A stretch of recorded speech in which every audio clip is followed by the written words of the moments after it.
grasslands like a punishment. The sun rose each morning into a sky bleached white with heat, and by noon the air shimmered in waves that made the horizon dance and dissolve. This wasn't the pleasant warmth of early summer when green grass ripples under gentle breezes. This was heat that cracked the earth open. Heat that turned once lush grasslands into expanses of brittle brown stalks that crunched under every step. The drought began in spring and never broke. April rains that usually soaked the plains and coaxed prairie grass to shoulder height simply didn't come. May stayed dry.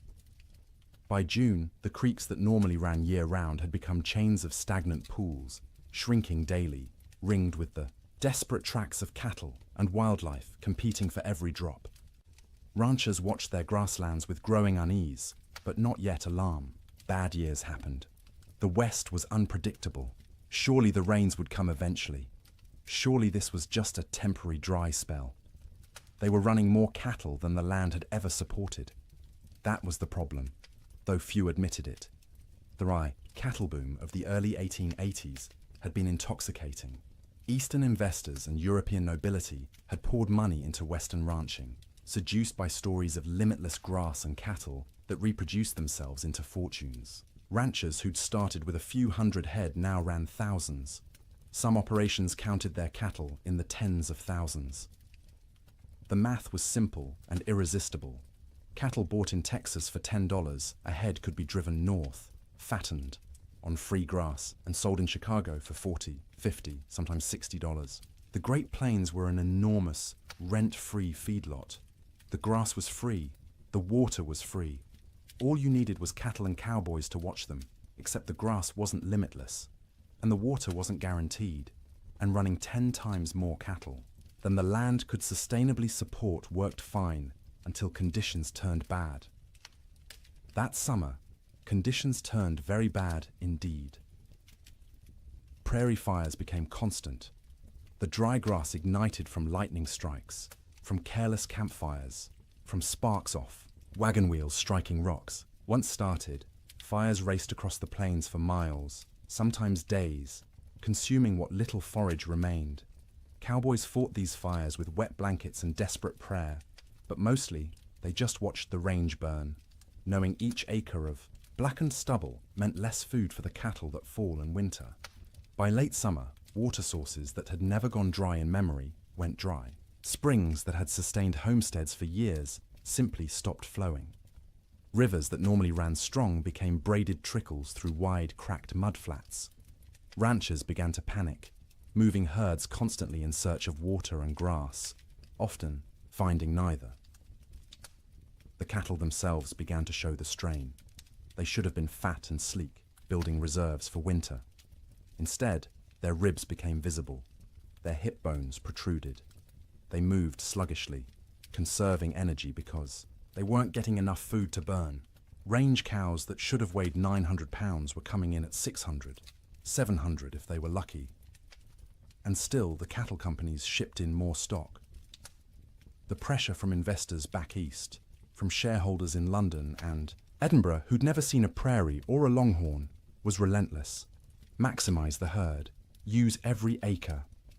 The reports sent back to investors spoke of temporary setbacks and cyclical weather patterns, but projected ever-increasing profits.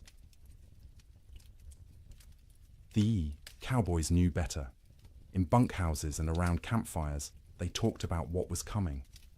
You didn't need to be a genius to do the math. Cattle going into winter already weak, grass already depleted, and winter always came to Montana, always came to Wyoming and Dakota. The question wasn't whether winter would be hard. Winter was always hard. The question was whether the cattle and the men who tended them could survive it in their already weakened state. Then came the signs. The old-timers noticed first. In early November, almost a month earlier than usual, the geese began flying south, not in their typical leisurely migrations, but in huge, urgent flocks that darkened the sky and flew from dawn to dusk. They weren't stopping to feed in the prairie ponds. They were getting out. Beavers, whose lodges dotted every creek and river, were observed gathering more wood than anyone had ever seen. They piled branches and logs until their lodges looked like timber fortresses rising from the water. Animals preparing for something.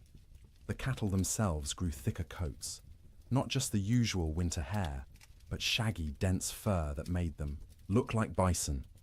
Ranch hands joked about it nervously. "Looks like the cows know something we don't," they'd say, and try to laugh, but the laughter always sounded forced. Weather-wise ranchers, men who'd spent decades reading the land and sky, felt it in their bones.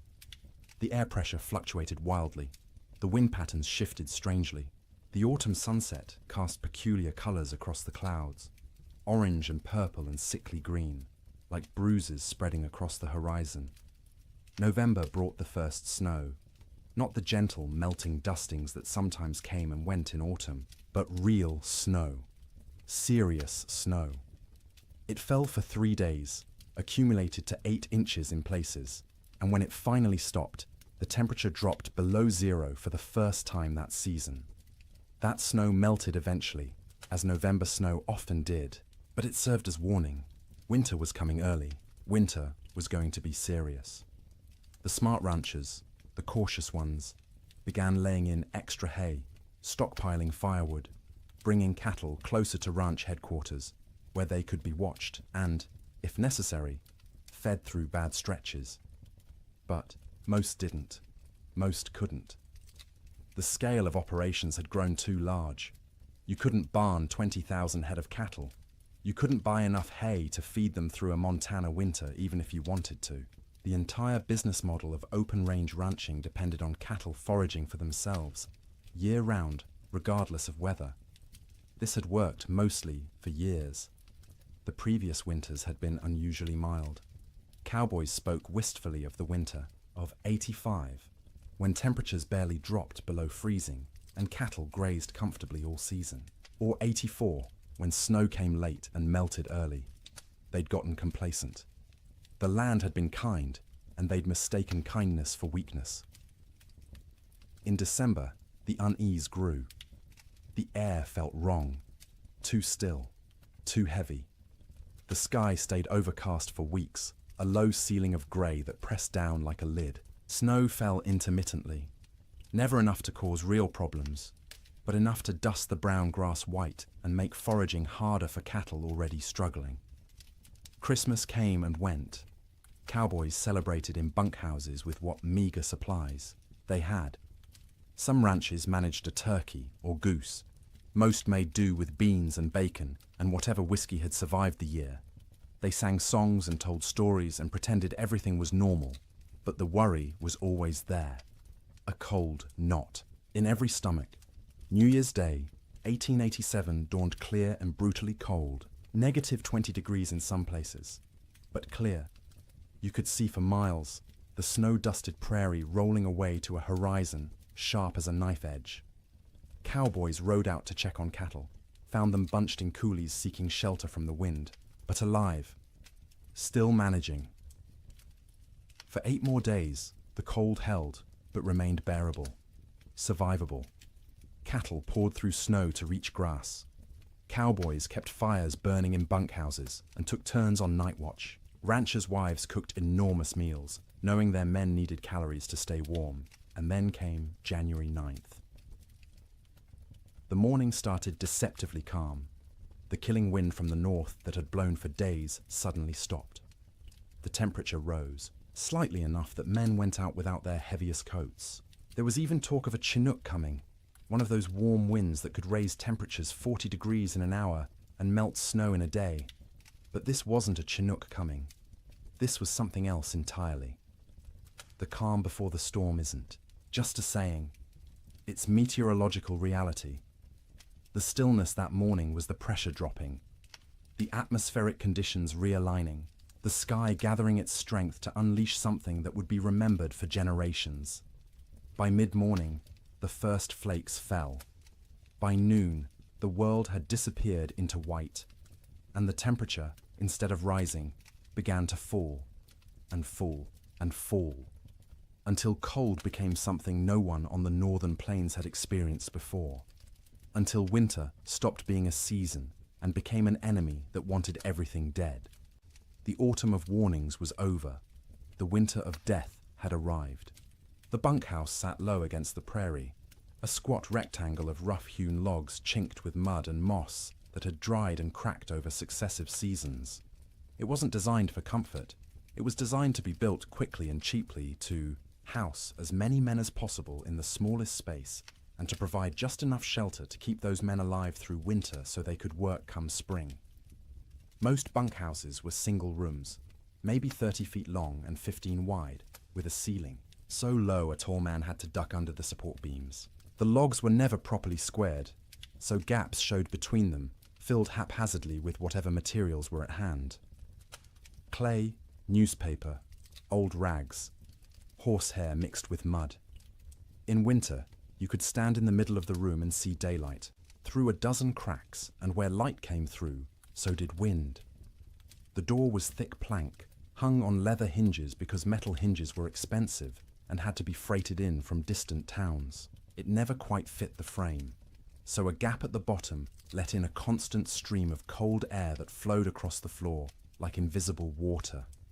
Cowboys stuffed rags under it every night. By morning, frost would have formed on those rags, turning them stiff as boards. There was usually one window, if you could call it that, a square cut in the logs, covered with oiled paper stretched over a wooden frame. Or if the ranch had any money, actual glass brought in at considerable expense and constantly at risk of cracking in the cold. Most bunkhouses just had the oiled paper, which let in a murky amber light during the day and absolutely nothing at night. The bunks lined both long walls, stacked 2 or 3 high depending on how many men the ranch employed. Each bunk was nothing more than a wooden frame, rope webbing stretched across it in a grid. And on top of that, if you were lucky, a thin mattress stuffed with prairie hay. If you weren't lucky, just the rope webbing and whatever blankets you owned. The hierarchy of bunks was established and rigid. New men got the worst spots. Bottom bunks on the end nearest the door, where the cold draft flowed constantly and you'd be stepped on every time someone went outside to piss in the middle of the night. Top bunks were warmer because heat rose, but they put you closest to the roof where moisture from everyone's breath condensed and dripped. You'd wake with water spots on your blankets, sometimes ice if it was cold enough. Middle bunks away from the door were prime real estate, warmer than the bottom, drier than the top, away from traffic. Senior cowboys claimed these spots and defended them jealously. If you wanted one, you either waited years or fought for it, and fighting in a bunkhouse full of armed men rarely ended well for anyone.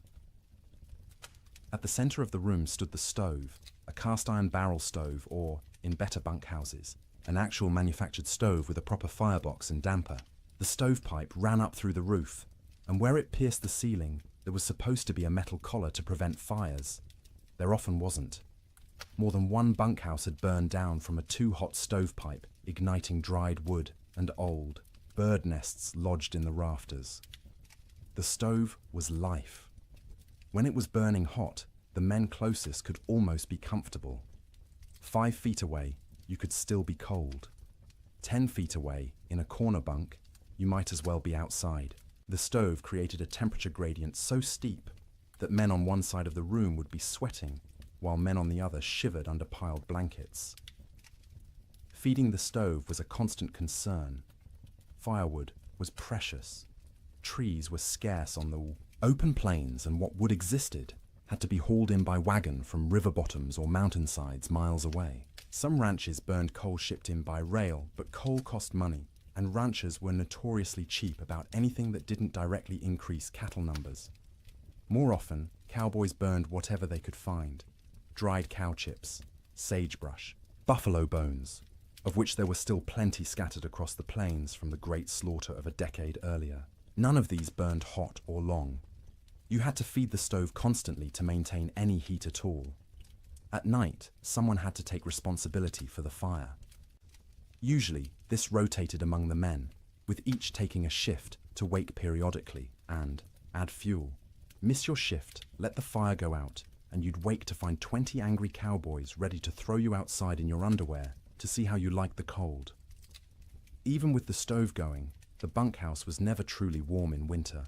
It was less cold than outside, which was the best that could be hoped for. Your face would be hot from the stove, while your back was cold from the draft. Your feet would be numb while sweat trickled down your spine. Comfort wasn't the goal. Survival, was the goal. Make it to morning alive and functional. That was success. Cowboys slept in their clothes. The idea of changing into night clothes, or worse, sleeping naked, was absurd. You slept in your wool shirt, your long underwear, your thick socks. On the coldest nights, you kept your pants on. Your hat stayed on your head or under it as a pillow, because hats were expensive, and you didn't want someone stealing yours while you slept. Boots were the exception. You took off your boots because sleeping in boots was miserable, and because boots needed to dry. They'd sit by the stove all night, the leather slowly warming and releasing the accumulated moisture of the day. The smell of drying leather mixed with the smell of unwashed men, wet wool, tobacco smoke, and the acrid tang of burning sage or cow chips. The smell of a bunkhouse was indescribable to anyone who hasn't experienced it. 40 men living in close quarters, bathing rarely because hauling and heating water was labor-intensive and rarely worth the effort. Clothes worn for weeks or months without washing, because washing meant they'd be wet and might not dry in winter, and wet clothes could kill you. The privy was outside, so men used a bucket in the corner at night rather than brave the cold, and that bucket added its own special contribution to the atmosphere. Tobacco smoke hung in layers because every cowboy who could afford it smoked too, passed the time. Some chewed and spit into cans or just onto the floor because the floor was already a mess of tracked-in mud, snow, manure, and spilled food. Mice lived in the walls and came out at night to scavenge. You could hear them scratching and squeaking, see them dart across the floor in the stove light. Some cowboys tried to kill them. Most gave up. There were always more mice, as long as they didn't chew holes in your blankets or get into the food. Stores, you learned to coexist. The sounds of a bunkhouse at night were particular. The wind outside, constant, varying from low moan to sharp whistle, depending on its strength and the gaps it found. The stove ticking as metal expanded and contracted with temperature changes. The creak of rope webbing as men shifted in their bunks, the thump of boots being pulled off and dropped on the floor. Snoring. Dear God, the snoring. 40 men in one room meant you'd have at least 10 serious snorers. Deep, rattling snores that shook the bunks. High, whistling snores that pierced through any attempt at sleep. Snores that stopped and started, until you'd lie there waiting for the next one, unable to relax. Sometimes men would throw boots at particularly bad snorers. Sometimes it helped. Usually it just made everyone else laugh and the snorer angry. Coughing was constant. The cold, the dust, the smoke, the close quarters meant everyone had some kind of lung affliction. Dry, hacking coughs that went on for minutes. Wet, rattling coughs that made you wonder if the man would survive the night. Cowboys coughed themselves, awake, coughed themselves back to sleep, coughed their way through the entire winter. Conversations happened in the dark. Men talked about home, about women, about cattle, about anything but the cold pressing in from all sides. Some conversations were quiet, just between neighbors in adjacent bunks. Others involved the whole room, stories being told and retold, jokes that weren't funny but made everyone laugh because laughter was warmth of a different kind. Letters were read and reread by stovelight. A letter from home was precious, and a cowboy might read the same letter 100 times through a winter, memorizing every word, every loop of handwriting, every piece of news from a world that felt impossibly far away. Some men prayed. You'd hear whispered prayers in the darkness, usually from the younger cowboys, the ones still new enough to the work that death seemed like a possibility rather than an inevitability. Older hands didn't pray much. They'd made their peace with whatever was coming, or they'd stopped believing anything was listening. The bedding itself deserves attention. Each cowboy owned his own bedroll, a collection of blankets, and maybe a quilt that he'd rolled up and carried with him from job to job. These blankets were wool, heavy and scratchy, and they accumulated the smell of their owner, along with the smell of horses, cattle, campfire smoke, and prairie dirt. In the bunkhouse, you'd unroll your bedding onto the rope webbing, which sagged under your weight and provided almost no cushioning. The ropes left permanent patterns pressed into your back and legs. After a few weeks, you stopped noticing. Your body just accepted that sleep meant discomfort and adjusted expectations accordingly. On the coldest nights, men piled every blanket they owned on top of themselves. 3 blankets, 4, 5 if they had them. The weight was crushing, but weight meant warmth, and warmth meant survival. Some cowboys, the poorest ones or the newest, didn't have enough blankets. They'd sleep in their coats, under their coats, wrapped in saddle blankets that smelled of horse sweat and mold. The truly desperate would share bunks, 2 men pressed together for body heat, which was awkward and carried implications, but was better than freezing. You'd see this more in the deepest cold, when propriety mattered less than waking up with all your fingers and toes. Getting into bed was a shock every night.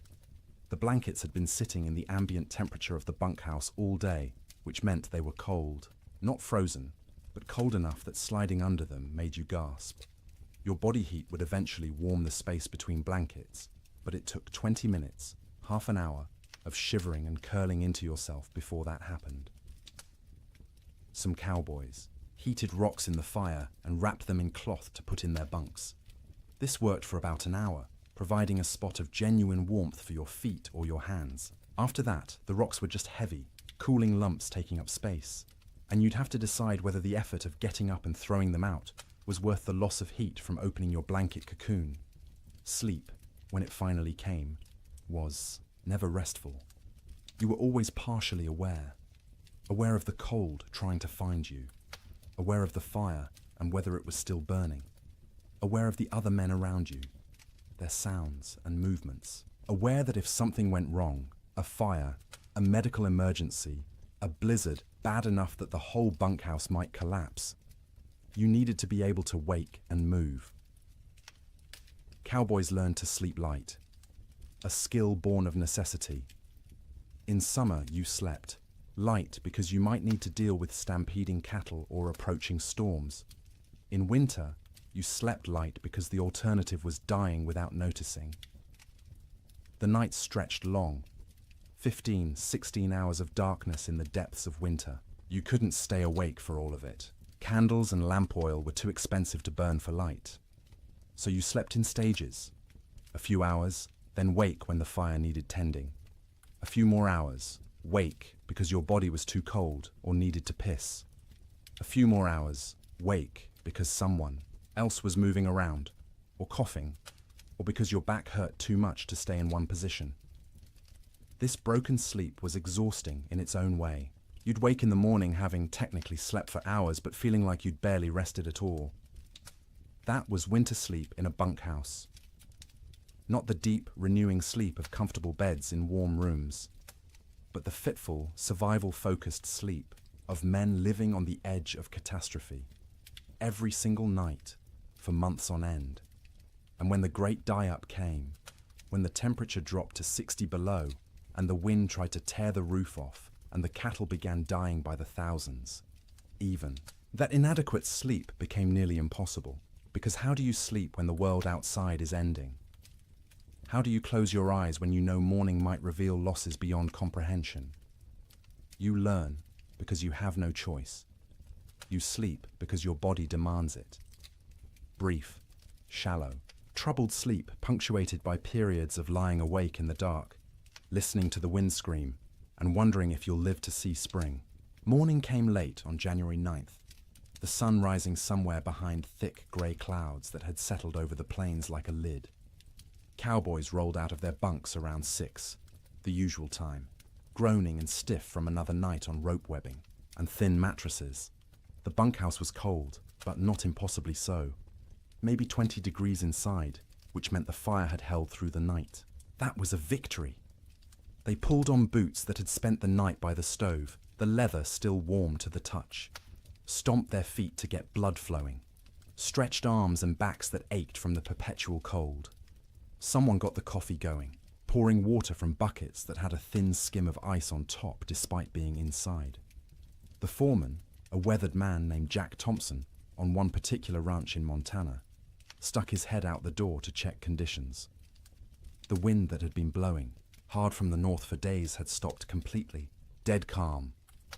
The air felt heavy, thick, like you could almost chew it. Temperature had risen slightly overnight, maybe up to freezing, or close to it. "Might be a Chinook coming," Jack said, and a few of the men perked up. A Chinook, that warm wind that could raise temperatures 40 degrees in an hour, would be salvation, would give the cattle a break, would let everyone breathe a little easier. But the old-timers in the room, men who'd spent 20, 30 winters on the northern plains, exchanged glances and said nothing. The calm felt wrong. The air pressure made their joints ache more than usual. This wasn't a Chinook. This was something else. Breakfast was the usual. Beans warmed up from the night before. Fried salt pork. Biscuits if the cook had bothered to make them, which he usually didn't. Coffee, hot and bitter and strong enough to dissolve the spoon. The men ate quickly, not talking much. Mornings were for eating and getting warm before heading out into the workday. By 8 o'clock, men were saddling horses, checking cattle in nearby pastures, hauling water from the creek, which involved breaking through ice that had gotten thicker each day. The world was grey and still. Snow covered everything in a lumpy white blanket, but it was old snow, crusted and dirty. Nothing new falling yet. Around mid-morning, maybe 10 or 10:30, someone noticed the first flakes. Tiny things, falling straight down. No wind to push them sideways. They accumulated on coat sleeves, on hat brims, on the backs of cattle who stood motionless, already conserving energy. Within 30 minutes, the flakes had gotten larger and were falling more densely. The grey sky seemed to lower, pressing down, until it felt like you could reach up and touch it. Visibility, which had been miles, dropped to maybe a quarter mile, then less. Cowboys on the range started heading back to the bunkhouse. This was going to be a storm, and you didn't want to be caught out in a storm. The foreman sent riders to gather men from distant line camps to make sure everyone got back to the main ranch before conditions got bad. But conditions got bad faster than anyone expected. By noon, the wind returned. Not gradually building, but suddenly, like someone had opened a door. It came from the north, from Canada, from the Arctic, and it came with a howl that made horses shy and men grab for their hat brims. The temperature, which had been hovering near freezing, began to fall. 1 degree, 2 degrees, 5. The wind picked up the falling snow and threw it horizontally. Visibility dropped to 50 feet, then 20. Within an hour of the wind starting, you couldn't see your hand held at arm's length. The world became a screaming white chaos, where direction lost all meaning.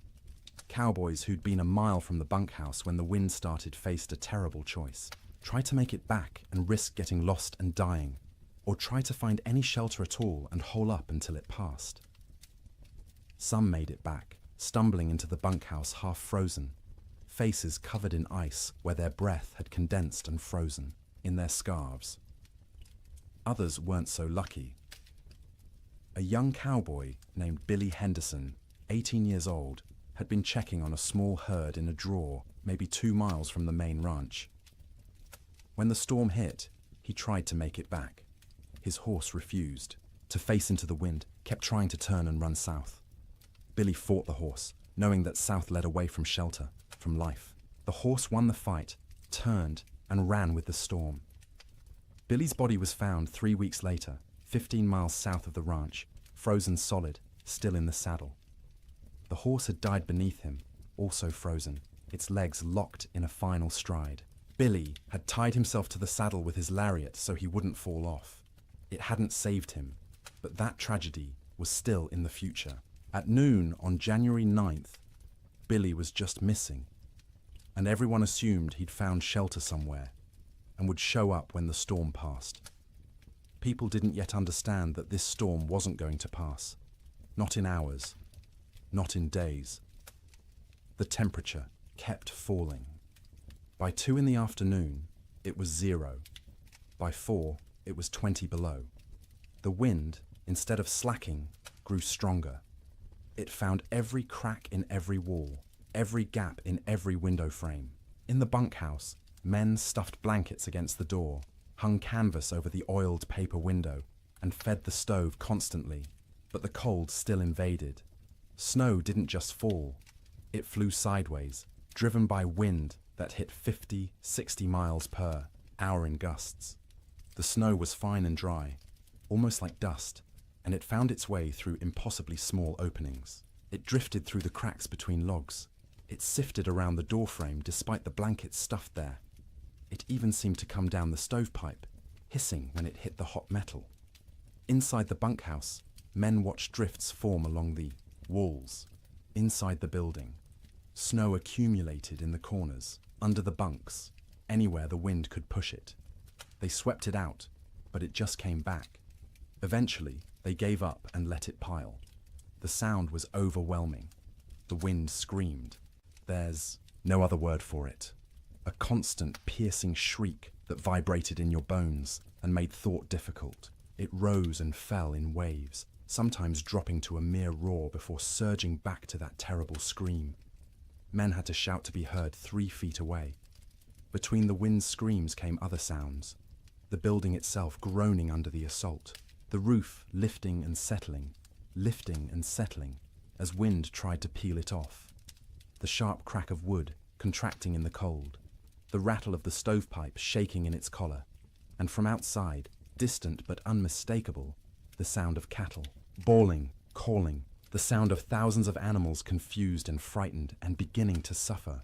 The cowboys listened to that sound and knew they were helpless. You couldn't go out in this. Going out meant dying. The cattle were on their own. The temperature hit 40 below by midnight. Inside the bunkhouse, with the stove glowing red hot. The temperature near the stove was maybe 50 degrees. 10 feet away, it was freezing. 20 feet away, in the corner bunks, water left in cups froze solid. Men piled on every piece of clothing they owned. 2 pairs of pants, 3 shirts, 2 coats, gloves and mittens worn indoors, blankets wrapped around shoulders like shawls. Some men wrapped their heads in scarves, leaving only their eyes visible, and still they shivered. The night of January 9th was the longest night most of those men ever experienced. Sleep was impossible for many. The cold, the sound, the fear, the knowledge that outside cattle were dying by the hundreds, by the thousands, all combined to keep eyes open and minds racing. Those who did sleep did so fitfully, waking every few. Minutes from nightmares or from the cold penetrating their blanket cocoons, or from the building shaking in a particularly hard gust. The fire had to be fed constantly, every 15 minutes, every half hour at most, because letting it die meant everyone would die with it. Men took shifts by silent agreement. One would get up, face the cold outside his blankets, feed the stove, and retreat. An hour later, someone else would do the same. All night long through those terrible hours, they kept the fire alive, and the fire kept them alive. But just barely. By dawn on January 10th, 16 inches of snow had fallen, though you couldn't measure it accurately because the wind had sculpted it into drifts 20 feet high in some places, while scouring other areas down to bare ground. The temperature had dropped to 46 below zero. The wind hadn't slacked at all, and the storm was just beginning. This wasn't a 2-day blizzard that would blow through and leave clear, cold weather behind. This was the start of a meteorological siege that would last, with brief breaks, through all of January, through February, into March. The great die-up had begun. Men didn't know that yet, huddled in bunkhouses across Montana, Wyoming, and Dakota Territory. They thought they were waiting out a bad storm. A few days, maybe a week, and it would clear. The cattle would be weak and scattered, but they'd recover. Spring would come, as it always did. They didn't yet understand that the world outside was dying, that cattle were already freezing where they stood, eyes frozen shut, ice forming over their nostrils with each breath, slowly suffocating as they slowly froze. That the open range, cattle industry, the boom that had made fortunes and drawn investors from around the world, was ending in that screaming wind. All they knew was cold. Cold beyond anything most had experienced. Cold that hurt to breathe, that made your lungs ache, that turned your breath to ice crystals before it could fully leave your mouth. Cold that was no longer just weather, but an active presence, a malevolent force trying to kill everything that lived. And the night ahead, the second night of the storm, would be even colder. -50, -60 in some locations. Cold that would crack trees. Cold that would freeze cattle solid while they stood. Cold that would seep through every wall, every blanket, every layer of clothing, searching for the warmth of human bodies and slowly, inexorably, draining it away. The cowboys fed the fire and waited. There was nothing else they could do. The Yiwa storm had them trapped as surely as if they were in a prison. All they could do was feed the fire, wrap themselves in blankets, and try to survive until morning, and then survive the morning after that, and the one after that, day after day, night after night, as the storm continued and the temperature stayed brutally, impossibly cold. The great die-up was no longer coming. It was here. Sleep. During the storm wasn't sleep as most people understand it.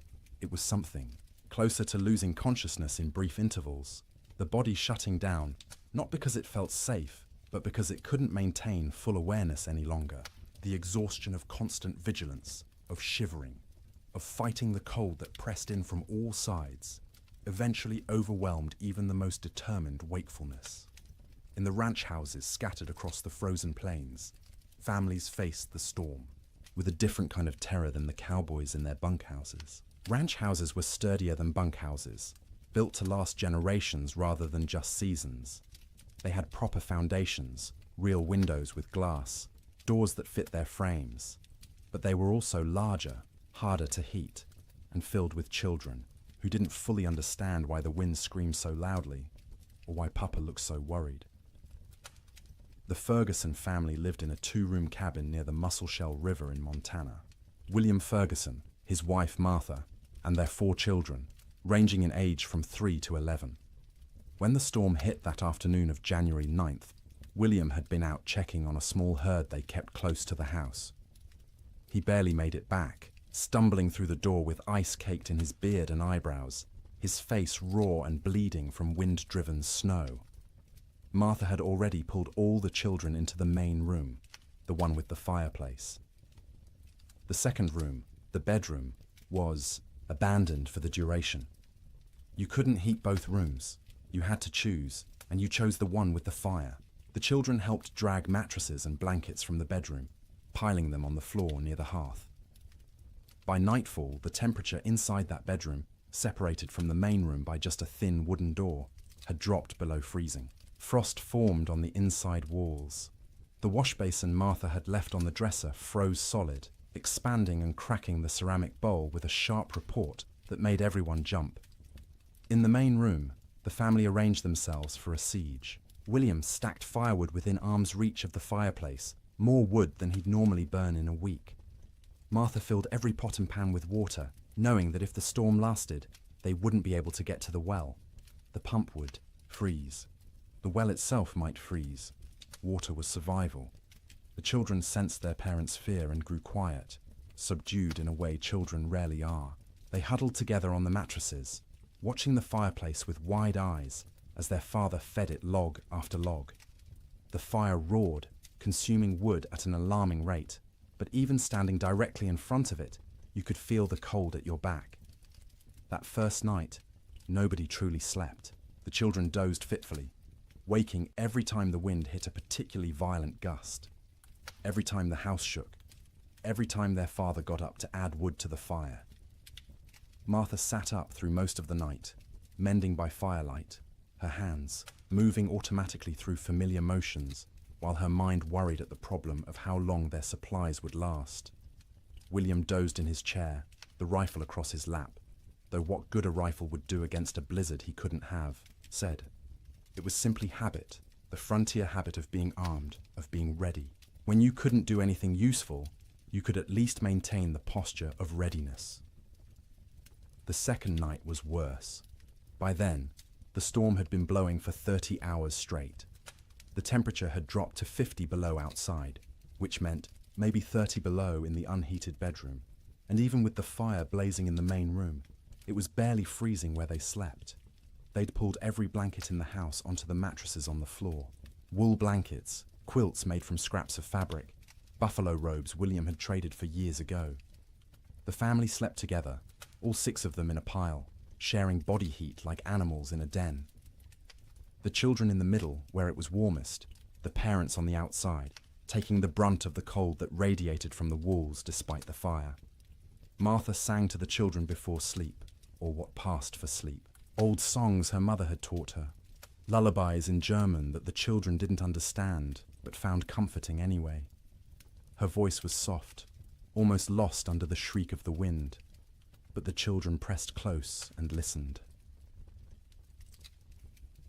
William lay on, his back, staring at the ceiling, listening to the roof creak and groan. Every gust of wind made him tense, waiting for the moment when the roof would tear free and expose them all to the killing cold. It never did, but the fear never left either. Sleep came in stages. The youngest child, 3-year-old Emma, went first, exhausted from crying earlier in the day. She whimpered and fussed until her eyes finally closed and her breathing deepened. Her 7-year-old brother James followed, fighting sleep as long as he could, determined to be brave, to stay awake like the adults. But his eyes drooped, opened, drooped again, and finally stayed closed. The 2 older children, 11-year-old Sarah and 9-year-old Thomas, took longer. They understood more, worried more, and their minds wouldn't quiet. Sarah kept asking when the storm would end. Thomas asked if the cattle were all right, if Papa's horse had made it to the barn, if the chickens in the coop behind the house had frozen yet. Martha answered in soothing murmurs, not really answering at all, just making comforting sounds until the children's questions trailed off and their breathing slowed. She waited until she was sure they were deeply asleep before she allowed herself to close her own eyes. But closing her eyes wasn't sleeping. It was resting with her ears still alert, still tracking every sound. The fire crackling, William shifting position, the wind pounding against the walls, the house settling with creaks and groans. Her mind catalogued each sound, assessed whether it meant danger, and only when satisfied the house still stood did she allow herself to drift towards something like sleep.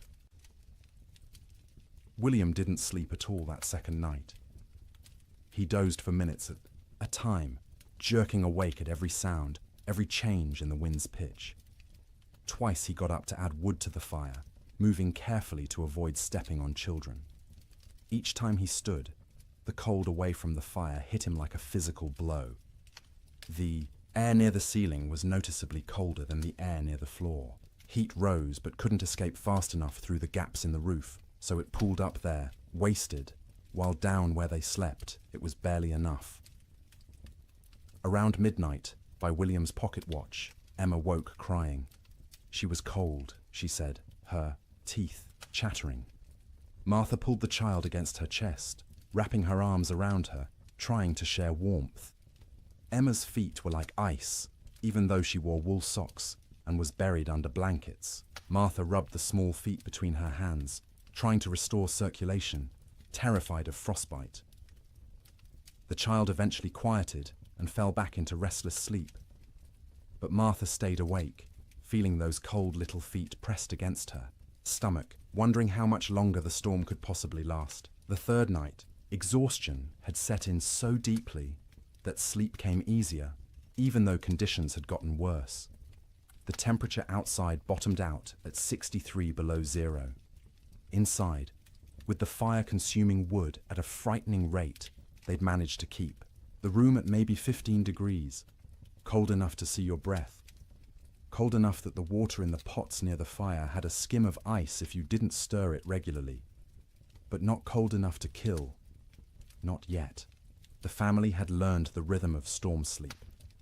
The children slept piled in the center, a tangle of arms and legs and shared warmth. the parents took turns in short shifts. Martha sleeping for 2 hours while William tended the fire and watched. Then William sleeping for 2 hours while Martha kept vigil. During her watch, Martha would sit close to the fire, feeding it, listening to her children breathe, and praying silently. She'd been raised Lutheran, not given to emotional displays, of faith, but now she prayed with desperate intensity, for the storm to end, for the wood to last, for her children to wake warm in the morning, for spring to come, impossible as that seemed in the howling dark. During his watch, William planned how to ration the wood, where to find more if it ran out, though going outside was suicide in these conditions. What they'd do when the food ran low. They had beans, flour, salt pork, and cornmeal. Enough for maybe 2 weeks if they were careful. But what if the storm lasted longer? What if they couldn't get to town when it ended because the snow was too deep? These thoughts circled endlessly, keeping him awake even during his supposed sleep shifts. He'd lie down, close his eyes, and his mind would immediately start calculating. How many logs they'd burned, how many were left, how cold it was, how long they could survive. The children slept better than the adults, helped by the simple resilience of youth. Their bodies demanded sleep and they gave in to it, even in conditions that would have seemed impossible before the storm. Sarah dreamed of summer, of the garden behind the house heavy with tomatoes and beans. Thomas dreamed of cattle drives, of riding with the cowboys to distant railheads. James dreamed confused child dreams that he couldn't remember on waking. Emma didn't dream at all, or if she did, they were wordless and forgotten. They'd wake periodically, usually needing to pee, which meant using the chamber pot in the corner because going to the outhouse meant death. The chamber pot became part of the room's landscape, emptied by William each morning by simply opening the door and throwing its contents out into the snow. It would freeze before it hit the ground. Martha developed a system for keeping track of the children during sleep. She'd reach out periodically, feeling for each small body, making sure everyone was still breathing, still warm enough.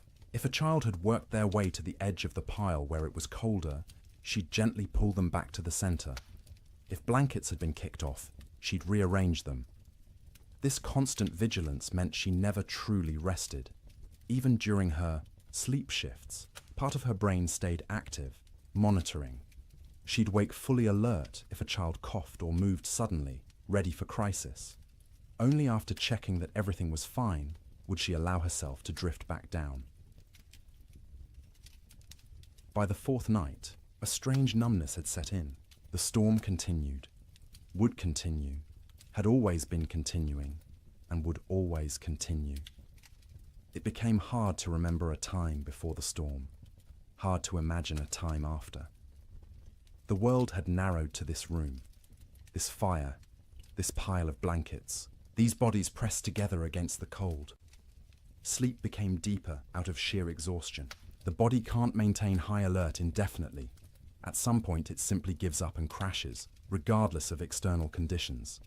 The children slept hard, twitching occasionally, making small sounds, but not fully waking. Martha and William slept in longer stretches, waking only when their internal alarms screamed that the fire needed tending or a child needed checking. The quality of that sleep was poor, dreams were vivid and often nightmarish. Martha dreamed of water freezing in her children's lungs, turning them to ice from the inside out. William dreamed of the roof tearing away and snow pouring in, burying them all in a white tomb. They'd wake gasping, hearts pounding, and need several seconds to remember where they were, that they were still alive, that the nightmare wasn't real. Not yet, but underneath the nightmares was the simple, animal relief of being horizontal, of having their eyes closed, of not having to actively fight the cold for a few hours. Their bodies took what rest they could get, storing it against future need, repairing what damage they could before the next crisis. In bunkhouses across the territory, cowboys experienced similar struggles. The difference was they had no children to protect, which freed them from that particular anxiety, but they also had less motivation to push through. A man alone can give up more easily than a father with children depending on him. Some cowboys did give up, in a sense. They wrapped themselves in every blanket they owned, lay down in their bunks, and simply stopped trying. They'd sleep for 20 hours straight, only waking to eat a little and relieve themselves before returning to their cocoons. This wasn't laziness, it was a survival strategy. In extreme cold with limited food, the best thing you can do is stay still, conserve energy, and wait. Others couldn't do it. The type of man who became a cowboy was often too restless, too active, to simply lie still for days. They'd pace the bunkhouse, drive everyone else crazy, gamble with cards or dice, anything to pass the time and distract from the gnawing fear that the storm might never end. In both bunkhouses and ranch houses, sleep became not rest, but simply another way of enduring. The days and nights blurred together into a continuous state of semi-consciousness, where you were never fully awake, but never fully asleep either. Your body was present, wrapped in blankets near a fire, but your mind wandered strange paths, disconnected from reality. And through it all, the wind screamed.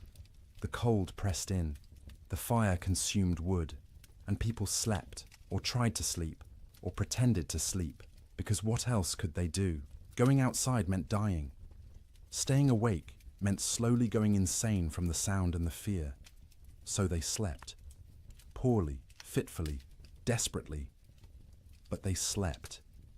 And each morning they woke, surprised on some level to find themselves still alive, still, together, the fire still burning. The storm would eventually end, but not yet. Not for many days yet. And each of those days would require sleep stolen from between crises, rest grabbed in brief intervals, dreams haunted by cold and wind, and the terrible knowledge that outside the world was dying. The cattle felt the storm coming before any human did. Their instincts, honed by millennia of evolution, read signs in the air pressure, in the quality of light, in the way the wind tasted. When the first flakes began to fall on January 9th, cattle across the northern plains began to move, not panicked running, purposeful drifting, south, always south, away from the north wind that carried death in its teeth. They moved in groups, small herds combining into larger herds, thousands of animals flowing across the white landscape like a slow river seeking lower ground. Consider one cow, a 3-year-old Hereford mix, red and white, branded with the Rocking M brand on her left hip. She'd been born on this range, knew every coulee and creek, had survived 2 previous winters without particular hardship. She was carrying a calf, due in spring, and the pregnancy had left her thinner than usual going into winter. Not starving, but without the thick layer of fat that would have been ideal. When the snow started falling heavily and the wind began to rise, she was grazing, in a shallow draw with perhaps 50 other cattle. They'd been pouring through existing snow to reach the dried grass beneath, working methodically, conserving energy. The new snow started covering the ground quickly, and the cow lifted her head, testing the air. The wind came from the north with a sound like tearing fabric. The cow turned her back to it instinctively, and every other animal in the draw did the same. They began walking south, not because they knew south led to safety, but because south meant away from the wind, and the wind had to be avoided. They walked steadily for hours. The snow was falling too thickly to see more than a few feet ahead, but cattle can navigate by sense of smell and by following the animal in front of them. The cow found herself in the middle of the group, which offered some shelter from the wind, but also meant she had to keep moving at whatever pace the herd set. By nightfall, they'd walked perhaps 5 miles. Not far, but the constant fighting against wind and snow was exhausting. The temperature had dropped dramatically, and the cow's breath froze in clouds of white vapor. Ice was forming on her eyelashes, making it hard to see. Her legs ached from pushing through snow that was now knee-deep in places. The herd came to a fence line, relatively new barbed wire strung between posts to mark the boundary of someone's claimed range. The cattle turned and walked along the fence, looking for a way through or around. They found neither. The fence extended as far as they could sense in both directions. Cattle aren't stupid, but they aren't problem solvers either. Finding their path blocked, they simply stopped. They stood with their backs to the wind, pressed against the fence line, and waited. For what, they couldn't have said. For the wind to stop. For the fence to disappear. For whatever force had always eventually made things better to make things better now. But things didn't get better. The wind increased. The temperature kept dropping. Snow accumulated on the cattle's backs. A heavy white blanket that they couldn't shake off because their muscles were already occupied with shivering, with the constant work of generating heat. The cow stood and shivered. Her body burned calories, trying to stay warm, calories she'd gotten from grass, but she hadn't eaten since morning and wouldn't be able to eat until she could paw through snow to reach grass beneath. She tried, lowering her head and pushing at the snow with her muzzle, but the wind-packed snow was too hard. Her hooves couldn't break through it either.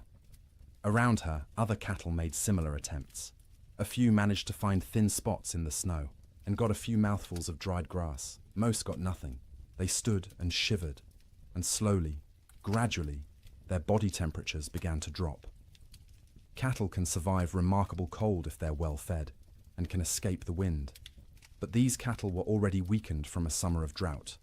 They had no windbreak, and they weren't eating. Their situation was unsustainable. Something would have to change or they would die. It was that simple. By the second day, the cow's suffering had intensified. She'd been standing for more than 24 hours straight. Her legs trembled with fatigue.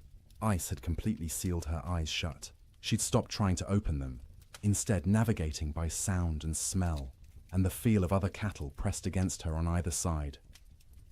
Her ears, exposed to the wind, had frozen. The tissue was dying, would eventually slough off if she survived, leaving her with shortened, mangled ears. But that was future pain.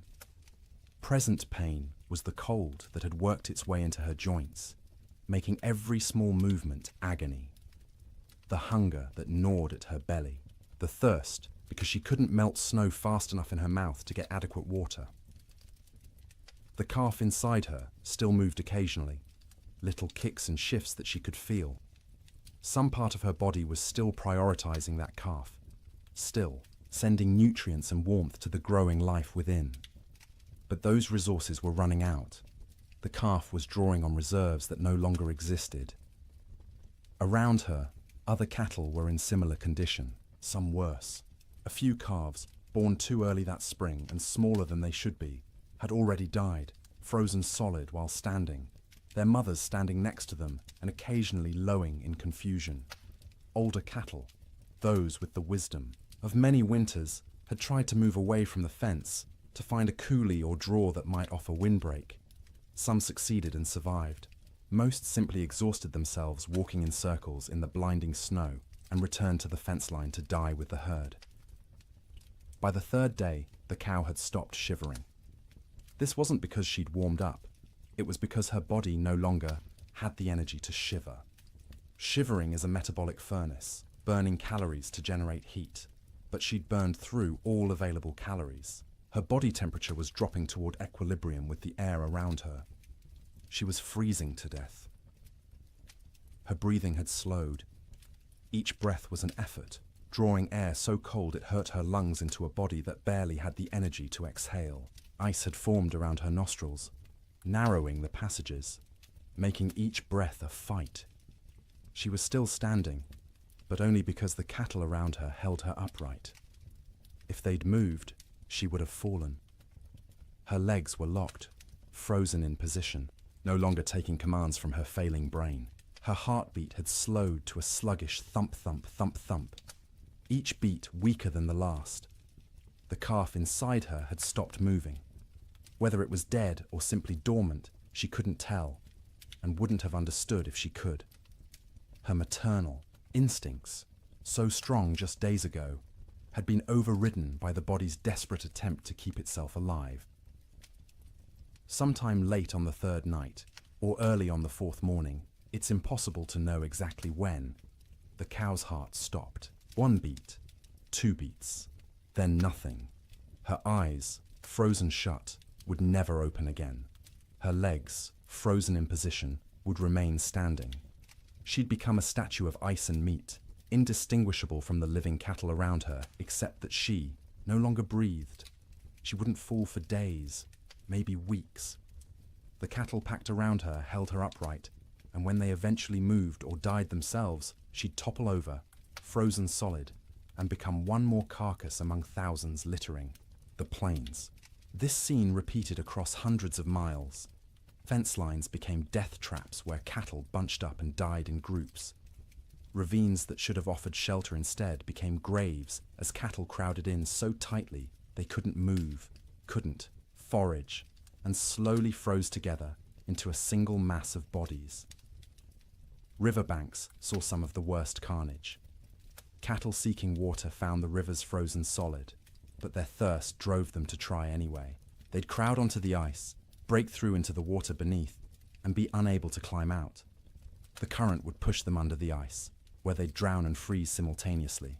Spring would reveal riverbanks lined with carcasses, hundreds of cattle stacked like cordwood wherever the current had deposited them. Some cattle, driven by the wind and their own southward instinct, walked until they literally couldn't take another step.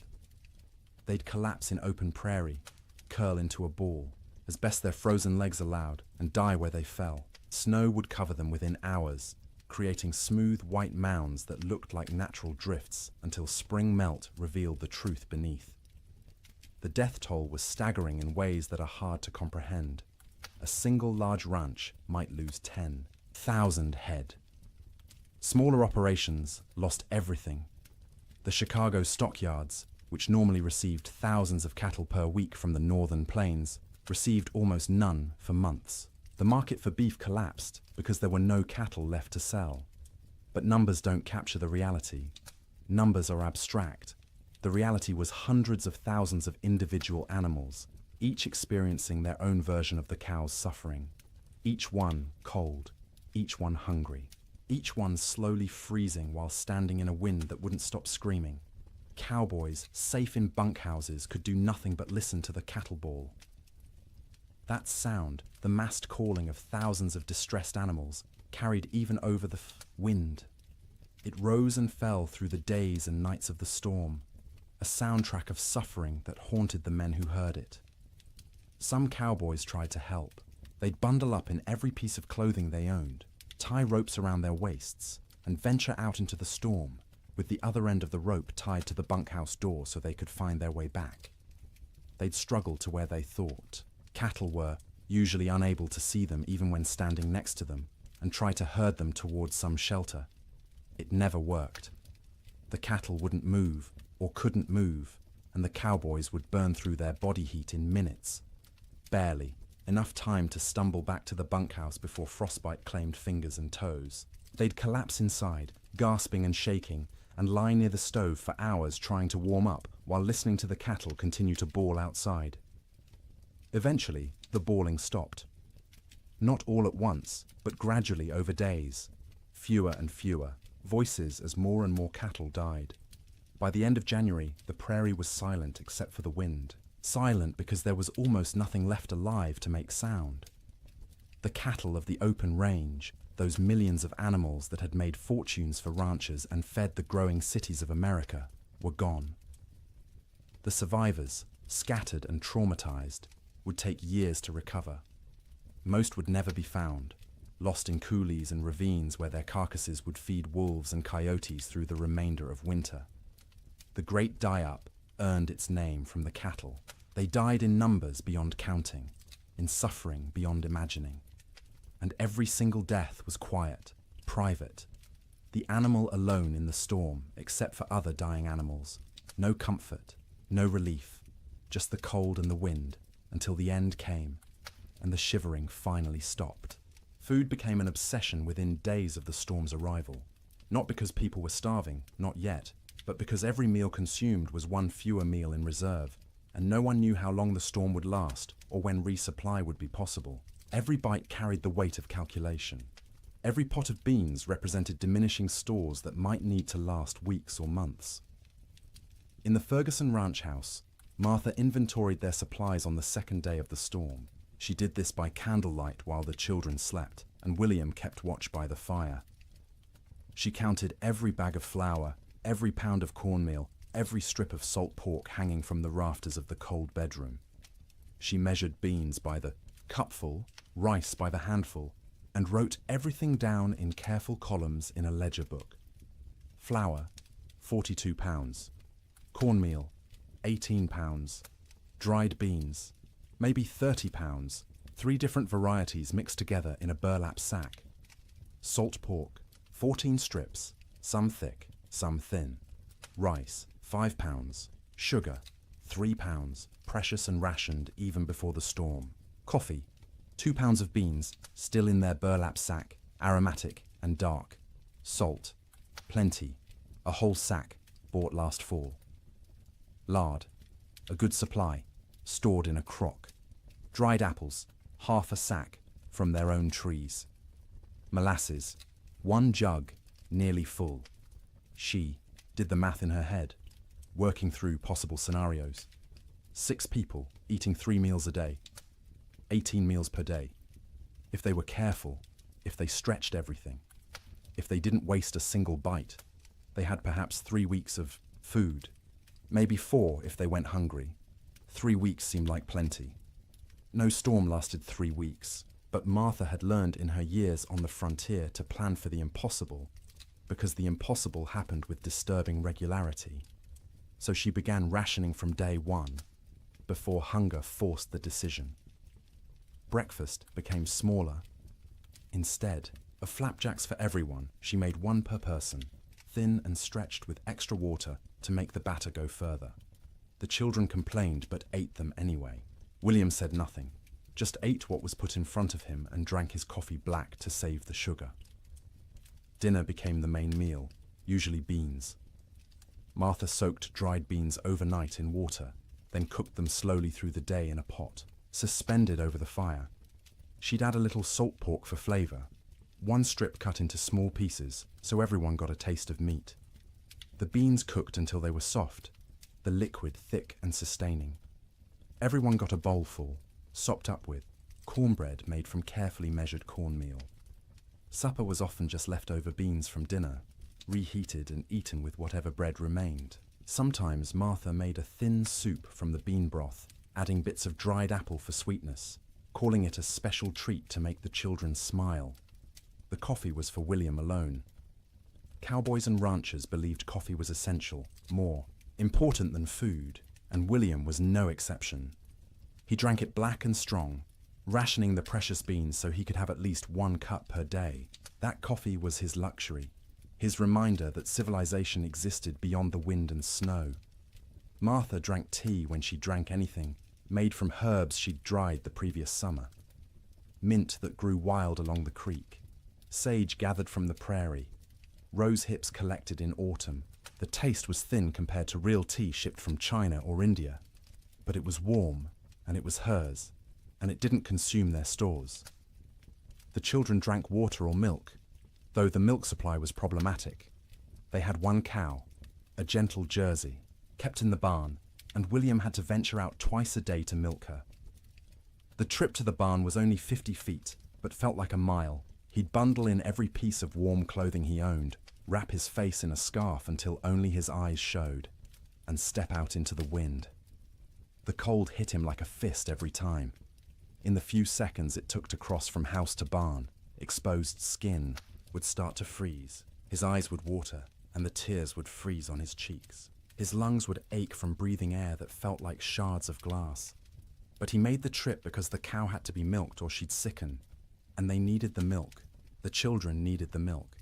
It was protein and fat and calcium and all the things growing bodies required. So twice a day, through the entire storm, William made that 50-foot journey and considered himself lucky the barn was so close. The cow produced less in winter, maybe 2 quarts a day instead of her usual gallon, but those 2 quarts were precious. Martha skimmed the cream off the top and used it sparingly.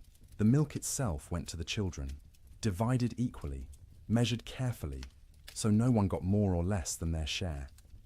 Cooking in extreme cold presented unique challenges. The fire had to be hot enough to cook food, but not so hot it consumed wood too quickly. Martha became expert at judging the flames, adding just enough fuel to maintain cooking temperature while stretching the wood supply.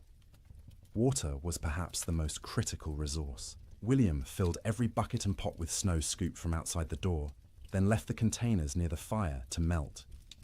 It took hours for snow to melt into usable water, and the water that resulted tasted flat and strange because it had no mineral content. But it was wet, and it was clean, and it kept them alive. They couldn't wash dishes properly, couldn't waste water or wood heating water for washing. Instead, Martha wiped plates and bowls clean with rags, rinsed them quickly in cold water if necessary, and called it good enough. No one got sick from dirty dishes. There were larger concerns. Personal hygiene went by the wayside entirely. No baths, no washing hair, no changing clothes. Everyone wore the same shirts and pants for weeks, adding layers when cold, removing them when near the fire. The smell in the main room became oppressive, but you stopped noticing after a few days. It was just how things were.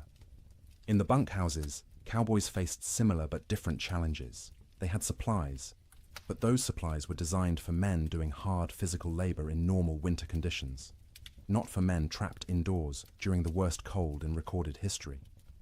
The typical bunkhouse larder consisted of dried beans, rice, flour, cornmeal, salt pork, bacon, maybe some beef jerky made from cattle slaughtered in the fall, coffee in large quantities because cowboys lived on coffee, sugar, salt, lard, sometimes canned goods if the ranch could afford them, but usually not. Canned goods were expensive and the freighting costs were prohibitive. The cook, if there was one, was usually an old cowboy too stove up for regular ranch work. He'd preside over the cast iron stove like a priest at an altar, creating meals from limited ingredients with whatever skill he possessed. Good cooks were treasured. Bad cooks were tolerated because the alternative was cooking for yourself, and cowboys were generally incompetent in the kitchen. One particular bunkhouse in the Judith Basin had a cook named Old Pete, called that to distinguish him from Young Pete, who wasn't a cook and wasn't even particularly young, but was younger than Old Pete. Old Pete had cooked in army forts, in mining camps, on trail drives. He knew 100 ways to cook beans and could make bread in a Dutch oven that rivaled anything made in a proper kitchen. But even Old Pete struggled with the storm's duration and intensity. His usual recipes assumed men would be working hard, outside, burning thousands of calories daily. Now they were sitting around trying to stay warm, burning far fewer calories. They didn't need as much food, but they were bored and hungry from boredom, and managing those competing needs was delicate.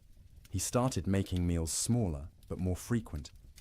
Instead of 3 large meals, he made 4 smaller ones, gave the men something to look forward to every few hours, something to mark the passage of time. Breakfast at dawn, such as dawn was, in the constant grey, a second breakfast mid-morning, dinner in early afternoon, supper at dark. Each meal was simple: beans cooked with salt pork, cornbread or biscuits, coffee always, constantly, the pot never empty. Occasionally, he'd make a stew if there was meat available, though meat was running short. Most ranches had slaughtered a beef or 2 in the fall and hung the quarters to freeze. But accessing that meat meant going outside to the meat cache, which was difficult or impossible depending on the day. The men ate without complaint, mostly. Cowboys weren't complainers by nature. You ate what was put in front of you and were grateful to get it. But you could see them calculating, same as Martha Ferguson, counting days, estimating stores, wondering how long until starvation became a real concern rather than a theoretical one. Coffee was its own category of essential supply. Cowboys drank coffee the way other people breathed, constantly and without thought. A pot of coffee sat on the stove at all times, thick and black and strong enough to float a horseshoe. Men would pour themselves cups throughout the day and night, warming their hands on the tin cups, savouring the bitter heat. Old Pete guarded the coffee supply jealously. He knew exactly how many pounds they had, how much they consumed daily, how long it would last. When supplies began running low, he started stretching the coffee by reusing grounds.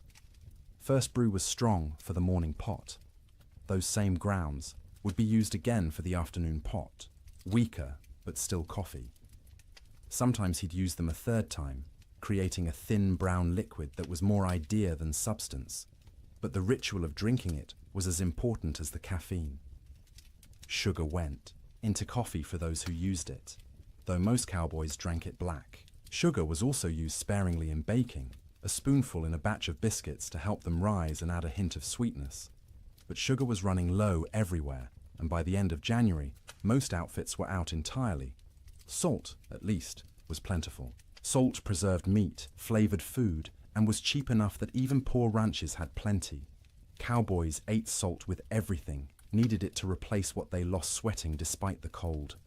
Their bodies burned hot from shivering, from the constant work of staying warm, and salt was essential. The mental aspect of food during the storm was almost as important as the physical nutrition. Mealtimes provided structure to otherwise formless days. They were events to anticipate, rituals that reassured everyone that civilization persisted despite the chaos outside. Children needed this structure especially. The Ferguson children learned to recognize mealtimes by the smells from the fire, by their mother's movements, by the rattle of bowls and spoons. They'd gather without being called, eager not just for food, but for the routine. Martha would serve, each child personally, making a small ceremony of it. Sarah first, as the oldest, then Thomas, then James, then Emma. Each child received their portion with their name spoken, a moment of individual attention that said, "You are seen, you are valued, you matter." Then William, then finally herself, always last, always the smallest portion, though no one noticed because she was skilled at hiding it. They'd eat together, mostly in silence because food was serious business, but afterward there might be stories or songs. William would tell tales of his own childhood in Ohio, of winters there which had seemed hard at the time, but were nothing compared to this. Martha would sing in her soft voice, German lullabies or hymns. The children would listen and feel for a moment that everything might be all right. After eating came the work of making food last. Crumbs were gathered and saved for thickening, soup. Grease from cooking was poured into a jar and used again.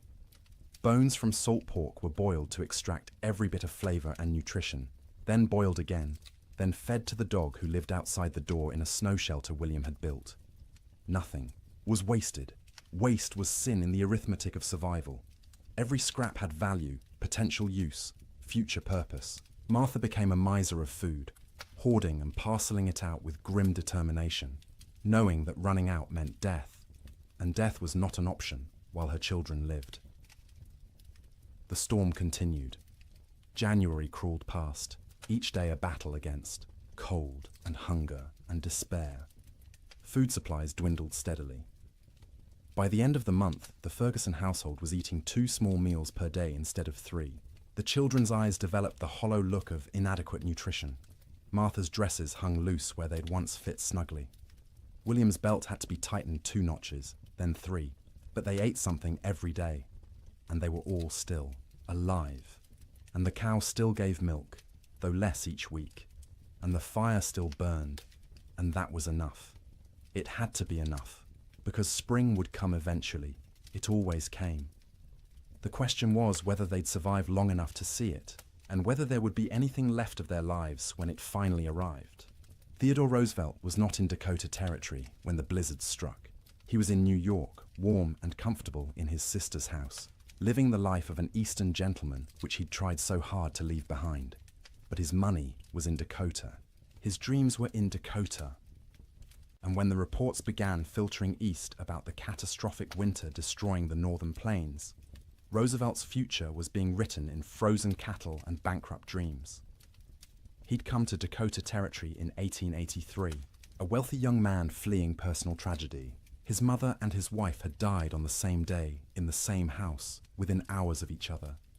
The grief had been unbearable, suffocating, And Roosevelt did what men of means often did when Eastern life became too painful. He went west. He invested heavily in cattle ranching, buying into two operations: the Maltese Cross Ranch and the Elkhorn Ranch, both along the Little Missouri River in what would become North Dakota. He'd thrown himself into the work with characteristic energy, trying to become a real Westerner, a real cattleman. He'd learned to ride, to rope, to shoot. He'd earned grudging respect from cowboys who initially mocked his Eastern accent and glasses. Roosevelt loved the West with the passion of a convert. He loved the vast emptiness, the physical challenges, the sense of building something in a hard land. He wrote about it constantly in letters and journals, painting romantic pictures of cowboy life that had more to do with his ideals than reality. His ranches ran cattle on the open range like everyone else. Thousands of head, bought with Eastern money, fattened on free grass, and expected to multiply into a fortune.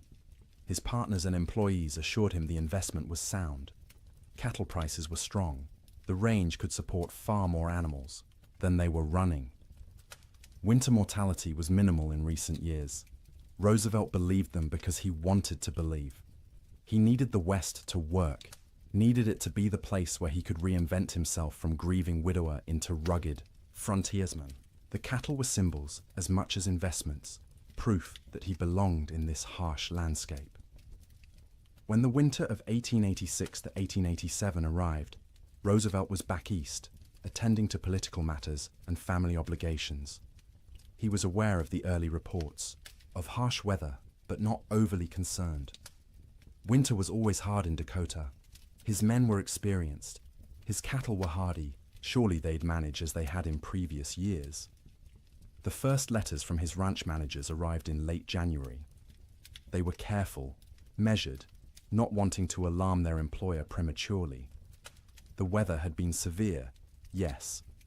Cattle were, suffering, certainly. But it was too early to assess the full damage. They'd know more in spring when they could ride out and conduct a proper tally. Roosevelt wrote back with questions. How severe? How many cattle were in danger?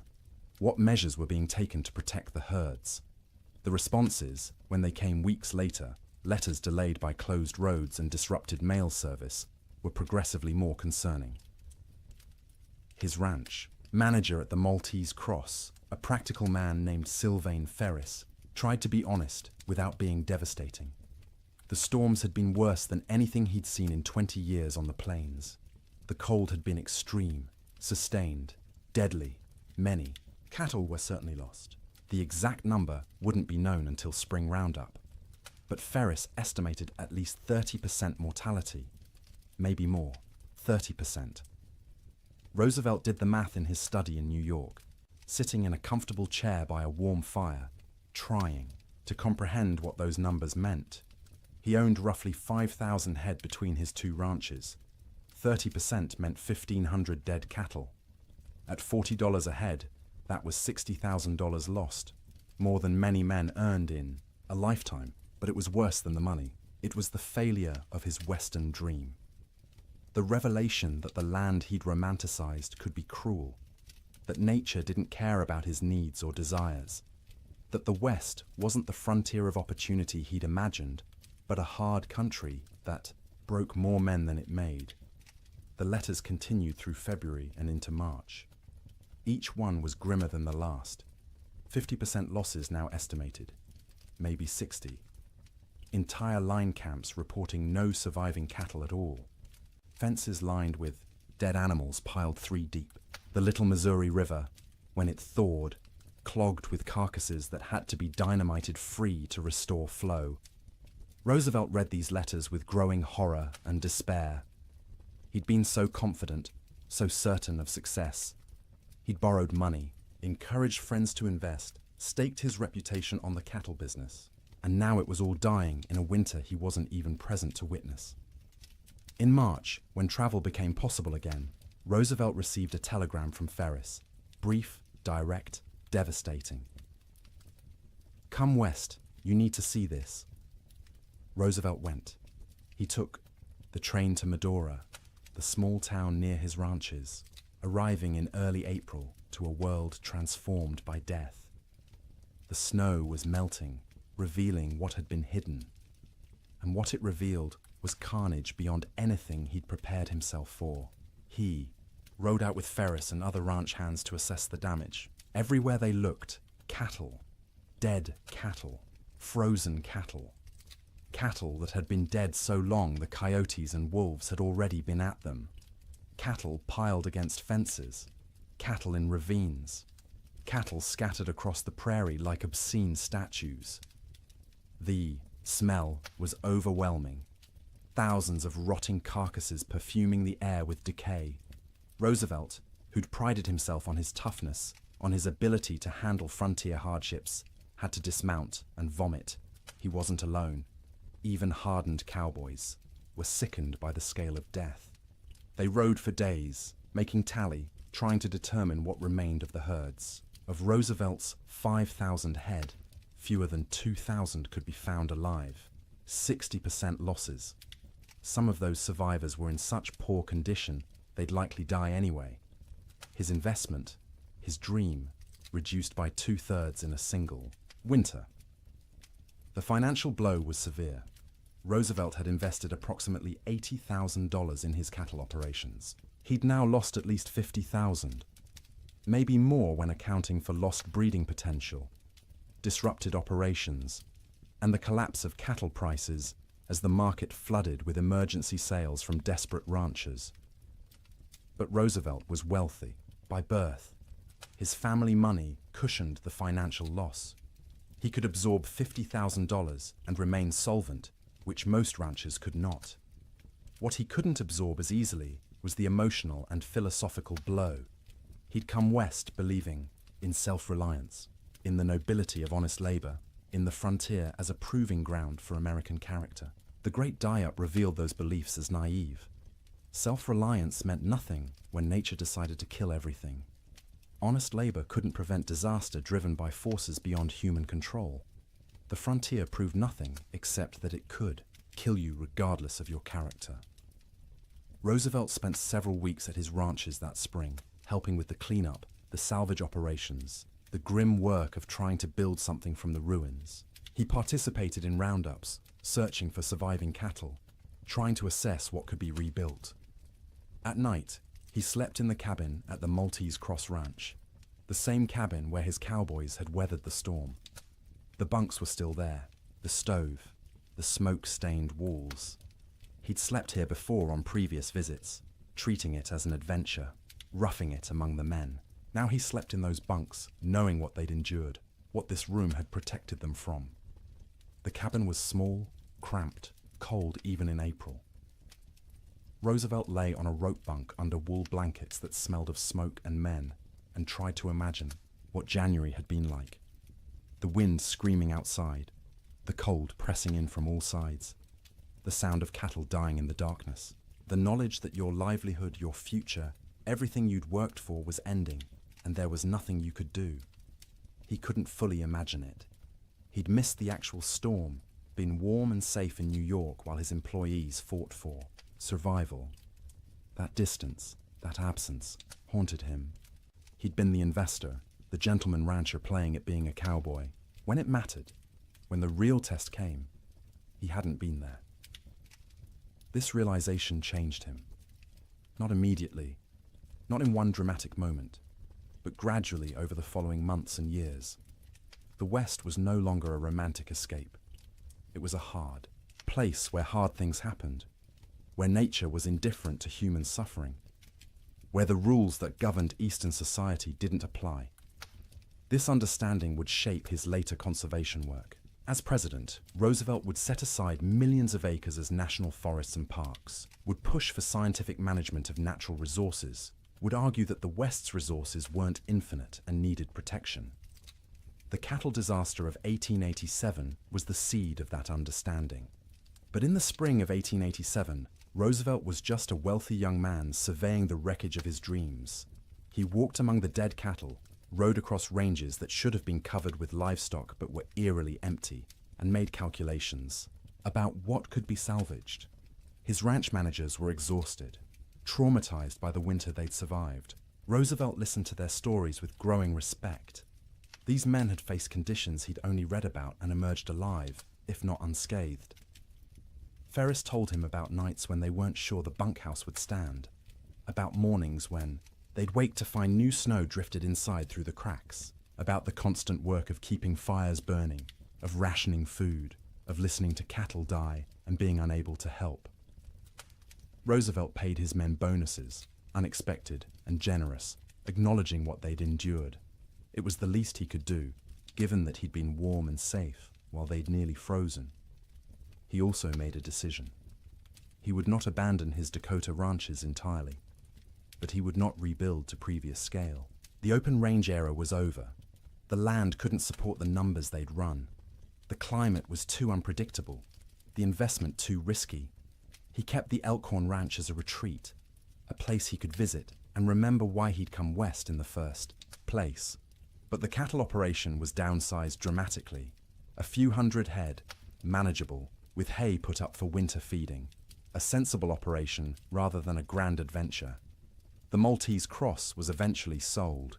Too many bad memories. Too much money lost. Roosevelt needed to move forward, and that meant leaving behind the ranch that had represented such hope and ended in such disaster. In his autobiography, written years later, Roosevelt would describe the winter of 1886 to 1887 as a necessary education.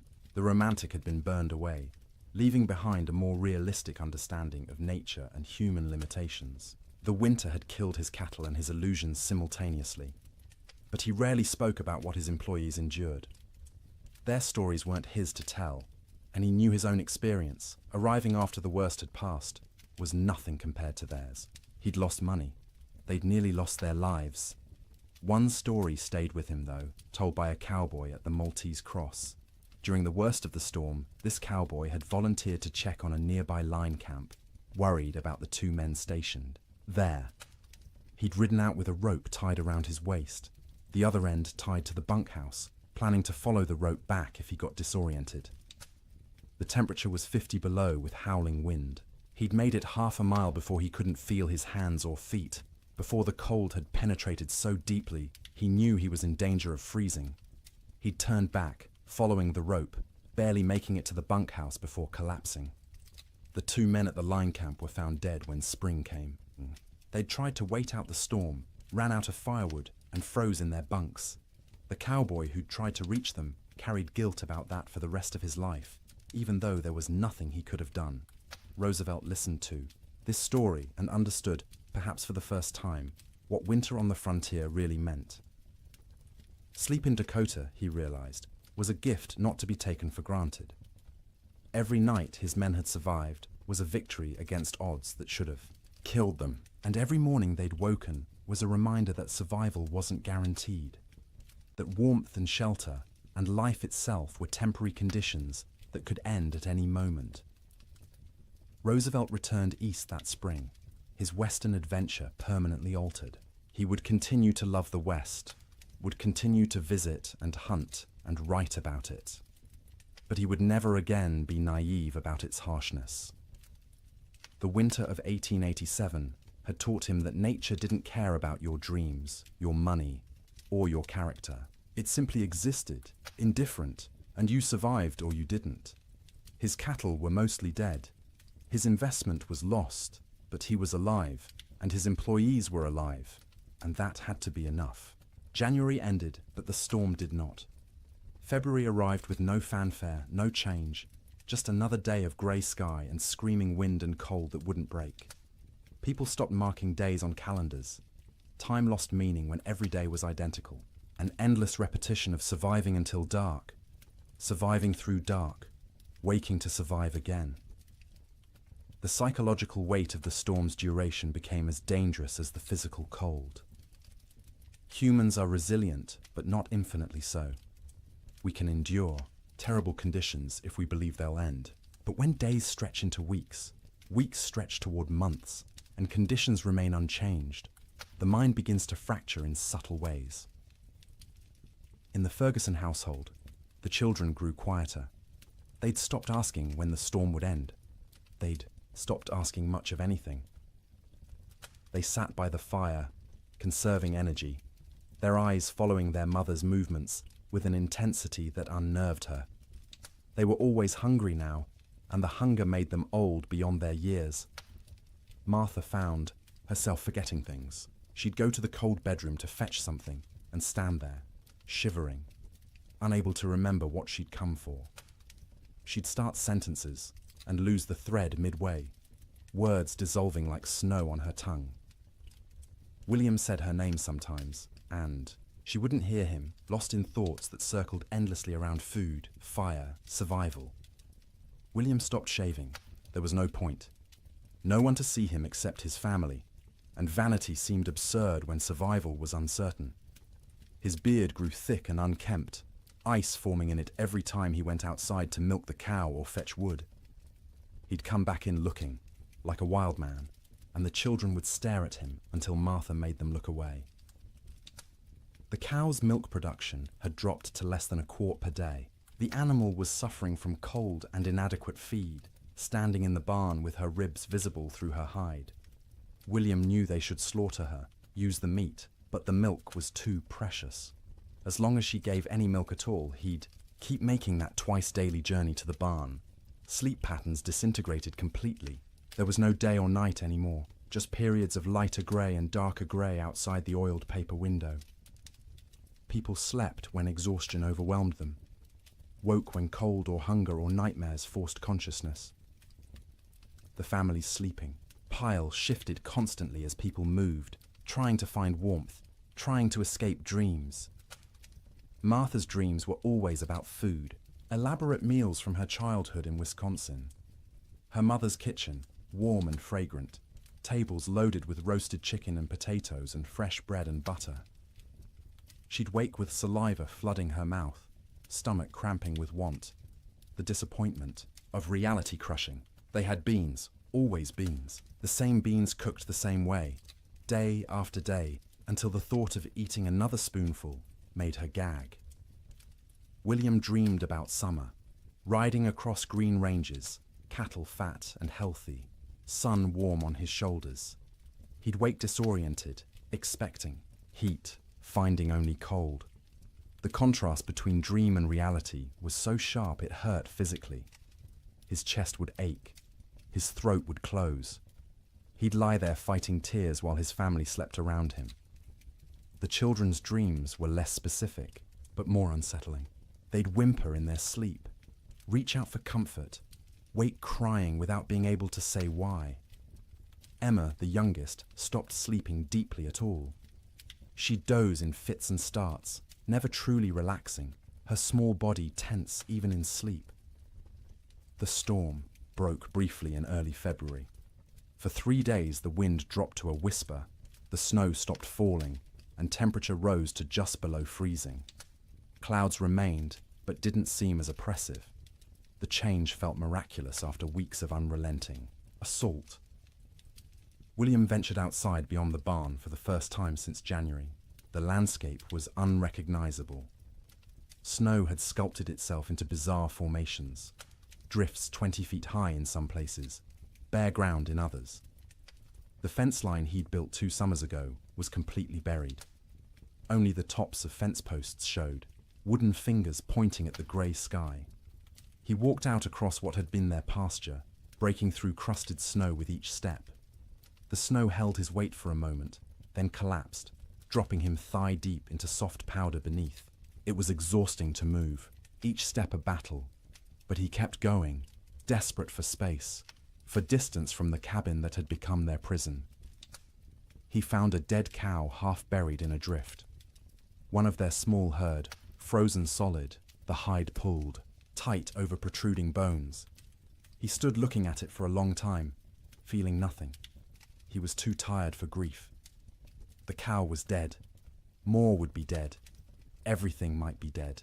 These were just facts now, beyond emotion. When he returned to the cabin, Martha and the children were standing in the doorway, watching him. They looked like ghosts in the grey light, pale and thin and insubstantial. He realized he probably looked the same to them. That night the Chinook wind arrived, warm wind from the southwest, carrying temperature up 30 degrees in 2 hours. It felt like a gift from God, a promise that winter could end, that warmth still existed somewhere in the world. People opened doors and windows despite the waste, of heat from their fires, desperate for fresh air, for the feeling of movement, for anything different. The warm wind melted the top layer of snow, water dripped from roofs, ran in small streams across frozen ground, pooled in low spots. For brief hours, it seemed like spring might actually come, that the nightmare might be ending, but the Chinook betrayed them. After 2 days of relative warmth, the wind shifted back to the north. Temperature plummeted. The water that had melted froze instantly, creating a thick crust of ice over everything. The snow that had softened turned to concrete, and when more snow fell on top of that ice, it created a prison for any surviving cattle. Before the Chinook, cattle could at least paw through snow to reach grass beneath. After the ice crust formed, this became impossible. Their hooves couldn't break through. They stood on top of their food, separated from it by inches of ice, and slowly starved, while the grass they needed lay tantalizingly close. Cowboys trapped in bunkhouses understood what this meant.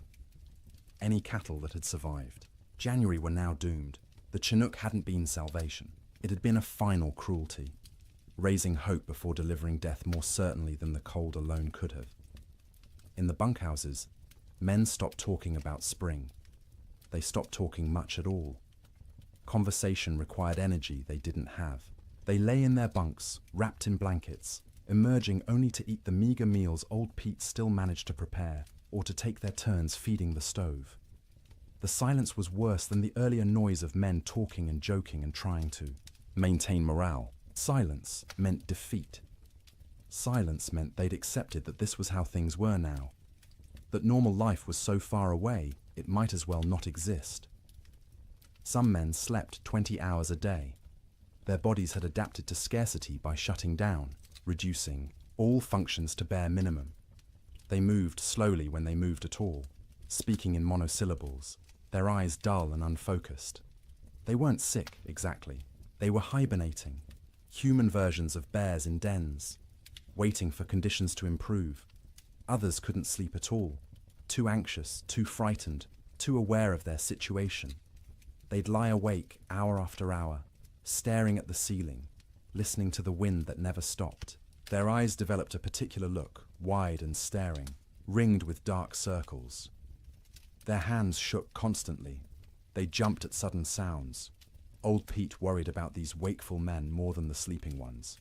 The sleepers were conserving energy, doing what their bodies told them to do. But the wakeful men were burning through resources they couldn't afford to lose. Their minds were eating themselves from the inside, consuming sanity the way their bodies were consuming stored fat. He tried to help in small ways. Extra coffee for the wakeful ones, bitter and hot, and something to focus on besides fear. Stories told quietly in the dark, anything to distract. Sometimes just sitting with them, 2 men awake in a room full of sleeping men, sharing the burden of consciousness. The nights were hardest. 15, 16 hours of darkness in February's depth. The stove provided light as well as heat, flames visible through gaps in the iron, but it was barely enough to see by. Men moved through darkness, feeling their way, bumping into bunks and each other. Without clocks, without daylight, time became abstract.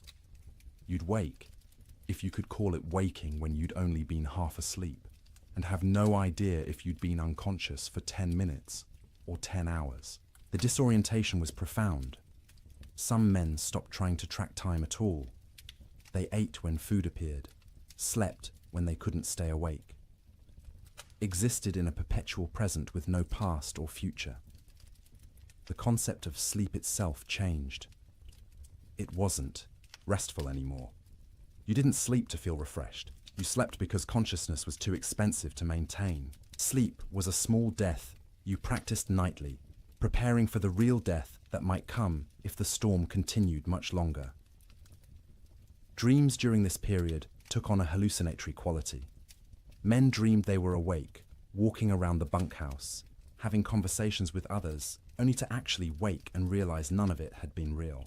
Or they'd dream they were outside in the storm, freezing, struggling toward shelter, and wake to find themselves wrapped in blankets by the stove. The boundary between sleeping and waking blurred. Some men experienced what would now be called dissociation. They'd observe themselves from outside their bodies, watching a stranger wear their clothes and speak with their voice.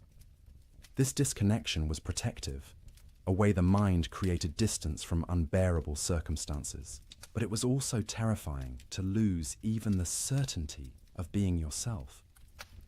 In the ranch houses, children handled the extended ordeal better than adults in some ways. They adapted, accepting the new reality more easily than their parents who remembered how things should be.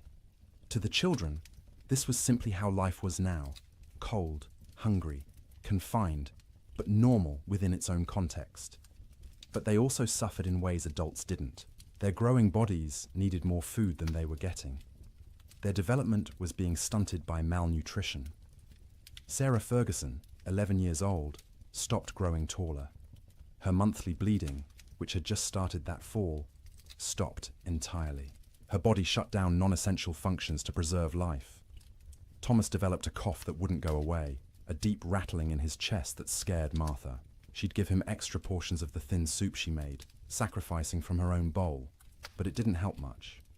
The cough persisted, worsening at night, keeping him and everyone else awake.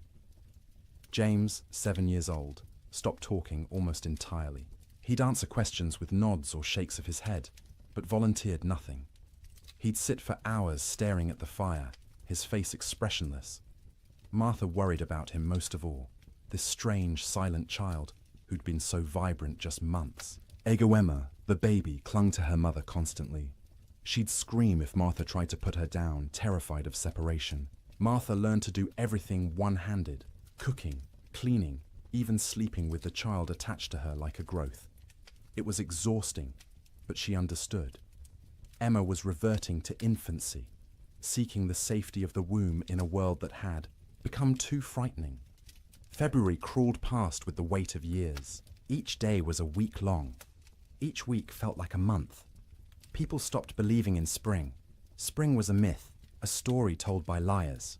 There was only winter, eternal winter, and the question was no longer when it would end, but whether you'd survive it. And still the wind blew, and still the cold pressed in, and still people slept fitfully in their prisons of wood and hope, waiting for deliverance that seemed less likely with each passing day. Children experienced the great die-up through a lens of confusion and adaptation that was both heartbreaking and remarkable. They didn't fully understand what was happening or why, but they adjusted to impossibility with a flexibility adults had lost. To them, the storm wasn't an economic disaster or a failure of planning. It was simply the way the world had become, and they learned to live in it. Sarah Ferguson, at 11, was old enough to sense her parents' fear, even when they tried to hide it. She watched her mother's hands shake when portioning out food. She noticed her father's long silences, the way he'd stare at the fire without seeing it. She understood, in a way her younger siblings didn't, that something was terribly wrong. This knowledge was a burden. She couldn't share it with Thomas or James or Emma because they were too young to understand, and speaking it aloud would make it more real. So she carried it silently, trying to help without being asked, watching for ways to ease the tension that filled the cabin like smoke. She learned to anticipate her mother's needs. When Martha reached for the water bucket, Sarah was already moving, to refill it with snow.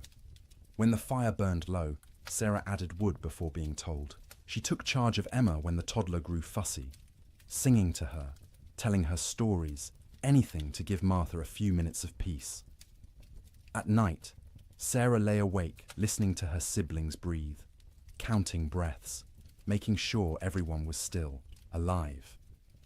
She'd developed an irrational fear that someone would simply stop breathing in the dark and no one would notice. So she stayed vigilant, even when her own body screamed for sleep. She dreamed about school, which seemed like something from another life. the one-room schoolhouse 3 miles from their ranch, where Miss Peterson taught reading and arithmetic to a dozen farm children. Sarah had loved school, loved learning, loved having somewhere to go that wasn't the ranch. The storm had started during Christmas break, and school hadn't reopened. Might never reopen if families didn't survive the winter. She wondered about her classmates. Were they trapped in their homes too? Were they hungry? Were they scared? Or had some of them already died, frozen in cabins that couldn't keep them warm, and she'd never know because news didn't travel through blizzards? These thoughts circled in her head at night, keeping her awake even when exhaustion made her bones ache. She was becoming an adult too quickly, forced to carry worries that children shouldn't have to carry. But she had no choice. The storm didn't care about childhood innocence. Thomas, at 9, dealt with the storm differently. He grew angry. Not explosive anger, not tantrums, but a cold, sullen fury that he directed at everything and nothing. He was angry at the wind for not stopping, angry at his father for not fixing things, angry at God for letting this happen, angry at himself for being trapped and helpless. He'd punch his thin straw mattress when no one was looking, imagining it was the storm, hitting it until his knuckles hurt. He'd kick at the wall, leaving small scuff marks that his mother saw but didn't comment on. He needed to fight something, but there was nothing to fight except weather, and weather was beyond fighting. At night, Thomas didn't sleep so much as surrender. He'd fight consciousness until his body simply shut down, crashing into sleep so deep it was almost like fainting. He'd wake suddenly, disoriented, not remembering where he was for terrifying seconds before memory returned and reality settled back into place. His dreams were violent. He fought bears, wolves, faceless men. He swung fists and weapons, defending his family against threats that dissolved when he tried to focus on them. He'd wake with his heart pounding, sweat soaking his collar despite the cold, and lie there, trying to calm down before he disturbed everyone else. He was hungry all the time, a gnawing, constant hunger that made him think about food obsessively. He'd remember meals from before the storm, special occasions when they'd had roasted chicken, or beef, or his mother's apple pie. The memories were so vivid he could taste them, and the disappointment when he opened his eyes to find only reality was crushing. His mother noticed his anger, but didn't know how to help. She'd try to hug him, and he'd tolerate it stiffly, uncomfortable, with comfort, needing to be tough. He was the man of the house when his father was outside. He had to be strong. He couldn't let himself be a child, even though he was desperately, urgently still a child who needed reassurance that everything would be all right. James, at 7, retreated into silence and fantasy. He created elaborate stories in his head, imagining himself as a hero who could control weather, who could make the sun come out and melt all the snow. In his fantasies, he'd save his family, save the cattle, save everyone. People would thank him. His father would be proud. These daydreams occupied hours. He'd sit by the fire, face blank, living entirely in his imagination where he was powerful instead of helpless. His mother worried about his silence, not understanding it was protection. If he didn't talk, he didn't have to acknowledge reality. He could stay in his head where things made sense and he had control. At night, James slept deeply but unrestfully. He'd thrash and kick, fighting battles in his dreams, sometimes crying out words no one could understand. His siblings had learned to sleep away from his feet because he'd kick without waking. Martha would sometimes reach over and touch his forehead, checking for fever, but he was just hot from the exertion of his dreams. When he did talk, it was often about summer. He'd ask when they could go outside and play, when they could go fishing in the creek, when the cattle would come back. His questions broke Martha's heart because she had no answers. She'd deflect, saying soon, or when winter ends, knowing these were lies, but unable to tell a 7-year-old that winter might not end, that nothing might come back. Emma, just 3 years old, understood least and suffered most in some ways. She knew something was wrong but couldn't articulate what. Her world had shrunk to one room, a fire, and the immediate presence of her family. She didn't remember clearly how things had been before the storm. This cold, confined existence was becoming her normal. She cried often, not from any specific pain, but from generalized distress. Hungry cries, cold cries, tired cries, scared cries. Her vocabulary wasn't sufficient to express what she felt, so she cried and clung to her mother and refused to be put down. Martha carried her constantly, the child's weight a familiar burden.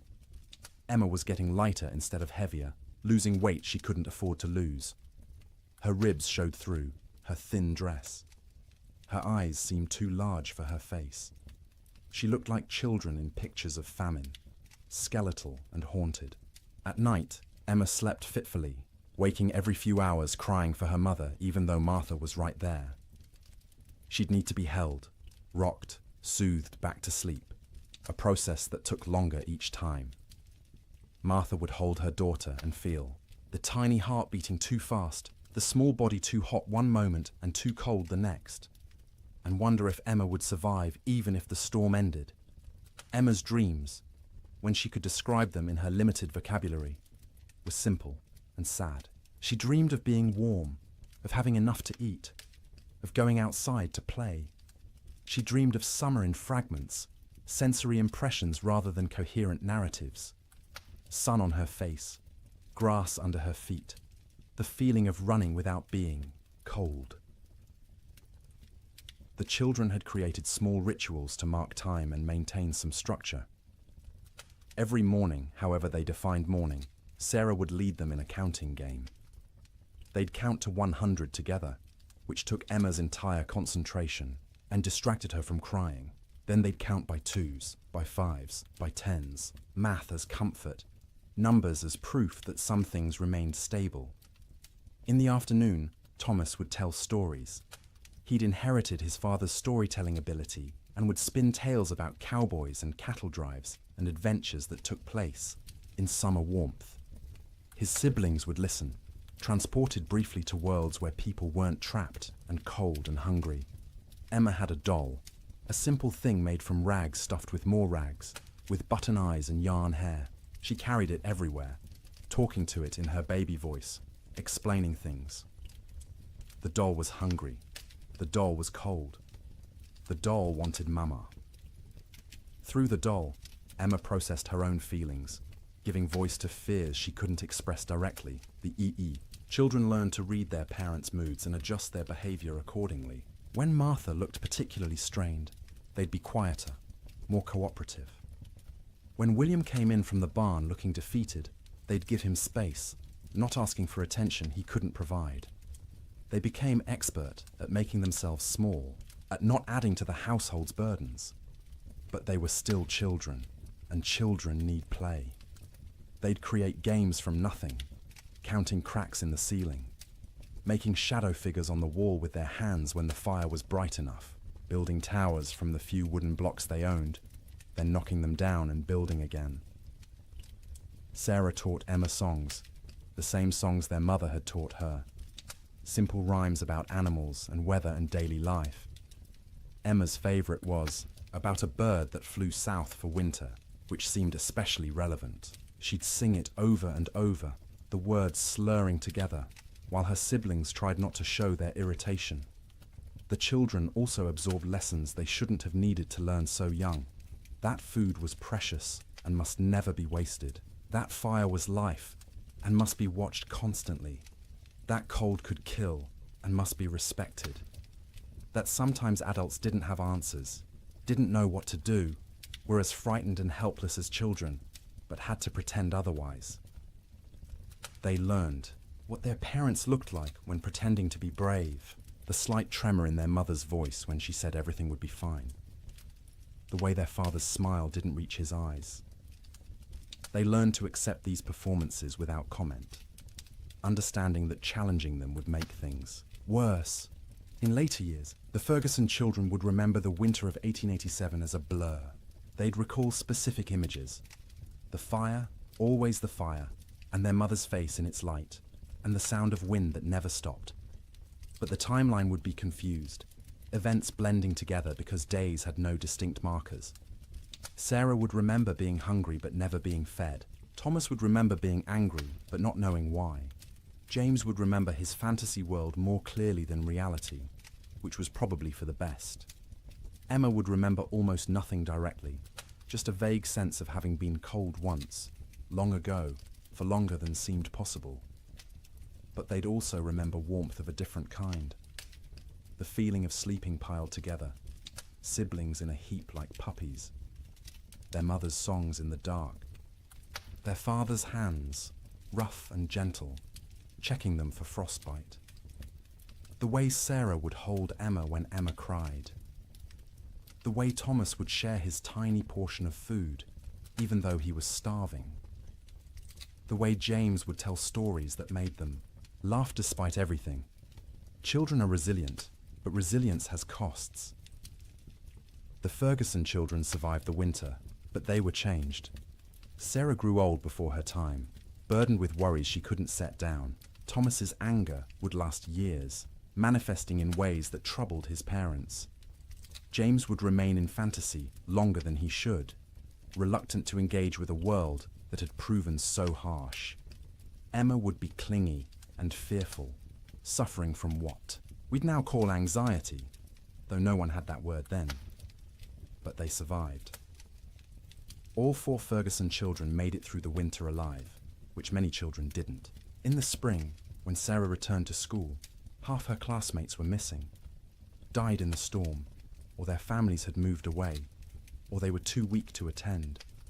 The teacher never spoke about them, and Sarah never asked, but she noticed the empty desks and understood what they meant.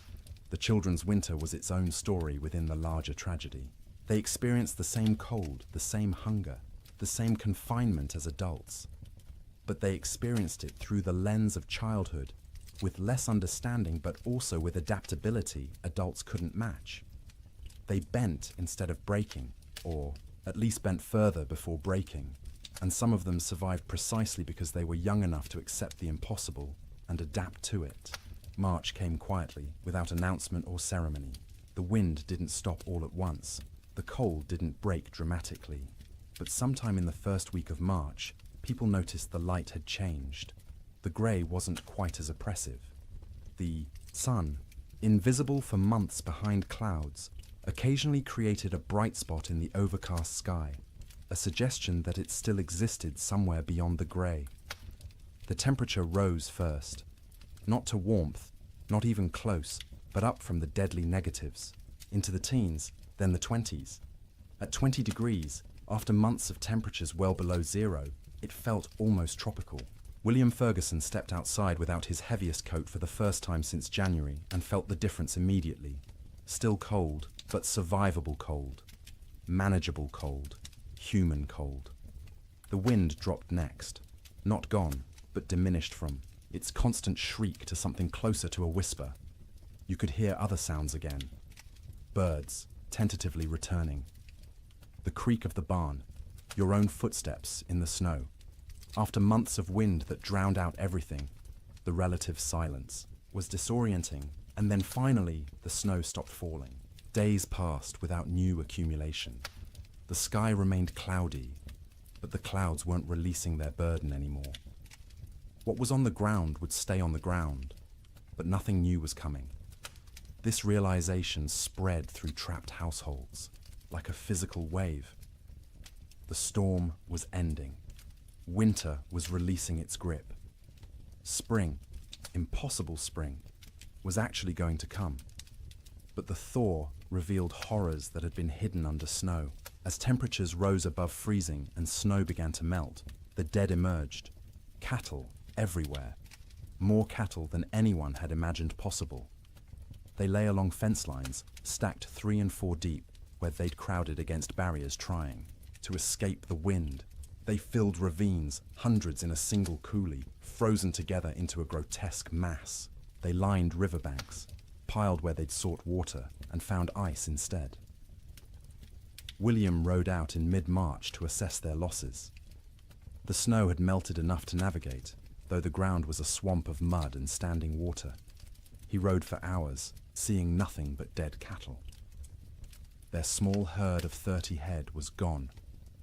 All 30 dead. Some near the barn where they'd sought shelter. Others scattered across their range, frozen in place, some still standing. The smell was overwhelming. As the carcasses thawed, they began to rot. The air across the plains filled with the sweet, cloying stench of decay. You couldn't escape it. It permeated clothing, hair, got into your mouth and nose until you tasted it constantly. Cowboys tied, scarves soaked in vinegar over their faces, but it barely helped. The financial devastation was absolute. Ranches that had run thousands of head found hundreds alive, if that. The great cattle companies, backed by Eastern and European money, went bankrupt overnight. Investors who'd expected returns of 20–30% instead lost everything. The boom was over. The cattle kingdom had fallen. But more important than money, more immediate, was the human cost. As spring progressed and travel became possible again, stories emerged.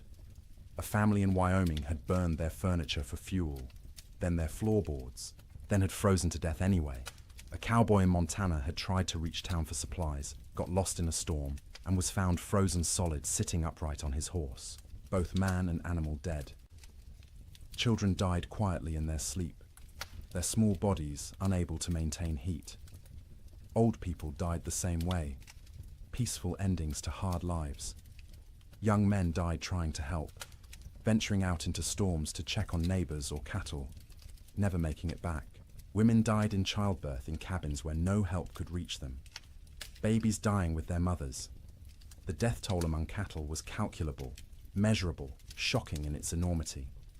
Estimates ranged from 60 to 90% mortality across the northern plains. Hundreds of thousands of animals dead. But the human toll was harder to count.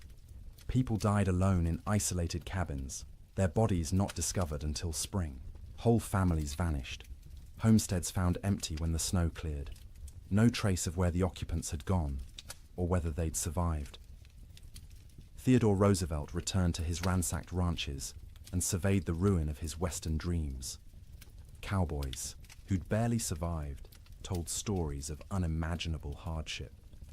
Ranchers calculated losses that dwarfed their ability to recover. And slowly, painfully, everyone who'd survived began the work of rebuilding. But they rebuilt differently. The open range was dead, killed as surely as the cattle that had grazed it. Ranchers who continued in the business built barns, stored hay, kept smaller herds they could actually feed through winter. They fenced pastures, rotating cattle seasonally rather than letting them roam year-round. The cowboy, as romantic figure, driving vast herds across unfenced prairie, became a relic of a past that had ended in ice and death. The survivors were changed. Martha Ferguson emerged from that winter 20 pounds lighter, her hair gone grey at 32. William's hands shook for months afterward, trauma expressing itself in tremors he couldn't control. The children carried scars that wouldn't show. For years, psychological wounds that would shape their entire lives, but they'd survived. All of them. The Ferguson family made it through intact, which was more than many could say. And as spring truly arrived, as green grass pushed up through mud and trees began to bud and the sun returned with actual warmth, they began to remember what life could be. The first night Martha slept without waking every few hours, checking on her children. She woke feeling guilty for having rested. The first morning, William went outside and wasn't hit by killing cold. He stood in the barn doorway and cried. The children, resilient as children are, adapted more quickly. They ran outside in bare feet, feeling grass beneath their toes, relearning, joy they'd almost forgotten. Sleep in spring was different from sleep in winter. The fear was gone, the vigilance unnecessary. People slept deeply for the first time in months, their bodies finally feeling safe enough to truly rest. They slept for 10 hours, 12 hours, catching up on sleep debt accumulated over winter. They woke refreshed, amazed at the feeling, remembering what normal had felt like. But the dreams remained. For years afterward, survivors would wake from nightmares about the winter of 1887. They'd dream of being trapped, of being cold, of hearing cattle die, and being unable to help. These dreams would fade over time, but never entirely disappear. The winter had carved itself into their psyches, a permanent scar. And now, dear traveller through this story, we've reached the end of our journey through the coldest winter in wild West history. We've walked with cowboys in their bunkhouses, huddled with families around failing fires, witnessed the death of cattle and dreams, and an entire way of life. The Great Die-Up of 1887 was catastrophic. It killed hundreds of thousands of animals, bankrupted fortunes, and ended the era of open-range ranching forever. But more than that, it tested human endurance in ways few events ever have. It asked people to survive the unsurvivable, to sleep, in conditions where sleep seemed impossible, to maintain hope when hope was absurd, and they did. Not all of them, not even most of them without terrible cost, but enough survived to tell the story, to rebuild, to ensure that the lessons learned would protect future generations. As you lie in your warm bed tonight, safe from cold and storm, let yourself feel the profound gift of that warmth. The pioneers of the Wild West would have considered your comfort miraculous, impossible luxury beyond imagining. Central heating, insulated walls, blankets made in factories rather than woven by hand. You live in the future they could only dream of, the safety they fought to reach. Their struggle made this possible. Every improvement in building techniques, every advance in weather prediction, every system we have now to survive winter grew from lessons learned in disasters like the Great Die-Up. They suffered so that eventually people wouldn't have to suffer, so that sleep could be restful rather than survival, so that winter could be endured without terror. Let their memory settle over you gently now. Let the wind that screamed across the Montana plains become the whisper of your fan. Let the cold that killed become the pleasant coolness of your air conditioning. Let the hunger that gnawed at them become the satisfaction of knowing you can eat when you wake. You are safe, you are warm, you are comfortable in ways they couldn't have imagined. And as you drift towards sleep, carry with you gratitude for that safety. Honor their endurance by appreciating what you have. Remember their suffering by cherishing your comfort. The winter of 1887 is over. It has been over for more than a century, but its story remains, a testament to human resilience and the terrible power of nature.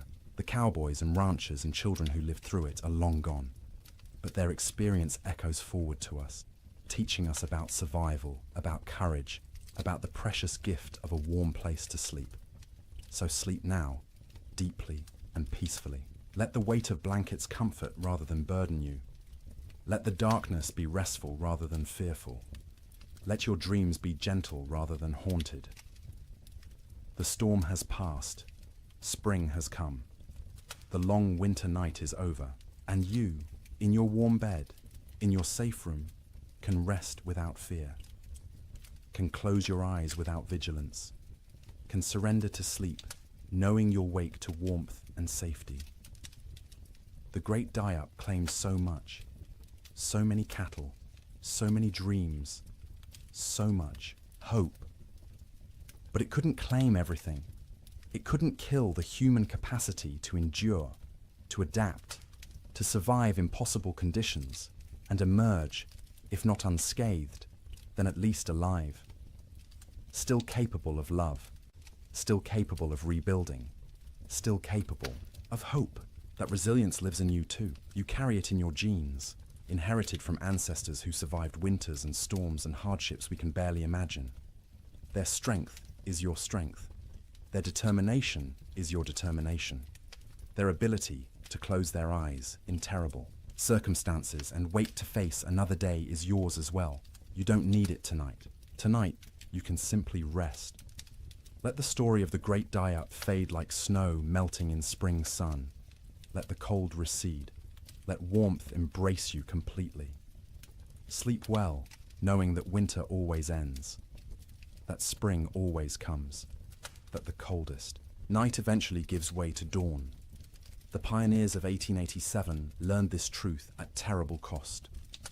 But they learned it, and they survived. And because of them, you live in a world where winter is manageable, where cold is temporary, where sleep is safe.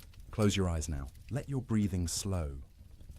Feel the weight of your body sink into your mattress, supported and comfortable. You've traveled a long way tonight, through a winter that ended before you were born. You've witnessed suffering and endurance and the slow arrival of relief. Now it's time to find your own relief, your own rest, your own peaceful surrender to sleep. The wind has stopped screaming. The cold has lost its teeth. The cattle are grazing on green grass in valleys where snow once piled 20 feet deep. And you are here, warm and safe, ready to sleep, ready to dream gentle dreams, ready to wake refreshed to a world where the great die-up is history, where winter is a season rather than a death sentence, where sleep is rest rather than survival. Good night, traveller. Thank you for joining me on this journey through the coldest winter in Wild West history. May your own sleep be everything those pioneers couldn't have. May you wake warm and safe, grateful for the comfort that cost them so much to achieve. The storm is over. Spring has come. Sleep well. Good evening and welcome back, friends. Tonight, we are going to journey through the Great Famine Winter, when medieval Europe froze for 7 years. As always, let me know where in the world you are listening in from.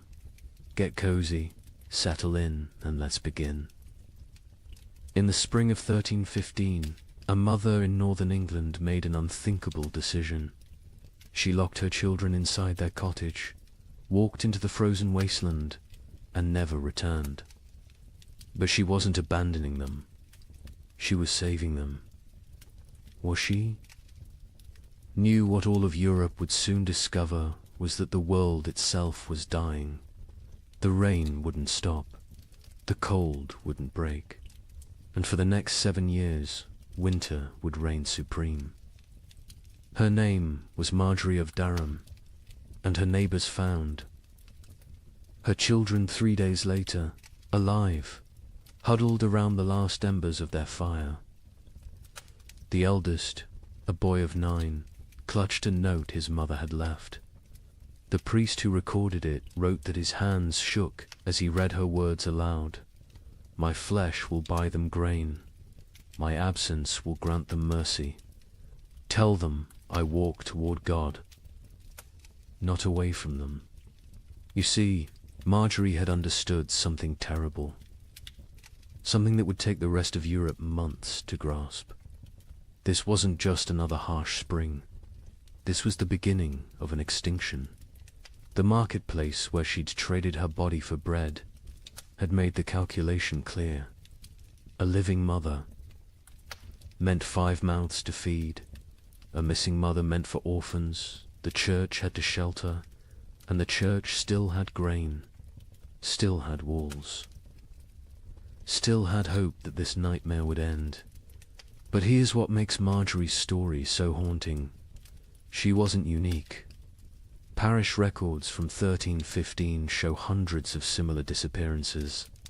Parents vanishing into blizzards, elderly grandparents wandering into forests, always leaving notes, always locking doors from the outside, always walking toward death like it was salvation. The chronicler Geoffrey Le Baker would later write about that spring with words that feel pulled from nightmares. Rains began on St. George's Day and fell like God had forgotten how to do anything else. Not the warm rains of April that wake sleeping seeds, but frozen needles that killed whatever they touched. Crops didn't fail, they drowned standing. Rivers didn't flood, they exploded from their banks like wounded animals. Think about that. For a moment, you're a medieval peasant. Your entire world is 3 miles wide. Everything you know about survival, every technique your father taught you, every prayer your mother whispered, assumes one simple truth. that seasons follow patterns. Spring brings life, summer brings growth, autumn brings harvest, winter brings rest. But what happens when spring never comes? When winter refuses to die? When the very foundation of existence cracks beneath your feet? That's what began in 1315. Not a famine, not a crisis, but the complete collapse of natural order. And Marjorie of Durham, walking into that frozen dawn, leaving her children behind to live, was just the first character in a story that would consume 15 million souls. Before it ended.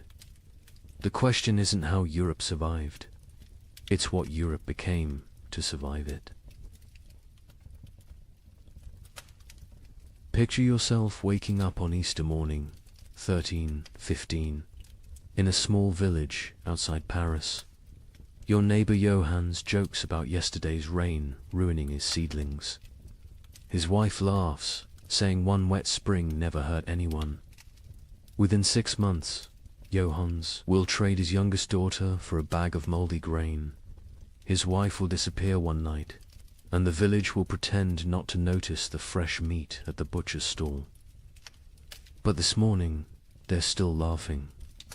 The peculiar thing about catastrophe is how quietly it arrives. No trumpets, no divine warnings, just rain.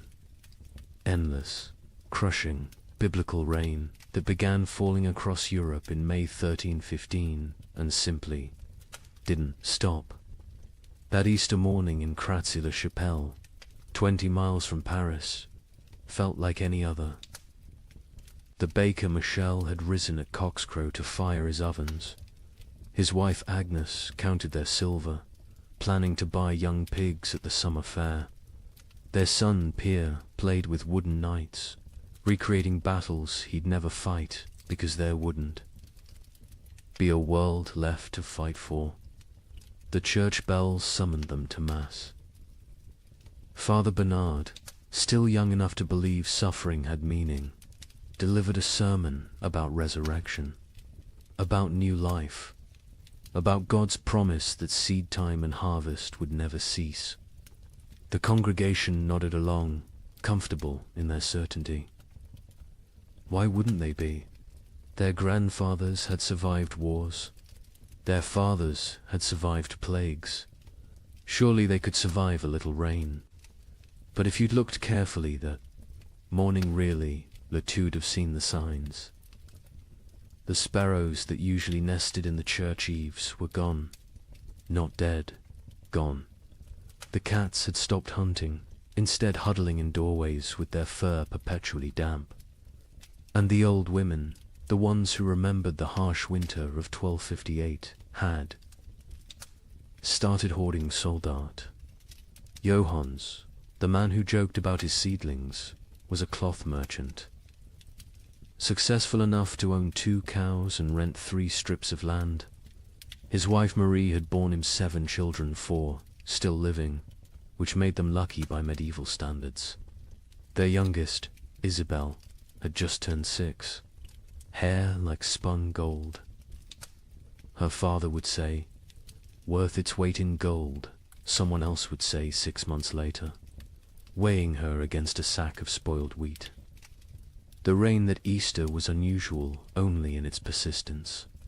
It had fallen for 3 days straight, turning the roads to mud, keeping the holiday merchants away. But rain in April wasn't catastrophe, it was inconvenience. The real terror wouldn't begin until May 15th, the feast of St. Dymphna, when the rain turned cold. Brother Francis of the Abbey St. Denis recorded it first. He'd been copying manuscripts when he noticed his breath misting in the scriptorium. In May, at midday, the ink froze on his quill. He thought perhaps illness had taken him. Fever turned backward into chills. Then he saw the other monks rubbing their hands, saw the frost forming on the inside of the windows. By June, That cold rain had become something medieval Europeans had no word for. We might call it freezing rain, but they called it devil spit. Water that fell as liquid but froze on contact. Entire fields became sheets of ice in summer. Roses bloomed and died in the same hour, encased in crystal tombs. The wheat, which should have been knee-high and green, stood stunted and yellow. The barley rotted in the earth before it could sprout. The rye grew, but wrong-twisted, black, infected with something that would later be recognized as ergot, the fungus that causes hallucinations and gangrene. Some villagers, desperate for any harvest, ate it anyway. They danced themselves to death in the streets, laughing as their fingers turned black and fell off. But we're getting ahead of ourselves. Let's return to Johannes and his family, because their story is everyone's story. By late May, Johannes had stopped joking about anything. The constant rain had ruined the roads, making trade impossible. No merchants could travel, which meant no cloth could be sold, which meant no coins for bread. Not that there was bread to buy. The baker Michel had closed his ovens now. Grain meant no flour, meant no purpose to the fire. June brought the first death in Crassy-la-Chapelle. Not from starvation, not yet. Old Catherine, who'd survived 70 winters, simply gave up. She announced at Sunday Mass that God had abandoned them, walked home, lay down in her bed, and willed herself to die. The priest called it despair, a mortal sin. But privately, he envied her escape. The real horror began in July, when the rain briefly stopped. For 3 days, the sun appeared, weak and watery but present. The villagers rushed to salvage what they could, to plant anything that might grow before autumn. They worked day and night, hands bloody from tearing at the muddy earth, planting beans, turnips, anything fast-growing. On the 4th day, the hail began. Not regular hail. Chunks of ice the size of fists, driven sideways by winds that shouldn't exist in summer. They shattered shutters, killed chickens, knocked full-grown men unconscious. When it stopped, nothing remained of those desperate plantings. The fields looked like they'd been trampled by an army of giants. That's when Johannes made his first, unthinkable choice. He killed one of his cows, not for meat not, yet but for mercy. It was starving, crying constantly, too weak to stand. He told his children it had gotten sick, but Marie knew. She saw him save the blood in buckets, saw him portion it carefully with their dwindling barley. Blood pudding would keep them alive another week. Argus arrived wearing winter's clothes. Frost in the mornings, ice on the water buckets, breath misting even at noon. The second cow died on its own, and Johannes counted it lucky. They ate everything: the meat, the organs, the marrow from the bones. They boiled the hide for soup. They ground the bones for flour. Nothing was waste, because waste meant death. Brother Thomas of Westminster Abbey wrote something strange in his chronicle that summer. The heavens have forgotten how to cease their tears. At first, monks like Thomas saw it as God testing their faith. A brief punishment, maybe for the wars between England and Scotland, maybe for the French king arresting the Pope. Surely it would pass. But then came the letters from sister monasteries. From Cologne, our fields are lakes. From Florence, the Arno has swallowed 3 villages. From Krakow, the children ask what the sun looked like. What terrified Thomas wasn't the rain itself, it was the temperature. In July, the height. Of summer he could see his breath while saying morning prayers. Ice formed on the altar wine. And still the rain fell. The monastery's chronicle, which Thomas kept with meticulous care, tells us exactly when normal ended and nightmare began. June 23rd, the eve of St. John, traditionally celebrated with bonfires that burned until dawn. That year, no fire would stay lit. The rain fell horizontally, driven by winds that belonged to December, not midsummer. Thomas wrote, "The brothers attempted 7 times to light the sacred fire. Each time, the rain doused it before a single prayer could be spoken.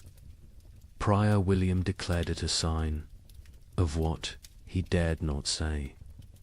Thomas had been corresponding with monasteries across Christendom for 20 years. His position as chronicler meant he received letters from abbeys in Scotland to Sicily, from Ireland to Poland. Usually, these letters discussed theological matters, requested copied manuscripts, or shared news of appointments and deaths. But starting in July 1315, every letter carried the same message, dressed in different words. Something was terribly wrong with God's creation. From Melrose Abbey in Scotland came a letter that made Thomas's hands shake. "Brother, we write to you from hell, frozen over.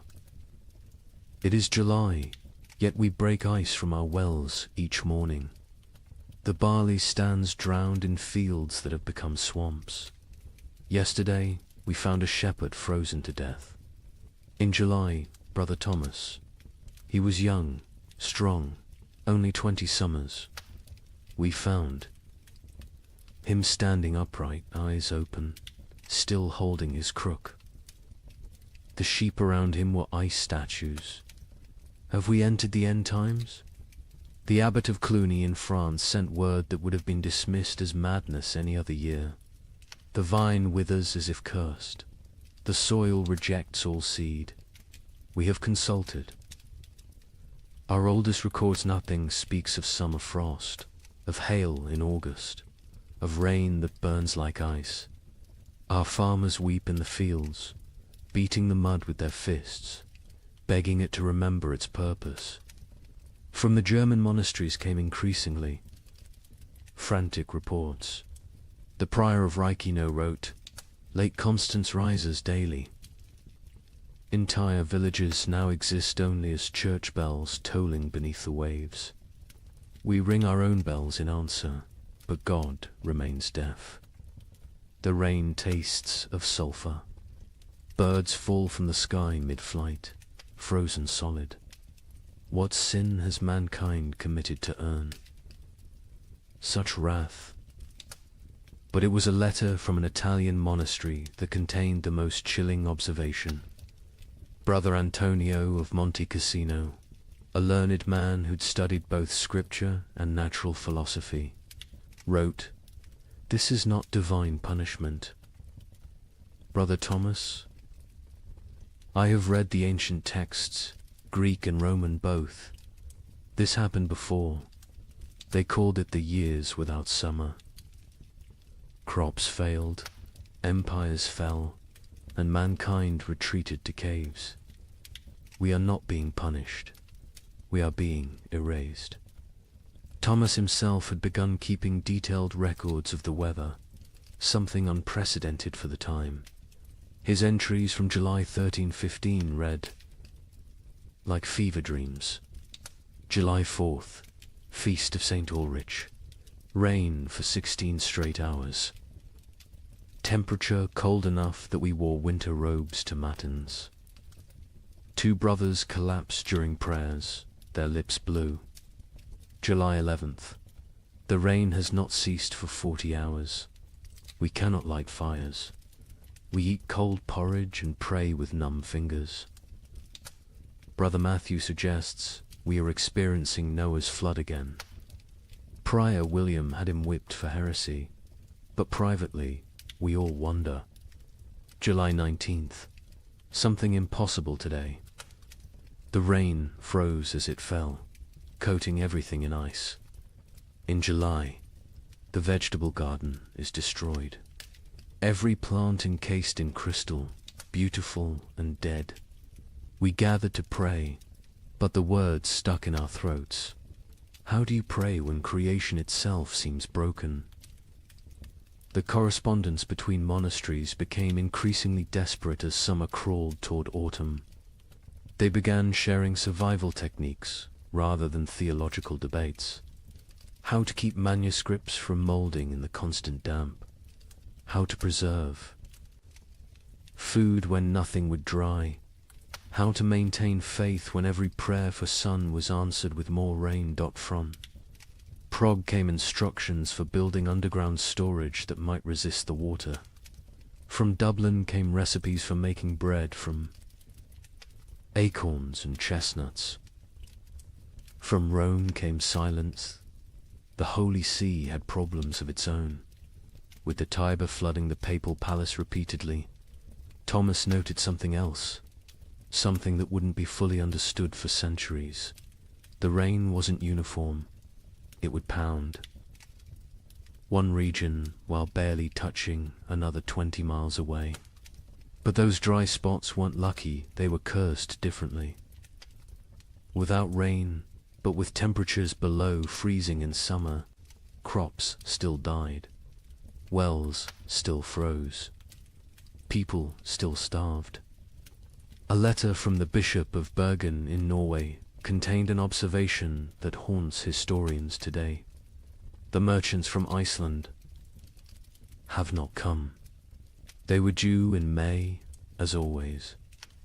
It is now August. Ships sent to investigate found the sea routes blocked by mountains of ice that should not exist in summer, or perhaps should not exist at all. The sailors speak of icebergs, tall as cathedrals, moving south like an army of frozen giants.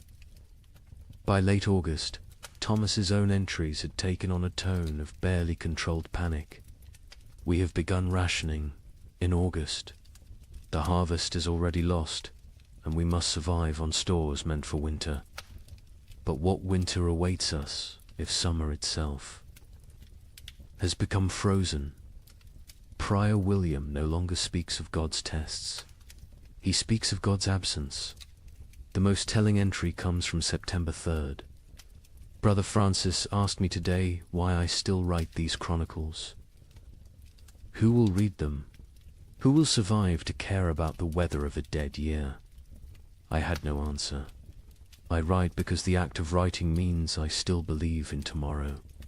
When I stop writing, I stop hoping.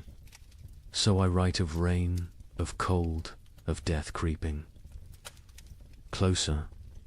I write because someone must witness the ending of the world. Imagine watching your entire years work everything you need to survive a rotting in the field before your eyes. Not failing to grow, not dying from drought, but literally dissolving into grey sludge.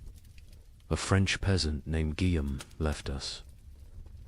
A rare written account dictated to a priest. The wheat stood tall and green in June, promising the best harvest in memory. By August, it was black soup. The smell, God forgive me, it smelled like death before death had even come. But here's where our story takes its first dark turn. The failed harvest of 1315 was just the opening act. Because while the peasants mourned their rotted grain, something else was happening. Something that would transform a bad harvest into an apocalypse. Guillaume of Soissons was not a typical peasant.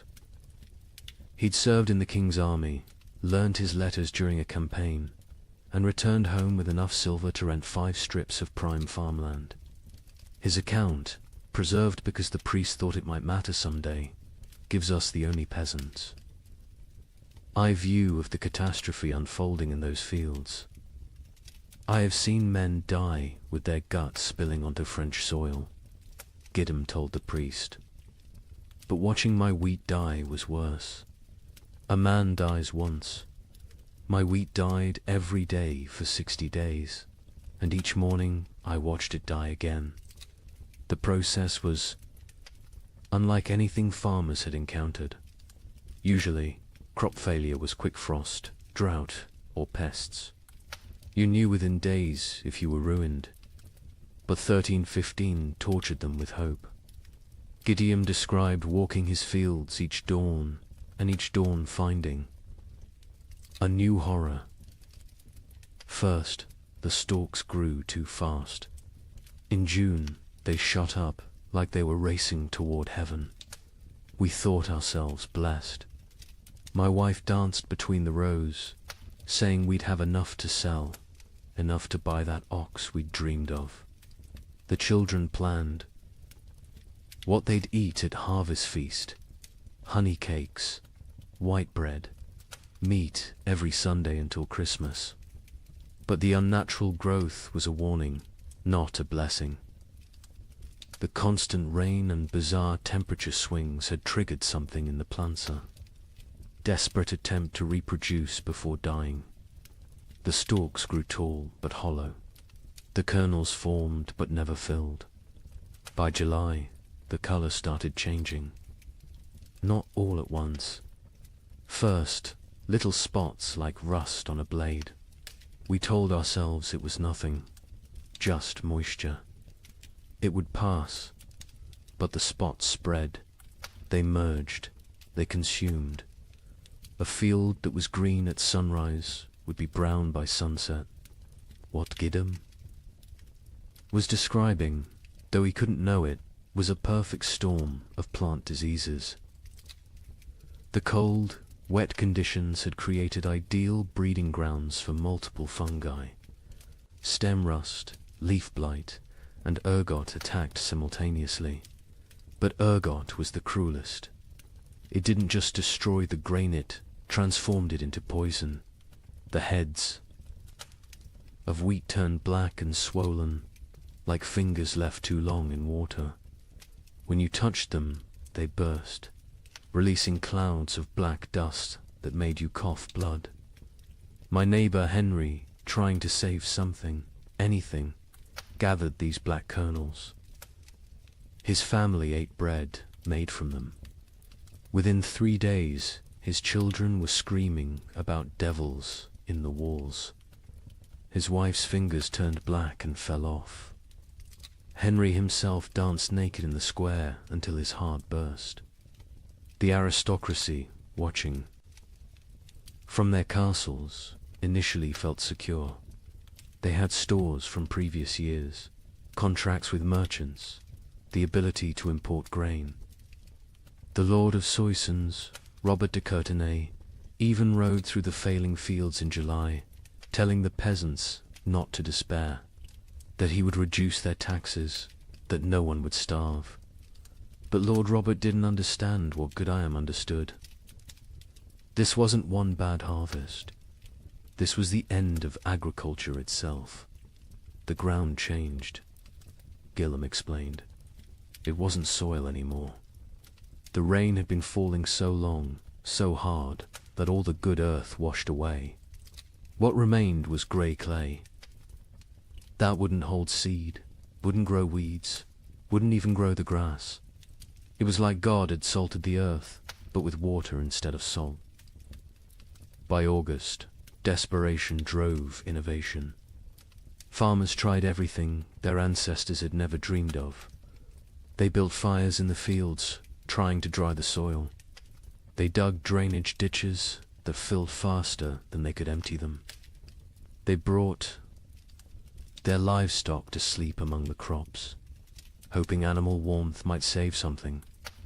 An educated monk observing these efforts wrote, "They perform rituals that border on paganism, dancing naked under the full moon, burying live cats at field corners, bleeding themselves onto the soil. They have forgotten Christ and remembered older, darker gods, yet still the crops fail.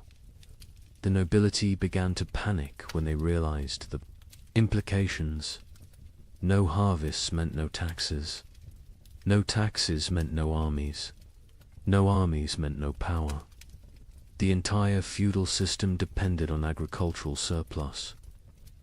Without it, civilization itself would collapse. The Bishop of Reims recorded a meeting of local lords in August 1315. Lord Thibaut suggested we take what grain remains by force, store it in our castles, and let God sort the living from the dead. Lord Gautier proposed we sell our lands to Italian merchants who don't yet know of our catastrophe. Lord Felipe said nothing, just sharpened his sword throughout the meeting. We all knew what he was thinking.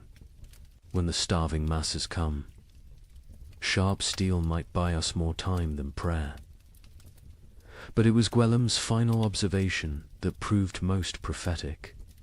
The worst part wasn't the hunger we knew was coming. It was what hunger would make us become. I saw my neighbor Marcel looking at his plump daughter differently, not with father's.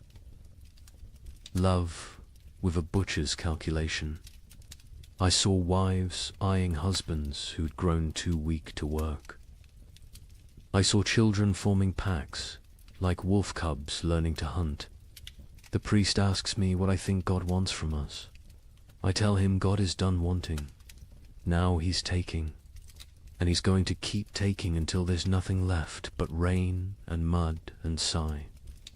And mud and sigh. The memory of what men used to be before they became animals again. The failed harvest of 1315 wasn't measured in bushels of lost grain. It was measured in the systematic destruction of hope. Every rural community in Europe had lived with the same rhythm for 1,000 years.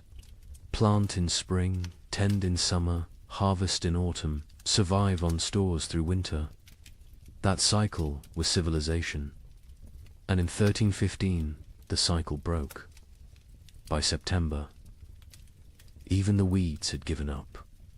Fields that should have been golden with wheat or barley were instead grey seas of mud, punctuated by the black skeletons of dead trees. The only things that grew were fungous, bulbous things that appeared overnight in colors nature had never intended. Purple, electric blue, sick yellow. Children who ate them died laughing. Adults who ate them died screaming. The recording. Priest added his own note to Gwillim's testimony. This man speaks truth. I have seen the fields myself.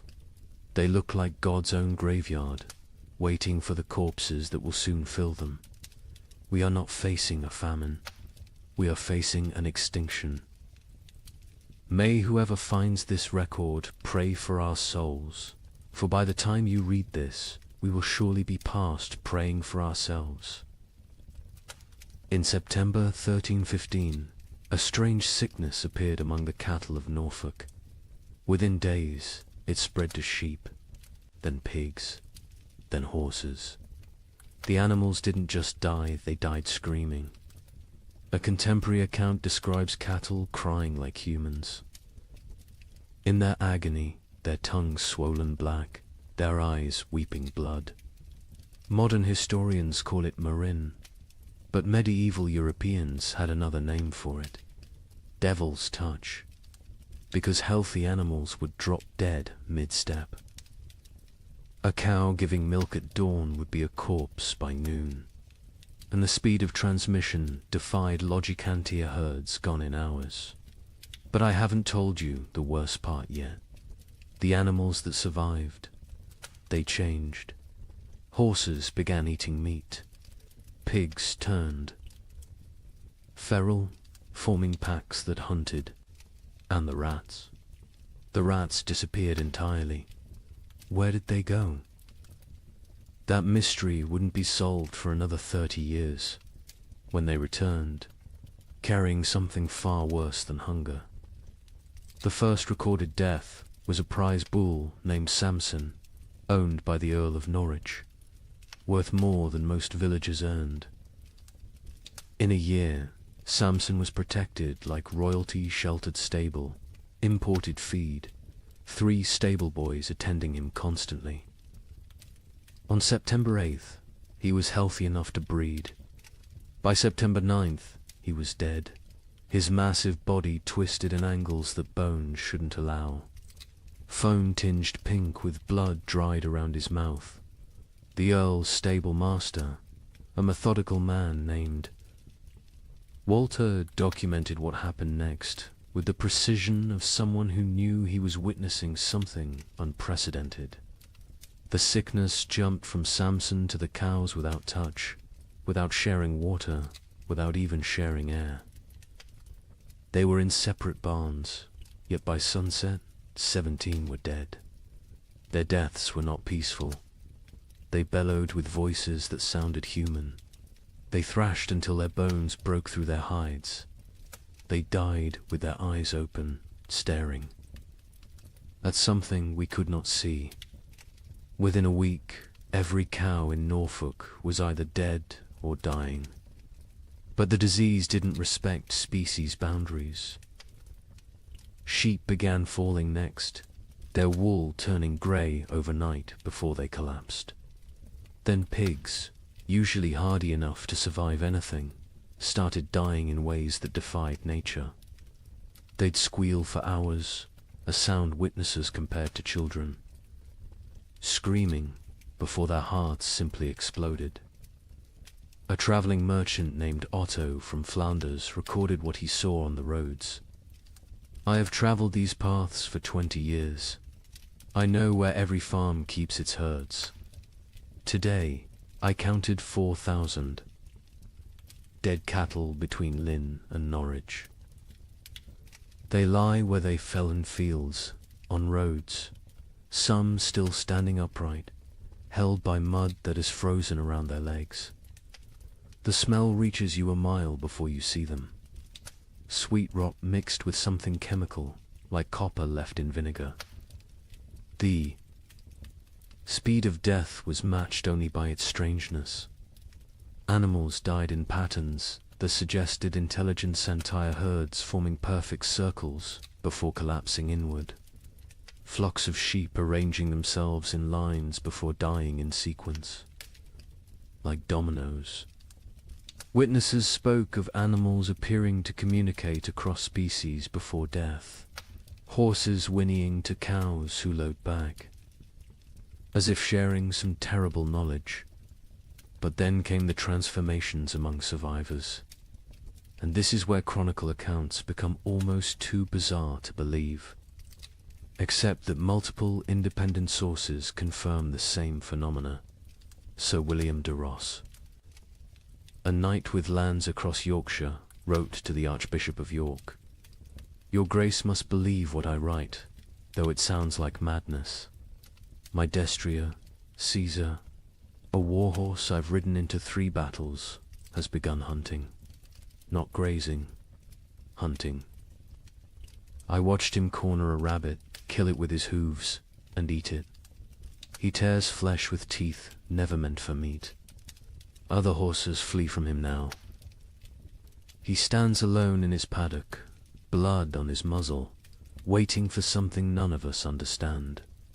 The pigs were worse. Those that survived the plague didn't return to their pens. They grouped together in the forests, moving in coordinated packs. A woodcutter named Thomas testified to the Bishop of Ely. 20 of them, maybe more, moving like wolves, but smarter than wolves. They set ambushes. They used one injured piglet as bait to draw a merchant from his cart. When he climbed down to help him, the others came from the trees. We found his bones 3 days later, picked clean, arranged in a pile like they were showing off. The transformation wasn't limited to behavior. Physical changes occurred that medieval veterinarians couldn't explain. Horses grew longer teeth, sharp enough to tear meat. Pigs developed thicker hides that arrows couldn't pierce. Chickens that survived grew black feathers, regardless of their original coloring, and their eggs when cracked, contained blood instead of yolk. A learned monk, Brother Adlard, who had studied Arabic texts on animal husbandry, proposed a theory. The beasts know something we do not. They sense the world itself is dying and are changing to survive in whatever hellscape follows. They are becoming what they need to be.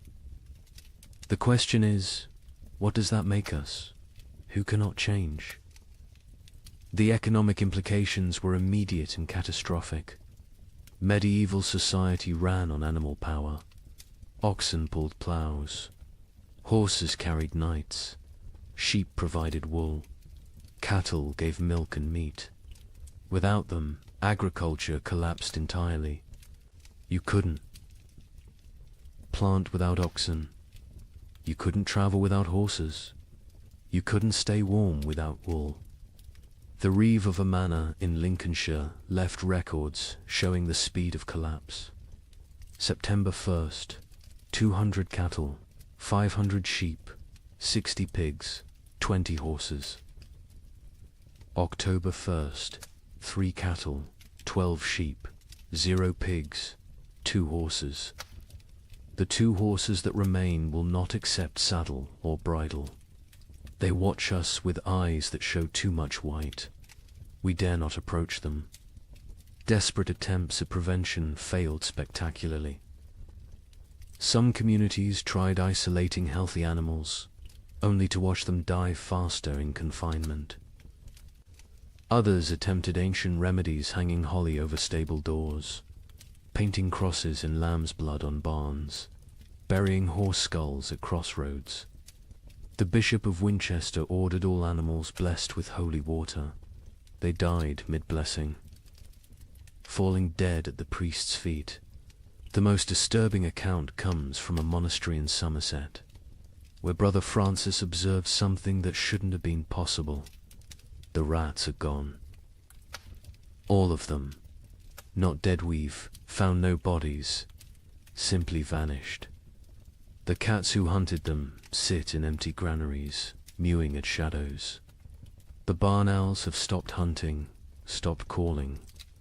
Some have been found dead with full bellies, as if they ate something that killed them from within. But there are no rats. Where did they go?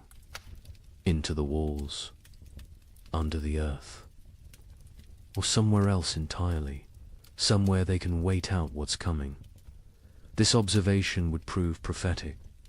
The rats had indeed gone somewhere deep into Eastern European forests, into cave systems, into places where they could breed and change and feast on the endless supply of corpses the famine would provide.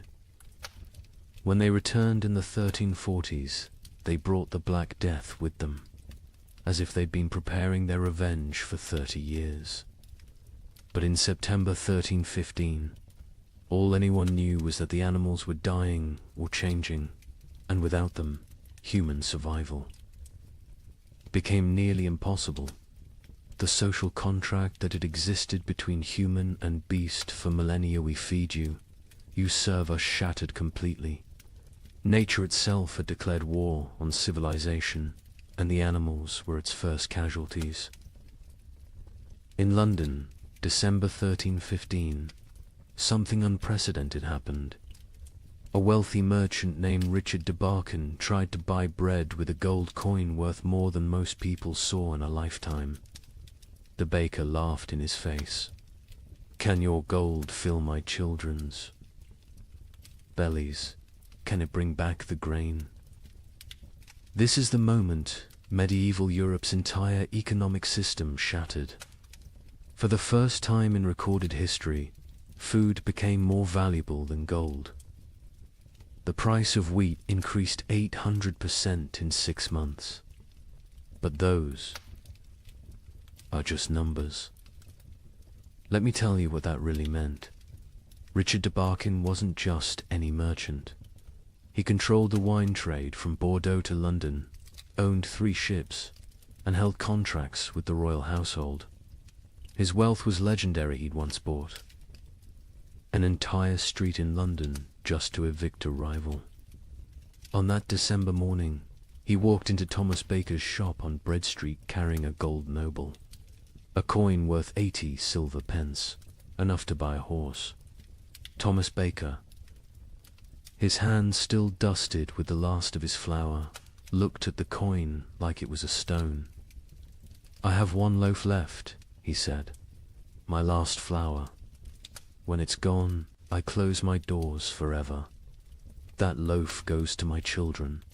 Your gold cannot create grain from nothing." Richard, accustomed to gold opening every door, placed 2 more nobles on the counter. Thomas swept them onto the floor. "Take your metal to the Thames and see if the fish will trade bread for it. I'll keep my loaf." The story spread through London within hours, not because a rich man was refused bread, but because everyone suddenly understood. The fundamental assumption of civilization that money could buy necessities had died. The keeper of the Royal Exchange, Simon de Canterbury, recorded the complete collapse of monetary meaning. December 1st, 1 penny buys a loaf. December 15th, 1 shilling buys a loaf. December 30th, 1 pound buys a loaf. January 13, 16, no amount buys a loaf, for there are no loaves to buy. But the breakdown went deeper than inflation. The very concept of value imploded. A manuscript from Guildhall records an exchange that would have been incomprehensible months earlier. Margaret Carpenter traded her wedding ring, passed down 5 generations, for 2 turnips. John Smithson offered his house for a ham. The hams. Owner refused. The guild system, which had regulated trade for centuries, collapsed overnight. The worshipful company of bakers, once among London's most powerful guilds, disbanded when 8 of 12 members died trying to defend their shops from crowds. Their final record, dated January 3rd, 1316, states, "We dissolve this fellowship, as there is nothing left to fellow over. May God forgive what we have become." In Paris, the situation grew even more surreal. The provost of merchants, attempting to maintain order, issued daily price controls. Every morning, he'd announce the maximum legal price for bread. Every evening, bakers would ignore it entirely. One baker, hauled before the provost for charging 30 times the legal rate, responded, "Hang me if you wish. My corpse will bake no bread. Pay my price or starve legally, those are your choices." The relationship between social classes inverted overnight. A peasant with a hidden store of grain wielded more power than a duke with chests of gold. The Chronicle of St. Denis's records, the Count of Champagne, among the realm's richest men, was seen begging at a farmer's door. The farmer, who once would have been flogged for looking the Count in the eye, kept him waiting 3 hours before trading a sack of mouldy oats for the Count's sword, armor, and signet ring. Venice, Europe's commercial heart, tried to maintain normalcy through imports. The Doge sent ships to Egypt, to Constantinople, to anywhere grain might exist. Most never returned. Those that did brought news that shattered hope. The catastrophe wasn't regional. From Ireland to Poland, from Scotland to Sicily, the earth had stopped providing. A Venetian merchant's letter to his partner survives. "I have 40,000 ducats in gold. Yesterday, I tried to buy bread with it all. The baker said he'd rather throw his last loaf to the fish than trade it for coins. I offered him my palazzo. He laughed and said, 'Can I eat marble? Can I digest paintings? We have invented money, created banking, built commerce. None of it matters when there is nothing to buy.'" The church, traditionally the provider of last resort, faced impossible mathematics. The Abbey of Cluny's accounts show their dilemma starkly. We have grain for 300 souls for 6 months. 7,000 souls crowd our gates. If we feed all 4, compassion's sake, all die in 3 weeks. If we feed only our brothers, we survive but lose our purpose. Christ multiplied loaves in Phaedrus. We can only divide and subtract. Some monasteries chose martyrdom through generosity, opening their stores until empty, then dying with those they tried to save. Others became fortresses, monks armed with clubs defending walls, while starving crowds pleaded outside. The abbot of Glastonbury wrote, "We have become what we swore never to be, choosers of who lives and who dies. Each grain of wheat is a decision, each meal is a judgment. We are not God, yet we play him daily." The collapse of money created new forms of trade that horrified contemporary observers. The Bishop of Lincoln recorded, "Women sell themselves, not for coin, but for bread. A loaf buys what gold cannot. Mothers auction their children to whoever can feed them. These are not choices. These are mathematics of survival." In Hamburg, they developed a grotesque solution: the flesh market. Not selling human flesh not yet, but selling the promise of it. People would sign contracts pledging their bodies after death in exchange for food while living. A German merchant wrote, "The dying sell their future corpses for present bread. Buyers mark their purchases, waiting like vultures. When someone falls, arguments break out over whose property they've become." The English crown attempted to maintain control through force. Edward II issued proclamations making food hoarding punishable by death. The result: those with food hid it better. Royal agents searching for hidden grain often found families dead of starvation, sitting around empty tables, having hidden their food so well they couldn't find it themselves in their final delirium. A royal clerk named William de Dean recorded, "The futility. We hanged a man for hiding grain. The crowd watching the execution fought over his shoes before he stopped kicking. We cannot hang hunger. We cannot execute starvation. The king commands the rain to stop, the crops to grow, the natural order to restore itself. The rain continues. The king might as well command the dead to rise." By February 1316, even the concept of theft had changed. How could taking food be a crime when not taking it meant death? London's courts stopped prosecuting food theft after jurors refused to convict. One judge wrote, "A man stole bread from a child. The child's mother killed the thief with her bare hands. Who is the criminal? Who is the victim? Our laws were written for a world where food existed. That world is gone." The most profound change was in how people understood wealth itself. For 1,000 years, wealth meant gold, land, titles, power. Now it meant calories. The Archbishop of Canterbury observed, "A beggar with a hidden turnip is richer than a lord with a castle." We spent centuries accumulating treasures that now mean nothing. We should have been stockpiling grain. But who could imagine a world where gold couldn't buy bread? Who could conceive of money itself becoming worthless? This economic collapse wasn't temporary. Even after the harvests eventually returned, the absolute faith in currency never fully recovered. People remembered when gold meant nothing, when coins were just metal, when the entire elaborate system of commerce crumbled before the simple reality of hunger. They remembered when the only currency that mattered was food, and the only exchange rate was survival. Agnes's Norwich recorded in her household accounts the progression of what her family ate as 1316 dawned.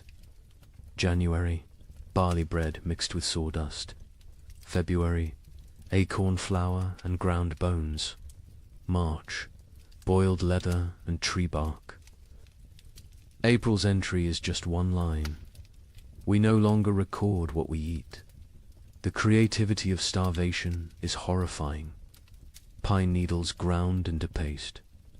Clay mixed with the last drops of milk to make it filling. Parents secretly bleeding themselves at night to mix blood into their children's gruel for protein. But in the city of Erfurt, they discovered something that would haunt Europe's collective memory forever. The local tanner, a man who had grown mysteriously fat while others starved, was found to have a peculiar source of leather. The city records state only, he was burned alive by common consent, and none would speak of what was found in his cellar. Agnes of Norwich was a merchant's widow who'd kept meticulous household accounts for 20 years. Her ledger, preserved in Norwich Cathedral, transforms from mundane records into a descent through hell. Her husband had died in late 1315, leaving her with 4 children and what seemed like adequate stores. She'd managed households through hard times before. But this was different. January 1316. Mix true barley with sawdust from Thomas Carpenter's shop. 1 part grain to 1 part wood. The children notice but do not complain. The sawdust fills their bellies even if it provides no sustenance. We tell ourselves it is fiber, like bran. We pretend not to see the splinters in their stall. The recipe sections of her ledger became increasingly elaborate as real ingredients vanished. Acorn bread. Gather acorns before the pigs find them. Boil. 7 times to remove bitterness, the water turns black as sign. Dry what remains. Grind with stone's mill wheels are too precious for such base material. Mix with water and anything that binds egg. If God provides, blood if he doesn't. Bake until it stops smelling of forest rot. By February, even her precise nature couldn't hide the desperation. Bone meal from the butcher, he claims it's sheep, but the fragments look human-sized. I do not ask. Mix with the last acorn flour. Add melted snow-clean snow from rooftops, not the ground where the dead have lain. The children eat, their teeth hurt from the grinding. Better tooth pain than belly pain. A travelling monk who sheltered with Agnes that February wrote his own account. The widow feeds her children soup that is merely hot water, with leather boiled until it releases some essence of the animal it once was. She watches them drink it, with such intensity as if her gaze could transform it into beef stew. The youngest boy asks what meat this is. She says it is shukau. He accepts this. The substitutions became a science. Flemish merchants developed detailed guides for extending food that read like alchemical texts. Pine needle tea provides the sensation of eating when boiled thick enough. Add chalk dust for substance. The stomach believes it is full for precious hours.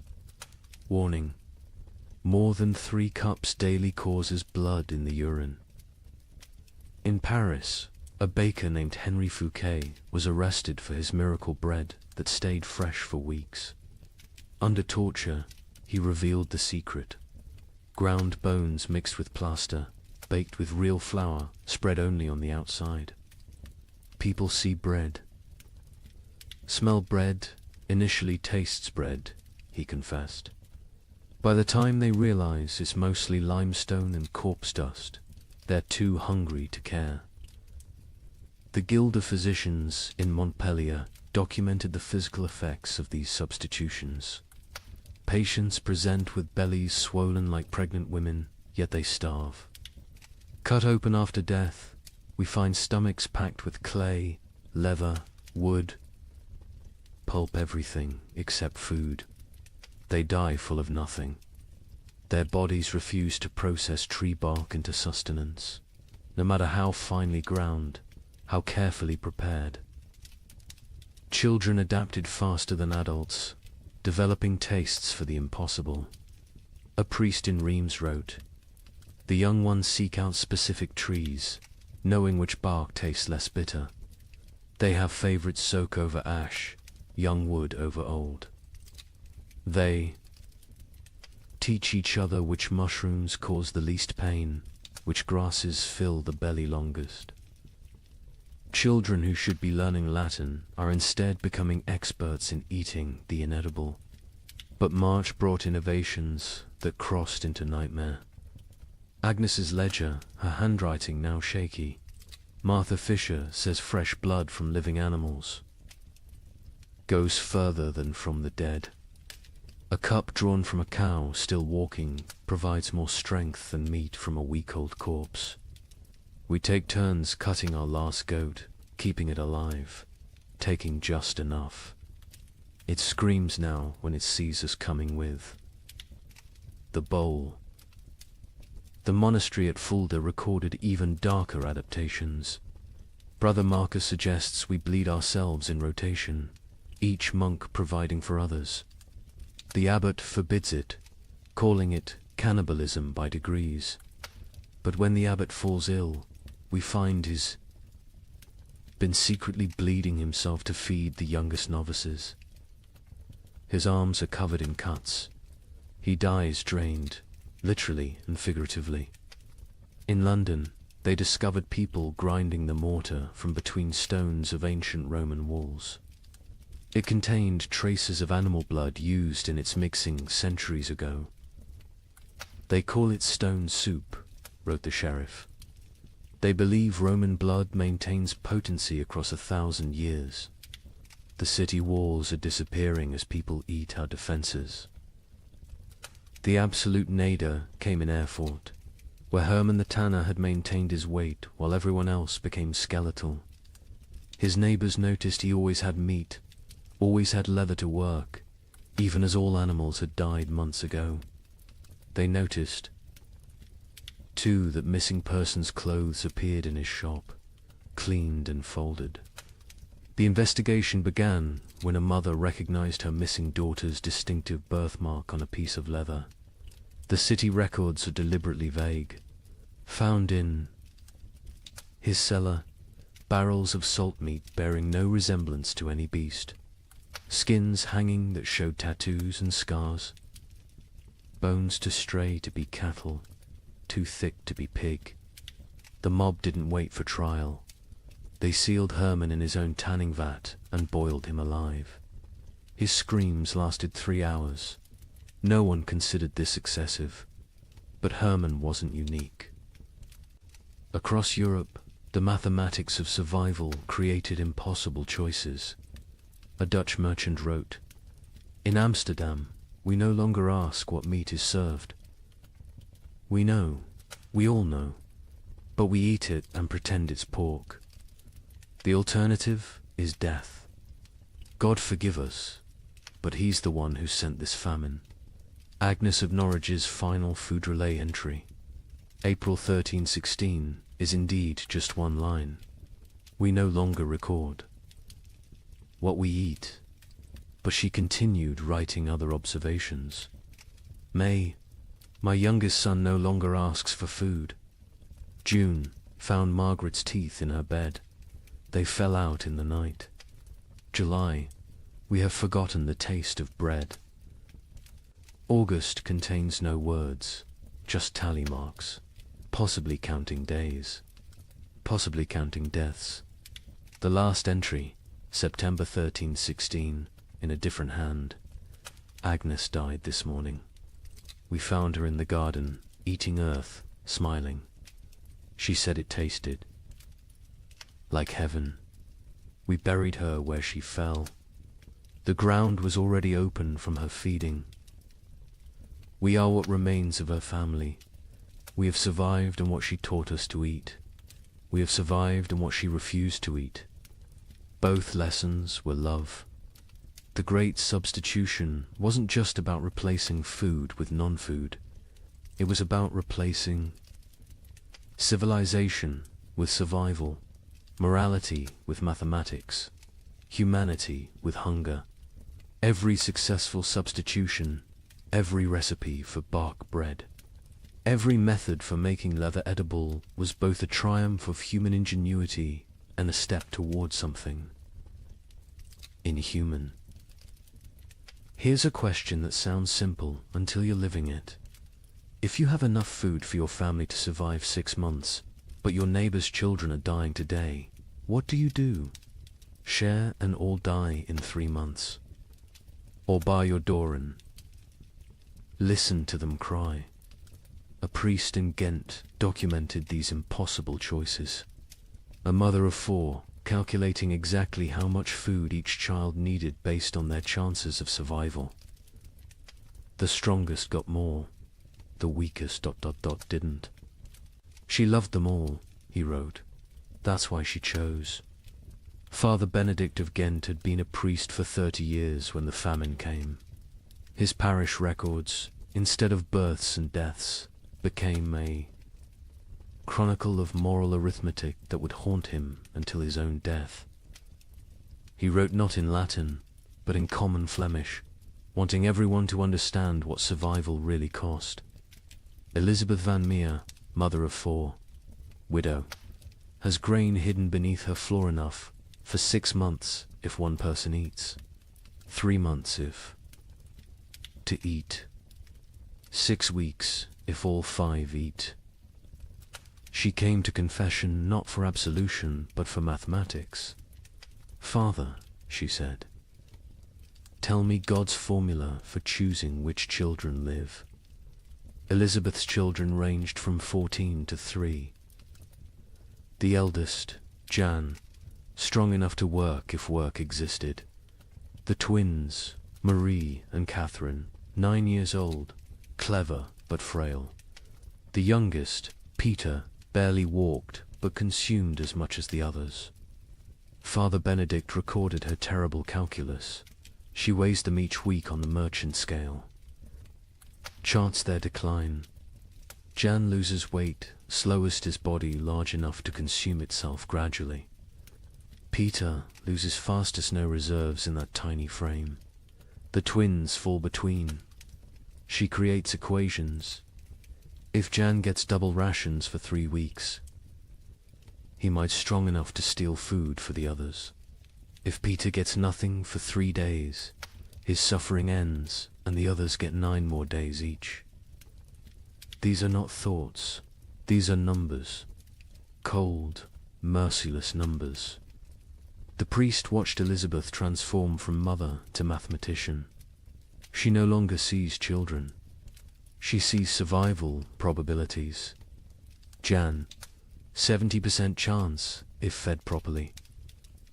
The twins, 40% each if maintained, but 60% for one if the other stops eating. Peter, 15% regardless. She doesn't cry when she does these calculations. Tears are water the body cannot spare. But Elizabeth wasn't unique. Across Europe, parents performed similar calculations. A merchant in Bruges is left a ledger that makes accountants weep. Assets, 3 children, 1 wife, self, liabilities, love, compassion, memory of better times. Formula for survival. Assets minus liabilities equals tomorrow. In London, a wealthy lawyer named Thomas Hardwick documented his family's rationing system with legal precision. Established a tribunal each morning. Each family member presents their case for food. Activities of previous day weighed against probable future utility. Wife sewing equals quarter ration. Son studying equals eighth ration. Knowledge feeds no one now. Daughter spinning equals half ration. Wool still has value. Baby crying equals no ration. Noise attracts hungry neighbors. The mathematics extended beyond families. Entire communities developed survival algorithms. The village of Wickham created what they called the life lottery. Every Sunday, families drew lots. Winners got the week's communal food. Losers got nothing. But here's the insane part. Families could trade lottery tickets. A mother with one child might sell her chance to a father with 4, calculating that certain death with payment beat probable death without. Father Benedict recorded a town meeting that descended into pure calculation. The baker proposed we stop feeding anyone over 50, they've lived their lives. The blacksmith countered, we stop feeding anyone under 5, they're too young to remember better times. Won't miss what they never knew. The mayor suggested we feed only those who can work. The priest asked who would bury the dead. The meeting ended with no decision. Mathematics cannot solve philosophy. The church itself wasn't immune to these calculations. The Bishop of Tonnerre issued guidelines that read like actuarial tables. Orphans under 7, half rations. Orphans 7 to 12. Full rations if they work. Orphans over 12. No rations old enough to fend for themselves. Widows with children, proportional to number of surviving offspring. Widows without children, God will provide. A monastery in Liège developed even more complex formulas. Each monk assessed daily. Prayer hours multiplied by manual labor divided by food consumed.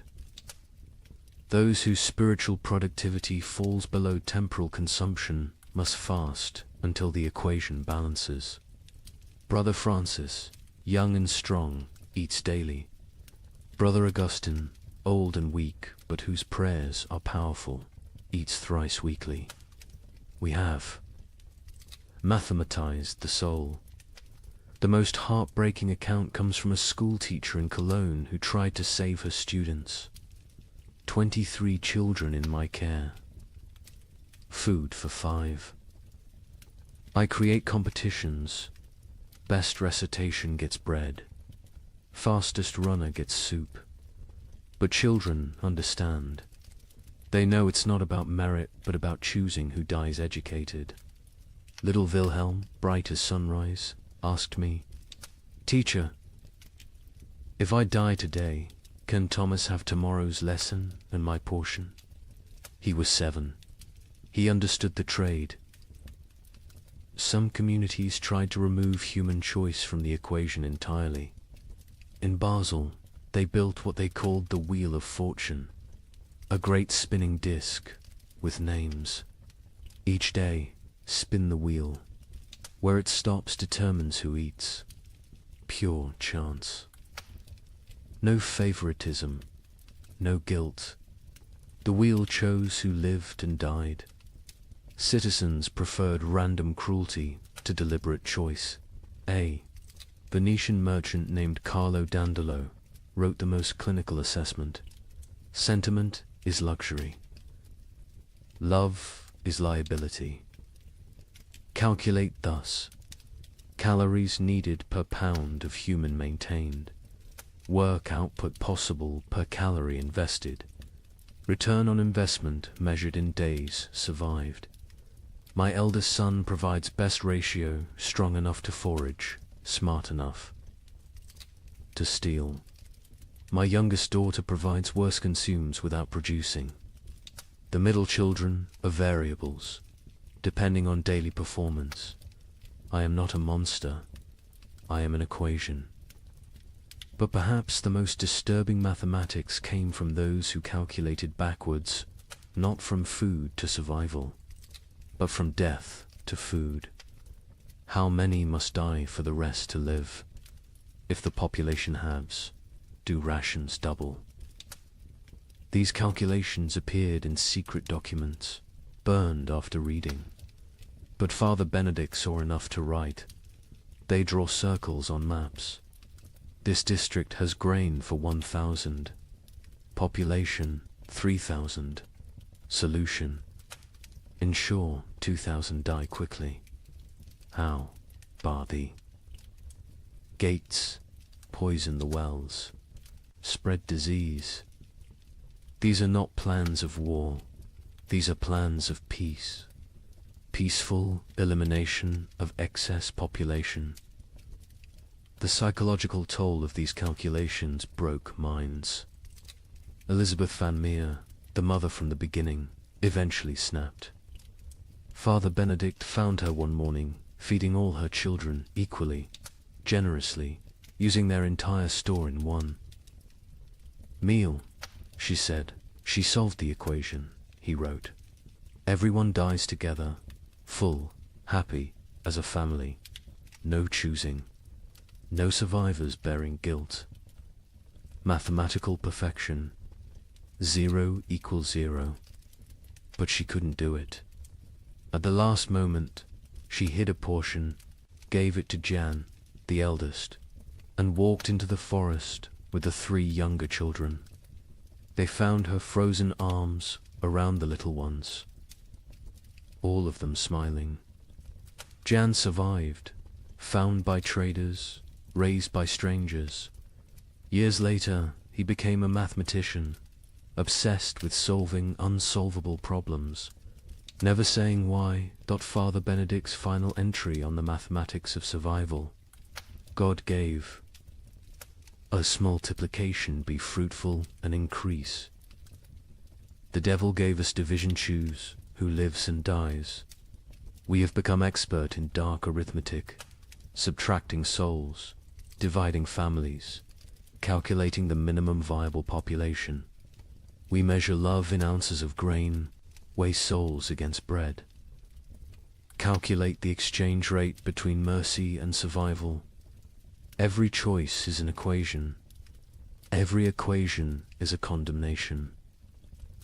Every survivor is a mathematician who solved for x, where x equals continued existence and all other variables equals 0. The mathematics of survival reduced human society to its most basic algorithm. Who dies so others live? Every family, every community, every institution faced this equation. Some solved for maximum survival, others for minimum suffering. None solved for justice, because justice requires abundance, and abundance was memory. These calculations left scars that lasted generations. Survivors could never forget the arithmetic they'd performed, the variables they'd eliminated, the human constants they'd reduced to 0. They'd learned that civilization was just addition, add food, add comfort, add morality, and that's survival, which is subtraction. Subtract the weak, subtract the old, subtract love itself if necessary. In the end, the only sum that mattered was greater than 0. In the summer of 1316, something extraordinary happened. The rain stopped for 3 weeks, just long enough for desperate farmers to plant whatever seeds remained. The chroniclers called it God's mercy. Markets opened, people celebrated. A merchant in Bruges wrote to his partner, "The curse is lifted. Prepare the wagons." The crops grew with supernatural speed in the brief sunshine. Green shoots everywhere. Hope returned like a physical warmth. Families who had been preparing to separate to increase survival chances made plans to reunite. Then came August 10th, 1316, the day the hail began. Chunks of ice the size of goose eggs. For 3 hours, every single plant that had grown in those precious 3 weeks was obliterated. Not damaged. Obliterated. Crushed into the mud so thoroughly that you couldn't tell fields from road. The Bruges. Merchant's next letter contained only one line. God has abandoned us entirely. But let me tell you how those 3 weeks unfolded, because understanding the height of hope makes the fall into despair that much more devastating. July 18th, 1316. Dawn came without rain for the first time in 14 months. Not drizzle, not mist, but actual absence of water from the sky. In Paris, people stood in the streets, faces upturned, confused by the sensation of dryness. Children who'd been born during the deluge touched sunlight for the first time and screamed they thought they were burning. Brother Michel of Cluny recorded the moment. The clouds parted like curtains drawn by God's own hand, light actual. Golden light poured onto the earth. Monks fell to their knees, not in prayer, but in disbelief. We had forgotten the sun could exist without water. Word spread faster than plague. Church bells rang continuously, not for death this time, but for resurrection. In every village, town, and city, people emerged from their homes like creatures crawling from caves. Pale, skeletal, blinking in brilliance they'd forgotten existed. The merchant Jacob van Bruges wrote to his partner Hans in Antwerp with trembling hand. The curse is lifted. God has remembered us. The rain has stopped. Prepare, the wagons will have grain to trade by autumn. Tell everyone survival is possible again. Markets that had been closed for months exploded back to life. Not with food, there was still no food, but with hope transformed into commerce. People traded promises, futures, possibilities.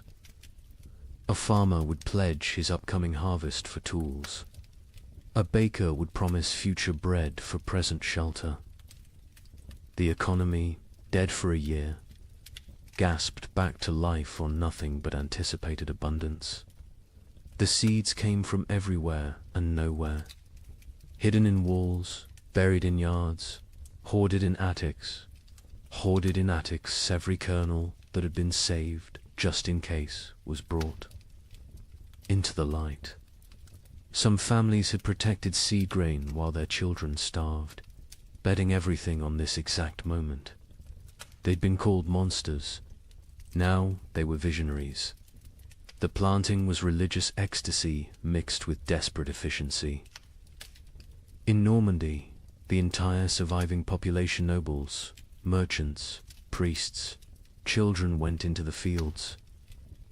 The Duke of Normandy himself, who hadn't touched soil in his lifetime, was seen on his knees, pressing seeds into earth with tears streaming down his face. A young girl named Marguerite wrote in her diary, "Papa says we're planting hope. Mama says we're planting survival. I think we're planting prayers and watching to see if God makes them grow." And grow they did. The crops erupted from the soil with impossible vigor. Wheat that should take weeks to sprout appeared in 3 days. Barley shot up overnight. Beans climbed their poles so fast you could watch them move. The chroniclers, usually skeptical men, wrote of agricultural miracle. It is as if the earth, starved for so long of its purpose, is making up for lost time, wrote the Bishop of Rouen. The crops grow with such speed that farmers sleep in their fields, afraid to miss the harvest moment. Green spreads across the land like God painting with life itself. The markets transformed overnight. The champagne fairs, dead for 2 years, announced their return. Merchants who'd hidden through the catastrophe emerged with old contracts, ready to trade. Ships that had rotted in harbors were hastily repaired. Trade routes, abandoned to bandits and nature, were cleared by communities working together for the first time in months. In Florence, they held an impromptu festival. Not planned, just spontaneous explosion of joy. Musicians who'd sold their instruments, played drums, made from barrels. Dancers who'd forgotten how to smile, laughed until they cried. Children who'd never known celebration invented it on the spot. An Italian chronicler wrote, "We feast on nothing but hope, and it fills us better than bread ever did." Families made reunion plans. Fathers who'd sent sons away to increase survival odds sent word to return. Mothers who'd placed daughters in convents prepared to bring them home. Communities that had fractured into hostile fragments began to speak of reconciliation. The 3 weeks of sun didn't just grow crops, they grew possibility. A priest in Ghent gave a sermon that captured the moment. "We have walked through the valley of death's shadow. But see, the shadow lifts. The valley blooms. We are Job, tested and found faithful. We are Noah, watching the waters recede. We are Lazarus, called from the tomb." Even the nobility, who'd maintained distance from their starving subjects, joined. The collective delusion. The Count of Flanders announced a harvest festival for September, promising wine from reserves nobody knew existed. The King of France declared that all debts incurred during the unfortunate rain would be forgiven once. The harvest was complete. The Pope issued a bull declaring the famine officially ended by divine intervention. The crops grew so fast that some whispered of dark magic. In Germany, rumors spread that the plants were unnatural, fed by the corpses of the million dead, growing on human fertilizer. But even these whispers were dismissed. Who cared if the wheat grew from graves? The living needed bread. By August 9th, the fields were green carpets of promise. The wheat stood tall, the barley swayed golden, the beans hung heavy on their vines. Another week, maybe 2, and harvest could begin. Calculations were made not of who would die, but of who would live. All of them. All would live. The night of August 9th, strange clouds gathered. Not rain clouds, something else. They glowed with an odd green light. Lightning without thunder. Wind without direction. Animals, the few that remained, became restless. Horses screamed. Dogs howled. Cats vanished entirely. August 10th, 1316. 2:47 in the afternoon. The exact time is known because the clock tower in Bruges stopped when the first hailstone hit it. They fell like God's own artillery. Ice chunks the size of goose eggs, driven by winds that shouldn't exist in August. But these weren't normal hailstones. Witnesses described them as sharp, angular, some shaped like pyramids, others like daggers. They didn't just fall, they attacked in. The fields of Flanders, farmers tried to shield their crops with their own bodies. The hail broke their backs, shattered their skulls, left them dead atop the plants they'd tried to protect. Children sent to bring in animals were found hours later, beaten to death by ice from the sky. But the crops suffered worse. The hail didn't just flatten them, pulverized them, drove them so deep into the mud that archaeologists still find compressed plant matter at that geological layer. 3 weeks of growth erased in 3 hours. Not damage deleted. The fields looked like they'd been scraped clean by God's own hand. When it stopped, silence fell across Europe. Not peaceful silence, the silence of complete despair. People stood in their obliterated fields, unable to speak, unable to cry, unable to comprehend. The hope hadn't been gradually eroded, had been murdered in a single afternoon. Jacob van Vey. Bruges, the merchant who'd written so joyfully to his partner, sent one final letter. Not even a letter, just 8 words on a torn piece of parchment. God has abandoned us entirely. Do not come. The suicides began that evening. Not the slow suicide of starvation, but immediate, decisive ending. Entire families walking hand in hand into rivers. Farmers hanging themselves from trees that overlooked their destroyed fields. Bakers closing themselves in their ovens.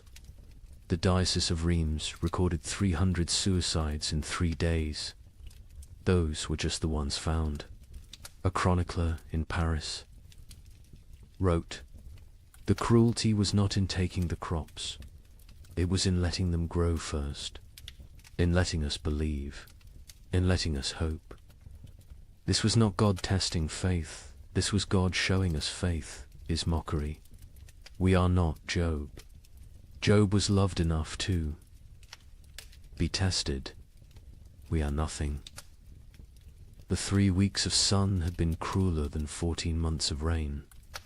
The rain had killed slowly, allowing adjustment, acceptance. The false hope killed instantly, crushing spirits that had just dared to unfold. Those who'd shared their last seeds, believing in tomorrow, now faced starvation with nothing. Those who'd emerged from hiding, trusting in recovery, were now exposed with nowhere to return. The miracle markets closed forever.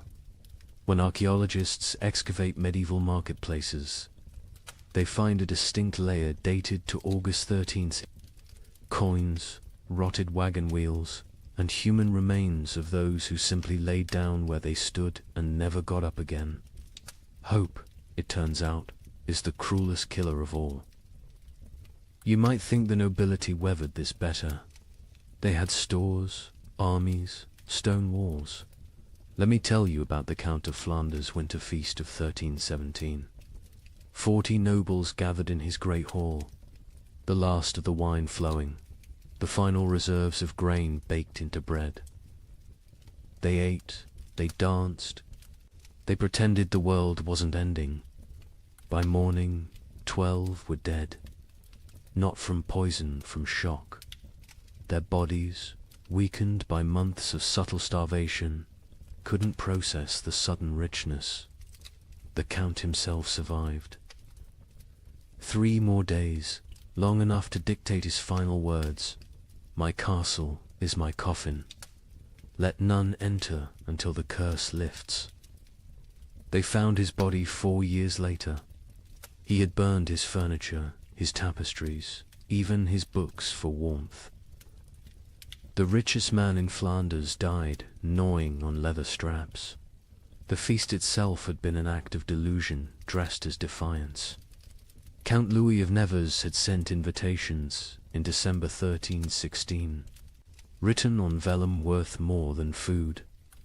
"Let us gather as nobility ought, to demonstrate that breeding conquers nature." The guests who arrived on January 6th, the feast of the Epiphany, looked like spectres playing at being lords. The Duchess of Brabant arrived in a carriage pulled by servants her horses had been eaten months ago. The Duke of Luxembourg wore armor that hung loose on his shrunken frame, clanking with every movement like bones in a box. The Bishop of Liege blessed the meal with hands that shook from more than cold, his episcopal ring sliding off fingers made skeletal by hunger. But they maintained the facade. They spoke of hunting parties that would never happen, of spring tournaments already impossible, of marriages between children who were likely dead. The Count's chamberlain, Robert de Bethune, later wrote in his secret diary, we dressed corpses. In silken made them dance. We were already dead. The feast was merely our funeral performed by the deceased. The meal itself was madness. After months of eating ground acorns and boiled leather, they faced actual bread, real meat, wine that wasn't mixed with water and prayers. The Count had emptied his entire reserve, deciding either everyone would survive together or die with dignity. He chose wrong. They died with neither survival nor dignity. The Countess of Hainault was the first to fall, her stomach rupturing from the sudden expansion. She died vomiting blood onto her ermine cloak, apologizing for the mess. The young Baron of Chimay collapsed with wine running from his nose, his body unable to remember how to process alcohol. One by one, they fell like dominoes, their starved systems overwhelmed by abundance. The survivors watched their friends die from eating. The cruelest irony in a world already drowning in cruel ironies. The Count himself ate carefully, sparingly, but even he couldn't escape. His physician, one of 3 nobles who survived the night, recorded, his lordship's body shook as if possessed. He sweated ice in January. His eyes bled. He knew death was coming and used his remaining strength to bar the castle doors from inside, condemning himself to die alone rather than risk others entering for the remaining food. Across Europe, similar scenes played out in every castle. These fortresses, built to withstand armies, couldn't withstand hunger. Stone walls kept enemies out, but kept starvation in. Moats that protected against invasion became barriers preventing. Foraging, height advantage, meant nothing when there was nothing below worth taking. The Duke of Burgundy's castle at Dijon became infamous for what chroniclers called the vertical graveyard. As servants and knights died, they were stacked in the towers, frozen by winter, preserved in their positions of death. By spring 1317, visitors could climb the tower stairs and pass through layers of the dead, each floor representing a different week of mortality. The Duke himself was found at the top, seated on his throne, frozen mid-gesture, as if still issuing commands to the dead below. In England, the situation was equally dire. Edward II's own court at Westminster ran out of food in February 1317. The King of England, ruler of territories from Scotland to Gascony, was reduced to sending knights to rob his own subjects' gardens for turnips. A chronicle records, His Majesty was seen gnawing a candle made of tallow, declaring it tasted better than nothing, which was the alternative. The nobility's suffering was different from the peasants, not worse, but uniquely horrible. They had never learned to survive without excess. A peasant knew how to stretch grain, how to forage, how to make something from nothing. Nobles knew only how to command others to provide. When there were no others left, or nothing to provide, they were helpless. Lady Margaret de Clare, one of England's wealthiest women, left a diary that captures this helplessness. I own 17 manors, but cannot eat earth. I have chests of gold, but gold provides no sustenance. I have titles and right and privileges, all worthless as the parchment they're written on. My servants are dead or fled. I, who never dressed myself, now cannot light a fire. I will die. Not from hunger, but from ignorance of survival. The castle hierarchies collapsed in ways that would have been unthinkable before. The Earl of Warwick's chronicle describes finding his cook a commoner sitting in the Earl's chair, eating the last food while the Earl's children begged for scraps. When confronted, The cook simply said, "I know how to prepare food. You know how to eat it. Which skill matters now?" The Earl had no answer. Some nobles attempted to maintain order through increasingly desperate measures. The Count of Toulouse issued edicts from his castle requiring peasants to deliver food that didn't exist. When they didn't comply, he sent knights to punish them. The knights found empty villages, just wind and bones. They returned to find the Count dead, his final edict still clutched in his hand. Let them eat loyalty. The collapse of noble authority was physical as well as social.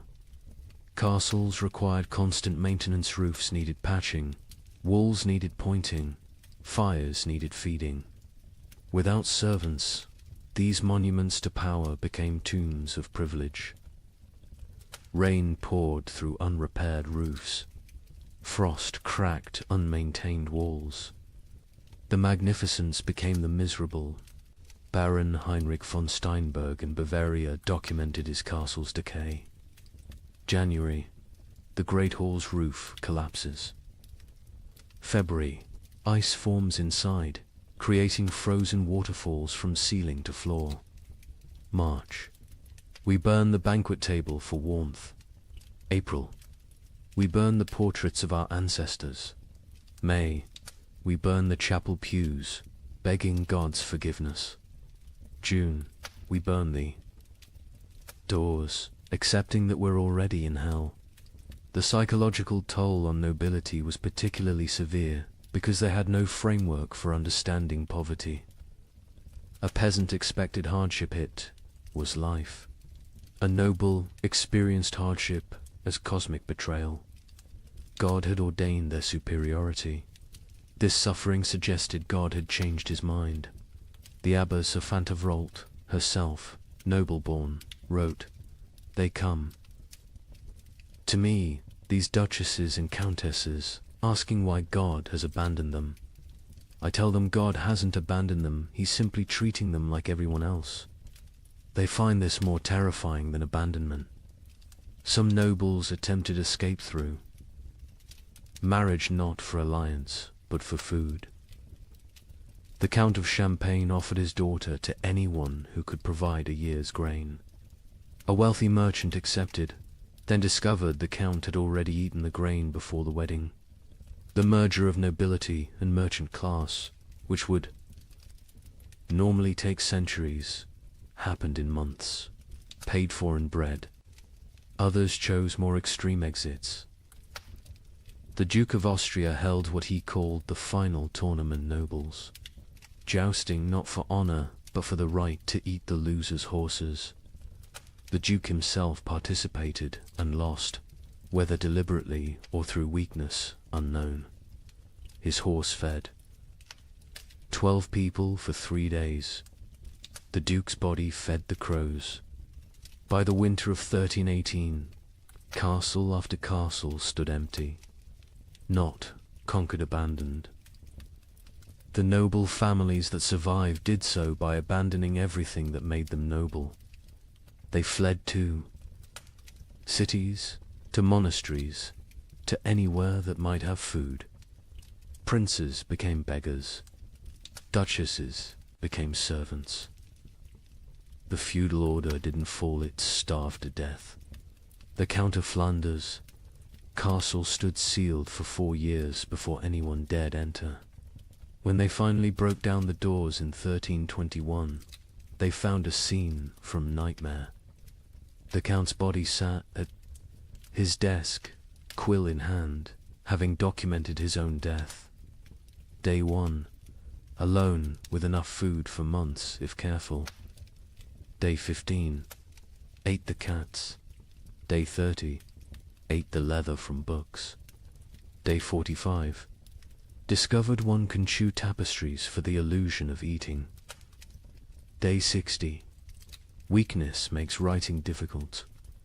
Day 71, God is silence. Day 80, I understand now, this castle was always my tomb. I just lived in it before dying in it. His final entry, barely legible, nobility means nothing to hunger. Hunger recognizes no titles, no bloodlines, no divine right. We built these castles to protect us from enemies. We never imagined the enemy would be emptiness itself. Stone walls cannot keep out starvation. Golden crowns provide no nourishment.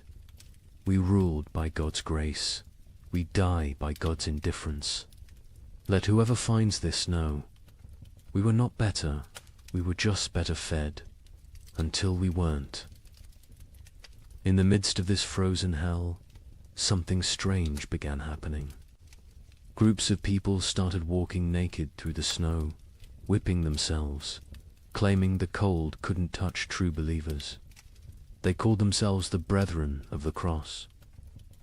But locals had another name, Ice Apostles, their leader. A former monk named Heinrich preached that the famine wasn't God's punishment, it was God's gift. He freezes the world to preserve the faithful for paradise, Heinrich declared. His followers would stand naked in blizzards until they collapsed, believing hypothermia was religious ecstasy. But here's what the chroniclers don't usually mention. In villages where the ice apostle was passed through, the death rate dropped. Not from miracles, from mathematics. Every follower who froze to death meant more food for those who remained. Heinrich of Cologne had been a respectable Dominican monk until the winter of 1316. He'd studied theology in Paris, could read Greek and Hebrew, and was known for his reasoned sermons on divine mercy. Then something broke in him. Maybe it was finding his entire monastery frozen to death during morning prayers. Maybe it was the child who died in his arms asking why God made her hungry. Whatever the cause, Heinrich emerged from that winter transformed. His first sermon as leader of the Ice Apostles was delivered naked in a blizzard outside Mainz Cathedral. You cling to warmth as if warmth is life. You fear cold as if cold is death.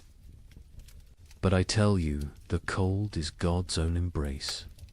The frozen are the chosen. This ice age is not ending, but beginning. God is freezing the world to preserve his faithful like saints, relics preserved in crystal. The theology was insane, but internally consistent. Heinrich taught that the great famine was actually the beginning of paradise. The cold was purifying the world. The hunger was freeing souls from flesh. Death by freezing was not death, but transformation, the body becoming one with God's frozen perfection. His followers didn't die. They crystallized into eternal forms. The Bishop of Cologne wrote in horror, Heinrich strips his followers naked, men, women, children, and leads them in procession through the snow. They sing hymns while their flesh turns blue, then black. They call frostbite gods kisses when toes fall off from freezing. They celebrate the shedding of earthly weight. They stand in frozen rivers until they cannot stand, then lay down, to complete their transformation. But Heinrich was clever in his madness. He didn't demand immediate death. The transformation was gradual. First, initiates gave up cloaks, then shoes, then undergarments. Each stage brought them closer to divine coldness. This gradual exposure meant some survived long enough to spread the movement. Others died at precisely calculated intervals, creating a steady stream of martyrs without eliminating the entire group at once. The rituals were elaborate and horrifying. The baptism of ice involved breaking through frozen rivers and submerging converts until they stopped shivering. Heinrich claimed this was the moment the soul accepted divine cold. The communion of snow had followers eating only snow for days claiming it was bread from heaven, already blessed by God's frozen touch. A merchant from Nuremberg witnessed their evening prayers. Hundreds of naked bodies kneeling in snow, their skin so blue it looked painted. They whipped themselves. With branches frozen into ice clubs, each strike shattering skin like broken pottery. Blood froze before it could flow. They called it red ice prayer beads. Children among them, babies even, held up by dying mothers, all singing about the warmth of freezing. The movement spread with terrifying speed. By spring 1317, ice apostle groups appeared from Poland to England. Each had their own variation of Heinrich's teachings, but all shared the core belief. The cold was sacred, survival was sin, and freezing to death was the highest form of worship. In France, they called themselves Les Gelées Saints, the frozen saints. They would stand motionless in town squares during blizzards. Human statues gradually covered in snow until they died standing. Townspeople would find them in the morning, frozen mid-prayer, and debate whether to move bodies that looked more like ice sculptures than corpses. The English variant. The Frost Brothers added self-cannibalism to their practices. As members froze to death, others would eat their frozen flesh, claiming it was purified by God's cold, and therefore not cannibalism, but communion. The Archbishop of Canterbury banned the movement, but enforcement was impossible for authorities who tried to arrest Frost. Brothers found only frozen corpses arranged in disturbing tableaus. But here's what made the ice apostles truly insidious. They targeted the most vulnerable. Heinrich actively recruited the elderly, the sick, the starving, those already near death. He offered them meaning for their suffering. Instead of dying forgotten in some hovel, they could die as martyrs in public spectacles. A widow named Agnes wrote before joining them, "My children are dead. My husband is dead. I will die within days regardless. Heinrich offers me the choice to die for something instead of from something. Is joining madness worse than dying sane but meaningless?" The mathematics of their deaths were coldly practical. A village of 100 people with food for 50 had a problem. If 30 ice apostles achieved transformation, suddenly there was enough for the remaining 70. The movement solved starvation through voluntary mass suicide disguised as religious ecstasy. Some villagers actively encouraged the ice apostles. The mayor of Strasbourg secretly provided Heinrich with lists of the dying poor, suggesting them as ready for transformation. The town council of Basel offered the ice apostles free passage but required them to perform their freezing rituals outside town walls. They wanted the benefits of fewer mouths without the spectacle of public death. Heinrich himself seemed aware of this dynamic. In a letter to a former colleague, he wrote, "They think I'm mad, perhaps, but my madness feeds their children. Every follower who freezes is one less competitor for grain. We are solving the famine through faith.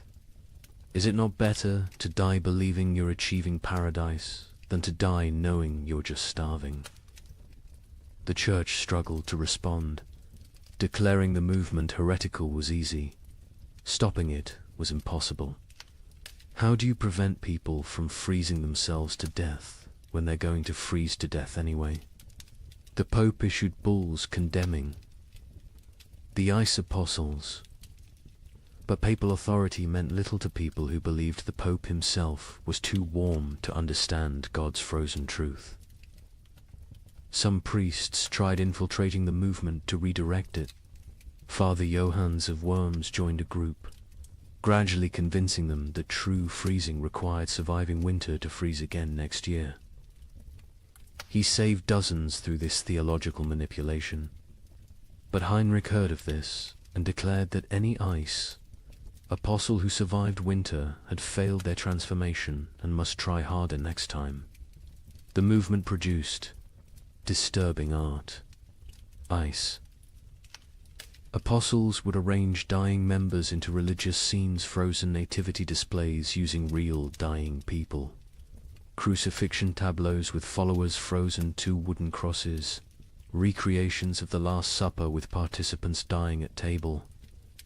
These displays would remain until spring thaw revealed the horror underneath the snow. Children raised in the movement knew no other reality. A boy named Wilhelm, rescued at age 7, couldn't understand warmth. He would scream when brought near. Fires, tear off clothes, stand outside during blizzards, begging to return to God's cold. He never recovered, spending his adult life sleeping on stone floors, eating snow when available, eternally seeking the frozen paradise of his youth. The end of the ice apostles came not from suppression, but from success. By 1318, most vulnerable, populations who might join had already transformed. Heinrich himself disappeared during the winter of 1318 to 1319. Some say he finally achieved his own transformation, freezing solid while preaching. Others claim he was seen years later in Spain, warm and well-fed, having abandoned the movement once it served its purpose. A final account from a survivor provides the most chilling perspective. Maria of Augsburg, who left the movement days before. Her planned transformation wrote, "We knew we were committing suicide." Heinrich knew. Everyone knew. But we dressed it in ritual and meaning because meaningless death was unbearable. The ice apostles didn't worship cold, we worshipped having a choice in how we died. In a world where death was certain, choosing. Its form felt like freedom. The demographic impact was significant. Historians estimate the ice apostles removed between 50,000 and 100,000 people from the population, voluntary deaths that paradoxically helped others survive. Villages that hosted ice apostles had marginally better survival rates than those that didn't. The movement was simultaneously mass murder and mass mercy, but the psychological impact lasted generations. The idea that death could be repackaged as victory, that suffering could be transformed through rhetoric into triumph, became embedded in European consciousness. Future apocalyptic movements would use Heinrich's template: take the inevitable, declare it divine, and lead the desperate into believing their destruction is actually their deliverance. The ice apostles left no churches, no holy books, no official record. Only frozen bodies in strange positions, mass graves of the willingly dead, and the disturbing realization that when survival becomes impossible, humans will invent religions that make death a sacrament. They proved that in extreme conditions. The line between martyrdom and mass suicide disappears, and that sometimes, perhaps most terrifyingly, they serve the same mathematical function: fewer mouths to feed in a world that has forgotten how to provide food. By 1318, the concept of nations began to dissolve. The King of England couldn't feed his army. The French crown controlled only Paris. The Holy Roman Emperor ruled nothing but his own hunger. But local warlords thrived. A minor knight with a sword. Grain supplies suddenly commanded more power than dukes. These frost lords, as they were called, built tiny kingdoms that lasted weeks or months. Their reigns ended predictably. When the food ran out, their followers ate them. The Bishop of Strasbourg recorded one such ending. Lord Wilhelm's men roasted him over his own hearth.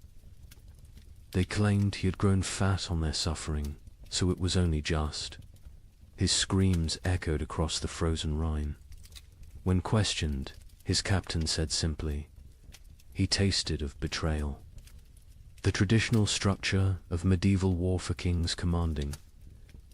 Lords commanding knights, commanding soldiers collapsed when soldiers realized their commanders had no food to offer. A knight's oath of fealty meant nothing to an empty stomach. By early 1318, Europe had fractured into thousands of micro-kingdoms, each centered around whoever controlled food.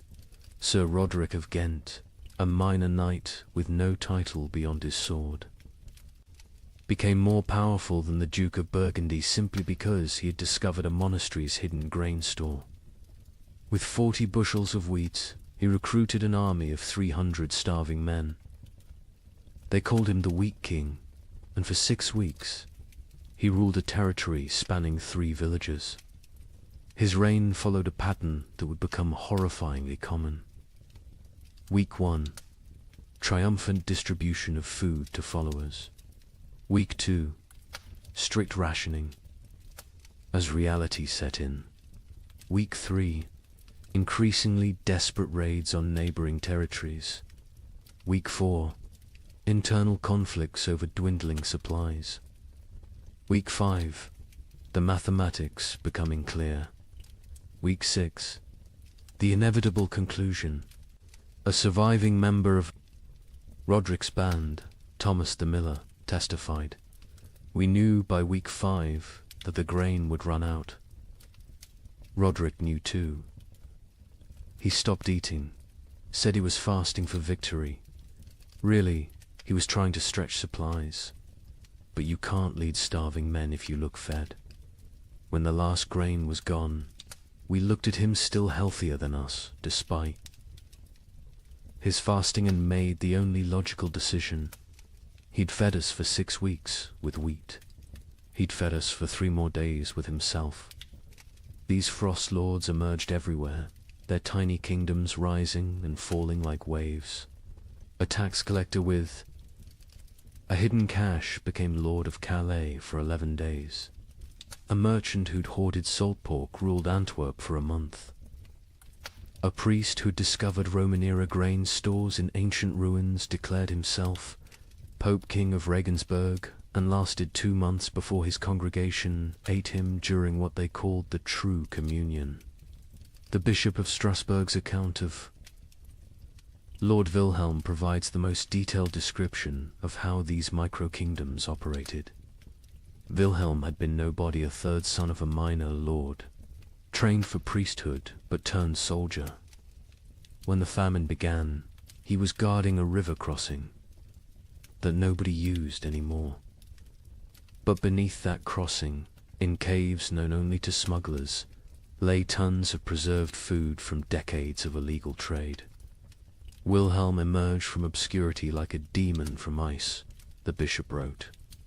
One day unknown, the next commanding 500. Men who called him Caesar. He built a frozen empire on dried fish and pickled cabbage, demanding absolute obedience in exchange for daily rations. He held court on a throne made from frozen corpses, dispensing justice measured in mouthfuls of food. Wilhelm's system was sophisticated for a frost lord.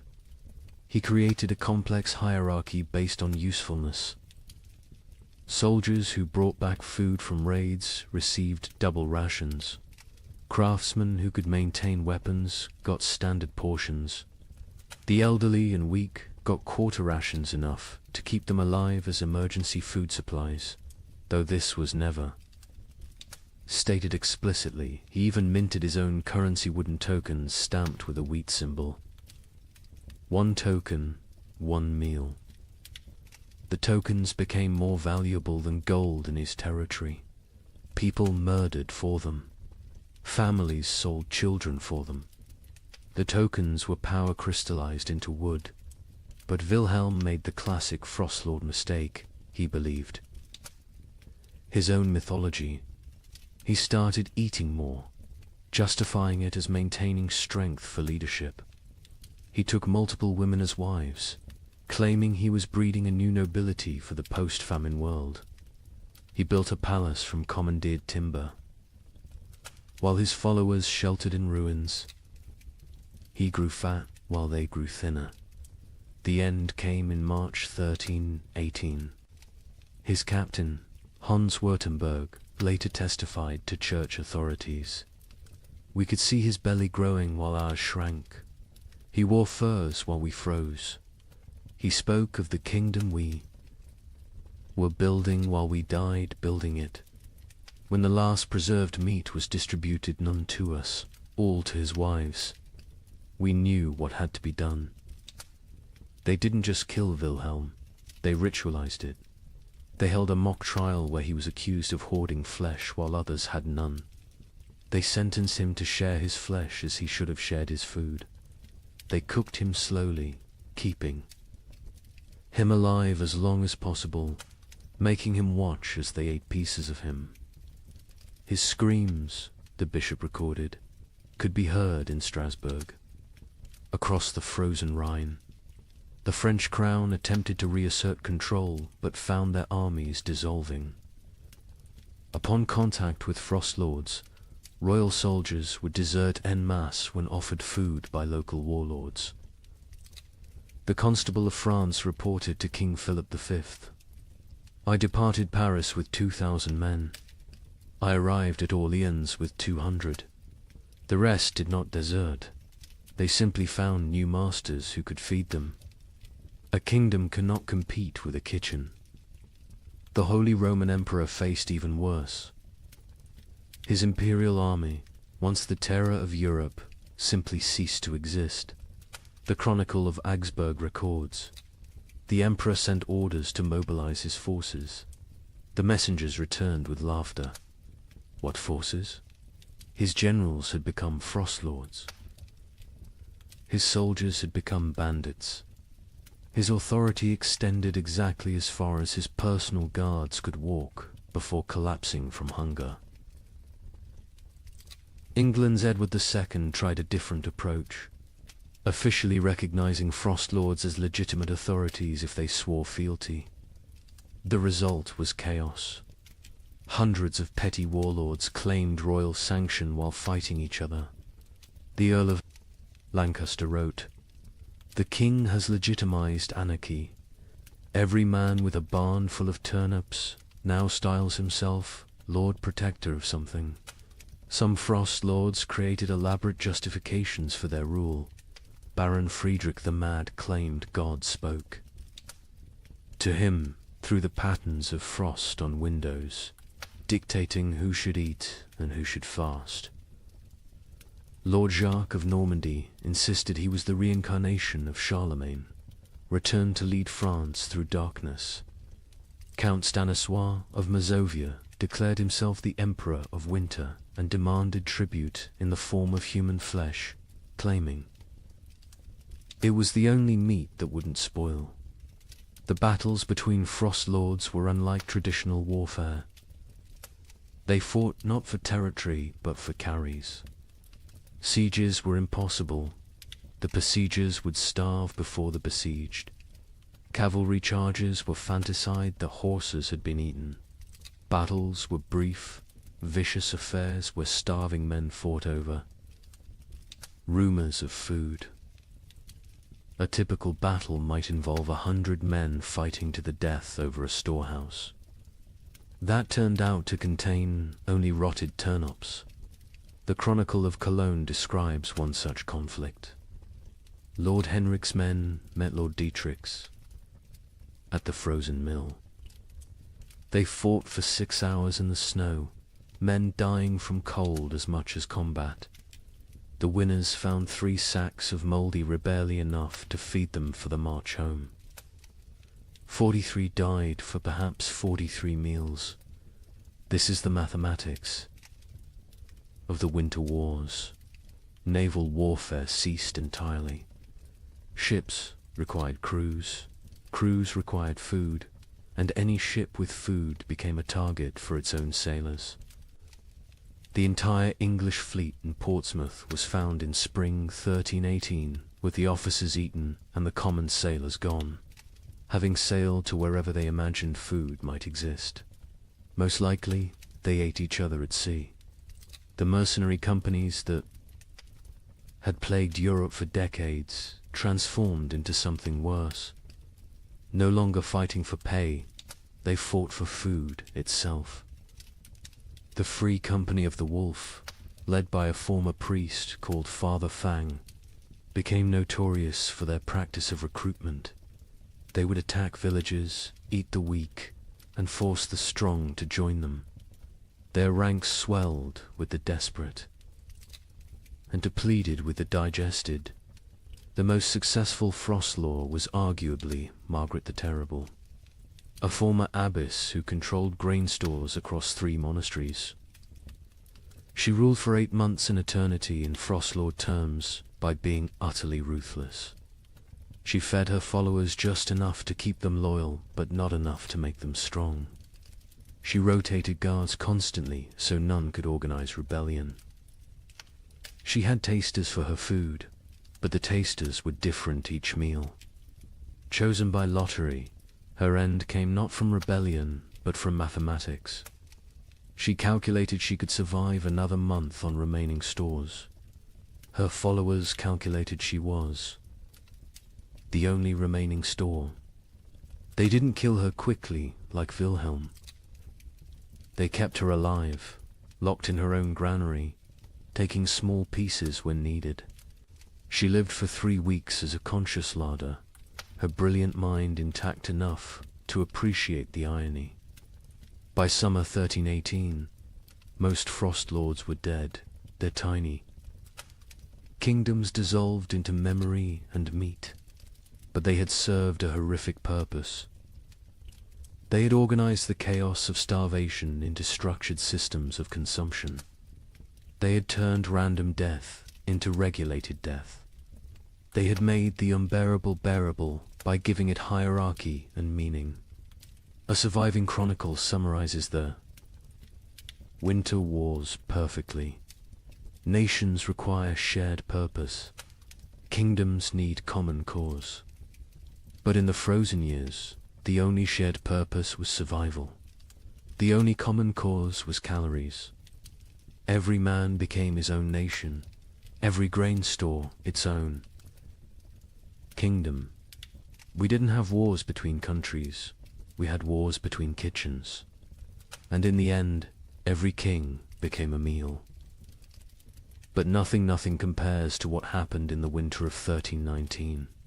In villages across Germany, something unprecedented occurred. The children left, not taken, not sold. They simply walked away into the snow, hundreds of them, following. A 12-year-old girl named Margareta, who claimed she knew where summer was hiding. Parents were too weak to stop them. Some say too relieved. The children marched south, singing hymns, leaving tiny, frozen footprints. They believed if they could reach Rome, they could convince God to bring back the sun. A merchant traveling to Venice reported seeing them, a line of small shadows against the white, moving like sleepwalkers. I offered them bread. They refused. The girl at the front said they were already full of winter and kept walking. They never reached Rome. A woodcutter found them in an alpine pass the following spring. Hundreds of small bodies perfectly preserved in ice, still holding hands. Still walking formation. Still heading south toward a summer that would never come. Margareta of Hamelin. Was nobody special before the winter of 1319? The baker's daughter? Middle child of 7, known only for her strange habit of speaking to sparrows that no longer existed. But in January 1319, something changed.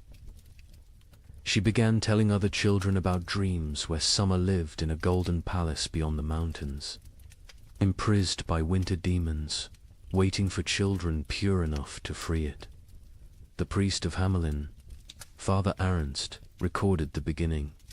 The Girl stands in the square each dawn, speaking of summer as if it were a person. She describes the taste of strawberries to children who have never seen fruit. She tells them about flowers, what colors they were, how they smelled. Children who were born during the famine, who know only grey and white and cold, listen to her like she's describing paradise. At first, adults dismissed it as childhood fantasy, a coping mechanism for horror. Let the children dream of summer while they starved in winter. But Margaretta's stories grew more elaborate, more specific. She claims summer sent her messages through ice patterns on windows. She said she could hear summer crying, trapped behind the wall of winter, begging to be freed. Summer is not gone, she preached to growing crowds of children. Summer is captured. The adults are too heavy with sin to rescue it. But we, children, light with innocence, can slip through winter's fingers and bring summer home. The theology was childish but compelling. Adults had caused the famine through their wars, their greed, their sins. Children were innocent victims.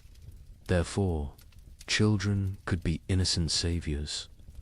The logic of a 12-year-old mind, but to other 12-year-olds it was revelation. By February, Margaretta had hundreds of followers, all children between the ages of 4 and 14. They met in secret, practicing for their journey. They would walk to Rome, she said, where God's representative lived. They would demand, not ask, demand that the Pope release summer from its prison. If he refused, they would find summer themselves.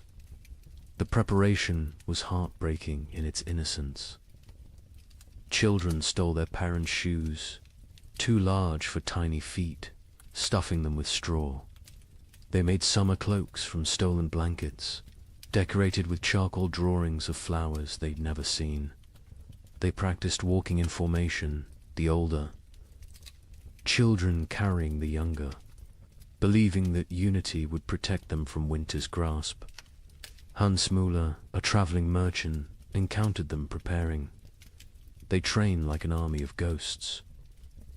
8-year-olds teaching 4-year-olds how to walk through snow. They share imaginary food, practicing for when they'll have real food again. The girl Margaretta watches them with eyes too old for her face. She knows, I think. She knows where this leads. But she continues anyway. Parents were paralyzed by impossible mathematics. Stop your children from leaving and watch them starve slowly at home. Let them leave and maybe, possibly, they find food elsewhere. Or at least they die with hope instead of despair. The mayor of Hamelin wrote, "We cannot feed them. We cannot save them. If they wish to walk to their deaths, is that worse than sitting to their deaths? At least walking gives the illusion of agency." Some parents actively encouraged their children to join. Widow Brown pushed her 3 sons toward Margaretta, saying, "Follow her to summer or heaven, whichever comes first." Johann the smith told his daughter, "Better to die seeking warmth than to freeze knowing warmth will never come." On February 28, 1319, they left. 312 children walked out of Hamelin at dawn, singing a hymn Margaretta had taught. Them, summer sleeps beyond the mountain, dreams of green in halls of white. We shall wake it with our walking, turn the darkness into light. They were joined by children from every village they passed. Rothenburg added 50. Wurzburg contributed 70. Nuremberg, despite the mayor's attempts to stop them, lost nearly 200 children in a single night. By the time they reached Augsburg, the procession numbered over 1,000. The Bishop of Augsburg tried to stop them, blocking the road with armed guards. Margareta walked up to him, this 12-year-old girl facing the church's authority, and said, "You can kill us. Here or let us die seeking salvation. Either way, our blood is on your hands. But if we die seeking, at least we die with purpose." The bishop, shamed by a child, let them pass. He later wrote, "I should have stopped them, but stopping them would have meant admitting there was nothing to seek, no hope to find, no summer waiting anywhere. I let them pass because their delusion was kinder than my truth." The procession grew stranger as it moved south.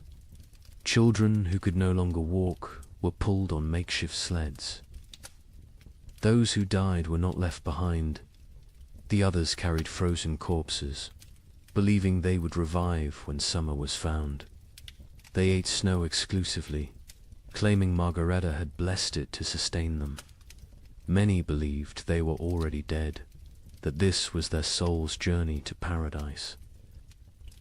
A monk traveling north met them near Innsbruck. They moved like a river of small ghosts, their singing echoing off mountain walls.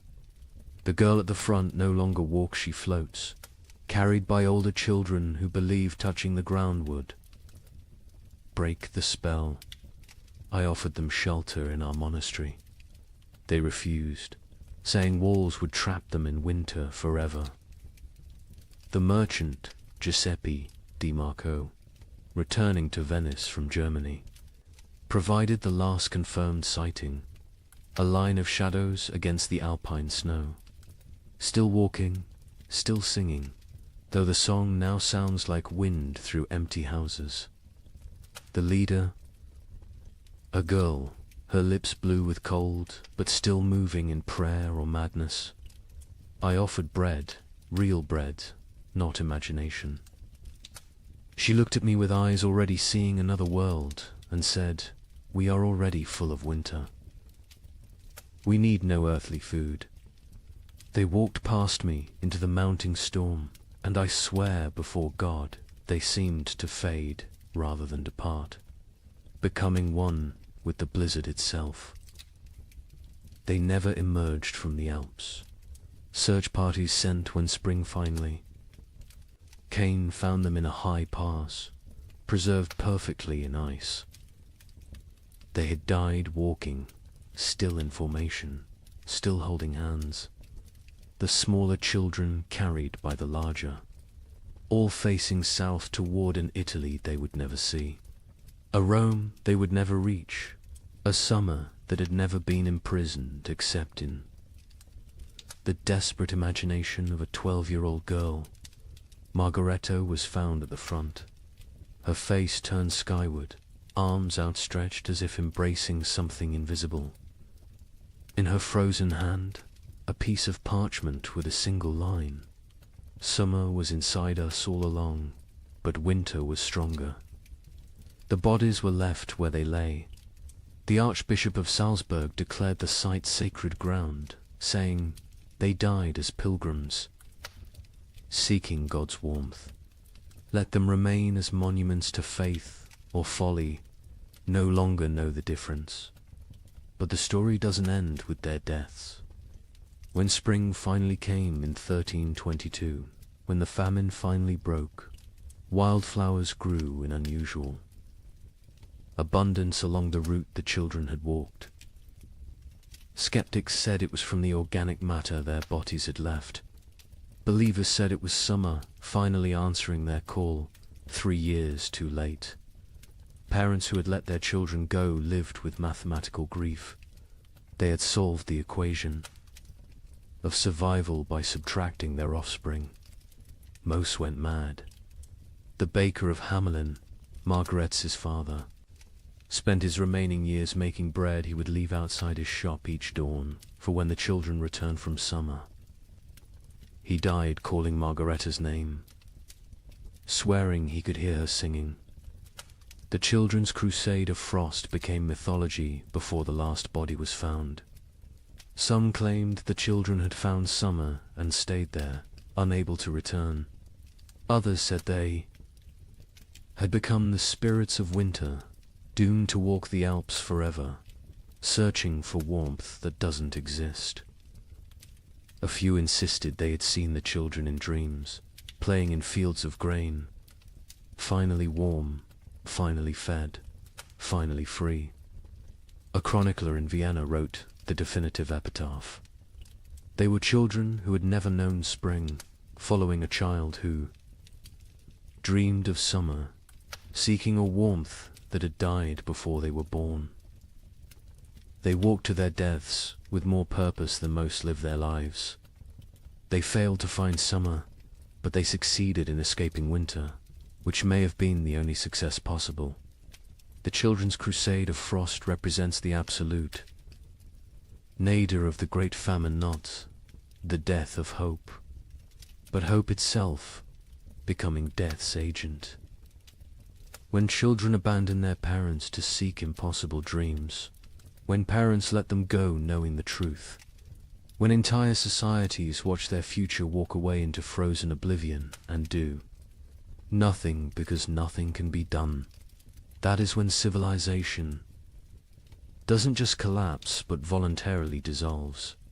Yet there's something else in this story, something that explains why it haunted Europe for generations. Those children, doomed and deluded, chose their fate. In a world where death was certain, they chose to die seeking rather than waiting. They wrote their own ending rather than having it written for them. They failed, but they failed attempting the impossible, which is perhaps the most human thing one can do. The last word belongs to a nameless child, one of hundreds found in that alpine pass, who had carved into a frozen tree trunk.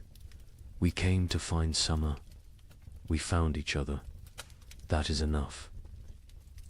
By 1320, something unprecedented was happening across Europe.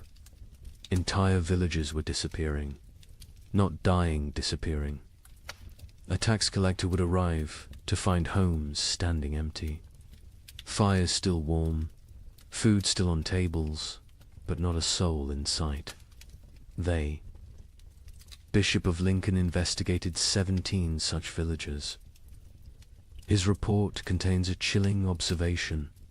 In each dwelling we found the same thing, a single word carved into the main beam. Forgiven. We know not if they sought forgiveness or granted it. Modern archaeologists have found evidence these villagers walked en masse into forests, bogs, or the sea. Mass suicide? Mass migration to nowhere? We'll never know. But the pattern was always identical. They left everything behind except their children. The children, it seems, they took with them to whatever end they chose. The first documented vanishing was Thornwick, a village of 200 souls in Yorkshire. The king's tax collector, William de Vere, arrived on March 15, 1320, to find smoke still rising from chimneys, but no one to tend the fires. His report to the crown reads like a ghost story. The village stands as if frozen in a moment, bread half-eaten on tables, needlework abandoned mid-stitch, a pot of porridge still warm over dying embers, but of people nothing, not even bodies. They have vanished as completely as if God himself erased them from existence. But they hadn't been erased. They had chosen erasure. In every house, carved deep into the main support beam, that single word, forgiven. Some carved carefully, with time and purpose. Others scratched hastily, as if in final moments before departure. All in different hands, but all the same word, the Bishop of Lincoln. Thomas Beckhampton was sent to investigate when 7 more villages in his diocese reported similar vanishings. His investigation team included scribes, soldiers, and physicians. What they found challenged their understanding of human behavior. We tracked them, the bishop wrote. 200 people cannot vanish without trace. We found footprints leading from the village, all together, walking in the same direction. Men, women, children, elderly, every soul that could walk had walked. Those who couldn't walk had been carried. The tracks led to Sherwood Forest and then ... stopped. Not scattered, not turned back, simply stopped, as if they had stepped off the earth itself. Deeper investigation revealed planning. These weren't spontaneous disappearances, but coordinated evacuations. In Thornwick, they found evidence of a final feast. Everyone had eaten together one last time, using the last of their stores. In Grimsby, they discovered that villagers had released all livestock, opened all gates, freed all caged birds. They had systematically undone civilization before walking away from it. The physician, Master Hugh of Salerno, noted something disturbing. No signs of violence, no evidence of force. These people chose to leave. More troubling, they chose together. What conversation, what collective decision leads an entire community to abandon existence itself? The pattern spread across Europe like a plague of absence. In Bavaria, the village of Klinwald vanished, leaving behind a communal letter. We go to find what God has hidden from us. We go together because alone we are nothing. We take our children because they deserve better than this slow death. We leave our homes because homes without hope are merely tombs with windows. Seek us not. We are already farther than you can follow. The French village of Moulambus left more disturbing evidence. Every adult had written their name on the church wall, followed by their sins: murder, theft, adultery, cannibalism. The last entry in the priest's hand: we have all sinned beyond redemption. We go to place ourselves before God's judgment directly, rather than wait for him to find us here. But it was the German village of Hofnungslos that provided the most complete picture. They had left a chronicle, written collectively, each family, contributing a passage. We have eaten our horses. We have eaten our dogs. We have eaten our leather. We have eaten our dead.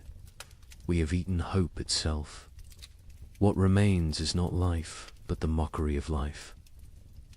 We choose to end this mockery on our own terms.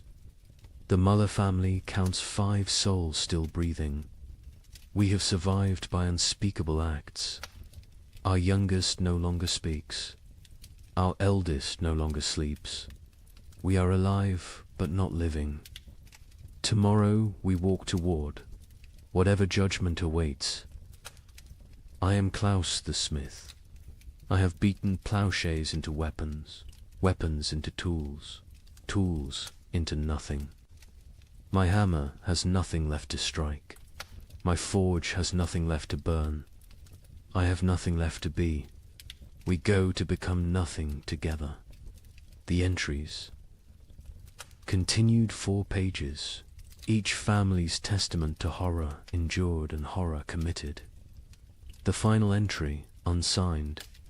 We forgive each other because no one else will. We forgive ourselves because we must. We forgive God because he knows not what he does. The children were always taken. This detail haunted investigators. In villages where adults were found dead from starvation, disease, violence, children's bodies were often present. But in the vanished villages, no children remained. Whatever dark pilgrimage these communities undertook, they brought their young. A woodcutter named Franz claimed to have seen one such procession near the Black Forest. 300 shadows walking into the trees at dusk. No talking, no crying. Even the babes silent in their mother's arms. They walked like they were already dead, just looking for a place to lie down. I called out, but none turned. They walked into the forest, and the forest swallowed them. The church struggled to explain the vanishings. Suicide was mortal sin, but was this suicide? The Archbishop of Canterbury wrote, "If a man throws himself from a cliff, it is suicide. If a village walks into the sea, what is it?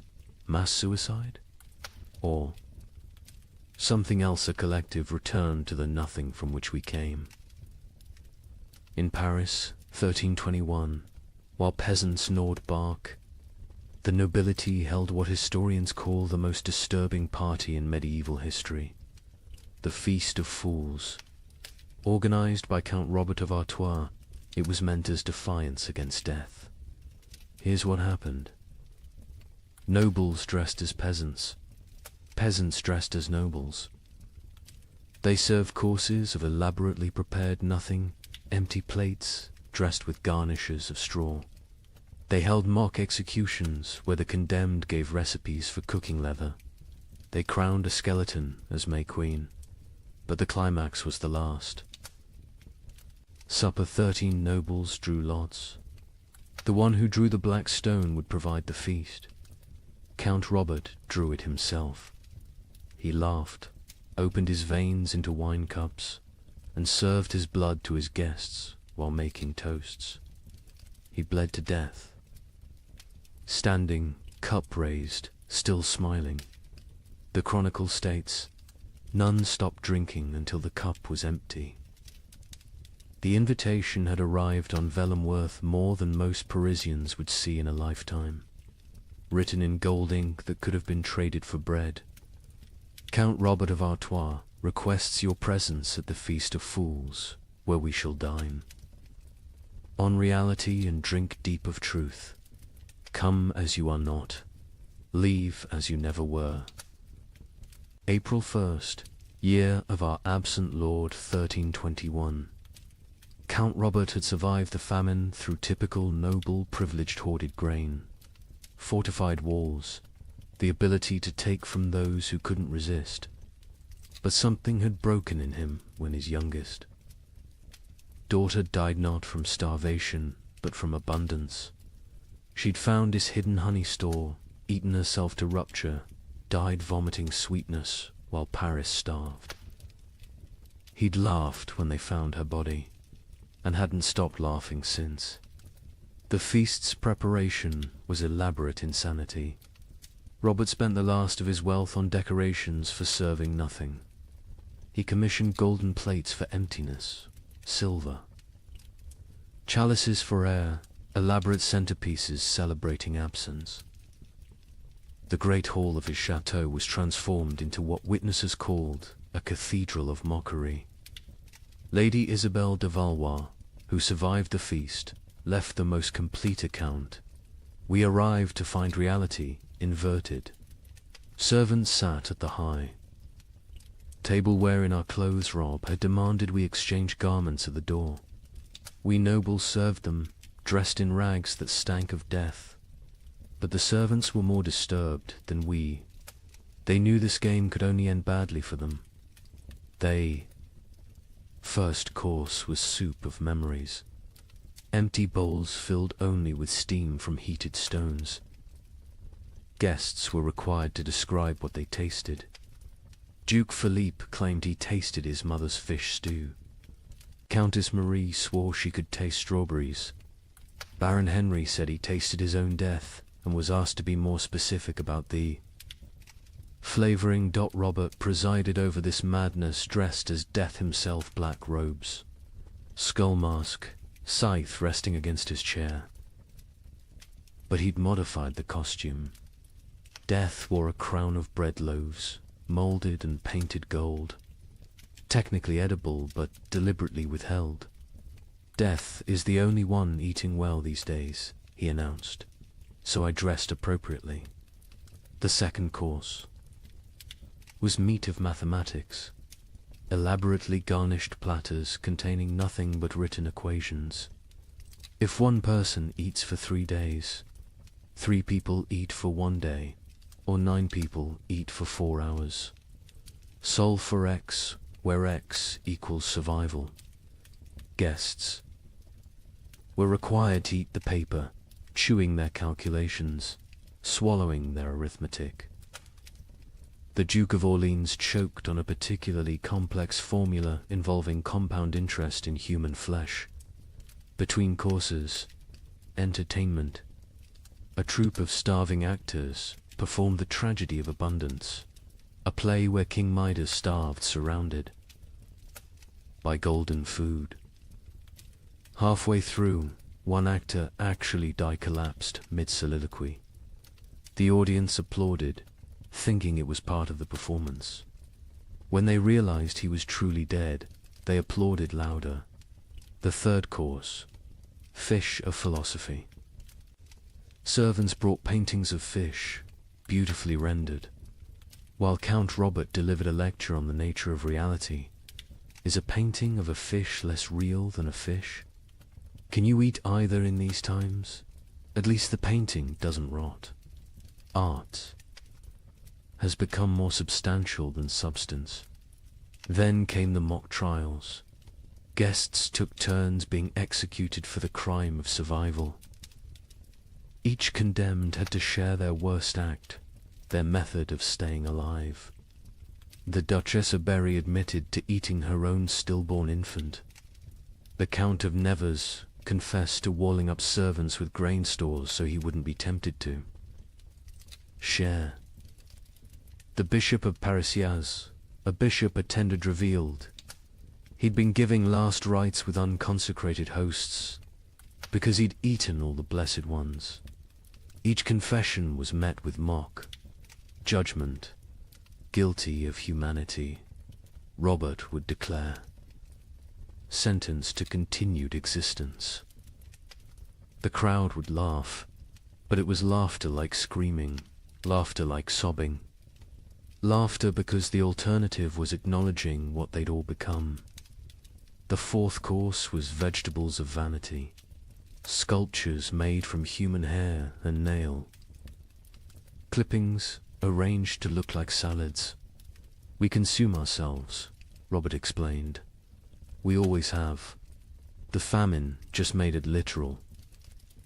Guests were required to eat these too.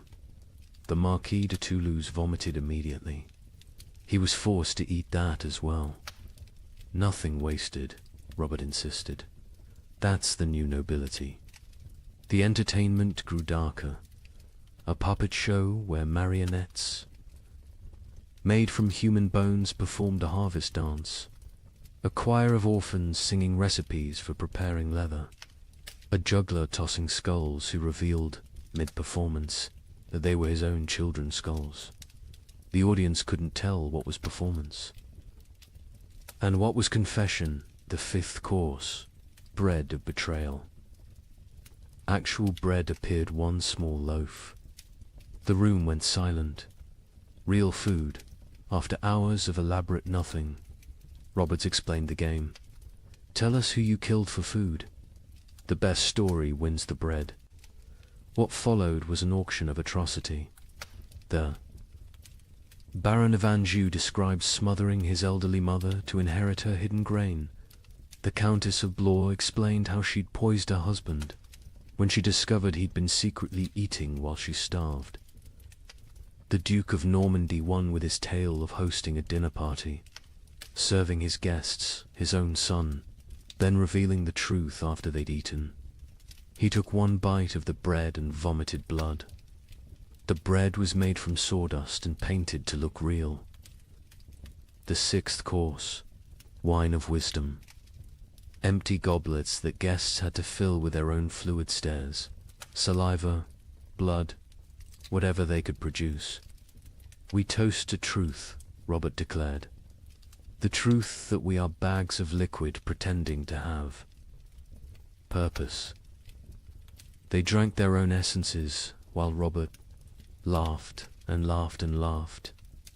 Then came the moment that would define the feast in history. Robert announced the Last Supper, 13 volunteers to recreate Christ's final meal. but with a twist. They would draw lots. 12 would feast. 1 would be the feast.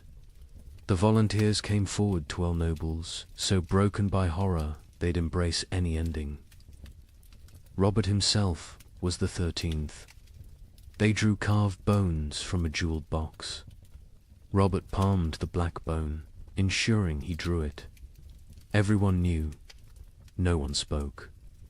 "I am the feast," he announced with genuine joy. "I am bread and wine. I am flesh and blood. I am the only honest noble lefty. Give myself to be consumed." He opened his veins with ceremonial precision, not to die quickly, but to fill 13 cups. He made toasts as his blood flowed, to abundance. Nervous laughter to the feast that never ends. Desperate drinking to the truth that we're all already dead. Silence, except for swallowing. He conducted himself like a summer lay describing vintages. Note the iron undertones, the hint of despair, the full body of wasted life. He grew paler with each toast, but never stopped smiling. Drink deep, friends. I'm a vintage that won't be repeated. The guests drank because stopping would mean acknowledging what they were doing. They drank because Robert was watching, still standing, still bleeding, still insisting this was all a grand joke. They drank because his blood was warm and they'd forgotten warmth. They drank because it was that or scream. Robert's final toast, as his knees began to buckle, to the feast of fools, where fools feast on fools, where wisdom is folly and folly is survival. To the nobility that dies with nobility, leaving only animals wearing crowns. To the joke that God played on us, and the joke we play back. To the end that never ends, and the ending that never he fell forward. Cup still raised, smile still, fixed. Dead before he hit the ground, but somehow still laughing. The guests sat with empty cups, full stomachs, and the knowledge that they'd literally drunk noble blood while dressed as peasants in a world where symbolism had become sustenance. The aftermath was swift and terrible. The servants, forced to watch nobles drink noble blood, revolted, not politically aside. They stripped off the noble clothes, fled the chateau, most walking directly into the Seine to drown. The nobles, trapped in servant rags, covered in Robert's blood, stumbled into Paris streets where they were attacked by mobs who didn't recognize them or didn't care. Of the 100 guests at the Feast of Fools, 13 survived to Easter. Most died by suicide, unable to process what they'd participated in. Lady Isabel, who recorded the events, ended her account. We went to mock death and became death's mockery. We tried to feast on nothing and discovered we were nothing. Count Robert won his game. He died laughing at a joke only he understood, leaving us to live with the punchline. The Feast of Fools wasn't just noble decadence, it was aristocracy's suicide note written in performance art, when the highest class of society serves nothing on golden plates, crowns, corpses, and drinks human blood as entertainment, the social order hasn't just collapsed, has performed its own autopsy while still breathing. The king, upon hearing of the feast, reportedly said, "Count Robert has shown us our future elaborate rituals around nothing, performances of power without power. Substance, consumption of ourselves disguised as celebration."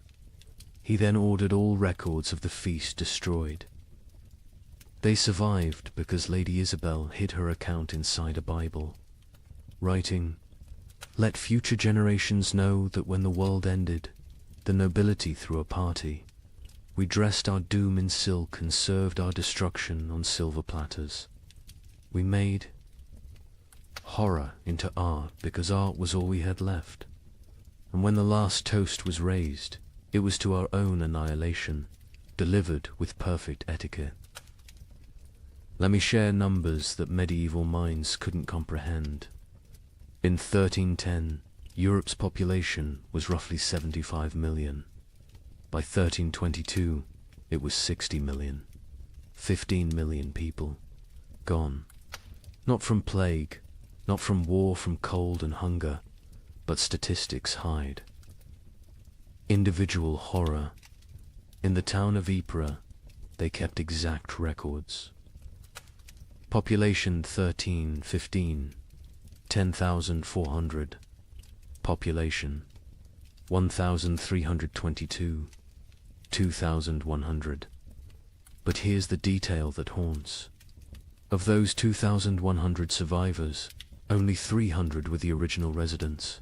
The others, they came from elsewhere, drawn by rumors of food, only to find more death.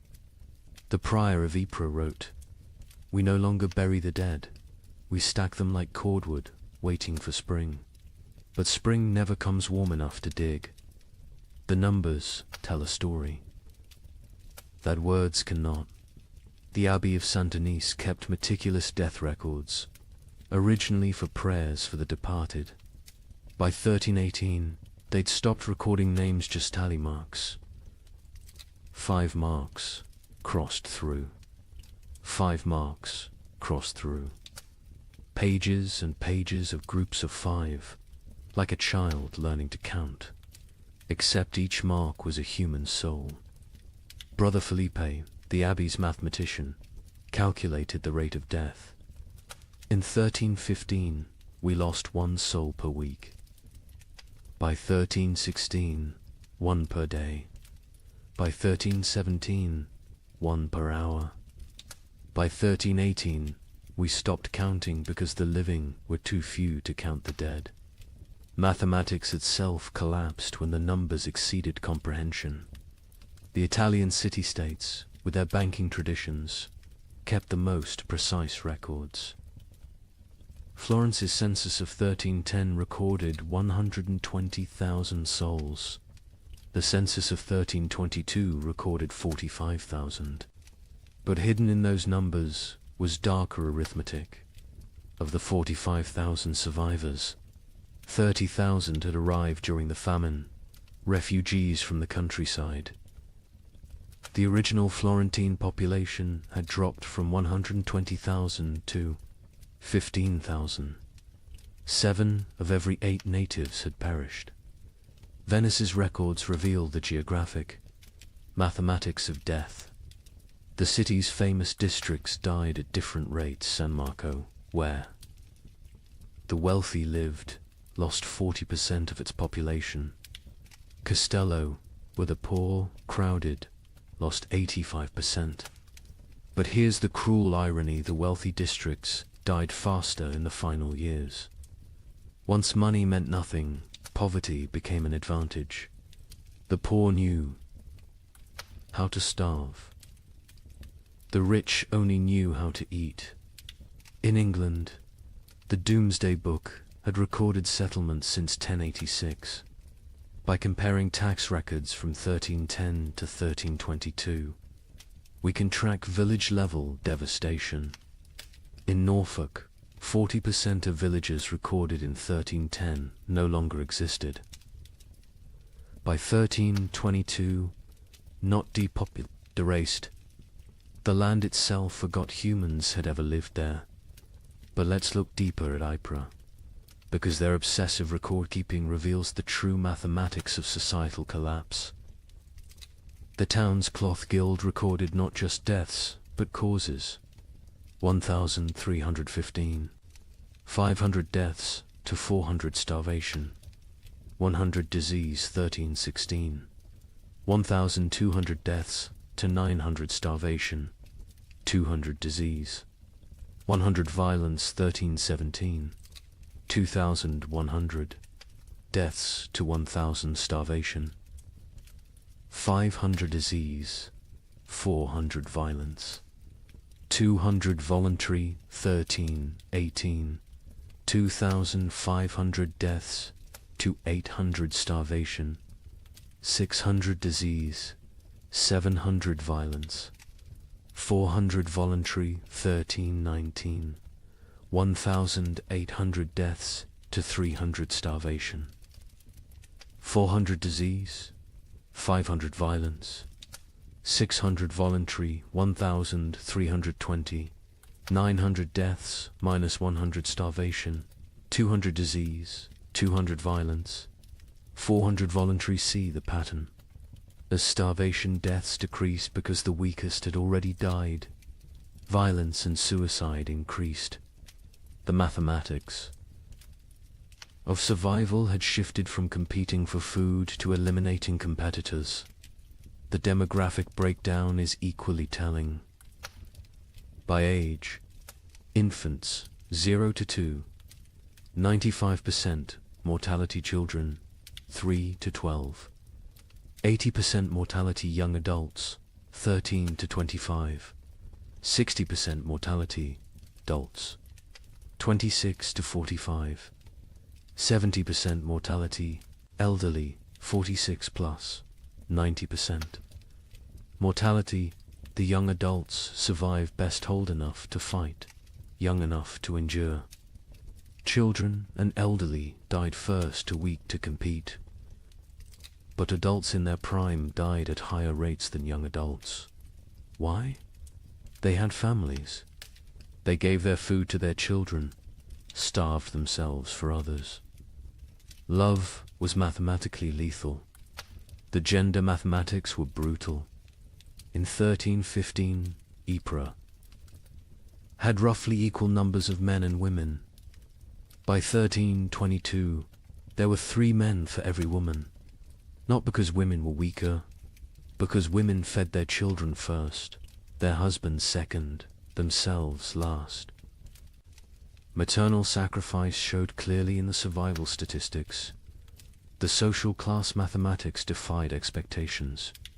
Nobility, 60% mortality clergy, 50% mortality merchants, 70% mortality craftsmen, 75% mortality peasants, 80% mortality beggars, 40% mortality beggars. Survived best. They already knew how to live on nothing. The nobility, despite their resources, died from inability to adapt. Merchants died because their profession became meaningless. But beggars, they thrived in a world that had become universal beggary. The geographic distribution created what scholars called death shadows. Cities drew refugees from the countryside, creating rings of escalating mortality. Paris, with a 1310 population of 200,000, had 80,000 survivors in 1322. But the villagers within a day's walk of Paris, complete annihilation. They'd all walked to the city seeking food, died in the streets, their homes becoming ghost towns. The monastery of Cluny mapped deaths across their network of abbeys. They discovered death followed trade routes not because trade spread disease, but because rumors of food traveled along merchant paths. Entire populations would migrate toward imagined abundance, creating waves of mobile starvation that crashed against city walls. The seasonal mathematics were predictable yet horrifying. Spring, highest death rates, bodies hidden by snow revealed. Last stores exhausted summer, moderate deaths, some forage available. But disease spread autumn.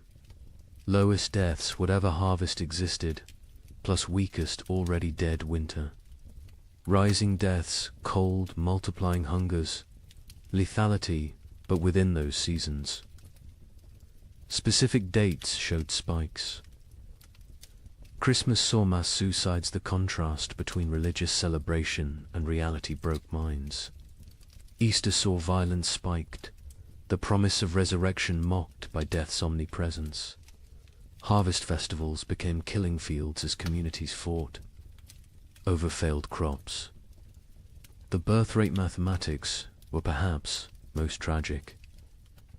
In 1310, Ypres recorded 400 births. In 1316 to 200 births. In 1318, 50 births. In 1320, 12 births. By 1321, 0. Not 0, recorded 0, occurred.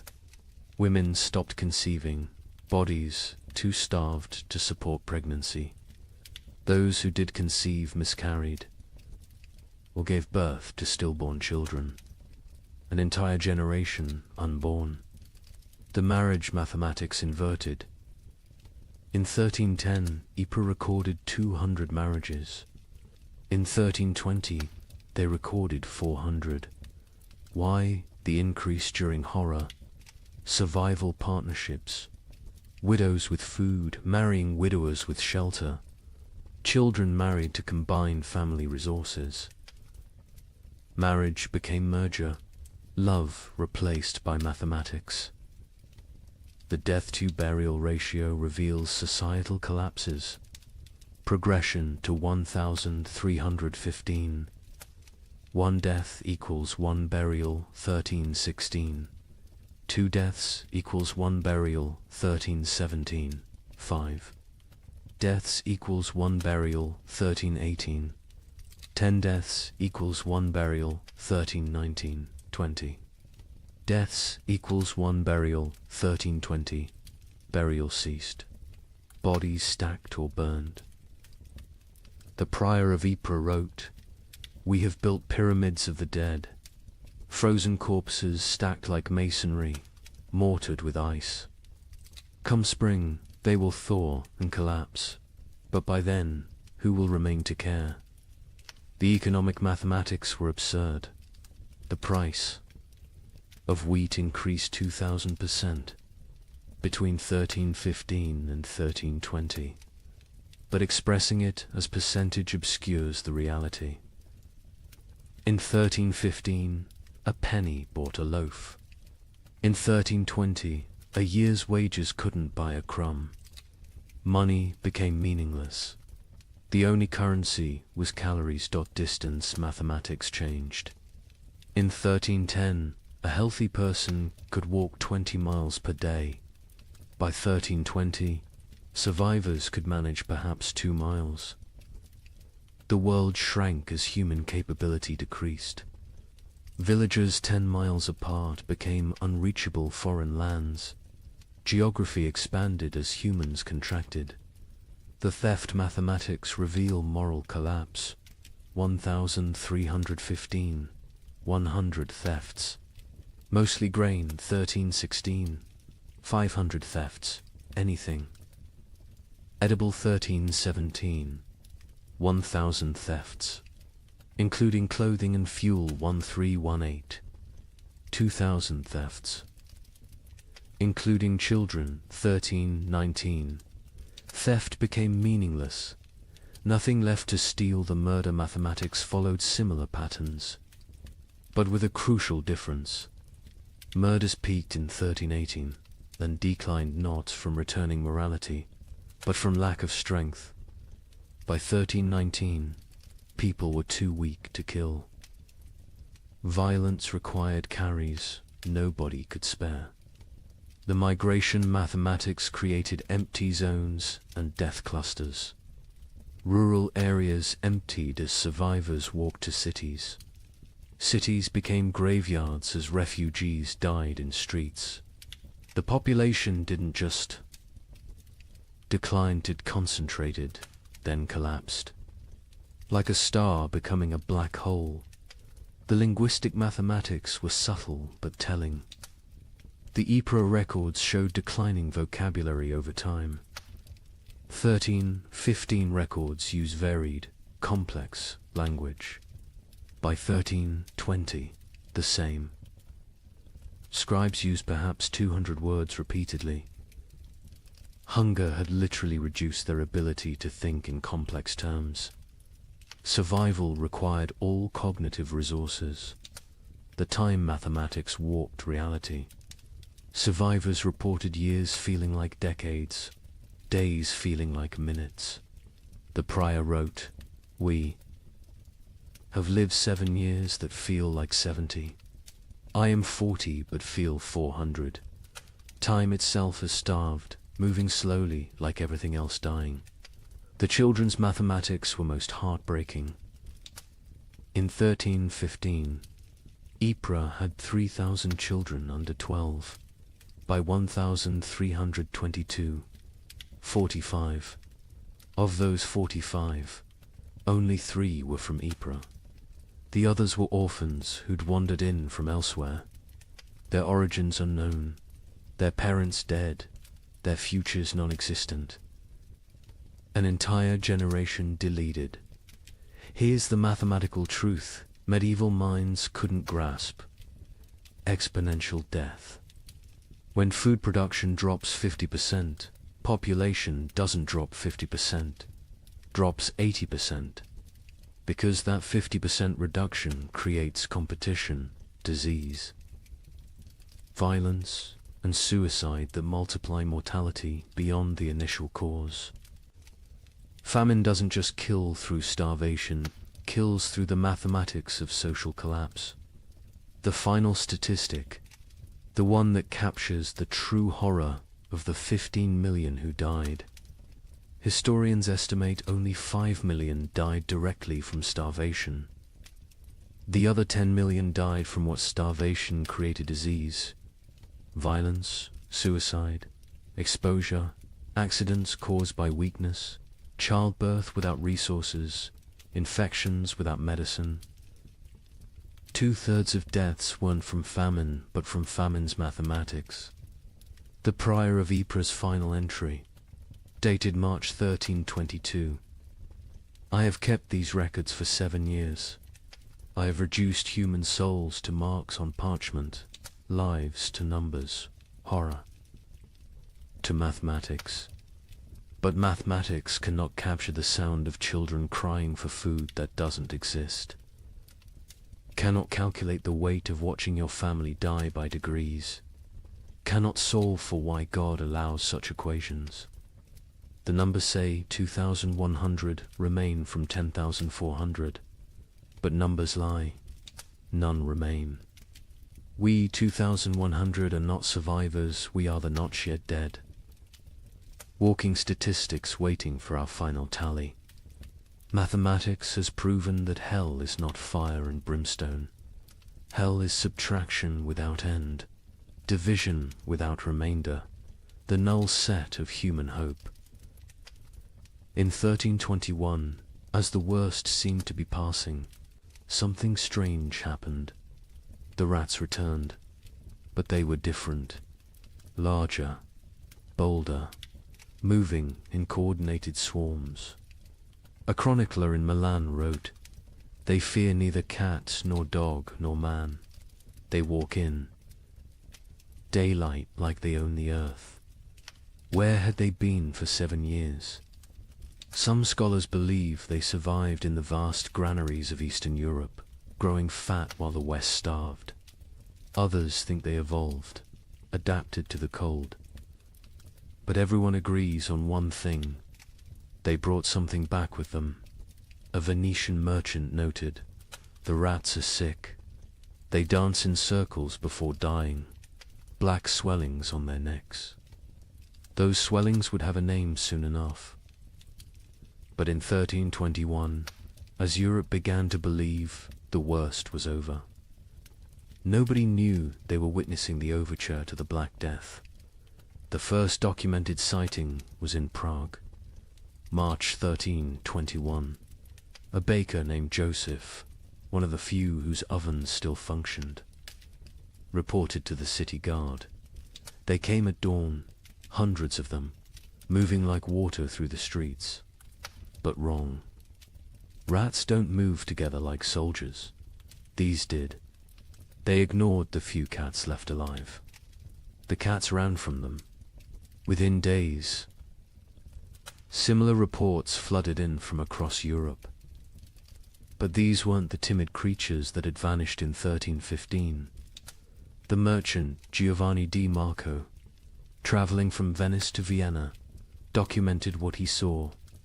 Rats the size of rabbits, some larger, grey-black fur so thick arrows bounce off, eyes that reflect light like demons.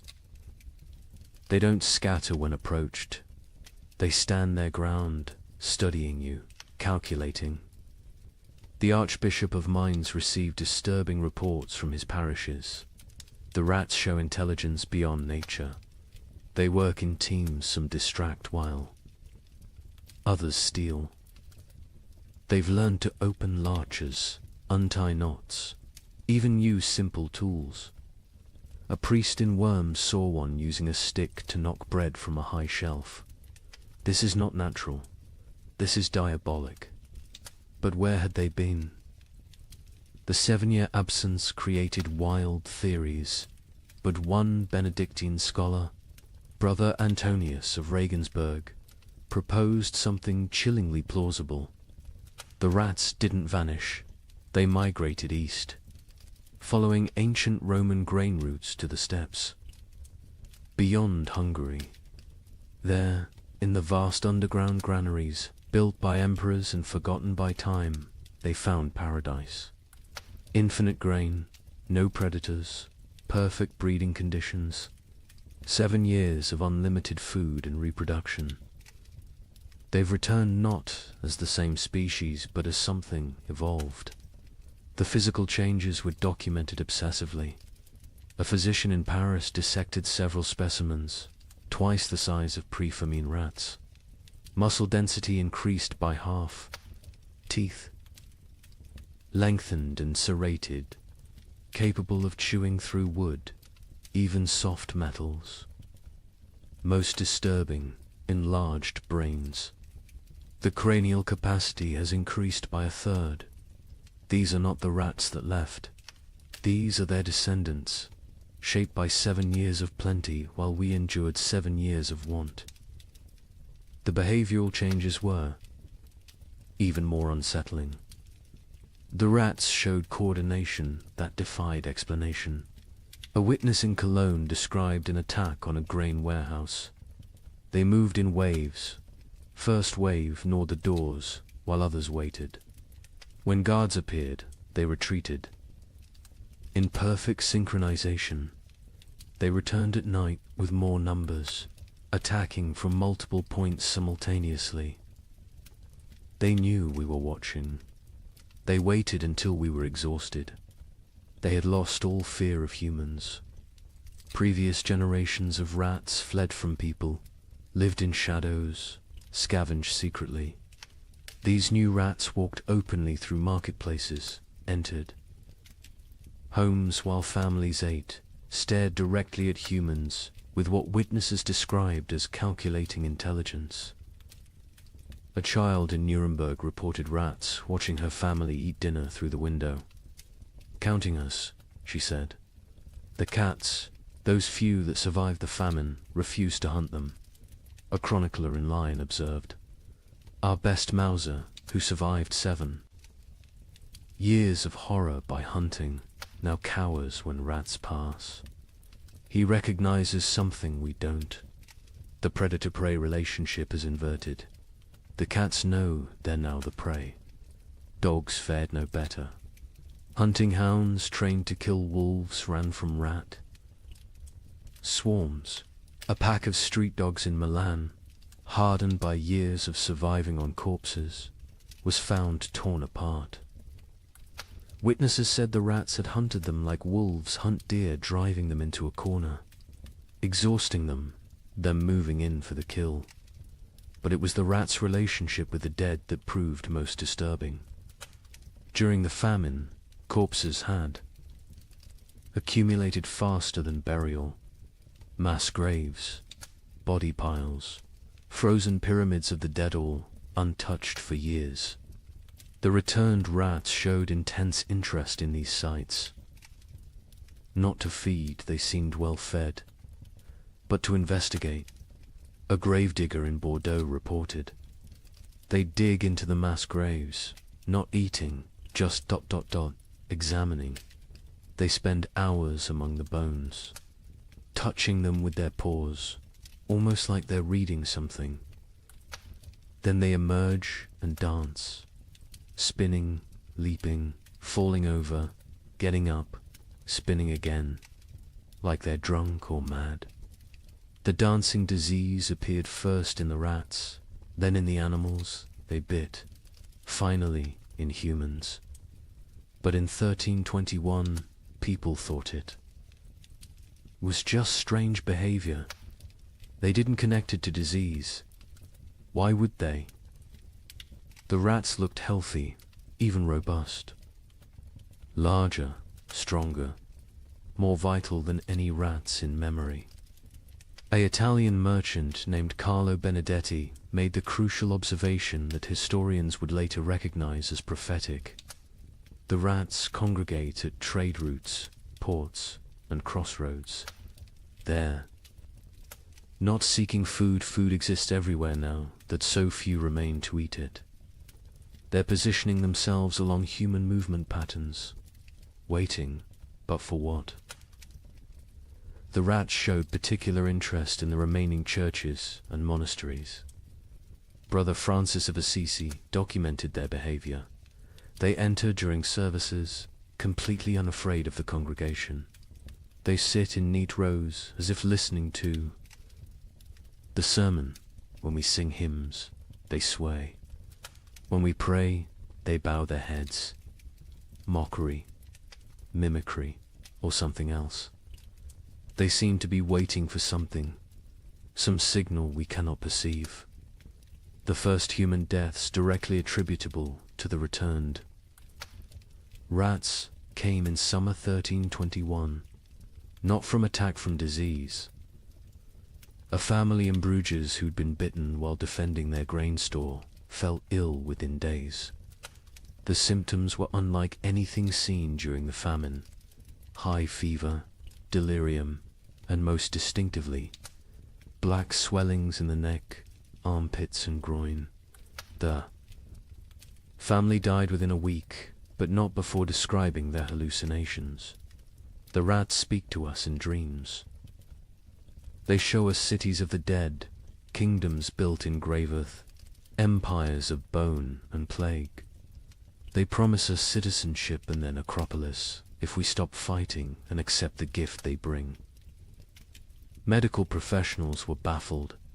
A physician in Prague wrote, "The disease is nothing like the starvation, sickness, or winter plague. It burns through bodies like fire through dry wood. The black swellings appear where the body fights hardest, lymph nodes swelling with failed resistance.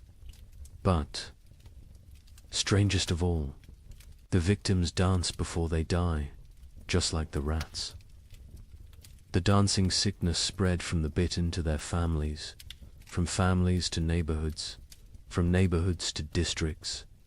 But in 1321, it was still contained, still rare. Most who died that year still died from famine's lingering effects. The new plague was just beginning its incubation, both in human bodies and human societies. The rats' intelligence manifested in increasingly complex ways. They learned to avoid traditional traps, poison, and hunting methods. They developed new social structures: scout rats who tested food for danger, guard rats who watched for threats, even what appeared to be leader rats who directed group movements through series of squeaks and gestures.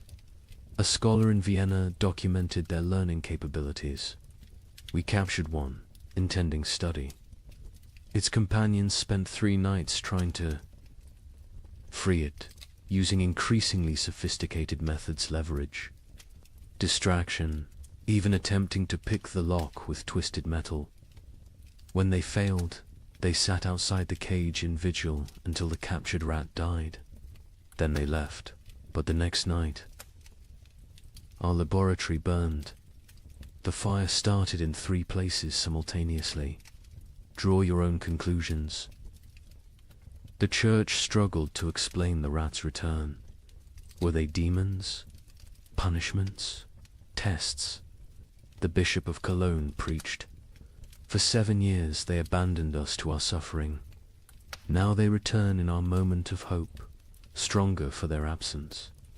They are either God's final curse or Satan's opening move in some greater game. Either way, they herald something worse than what we've endured. Popular folklore developed quickly. Rats were secret rulers of the underworld who'd retreated to plan humanity's destruction. They would transform human souls, twisted by starvation, into animal form. They were advanced scouts for an invasion from hell itself. Each theory was more fantastic than the last, but none were as terrible as the truth. The truth was biological, not theological. The rats had spent 7 years in isolated populations, breeding rapidly in the eastern granaries. Diseases that would normally kill them had instead created resistant populations. The Black Death bacterium, Yersinia pestis, had found perfect incubation conditions, countless hosts, rapid reproduction, isolation from human interference. The rats weren't evil.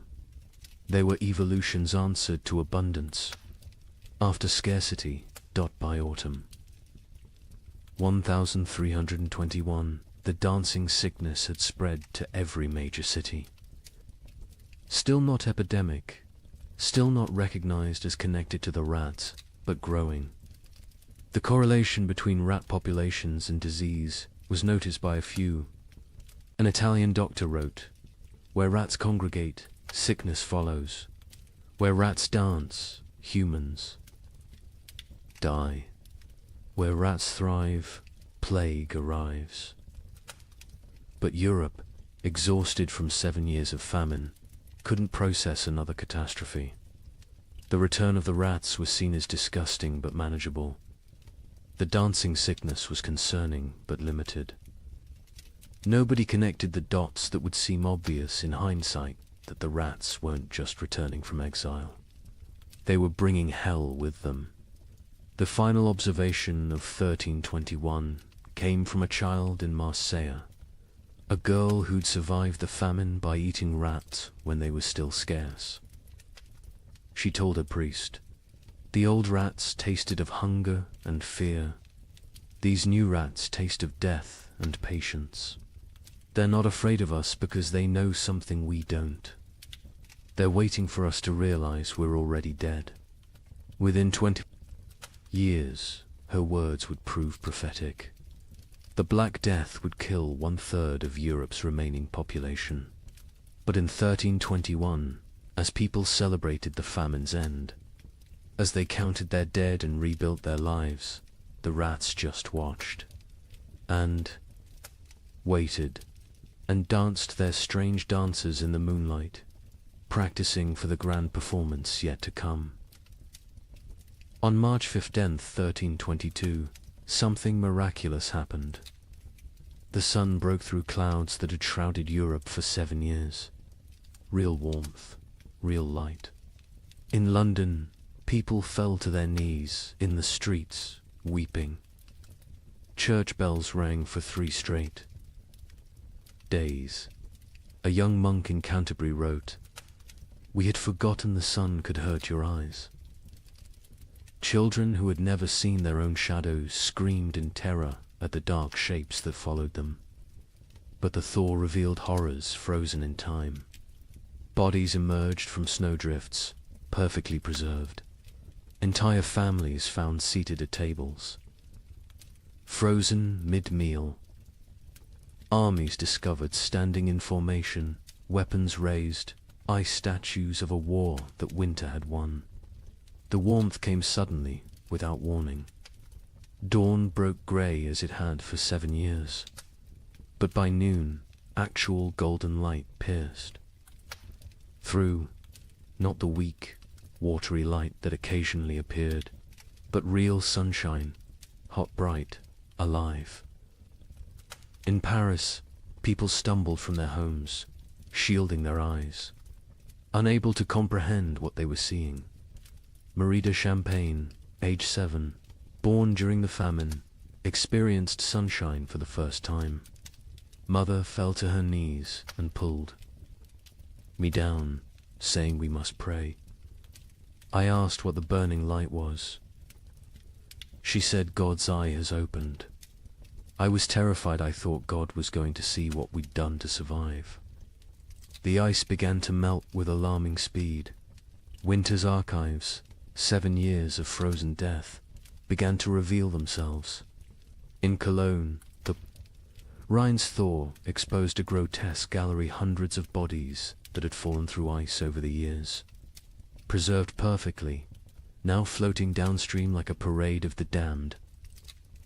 Citizens lined the banks, searching for relatives lost years ago, finding them looking exactly as they had at death.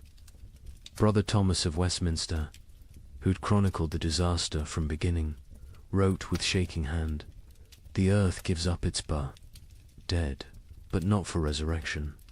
They return only to show us what we've done." A mother and child, frozen in embrace, so perfectly preserved I could count the tears frozen on their cheeks. Soldiers who died defending grain stores, still standing at their posts, ice guardians of nothing. God has kept perfect record of our failures, but with the thaw came something worse than revealed corpse, truth-field truth. The ice had hidden the full scope of devastation. Entire districts thought to be empty were found to contain hundreds of frozen dead. Mass graves, hastily covered with snow, began to melt and shift, creating mudslides of human remains. The spring of 1322 didn't bring renewal. It brought archaeology of horror in the Alps. The thaw revealed the children's crusade of frost, perfectly preserved. A merchant reported, "They stand like an army of small angels, ice blue and beautiful. In their death, still holding hands, still facing south, still seeking summer that has finally come too late. Pilgrims are already calling it holy ground. I call it the world's guilt made manifest. Europe that emerged from the Great Famine was unrecognizable. Languages had changed, words for hunger had multiplied, while words for joy had been forgotten. Children born during the 7 years were stunted, marked forever by starvation. They would be called the famine generation, shorter, weaker, but survivors of the impossible. The social order had shattered. Peasants who survived owned land, for the first time inherited from the dead. The church's authority collapsed where was God during the freeze. And most critically, the population drop created labor shortages that would, within a generation, end feudalism itself. The Great Famine didn't just kill millions, it killed the medieval world. The linguistic changes were documented by scholars, attempting to translate pre-famine texts. The abbot of Cluny wrote, "We have 23 new words for different types of hunger, but have lost the words for feast, abundance, and satisfaction. Children learning to speak, use, eat. As past tense only, they cannot conceive of eating as a present or future action. We've developed exact terms for the taste of leather, bark, clay, but forgotten words for flavors of meat." The famine generation bore physical marks that would last lifetimes. Stunted growth, adults reaching barely 5 feet, bone deformities from childhood rickets, teeth destroyed from eating stones and wood, but worse were the invisible scars. They hoarded food obsessively, even in plenty.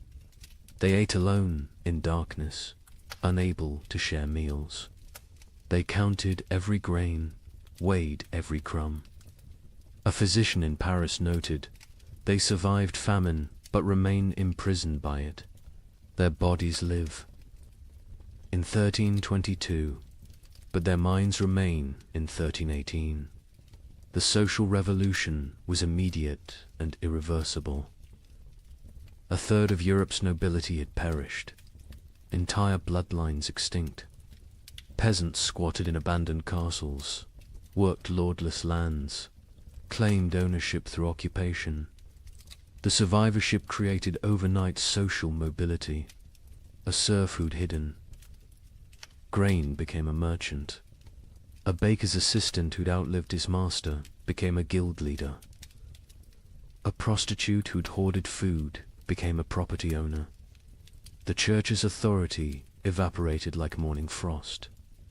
7 years of unanswered prayers had broken faith's monopoly.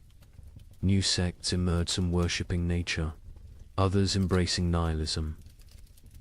The Pope's call for renewed devotion was met with laughter. A graffiti in Rome read, "God starved. We survived. Who then is stronger?" Priests found congregations unwilling to tithe, unable to trust divine providence that had provided only suffering. But most revolutionary was the labor shortage. With 15 million dead, every survivor became valuable. Peasants demanded wages. Instead of feudal obligations, serfs simply walked away from their lords, knowing they'd find better conditions elsewhere. The statute of laborers, attempting to freeze wages at pre-famine levels, was universally ignored. A blacksmith could demand noble prices. A farmer could negotiate like a merchant. The medieval world built on hierarchy. Faith and agricultural abundance had been murdered by weather. What emerged was proto-modern, mobile, skeptical, calculating. The Great Famine didn't just kill people. It killed the very idea of divinely ordered society.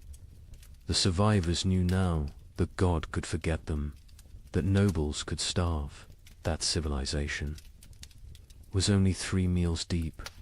Europe would rebuild, but never recover. The medieval dream was frozen in those 7 years, preserved like the corpses in ice, beautiful and dead forever. In 1323, an anonymous scribe in Bavaria wrote what might be the most important document of the entire famine. Not a chronicle of events, but a warning. To those who come after, know this. We thought ourselves masters of the earth. We built castles against enemies, churches against damnation, walls against nature itself. But when the sky turned against us, when the very air became our enemy, we learned that civilization is only 3 mills deep. Beneath that lies the animal, and beneath that ... lies something worse, something that would eat its own shadow if it could provide sustenance. We survived. That is not the same as living. Some costs can never be repaid. Some hungers never leave you, no matter how much you eat. We measured time in deaths. We measured love in shared suffering. We measured God in his absence. If the cold comes again, and it will come again, remember that the greatest danger is not the freeze. It's what the freeze reveals about your neighbor, about your family, about yourself. May you never be warm enough to forget what we learned in the cold. The document was found hidden in a monastery wall, wrapped in waxed cloth, deliberately preserved. The scribe continued, "I write this with fingers that consumed my own flesh. I write with eyes that watched my children choose which sibling would eat. I write with a soul that has been to hell and discovered hell is not fire. Hell is ice and the mathematics of survival. We who survived are not heroes. We are the ones who did what heroes couldn't. We chose ourselves over others. We calculated love against calories and chose calories. We learned that honor digests poorly, that mercy is a luxury of the fed, that civilization is just an agreement between people who aren't hungry yet. The sun has returned. The crops grow again. Markets open, bells ring. Children are born who will never know the taste of bark bread. They will call us the generation who endured. But endurance is just a prettier word for betrayal. Betrayal of everything we once believed. Made us human. When abundance returns, you will forget. You will must forget to stay sane. But someone should remember. Someone should know that we measured children's worth in weeks of food, that we drew lots for who would walk into winter, that we learned to distinguish the taste of different mortar. From ancient walls, so I leave this testament, not of what happened chronicles will tell that story, but of what we became. We became arithmetic. We became efficiency. We became the truth that underneath every prayer, every law, every noble sentiment, lies the animal that will eat its own tail if the circle of consumption demands it. Remember us accurately, not as victims of weather, but as humans revealed.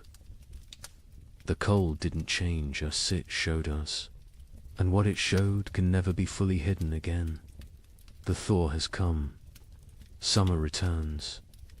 But we who survived carry winter inside us forever, a frozen seed that whispers, "This is what you really are.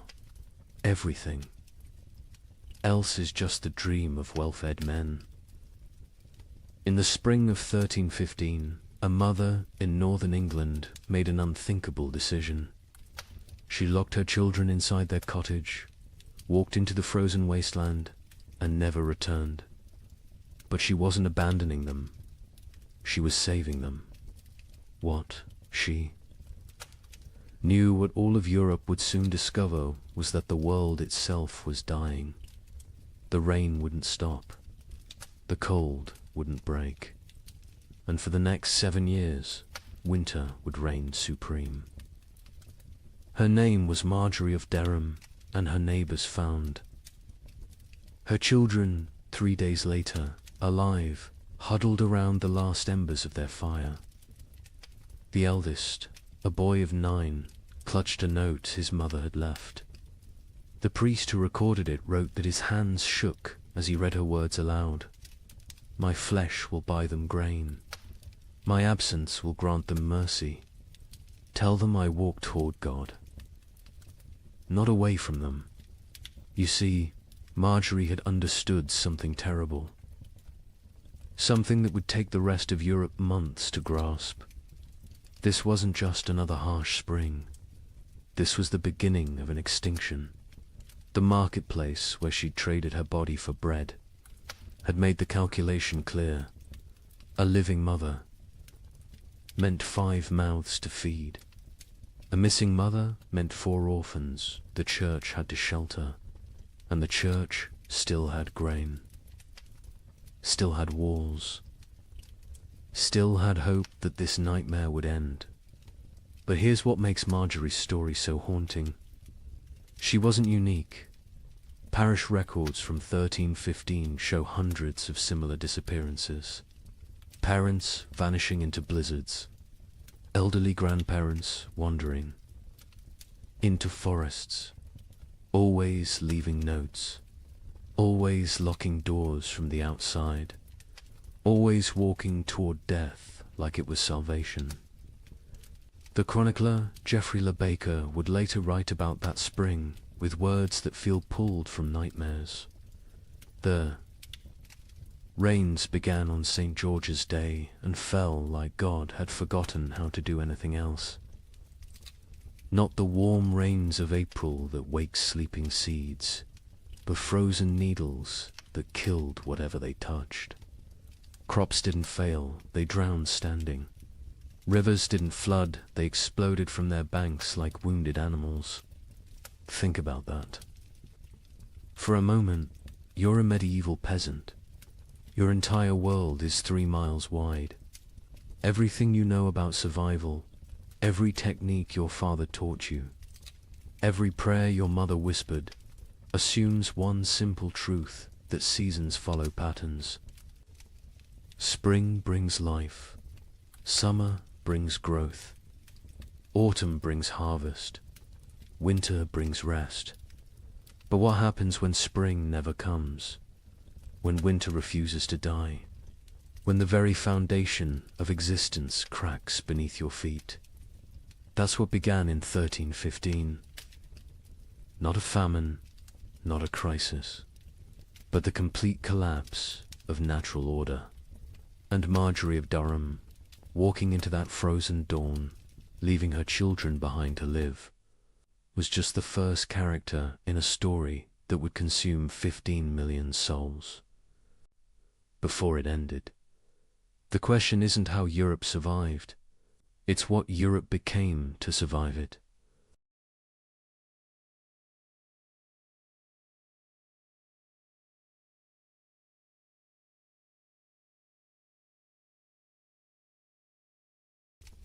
Good evening and welcome back, friends.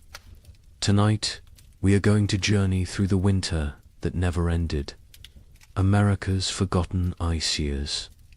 As always, let me know where in the world you are listening in from. Get cozy, settle in, and let's begin. She stood at the frost-covered window. Her breath formed clouds in the June air. Outside, snow fell on what should have been green cornfields. Her children huddled by the dying fire. They wrapped themselves in every blanket the family owned. She whispered a prayer, the same prayer she had whispered every morning for weeks. She asked God when spring would finally come. She did not know this was only the beginning. Picture thousands of similar scenes across the American frontier. Thousands of windows, thousands of prayers whispered into the impossible cold. What happened in 1816 was merely a prelude, a warning that no one heeded. 20 years later, something far worse came to the American interior. This time it would last not 1 year, but 3 brutal winters. They bled into each other without mercy, without explanation, without end. Between 1836 and 1838, a climate catastrophe struck North America. It has been nearly erased from popular memory. Historians debate the causes today. Solar minimums, volcanic eruptions half a world away, or a deadly combination of forces beyond human understanding. The pioneers who lived through it had no such explanations. They had only survival. They had only the next day, and the day after that, if they were lucky enough to see it. This is their story. The story that America chose to forget. What you are about to hear challenges everything you thought you knew about westward expansion. Textbooks celebrate the march of civilization across the continent. They praise the brave pioneers, claiming their piece of the American dream. But they rarely mention the winters that nearly ended it all. They do not talk about the settlements that simply vanished. They do not discuss the mass graves discovered decades later, or the journals hidden in attics, journals filled with words that survivors could not bear to speak aloud. This is the story of the winter that never ended, and the people who somehow lived to see spring again. Late 1835. The American frontier hummed with optimism. The economy was booming. Land was cheap. Opportunity seemed limitless. Thousands of families poured westward into territories that promised fertile soil and new beginnings. Michigan Territory, Wisconsin, Illinois, Indiana, Ohio. These were the lands of promise. These were the places where a man could build something from nothing. A young couple in their early 20s had just claimed 160 acres in Michigan Territory. They were newlyweds. She was pregnant with their first child. He had spent the summer building a one-room cabin with his own hands. The logs were chinked with mud and moss. The roof was solid. The door hung true. They planned their first full harvest together. She planted a small garden near the cabin. Carrots, potatoes, beans. He cleared 3 acres for corn. At night they sat by the fire and talked about the future, about the children they would have, about the farm they would build, about growing. Old together on this land, an older family arrived in Illinois in the autumn of 1835. They had come from Pennsylvania, a mother and father with 3 children under 10 years old. They had sold everything they owned for this chance. The wagon journey had taken 6 weeks. The children were tired but excited. The father staked his claim near a creek. Good water, timber nearby, rich black soil that crumbled in his hands. He told his wife this was it. This was where they would prosper. She believed him. They all did in Ohio. A widower worked a small farm with his 2 teenage daughters. His wife had died of fever the previous summer. The grief was still raw, but he had responsibilities. Daughters to feed, a farm to maintain, a future to secure. For them, the older girl was 16, capable, strong. She helped with everything. The younger was 14, still learning, still growing. Together the 3 of them made it work. They honored the memory of the wife and mother they had lost by surviving, by building, by moving forward. This was frontier life in late 1835, hard but hopeful, isolated but connected through shared struggle. Communities were small but tight-knit.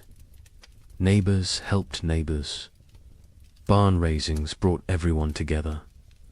Churches served as social centers. Sunday services were as much about community as worship. People traded labor, traded goods, traded gossip and news from back east. The isolation was real. Some homesteads were miles from the nearest neighbor, but people found ways to stay connected, to remain human in the wilderness. Daily routines followed the sun. Wake before dawn, tend the livestock, milk the cows, feed the chickens, collect eggs. Breakfast was simple: cornmeal mush, salt pork if you had it. Then the work began. Men cleared land, plowed fields, mended fences, chopped endless cords of firewood. Women tended gardens, preserved food, made soap, sewed clothes, raised children. Everyone worked. Even the smallest children had chores: gathering kindling, feeding chickens, watching younger siblings. There was no such thing as idle time on the frontier. As autumn 1835 arrived, families began their winter preparations. These were routines they knew well. They had survived winters before. They salted meat, packed pork and beef in barrels with salt and brine. The meat would keep all winter this way. They filled root cellars with potatoes, turnips, carrots, squash, onions. They dried beans, preserved fruits, made apple butter, rendered lard. Every scrap of food was precious. Nothing was wasted. Firewood was crucial. Men spent weeks cutting and stacking wood, cord after cord after cord.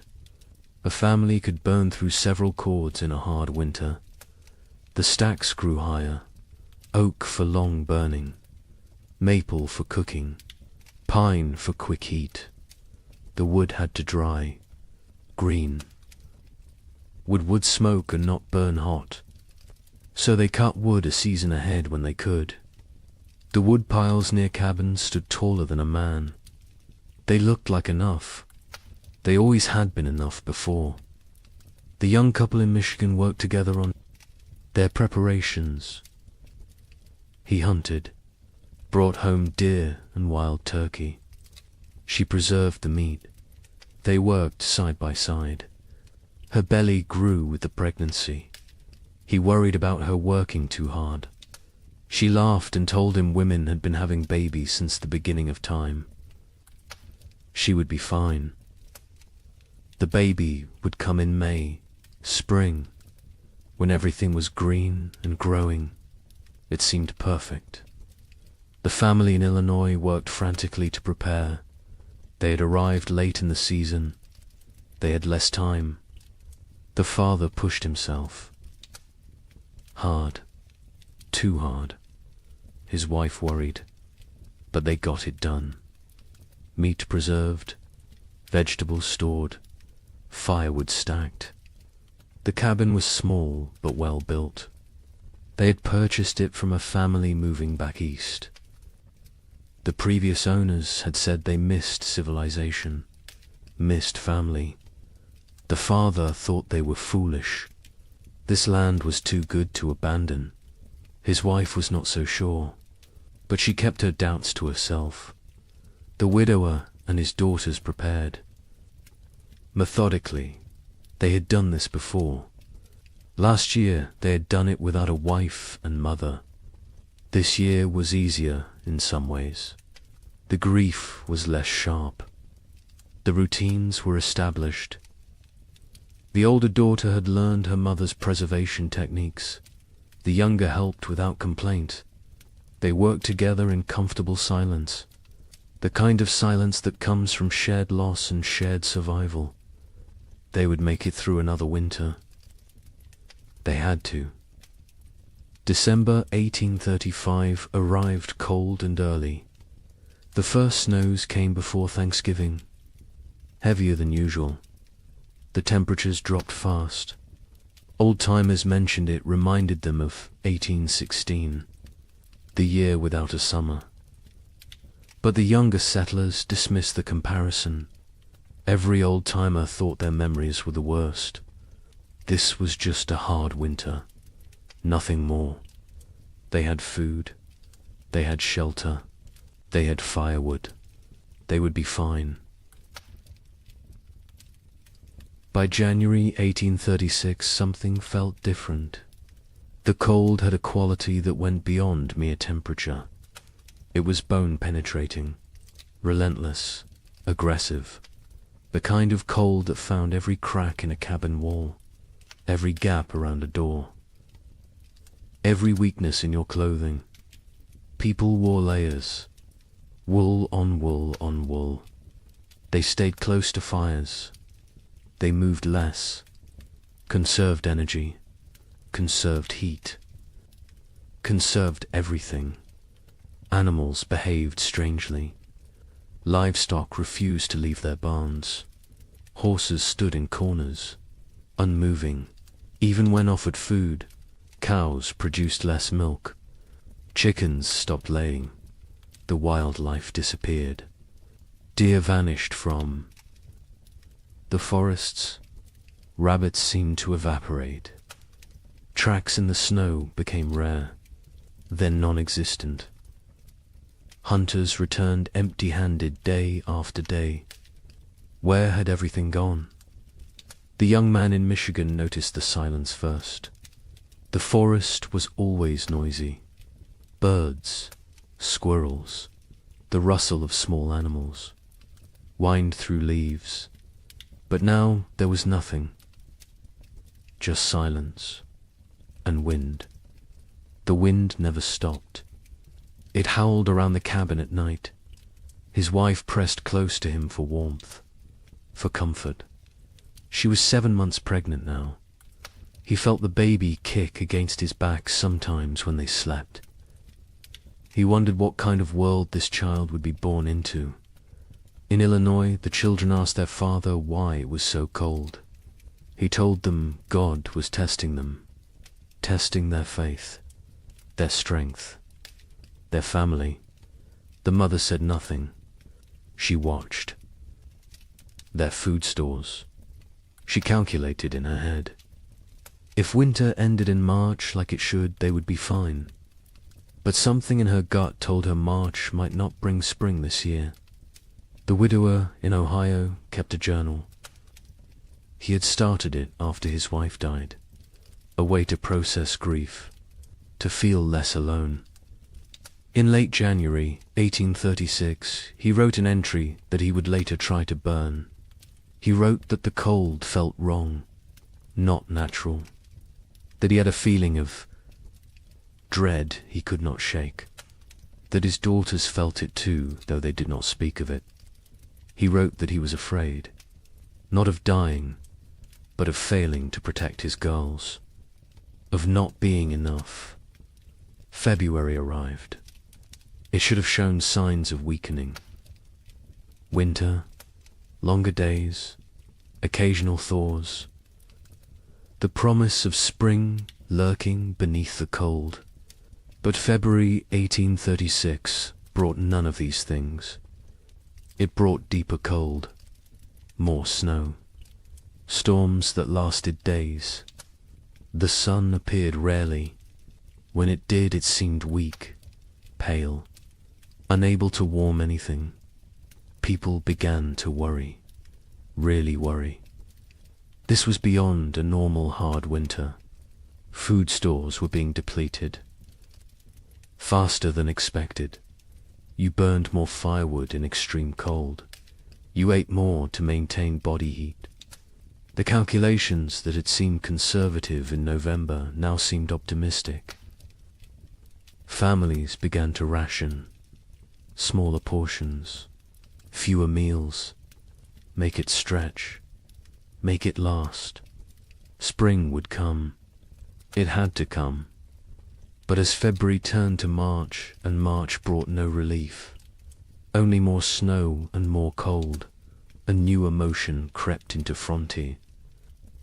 Cavern's fear, real fear, the kind that sits in your stomach and grows, the kind that wakes you at night, the kind that makes you count your remaining potatoes and feel panic rising in your chest, because spring should be here, and it was not. Coming, March 1836. The month that should bring thaw and birdsong and the first signs of life returning. Instead, it brought blizzards, heavy wet snow that collapsed roofs, winds that tore at cabin walls, temperatures that dropped so low that water froze solid inside homes, despite the fires burning constantly. People began to understand. This was not a normal winter. This was something else entirely. The young wife in Michigan went into labor on March 15th, 3 weeks early. Her husband rode through a blizzard to fetch the nearest midwife. She lived 4 miles away. He almost did. Not make it. The horse struggled through chest-deep drifts. The wind cut through every layer he wore. He found the midwife. She came.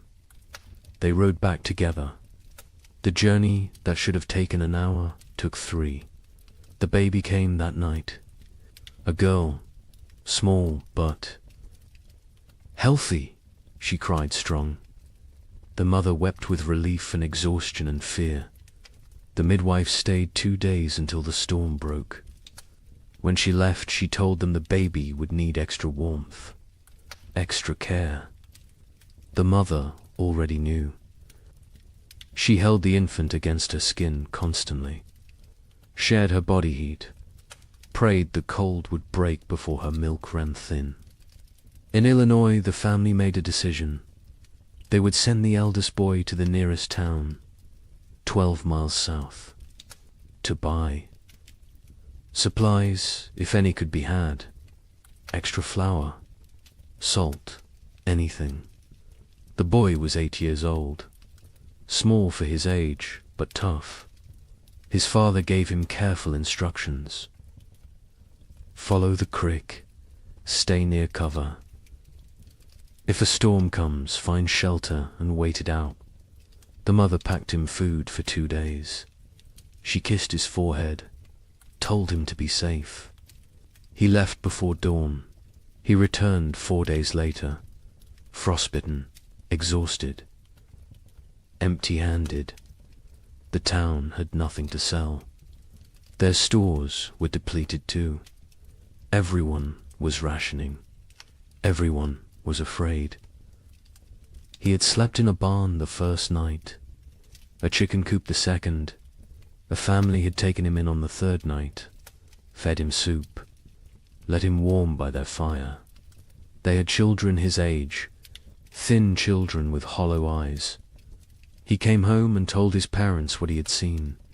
His father nodded, said nothing.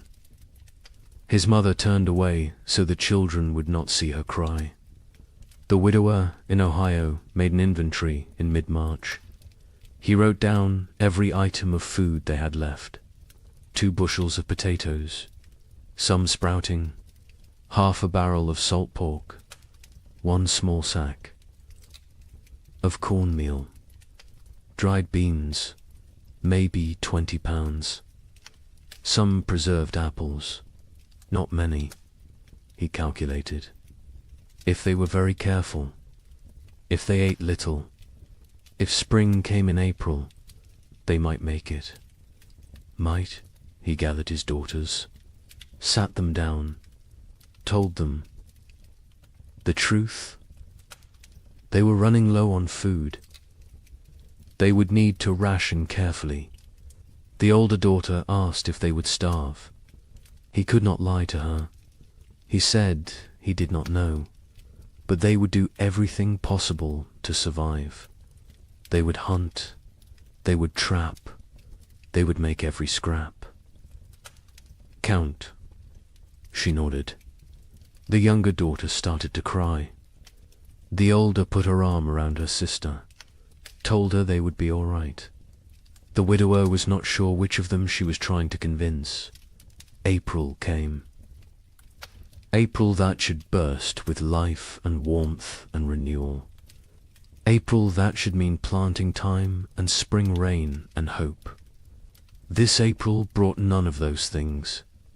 The ground remained frozen solid, 18 inches deep, 2 feet in some places. No plough could break it. No seed could be planted. Even if they tried, nothing would grow in this cold. Families faced a terrible realization.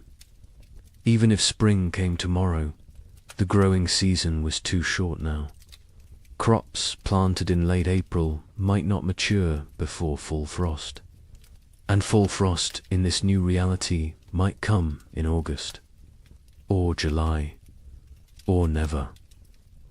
Leave it all? The cycle of farming that had sustained human civilization for thousands of years was broken, and no one knew how to fix it. The young couple in Michigan began hunting for any food source.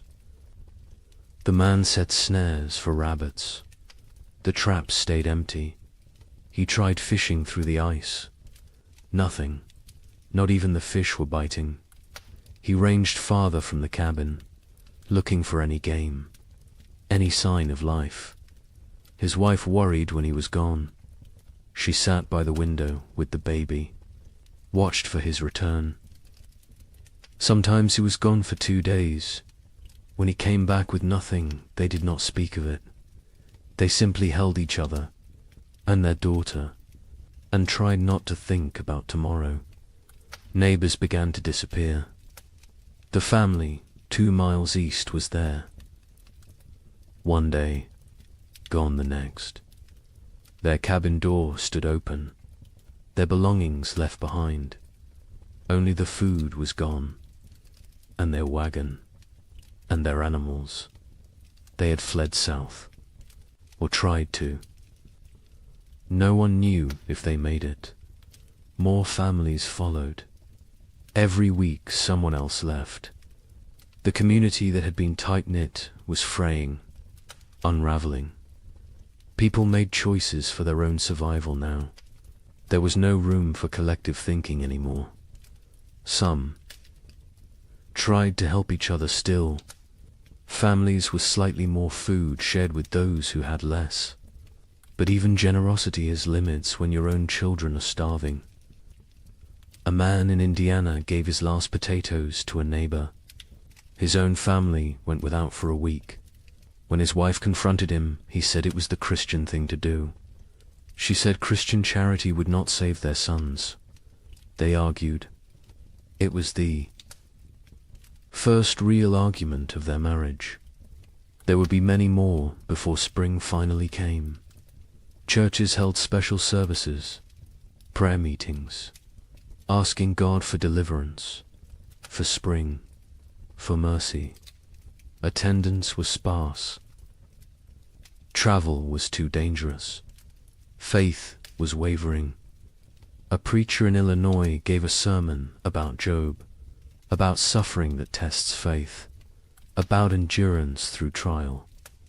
3 families walked out. One man stood and shouted that God had abandoned them. The preacher had no answer, because maybe he had. By late April 1836, reality had set in. This was not going to end. Not soon. Maybe not ever. People stopped saying spring would come.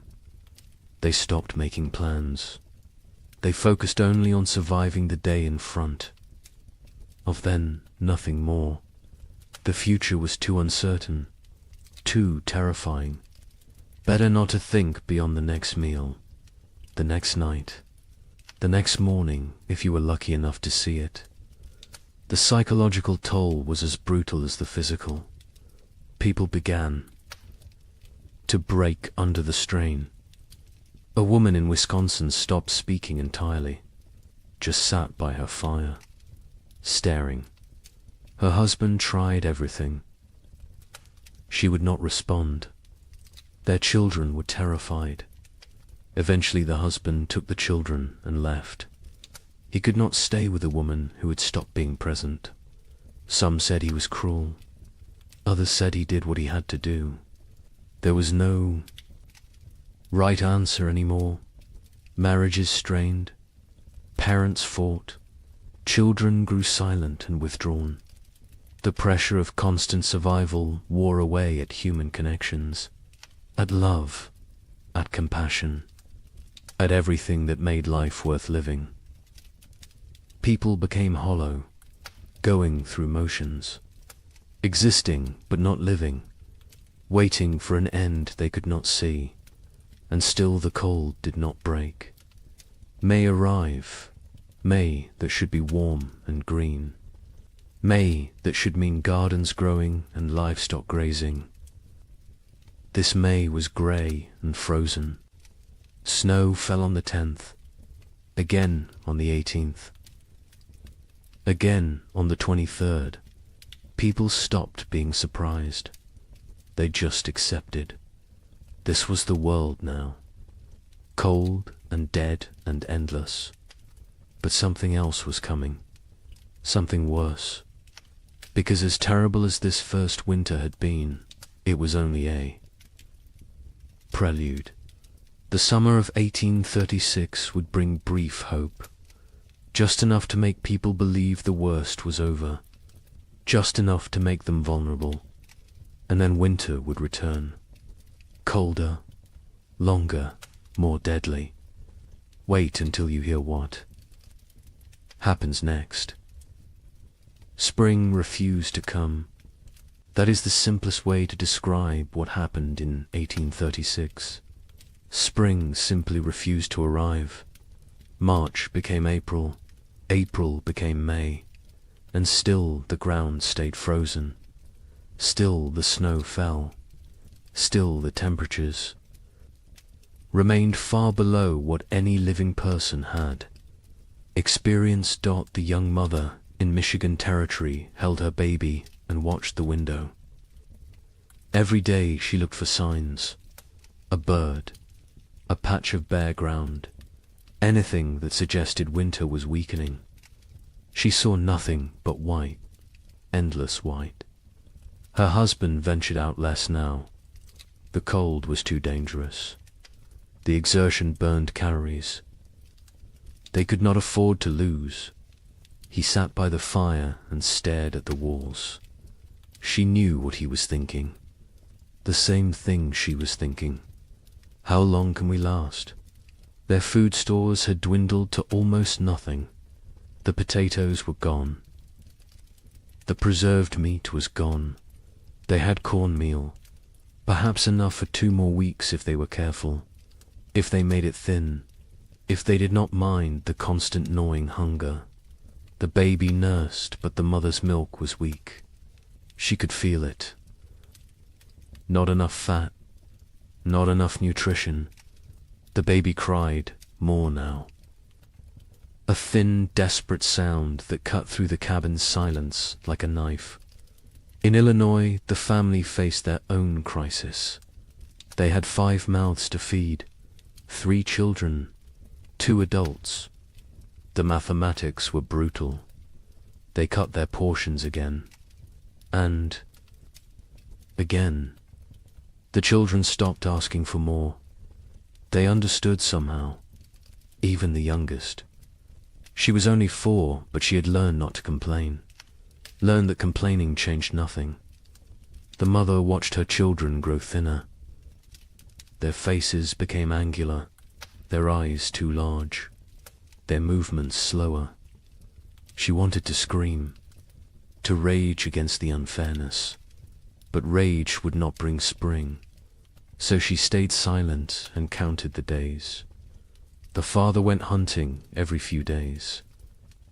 He never found anything, but he went anyway, because sitting in the cabin watching his family starve was worse than freezing in the forest.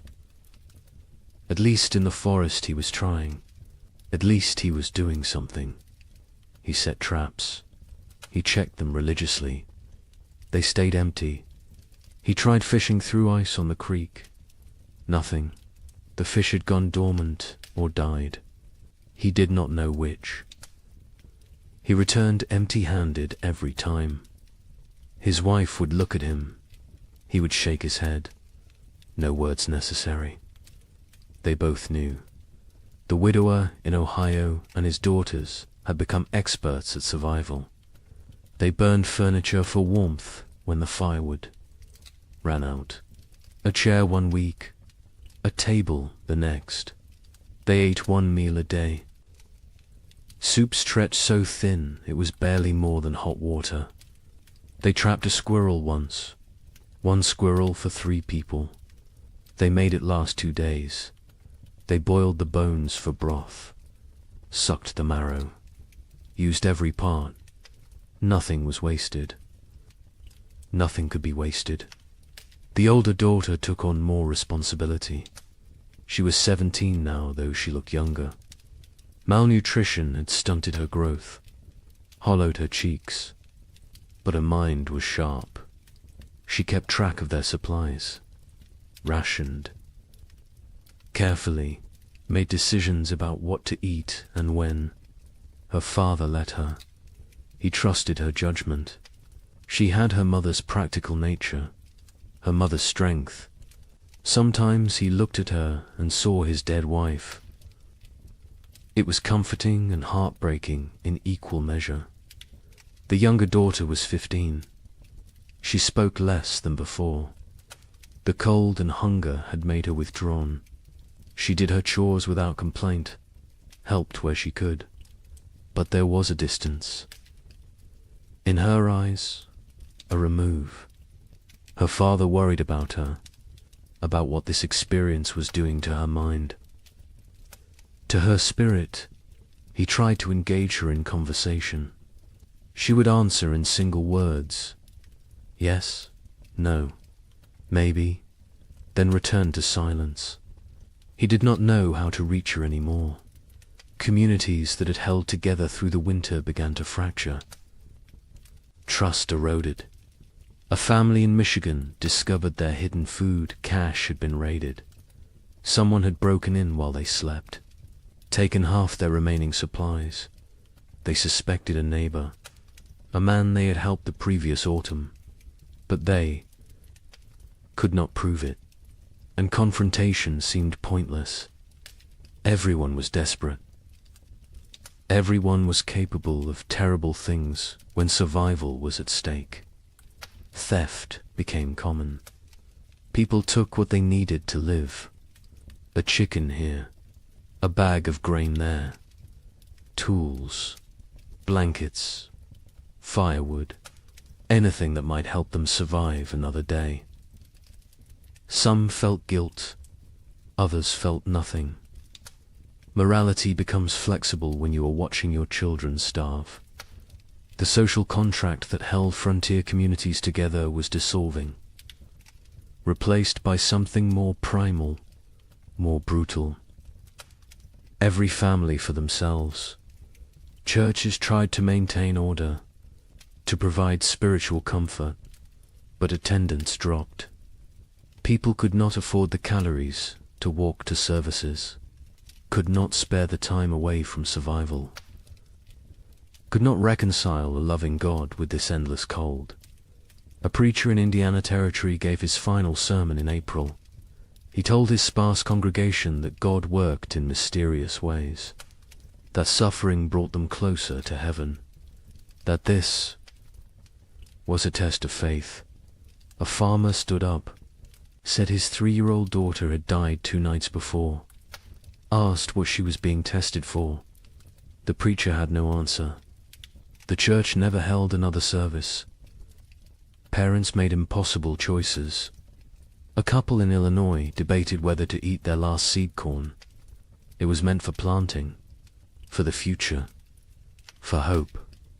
But their son was dying, 6 years old and dying of starvation.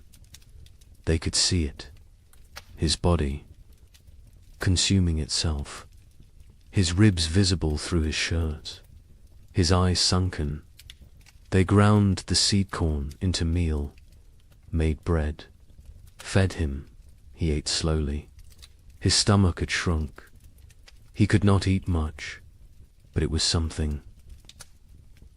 They had chosen survival today over the possibility of food tomorrow. They would live with that choice for the rest of their lives. Livestock died. Cattle froze in their barns. Horses became too weak to stand. Pigs huddled together for warmth, but still succumbed to the cold. Chickens stopped laying entirely. People slaughtered their animals, not according to any plan, just when they became desperate enough. Each slaughter was a small tragedy. That cow represented future milk, future, calves future security. But future meant nothing when you might not survive the week. So they killed and ate and tried not to think about tomorrow. The meat from livestock helped, but it went fast. A family could butcher a pig and eat well for a few days. Then the meat was gone, and they were back where they started. Hungry, desperate, counting down to nothing. Some families tried to preserve the meat, to make it last, but without sufficient salt. Without proper cold storage that did not involve simply leaving it outside where wolves might take it, the meat spoiled, or got stolen, or disappeared in the night. May arrived with no warmth, no green, no life. May there should be planting season brought instead more snow, more cold, more death. People stopped keeping track of dates. What was the point? Time had lost meaning. There was only day and night, hunger and cold, survival and death. Nothing else mattered. Nothing else existed. The young man in Michigan made a decision. They had to leave, had to try to reach his brother's farm in southern Ohio. It was 200 miles, through frozen wilderness, with a 4-month-old baby. His wife thought he was insane, said they would die on the road. He said they would die here. At least moving gave them a chance. They argued, quietly, so as not to wake the baby. He wanted to leave immediately. She wanted to wait for weather to break. He said the weather was not going to break. She knew he was right. But she also knew their chances of surviving a 200-mile winter journey were close to zero. They compromised. They would wait 1 more week. If the weather did not improve, they would go. They both knew it would not improve. But the compromise gave them something. A deadline, a decision point, a plan. Even a futile plan was better than sitting and waiting. To die. They spent the week preparing. He made a sled from cabin boards. She sewed carrying sacks. They packed their few remaining possessions, some clothes, a pot, a knife, a blanket, and the baby. Always the baby. In Illinois, the father watched his children and made calculations. They had food for perhaps 10 more days. After that, nothing. He had no plan for day 11. No ideas, no options. He had exhausted every possibility, every resource, every connection. They were alone, isolated, and running out of time. He told his wife they might need to consider sending the children too. Town, to find families who could take them in. She refused, said they would stay together. Whatever happened, they would face as a family. He did not argue. He understood. But he also knew that keeping the family together might mean watching all of them die. The widower in Ohio faced a different calculation. His daughters were old enough to understand, old enough to participate in decisions. He sat them both down, told them they had food for maybe 2 weeks, asked them what they thought they should do. The older daughter said they should stay, that leaving was more dangerous than staying. The younger said nothing, just stared at the floor. The widower agreed with his older daughter. They would stay. They would make what they had last as long as possible. They would hope for spring, even though hope felt like a luxury they could not afford. June finally brought a change, not spring. Exactly, but less cold. Temperatures rose above freezing during the day. Snow began to melt. Patches of bare ground appeared. People emerged from their cabins, blinking, disoriented, like animals coming out of hibernation. They looked at their neighbors, saw the same hollow faces, the same haunted eyes, the same question. Did we really survive? But the relief was short. Lived. Because even with warmer weather, it was too late for a normal growing season. Crops planted in June would not mature before fall. And who knew what fall would bring? Who knew if this was really over, or just a brief respite before more? Cold. People planted anyway, because what else could they do? They put precious seeds into still, cold ground, prayed for growth, for warmth, for time. The young couple in Michigan decided to stay. The brief warmth had changed their calculations. They planted a small garden. Corn, beans, squash. The baby was stronger now. The mother's milk had improved slightly with less stress. They felt cautiously optimistic. Maybe the worst was over. Maybe they had survived. They tried not to think about all the families who had not, about the empty cabins they had passed, about the graves marked with simple wooden crosses. They focused on their own survival, on the tiny shoots of green emerging from the soil, on small reasons to hope.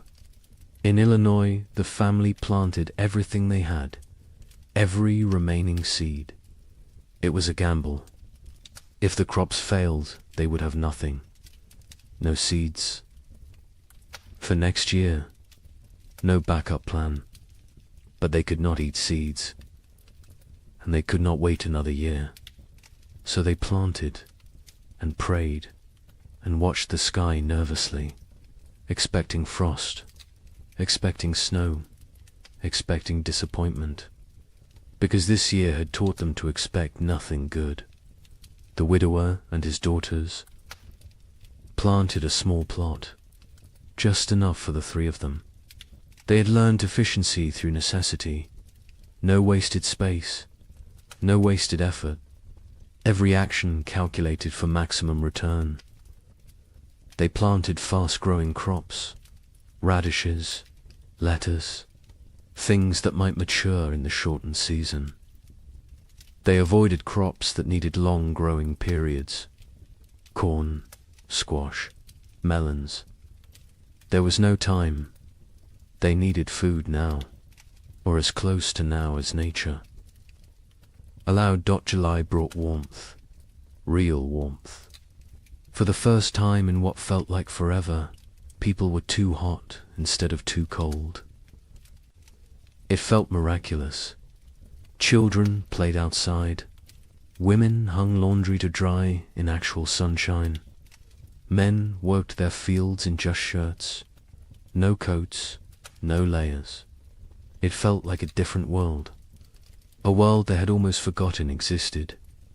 Some people wept, just from feeling warm sun on their faces, from remembering what it felt like to be comfortable. The gardens grew, slowly at first. The soil was poor after 2 years of cold. The plants were struggling, but they grew. Green shoots became leaves. Leaves became stalks. Stalks became the promise of food. People watched their gardens obsessively, checked them multiple times a day, measured growth, celebrated every new leaf. These plants represented survival, represented hope, represented the possibility of making it through another winter. But nature was not finished with them. On July 18th, it snowed. Not much, just flurries, but enough. Enough to kill the tender plants, enough to destroy weeks of growth, enough to crush newly formed hope. People walked out to their gardens.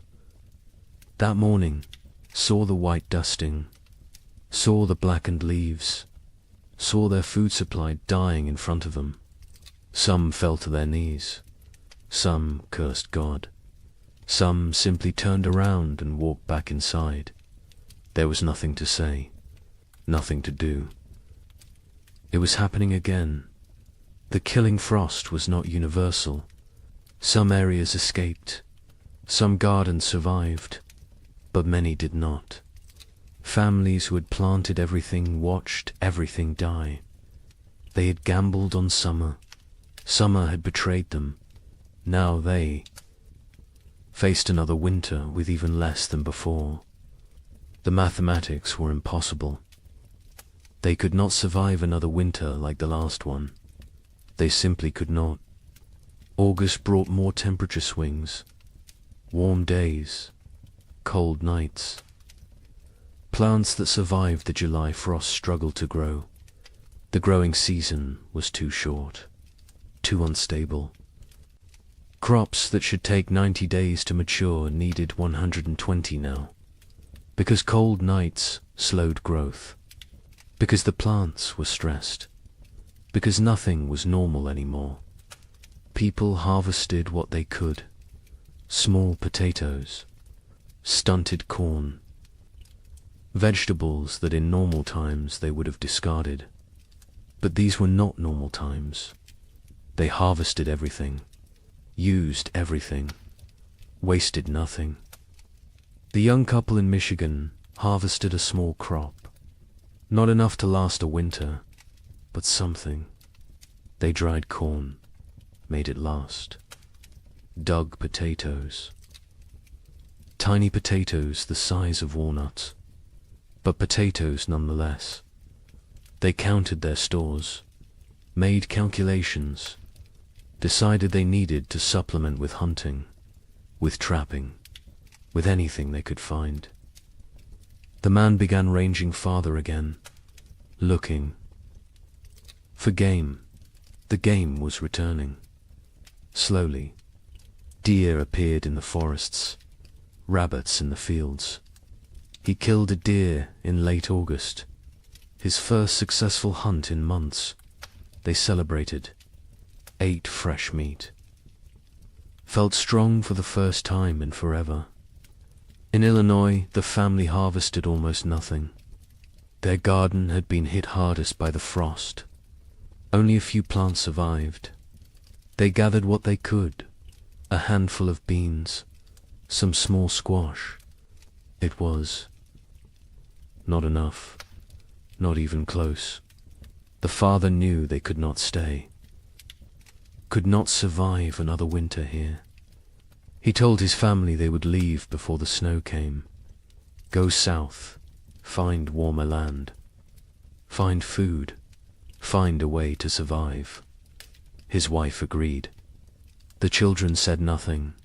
They had learned not to question adult decisions, learned that arguing changed nothing. The widower and his daughters harvested a better crop.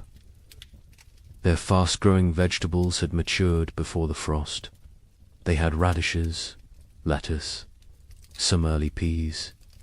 It was not much, but combined with careful rationing, it might be enough. Might. The older daughter did the calculations, told her father. They would need to find additional food. He nodded, said he would try. She knew what that meant: hunting, trapping, foraging, taking risks. She did not argue. They needed food. Risk was unavoidable. September arrived cold. Too cold for September. People looked at each other with understanding. It was starting again. The brief summer was over. Winter was returning. And this time they knew what to expect. This time there would be no surprise, no shock. Only grim preparation. Only the knowledge that they had barely survived the first time. And now they had to do it again, with less food, less strength, less hope. The psychology of facing a second winter was different from the first. The first winter had carried shock, disbelief, the constant expectation that surely this would end soon. The second winter carried no such illusions. People knew what was coming. They remembered the hunger, the cold, the fear, the losses, and they knew they were weaker now, less prepared, more vulnerable. The knowledge sat heavy on everyone who remained. Many families chose to leave before winter set in. Migration south became a steady stream. Wagons loaded with whatever possessions people could carry. Children wrapped in blankets. Livestock trailing behind. They abandoned cabins. Abandoned land claims. Abandoned dreams. Survival mattered more than property now. More than pride. More than the promise of the frontier. They headed toward Kentucky, Tennessee, places where winter might be survivable. The young couple in Michigan debated leaving daily. Every conversation came back to it. Should they go? Should they stay? He wanted to try one more winter. They had more food this time, more experience, more knowledge of what to expect. She was not convinced. The baby was only 6 months old. Traveling with an infant in winter was suicide. But staying might be too. They went in circles, never deciding, paralyzed by impossible choices. A neighbor stopped by in mid-September, an older man who had lived in Michigan territory for 10 years. He told them he was leaving, heading to his sister's farm in Kentucky. He offered to take them with him. Safety in numbers, shared resources, shared risk. The young man looked at his wife. She looked at the baby. The neighbor said he was leaving in 3 days, with or without them. Think about it. He left. They thought about it. They thought about nothing else. In the end, they decided to stay. The risks of travel seemed greater than the risks of staying. They had a cabin, firewood, some food, a chance. The journey was hundreds of miles through increasingly hostile weather with a baby. The math did not work, so they stayed.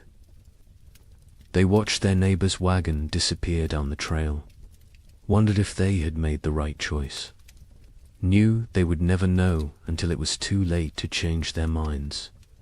In Illinois, the family prepared to leave. They sold what they could, traded the rest, packed a wagon with essentials. They left in late September, before the first snow. The father took one last look at their cabin, at the land he had dreamed would make his fortune.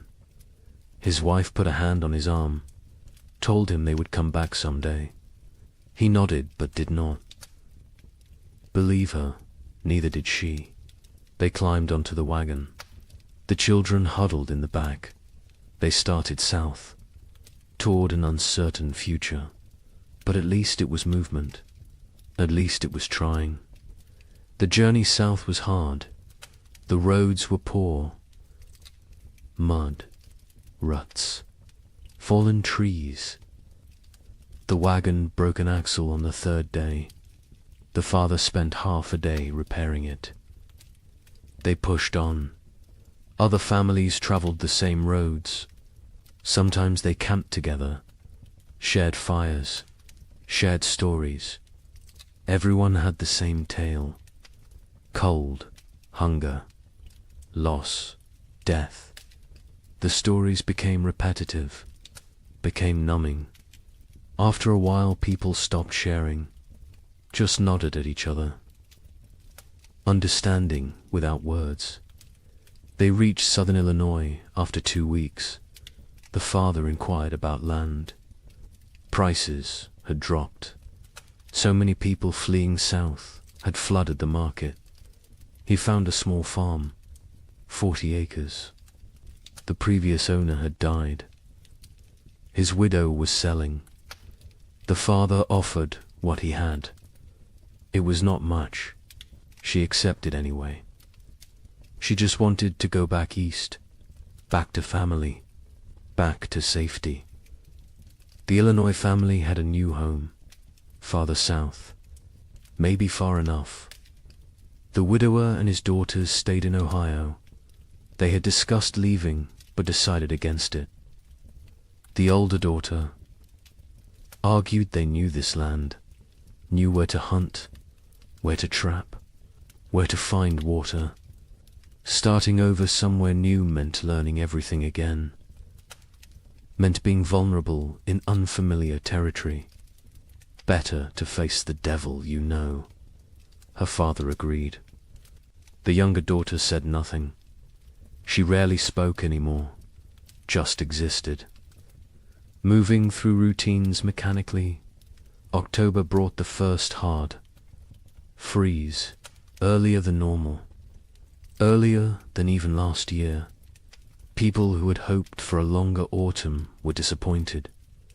Winter was not waiting, was not merciful. It arrived with force and fury. Temperatures dropped below zero. Snow fell heavy and steady. Within 2 weeks, the world was white again, frozen again, dead again. The young couple in Michigan settled into survival mode. They knew the rhythms now, knew how to ration, how to stay warm, how to maintain hope when everything felt hopeless. The man hunted when weather permitted. He had learned to read the cold, to know when going out was risk versus suicide. He caught rabbits occasionally. Small game, it helped. Not enough, but something. The woman focused on the baby, keeping her warm, keeping her fed, keeping her alive. The baby was their reason to continue. Without her, they might have given up, might have laid down and waited for the end, but she needed them, depended on them, so they kept going, kept trying, kept fighting, even when they were exhausted, even when they wanted to quit. They looked at her face and found strength they did not know they had. Communities that had not already dissolved finished dissolving.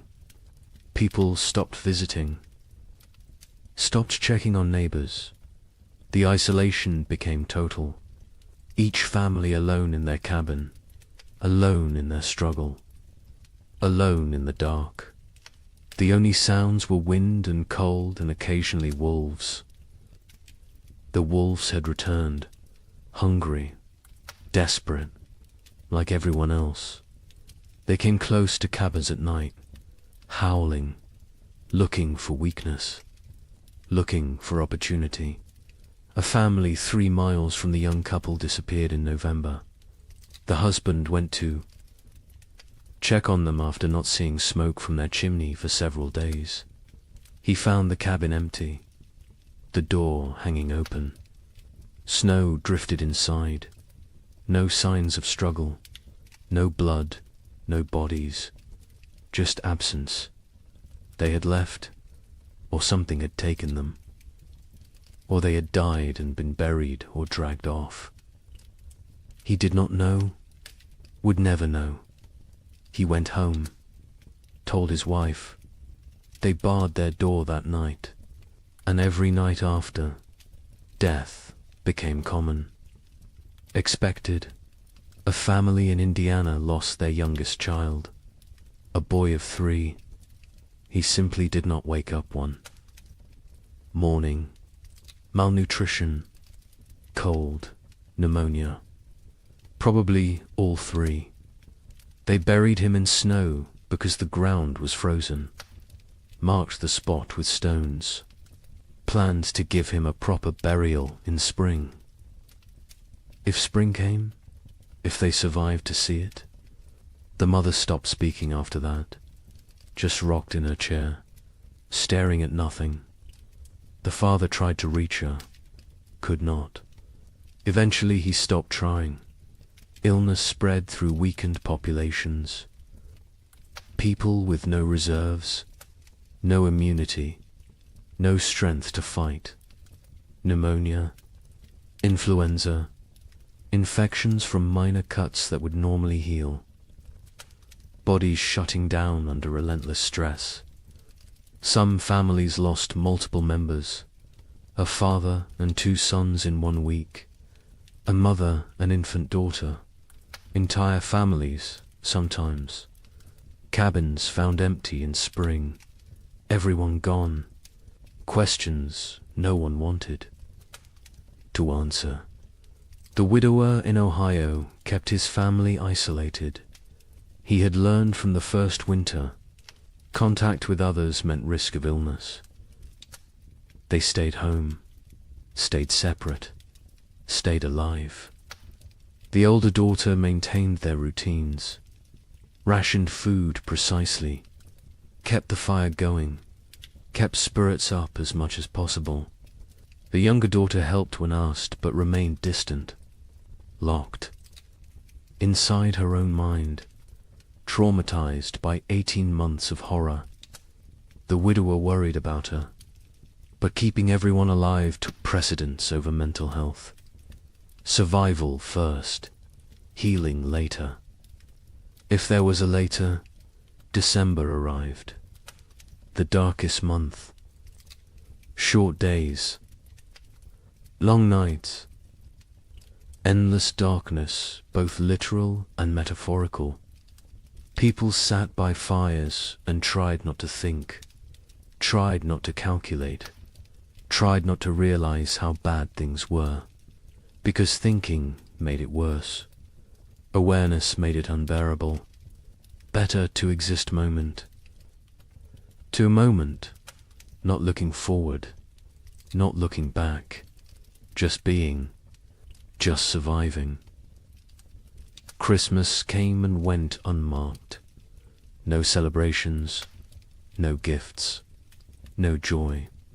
Some families tried to acknowledge it, a special meal, a prayer, but mostly it passed like any other day. Cold, dark, hungry.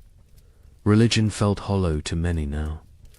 Hard to believe in divine providence when children starved.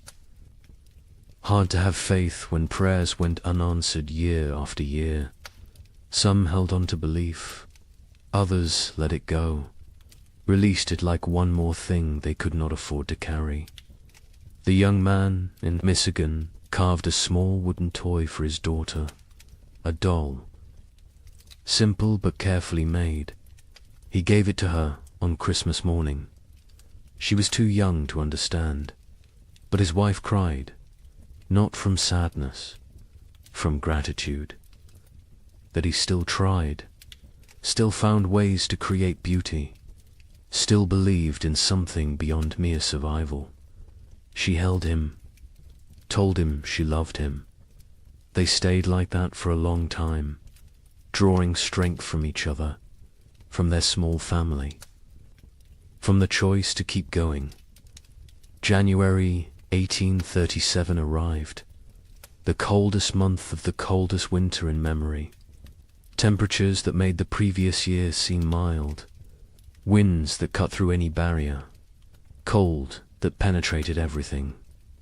People, or every piece of clothing they owned, layered until they could barely move, and still the cold found them. Still it reached through to skin and bone and soul. Food was running critically low for most families. The math was becoming impossible. Even with strict rationing, supplies would not last until spring. Families faced starvation, real starvation. Not just hunger, but the final stages of the body consuming itself.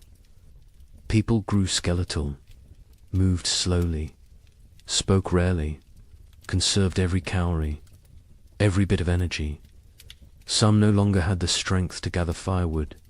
They burned furniture, burned cabin walls, anything that would produce heat. The young couple ate. One meal every 2 days. They gave most of their food to keep the wife's milk flowing for the baby. The man was wasting away, his ribs visible, his face gaunt, his eyes sunken. But he never complained, never suggested changing the arrangement.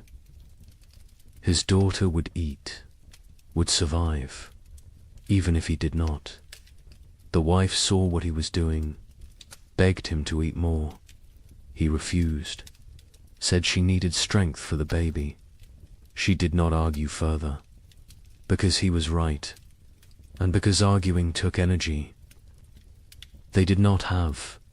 February brought no relief, just more cold, more snow, more death. The widower in Ohio made a final inventory.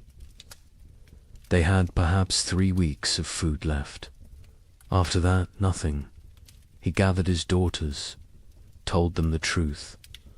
They would need to start hunting more aggressively, taking more risks. It was dangerous, but necessary. The older daughter nodded, said she would help. She had learned to trap, to track, to skin small game, skills her mother never imagined she would need. The younger daughter looked up briefly, then back down. The widower wondered what she was thinking, if she was thinking, or if she had retreated so far inside herself that she was unreachable. But then something changed. Late February brought a warm spell. Temperatures above freezing for 3 consecutive days. Snow melted. The sun appeared, bright, almost cheerful.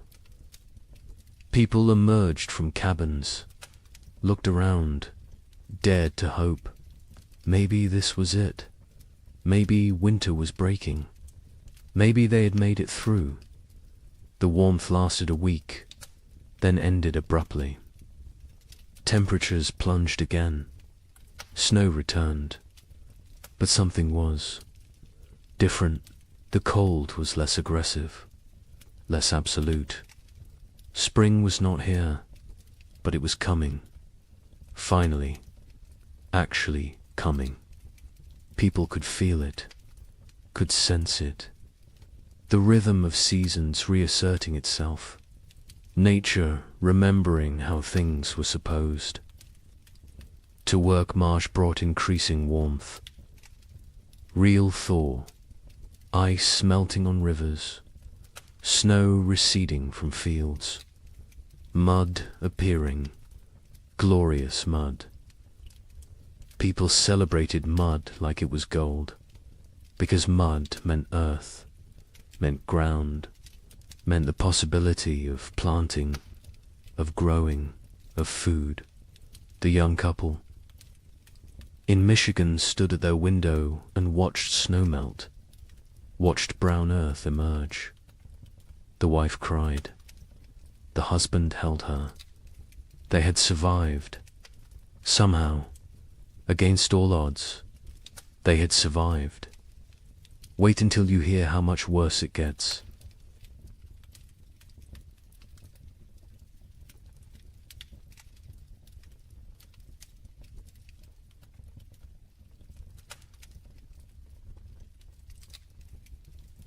The relief of March 1837 was short-lived.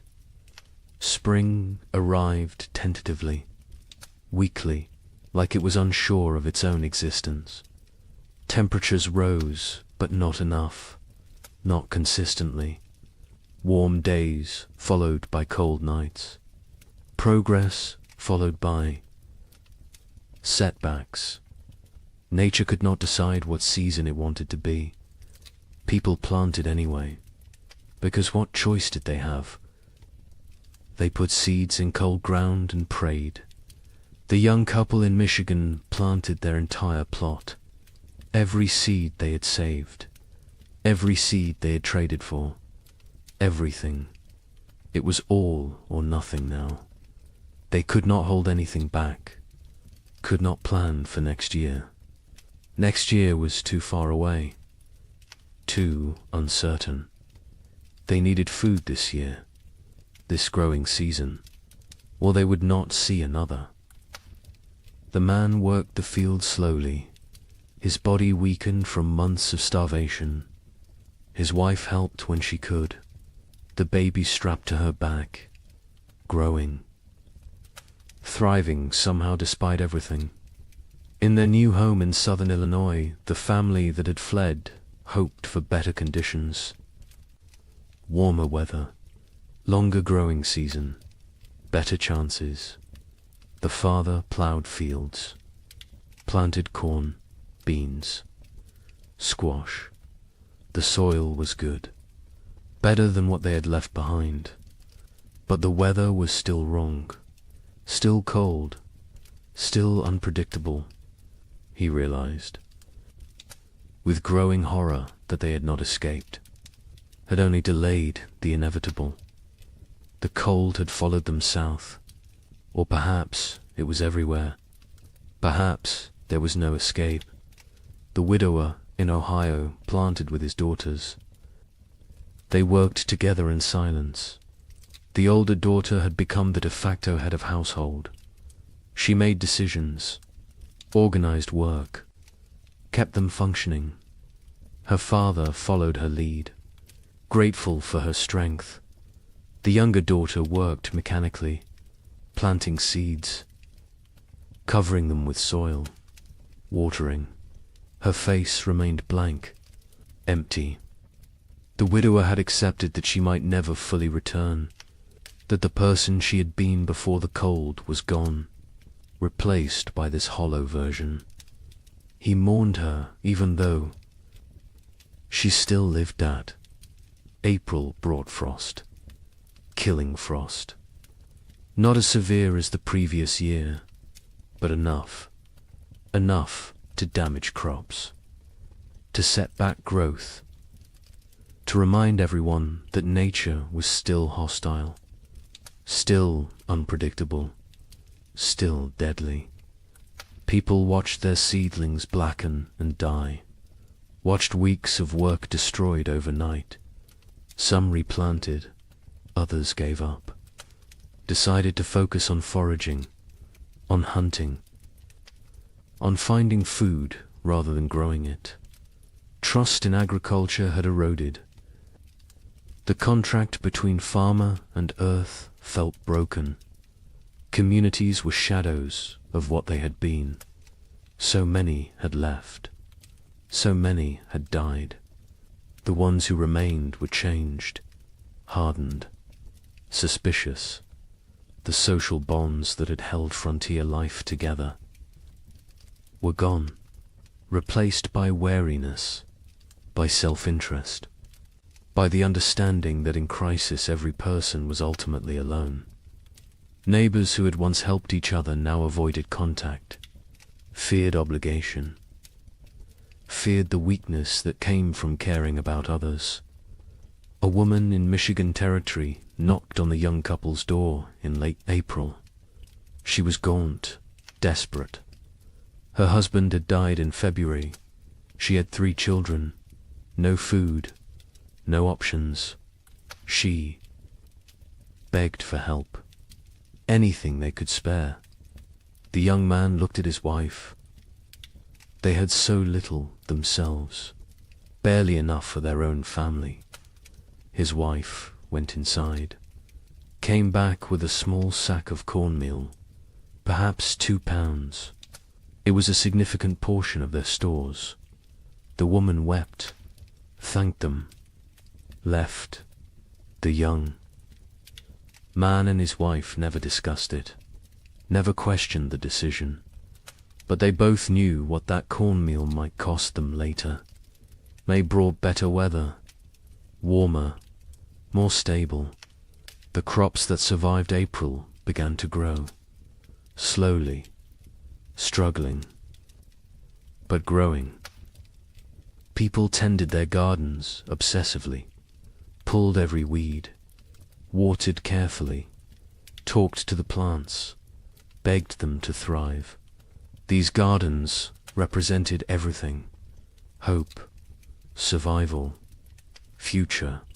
Without them there was nothing, just slow starvation through another winter. And no one could survive another winter like the last 2. The young couple's garden showed promise. The corn was growing, short stalks, but growing. The beans were climbing, the squash spreading. They allowed themselves to hope, to plan, to imagine a harvest that would see them through. The man hunted regularly now. The game had returned. Deer, rabbits, turkey. He was successful more often, building their stores. They smoked meat, preserved it, prepared for the worst while hoping for better. In southern Illinois, the family's crops grew better. The warmer climate helped. Their corn reached knee-high by late May. The father felt vindicated. They had made the right choice to move. His wife was less certain. She had learnt not to trust good fortune, not to believe in progress until it was secured. She watched the sky constantly, waited for the next disaster, for the frost or hail or plague of insects that would destroy everything. Optimism felt dangerous, felt like tempting fate. The widower's garden grew adequately, not abundant but adequate. The older daughter managed it efficiently. She had learned to maximize every inch of soil, every drop of water, every moment of sunlight. She was 17 now, an adult in all. But name she had lost her youth to these winters, lost her innocence, lost a chance to be young and carefree. She did not mourn these losses. There was no time, no space, no energy. She simply existed in the present, did what needed doing, survived. June arrived warm. Summer finally asserting itself. People shed layers, felt sun on skin, remembered what warmth felt like. Children played outside, really played, not just huddled for warmth, but ran and laughed, and acted like children. Parents watched them with complicated emotions, joy at seeing childhood return, sorrow for all the childhood lost, fear that this reprieve was temporary, that winter would return too soon. The young couple's baby took her first steps in June, on grass, in sunshine. Her mother cried watching her. This tiny person who had known only cold and hunger and fear was walking, growing, living. It felt miraculous. The man picked up his daughter, spun her in the air. She laughed. The sound was pure joy, untainted by the suffering around her. Too young to understand, too young to remember.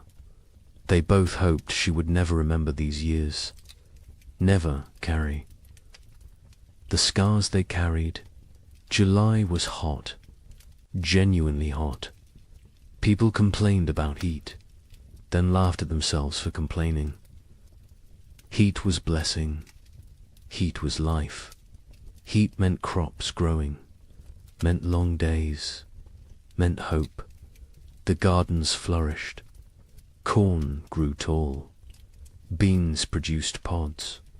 Squash spread across the ground with heavy fruit.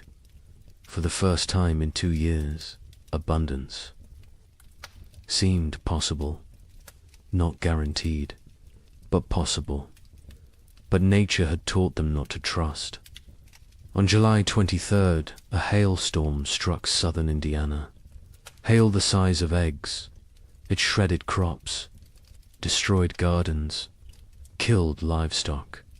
Families who had been preparing for harvest lost everything in 20 minutes. The storm passed, left devastation. People walked through destroyed fields in shock, corn beaten into the ground, beans stripped from vines, squash smashed. Months of work, all their hope, gone. The Eloy family was spared. The storm passed north of them, but they heard about it. Heard about families losing everything. The father thanked God. The mother said nothing. She had stopped thanking God, stopped blaming God. God was absent from this struggle. They were alone. They survived or died based on luck and effort. Nothing more, no divine plan, no greater purpose, just random chance and brutal nature. August brought the harvest. For those whose crops survived, it was a time of desperate work, gathering everything before weather could destroy it, before animals could take it, before anything else could go wrong. People worked dawn until dark, harvesting, preserving, storing, building supplies for the winter they knew was coming, because winter always came, and it came early, and it stayed late, and it tried to kill you. The young couple in Michigan harvested a reasonable crop, not abundant, but enough. Combined with the meat the man had preserved in careful rationing, they might have enough, might make it through. The woman calculated and recalculated, added numbers, divided portions, tried to make the math work. Her husband told her they would be fine. She wanted to believe him, but she had learned not to believe in fine. Fine was a luxury. Fine was an assumption they could not afford. The widower and his daughters harvested their garden methodically. The older daughter kept precise records, weight of every potato, count of every ear of corn, number of beans. She created an inventory, made a plan, calculated daily rations for each of them. Her father was impressed, told her so. She shrugged, said it was just practical. Someone had to do it. He realized she had become the leader of their family. Somewhere during these terrible years she had taken control. He was grateful and sad. No 17-year-old should have to be this responsible, this hard. This adult September came cool, cooler than it should be. People noticed, worried, hoped. They were imagining it, hoped it was just normal September weather. But they knew better. They had learned to read the signs, to feel the wrongness in the air. Winter was coming early again. The second winter in a row. The third overall in this nightmare cycle. And they were tired. So tired. Tired of fighting. Tired of surviving. Tired of being afraid. October brought the first snow. 6 weeks early. Heavy snow that blanketed everything. Buried the world in white. People watched from windows with dead eyes. They had known it was coming, had prepared as best they could, but knowing did not make it easier, did not make it less terrifying.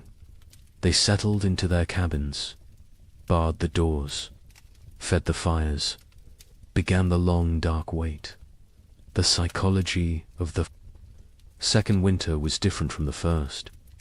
The first had carried shock, disbelief, the hope that surely this would end.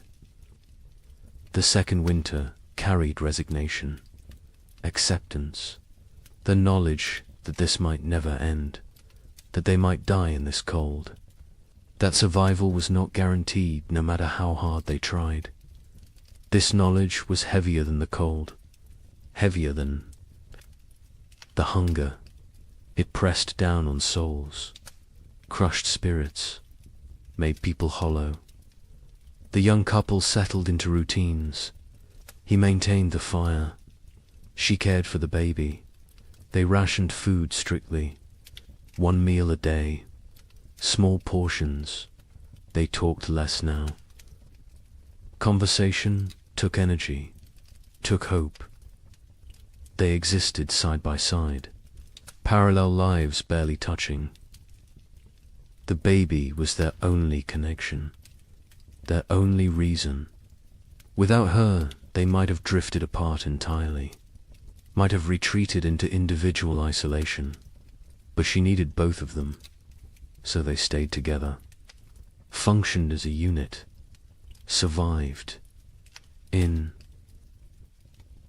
Illinois, the family that had fled south discovered that southern winter was still winter. Less severe than Michigan, but severe enough. Cold enough. Dangerous enough. The father realized they would need to go farther south next year. Kentucky, maybe. Tennessee. somewhere winter was mild, somewhere survival did not require such desperate measures, his wife agreed. The children were weakening. The youngest was sick. A cough that would not go away. A fever that came and went. They needed better conditions. Warmer weather, more food, or they would lose her. The widower and his daughters faced the second winter with grim efficiency. They had learned so much. How to ration perfectly. How to maintain minimal fire. How to trap in winter. How to make everything last. The older daughter ran the household. Her father followed orders. The younger daughter existed. That was all. She ate when told, slept when told, worked when told, but there was nothing behind her eyes. No personality, no emotion, no self. She had retreated so far inside that the widower wondered if she would ever come out. November was brutal. Temperatures far below normal. Winds that never stopped. Snow that fell constantly. People burned through firewood faster than anticipated. Started burning furniture again. Cabin walls. Anything wooden. Anything that would burn. Heat was more important than shelter at a certain point. Better to freeze in an open cabin than freeze in a closed one. At least an open one gave you a chance to see death coming. Food became critical. Families ran low faster than expected. The cold required more calories. The body burned fuel trying to stay warm. People ate more, depleted stores more quickly. By mid-November, some families were already rationing desperately, making soup with water and a single potato, boiling bones multiple times to extract every bit of nutrition, eating things that would normally be considered inedible, tree bark, leather, anything that might contain some caloric value. A family 4 miles from the young couple knocked on their door in late November. A father with 2 sons. Their wife and mother had died in October. Pneumonia. They had no food left. Nothing. They were starving. The father asked for help. His sons stood behind him, thin, shaking, eyes too large in gaunt faces. The young man looked at his wife. She looked at the baby. They had enough food for themselves. Barely, not enough to share. The young man told them he was sorry. He had nothing to give. The father nodded. Said he understood. They left. The young couple never saw them again. Never learned what happened to them. Preferred not to know. December brought darkness. Literal and metaphorical. The days were so short, the nights so long. People sat in dark. Cabins, conserving candles, conserving lamp oil, conserving everything. The darkness was oppressive, heavy. It made time feel strange, distorted. Days blended together. You woke, ate a small amount. Sat, slept, woke again. Was it day? Was it night? Did it matter? Time lost meaning when every moment was the same. Cold, dark, hungry, afraid. The young couple's baby got sick in early December. A fever. She cried constantly. Would not nurse. The mother held her day and night. Tried everything.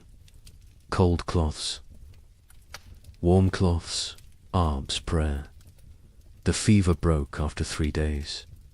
The baby survived, but the mother did not recover emotionally. She stopped sleeping. Watched the baby constantly. convinced that if she looked away, her daughter would die. The man tried to comfort her, told her the baby was fine. She would not listen, could not listen. Fear had taken hold. Rational thought had fled. Christmas came. No celebration, no acknowledgement. It was just another day. Cold, dark, hungry, the young. Man had carved another toy for his daughter. A small horse. He gave it to her on Christmas morning. She grabbed it, put it in her mouth. Too young to play properly, too young to understand. His wife smiled weakly, told him it was beautiful, then went back to staring at the baby. The man sat by the fire, wondered how much longer they could do this, wondered if survival was worth the cost, then felt guilty for wondering. The Illinois family's youngest child died on December 30th. The cough had gotten worse. The fever never broke. She was 6 years old. They wrapped her in a blanket, laid her in the snow, marked the spot. The mother did not cry. She had no tears left. The father built a small cross. The other children stood silently. They had learned not to show emotion. Emotion was weakness. Weakness was dangerous. The family went back inside. Life continued, because what else could they do? Stop living because one of them had died. Everyone was dying, slowly, quickly, inevitably. January 1837 was the coldest month in living memory. Temperatures dropped to levels that should not be possible, that could not be survived. People huddled by fires, wore every piece of clothing, burned everything that could burn. And still the cold found them, reached through walls, through clothes, through skin, into bones, into souls. Cold that felt sentient, malevolent, actively trying to kill. The widower in Ohio burned his bed in January, then the girl's bed. They slept on the floor near the fire, all three together, sharing body heat, sharing blankets. The older daughter protested burning the beds, said they would need them later. Her father said later did not matter if they froze tonight. She understood, helped him break up the bed frames, fed them to the fire, watched the wood burn, wondered what they would burn next, what they would sacrifice tomorrow. People stopped moving unless necessary. Movement required calories, burned energy. Energy was precious, could not be wasted. Families sat still for hours, days, only moving to tend fire, to prepare food, to use the chamber pot. Everything else was eliminated. Conversation, work, activity, all gone, replaced by stillness, by conservation, by the desperate attempt to make their bodies last until spring. Food was running out everywhere. People were starving, really starving. The body consuming itself, muscle wasting, organs beginning to fail. People became skeletal, their faces gaunt, eyes sunken, teeth loose, hair falling out. The physical signs of advanced starvation. Some went mad. The hunger drove them insane. They talked to people who were not there, saw things that did not exist, lost touch with reality. Others became violent, desperate, dangerous. The young man in Michigan was starving himself to keep his wife and daughter fed. He ate almost nothing, claimed he was not hungry, His wife knew what he was doing, begged him to eat. He refused, said she needed strength to nurse. She needed food to make milk. The baby needed milk to survive. Therefore, the baby and wife ate. He did not. The math was simple, brutal, but simple. He was dying. They both knew it. Neither spoke of it, because speaking made it real, made it unbearable. February brought no relief, just more cold, more hunger, more death. Bodies were found frozen in cabins. Entire families sometimes. They had run out of firewood, run out of food, run out of strength. They had simply stopped, laid down, let the cold take them. It was easier than continuing, easier than fighting every single day with no end in sight. Some people judged them, called them weak. Others understood, envied them even, because at least their suffering was over. The young couple reached their breaking point in late February. They had no food left, nothing. The man was too weak to hunt, too weak to trap, too weak to move. His wife was still nursing, but her milk was almost gone. The baby cried constantly, starving, dying. They sat together, held each other, held their daughter, waited for the end. They did not speak, did not cry, did not pray. They had moved beyond all that. They simply existed in the moment, waiting for it to be over. Then a neighbor appeared, the same neighbor who had offered to take them south. He had returned. His sister's farm had been no better. He had come back to his land, to his cabin. He knocked on their door. The young man opened it, could barely stand. The neighbor saw the situation immediately, went to his wagon, brought back food, salt pork, cornmeal, dried beans. Not much, but something. He told them he would check on them weekly, share what he had. The young man tried to thank him, could not find words. The neighbor nodded, said they were neighbors. That was enough. He left. The food saved them. They rationed it carefully, made it last. The wife's milk returned.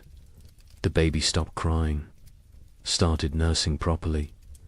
The man ate small amounts, regained some strength. Not much, but enough to function, enough to survive. They knew they owed their lives to the neighbor, knew they could never repay him, but they would try. Someday, if they lived that long.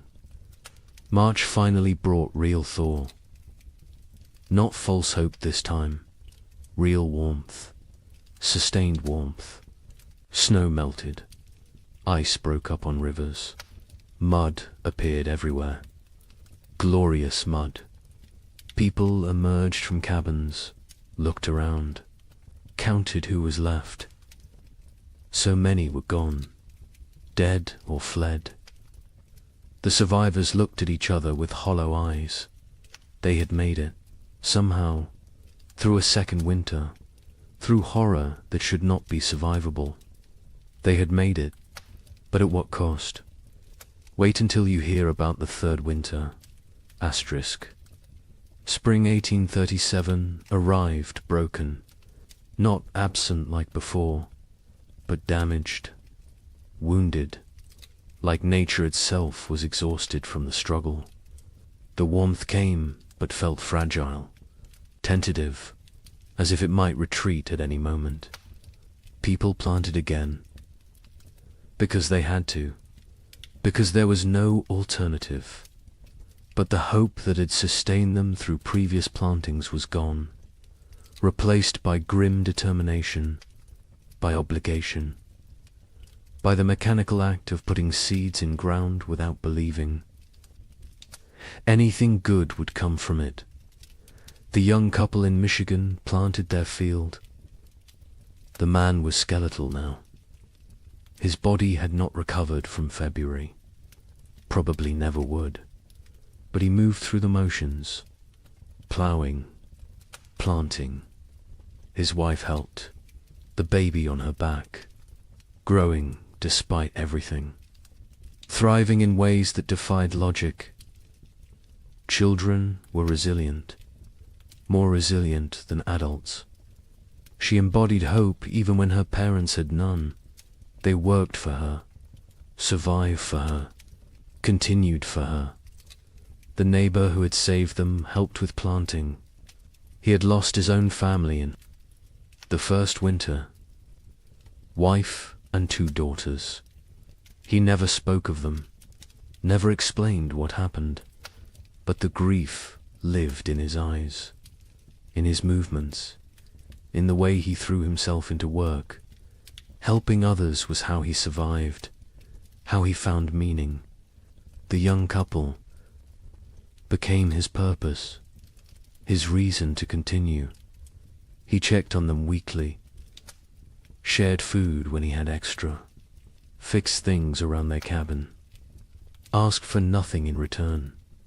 In Illinois, the family that had lost their youngest daughter planted in silence. The mother moved mechanically, planting, watering, weeding, but her spirit was elsewhere, with her dead child, with the life they should have had. The father tried to engage her. She responded in single words. Yes, no, maybe. Their remaining children watched their parents fracture, watched the marriage dissolve under the weight of grief. The oldest boy, now 9, took on more responsibility, helped his father, tried to shield his younger siblings, became an adult too soon. Like everyone else, the widower in Ohio planted, with his older daughter, just the 2 of them. The younger daughter had stopped functioning entirely. She sat in the cabin, stared at walls, did not speak, did not respond, had retreated so far inside herself that she was unreachable. They had tried everything, talking to her, holding her, leaving her alone. Nothing worked. She was alive but not living, present but absent.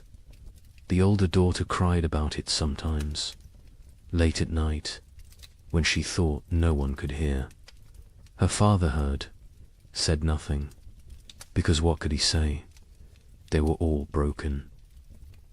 Some breaks just showed more than others. April brought adequate weather. Not warm, not cold, just neutral. The crops grew slowly, struggling. The soil was depleted after years of abnormal cold. Nutrients locked away. The plants were pale, weak, but growing. People tended them obsessively, talked to them, prayed over them, begged them to thrive. These gardens represented final chances, last hopes. If the crops failed this year, there would be no next year, no more attempts. This was it. May arrived cooler than normal, not catastrophically cold, but not warm either. The growing season was compromised again, shortened. Plants that needed 100 days to mature might only get 80, maybe less. People did what they could, fertilized with anything available. Manure, ash, compost, watered constantly. Protected seedlings from cold nights, fought for every plant, every stalk, every leaf. Communities barely existed now. The population had dropped so dramatically that calling them communities felt generous. Collections of isolated families, strangers occupying the same general area. No cooperation, no shared resources, no collective identity, just individuals fighting separate battles. The social structures that had once defined frontier life were dead, replaced by atomization, by loneliness, by the understanding that in the end everyone dies alone. The young couple saw other people rarely. Weeks would pass without contact. When they did encounter neighbors, the interactions were brief, uncomfortable. No one wanted to share information about food stores, about successes or failures, about anything that might reveal vulnerability. Trust was gone. Community was gone. Only wariness remained. Eyes that assessed whether you were threat or opportunity. Calculations about whether helping you would benefit them. Nothing was given freely anymore. Everything had price. June brought better weather.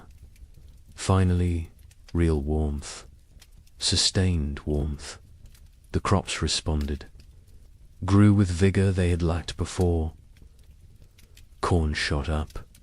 Beans produced. Squash spread. For the first time in 3 years, gardens looked healthy, looked productive, looked like they might actually yield harvests. People allowed themselves to feel something close to hope, not real hope. That was too dangerous, but cautious optimism. The possibility that maybe, possibly, they might have enough food. The young man hunted successfully in June. Deer were abundant again. The population had recovered, or perhaps the human hunters had diminished enough that game was plentiful. He killed 2 deer in 3 weeks. They smoked the meat, stored it, carefully added it to their supplies. The wife calculated, recalculated. If the garden produced even half of what it promised, combined with the smoked meat, careful rationing, they would make it. Would survive another winter. The math finally worked. But the wife had learnt not to trust good fortune. She waited for disaster, for the frost, the hail, the blight. Something would go wrong. Something always went wrong. She checked the garden multiple times daily, examined every plant, looked for signs of disease, of insect damage, of anything that might threaten their harvest. Her husband told her to relax. She could not. Relaxing felt like inviting catastrophe. Vigilance was all. That kept them safe. She believed that. Needed to believe that. Because if vigilance did not matter, then nothing they did mattered. And that was too terrifying to accept. July was hot, scorching, the kind of heat that in normal times would be complained about. But these were not normal times. Heat meant growth, meant long days, meant crops maturing. People celebrated heat, worked in it without complaint. Sweat was blessing. Discomfort was price of survival. They paid it gladly. The gardens flourished. Corn grew tall, over 6 feet. Tassels appeared. Ears formed. Beans hung heavy on vines. Squash fruit swelled. It looked like abundance, like salvation. The Illinois family's garden exceeded expectations. They would have enough, more than enough. The father felt vindicated again. They had survived, had made the right choices, had protected their family. His wife said nothing. She had learned that survival was temporary, that next year would bring new challenges, new threats, new opportunities for loss. The dead daughter haunted her, would always haunt her. Success. Today did not erase yesterday's failures, did not bring back what was lost. The widower and his older daughter harvested the first. Vegetables in late July, radishes, lettuce, early peas. They ate fresh food for the first time in months. The taste was overwhelming, sharp, vibrant, alive. The older daughter cried while eating. Her father pretended not to notice. They offered food to the younger daughter. She took it, chewed mechanically, swallowed. No change in expression, no recognition of the gift they were giving her. She was gone. The person she had been was dead. This shell remained. They would care for it, protect it. But they had accepted that their family was now too. People. Not August brought the main harvest. People worked frantically, gathering everything, storing everything, preserving everything. This harvest represented life, represented hope, represented the possibility of future they could not afford to lose any of it. Every ear of corn mattered, every bean, every squash. They worked dawn to dusk, exhausting themselves, not caring. This was too important to spare effort. The young couple harvested more food than they had seen in 3 years. Corn beans, squash, combined with the smoked venison, they had enough. Actually enough. Not barely enough. Not maybe enough. But truly. Enough. They stood in their cabin looking at the stores.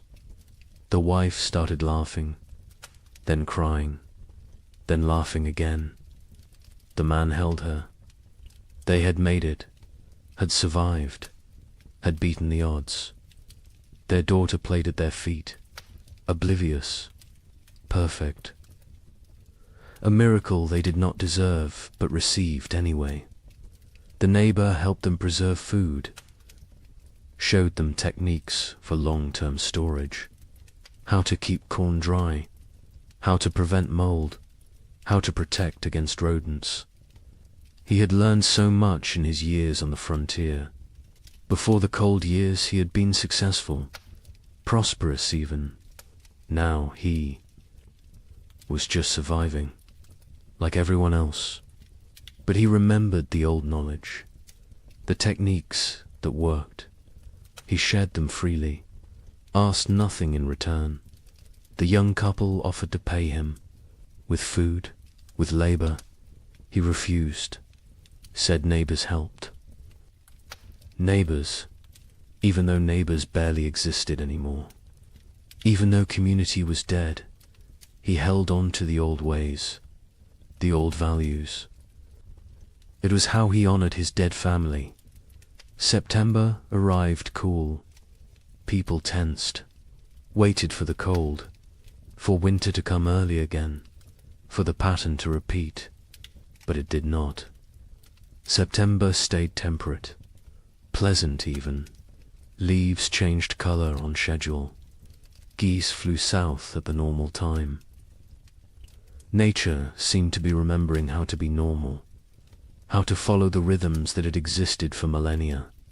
People did not trust it, could not trust it, but they noticed, hoped, very carefully hoped.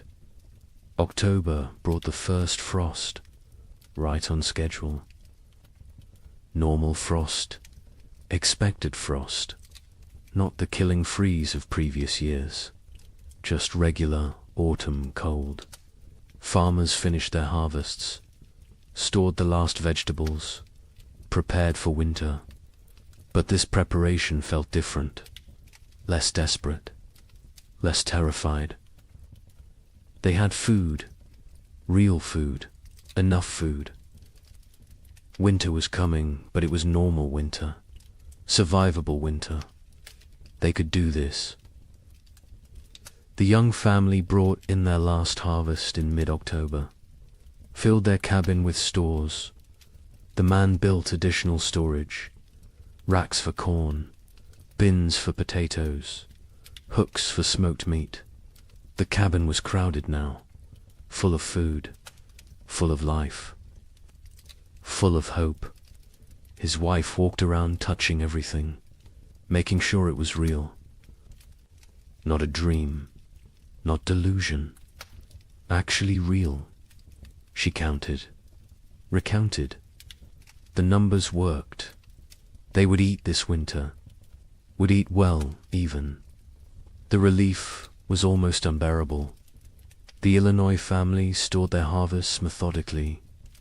The father built a proper root cellar, dug into a hillside, lined with stone, cool and dry, perfect for storage. He placed potatoes carefully, carrots, turnips, everything that would keep. The corn hung from rafters, the beans dried in bags, the squash lined shelves. It looked like prosperity, like success. He allowed himself to feel proud. His wife did not share the feeling. She looked at the food and thought only of their dead daughter, of how she would never eat any of it. The father tried to reach her, tried to pull her back to the living. She would not come. Grief had her, would always have her. The widower and his older daughter stored their harvest efficiently. They had learned to waste nothing, use every space, maximize every resource. The cabin was full. The root cellar was full. They had succeeded. Against all odds, against impossible circumstances. Two people, one of them barely 17, had survived and built security for the coming winter. The older daughter allowed herself a moment of satisfaction, of pride, then went back to work. There was always more work, always more preparation, always more to do. November arrived cold, but not catastrophically so. Normal cold, expected cold. The kind that could be managed with sufficient firewood and food. People settled into winter routines. But these routines were different from previous years. There was enough food, enough fuel, enough security. Meals were adequate, not abundant, but adequate. No one was starving. No one was burning furniture. No one was making desperate choices. It felt surreal, like they had forgotten what normal winter felt like, how survivable it was supposed to be. The young couple's cabin was warm. The man had cut plenty of firewood, more than enough. They burned it generously, keeping the space actually warm, not just barely above freezing, actually comfortable. They ate 2 meals a day, sometimes 3. The baby was thriving, walking now, talking, saying simple words. Mama, Dada, more. She was growing into a person, a personality, happy, curious, untroubled. She remembered nothing. Of the previous winters, was too young. It was blessing. The parents were grateful. Grateful she would not carry the scars they carried. Christmas came. The young couple celebrated. The man carved more toys for his daughter. A whole set now. Horse, dull, simple blocks. The wife cooked a special meal, used extra supplies, made bread, made stew with vegetables. It felt extravagant, wasteful even. But they did it anyway, because they could, because they had survived, because they deserved one day of abundance, one day of joy. The neighbor joined them. They ate together, talked, laughed even. It felt foreign, strange, but good. So good, though. Illinois' family marked Christmas quietly. The father suggested they celebrate, make a special meal. The mother refused, said she could not celebrate when her daughter was dead. The father did not push, let it go. The children received no gifts, no special food, no acknowledgement, just another day. They did not complain, did not expect anything different. Childhood joy had died years ago. They were little adults now, serious, pragmatic, damaged. The widower and his older daughter observed Christmas with quiet reflection. They made a slightly larger meal, said prayers, remembered the wife and mother who was gone, remembered the sister and daughter who was gone in a different way. The younger daughter sat with them, ate when prompted, otherwise unresponsive. They had given up trying to reach her, had accepted this was who she was now.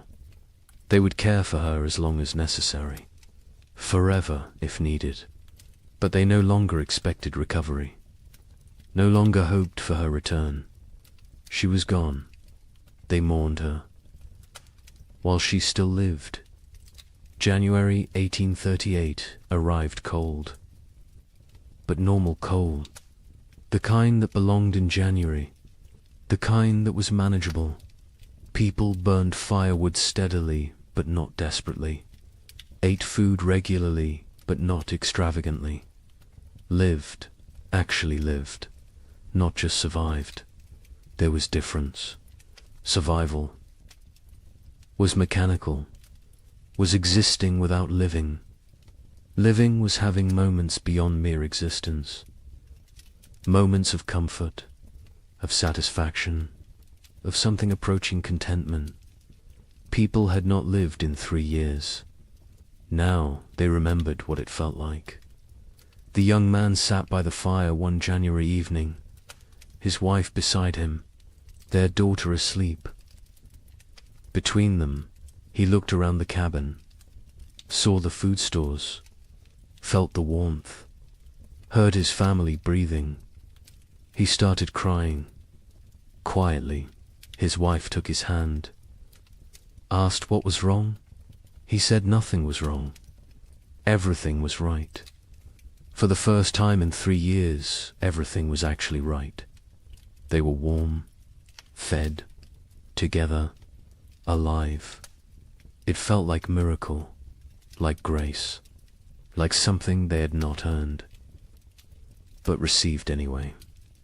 February brought storms, heavy snow, strong winds, but the cabin was warm. The food was adequate. The family was safe. The storms raged outside. Inside there was peace. The baby played with her toys. The mother sewed. The father carved. They existed in domestic tranquility. It felt surreal, impossible, like any moment they would wake up and discover it was dream, that they were actually still in the second winter, still starving, still freezing, still dying. But they did not wake up, because it was real. The nightmare was ending, finally, actually ending. The Illinois family endured February without crisis. They had enough of everything, enough food, enough fuel, enough supplies. The physical needs were met, but the emotional damage remained. The mother barely spoke, spent hours staring at nothing. The father tried to engage her. She would not engage. The children adapted, learned to parent themselves, The older boy especially.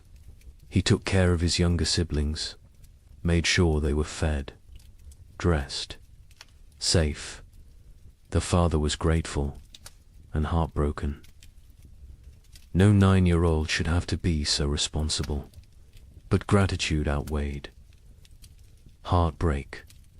The family functioned. That was enough. The widower and his daughters survived February too easily. After 3 years of desperate struggle, normal winter felt trivial. They had so much food, so much fuel, so much security. The older daughter relaxed slightly. Not much, but slightly. Allowed herself to believe they would make it, would survive, would see spring. Her father noticed the change, was glad. She deserved peace, deserved to feel safe, even if that safety was temporary, even if next year brought new challenges. She deserved this moment. March arrived with thaw. Real thaw, permanent thaw. Spring was coming. Not false hope this time, not temporary reprieve. Actual spring, the kind that arrived and stayed, the kind that brought warmth and life and renewal. Snow melted rapidly, rivers broke up, birds returned. The world came back to life. People emerged from cabins, looked around, saw their neighbors, saw who had survived, who had made it through. The numbers were shocking. So few left. So many gone. The young couple walked their property in early March, looked at the field they would plant, looked at the cabin they had defended, looked at each other. They had survived, had kept their daughter alive, had made it through 3 winters that should have killed them. They did not speak. Words were insufficient. They simply stood together, holding hands, watching their daughter chase the neighbor's dog through melting snow, laughing, perfect, untouched by the horror. Her parents had endured. They had protected her from it, had given her life and safety and future. It was enough. It had to be enough. The worst was over. The 3 winters that seemed endless had ended. Spring had returned. Life had returned. Hope had returned. But the cost had been staggering. The scars ran deep. The survivors would carry the memories forever, would wake in the night sometimes, sweating, terrified, remembering the cold, the hunger, the fear. They would never fully recover, never fully heal, but they had survived, and survival meant possibility, meant future, meant that maybe, just maybe, they could build something good from the ashes of horror. Spring 1838 arrived like a resurrection, not the tentative half-springs of previous years, but full, complete, undeniable. March brought warmth that stayed. April exploded with growth. The earth seemed desperate to make up for lost time. Grass grew with unusual vigor. Trees budded aggressively. Wildflowers carpeted fields in waves of color.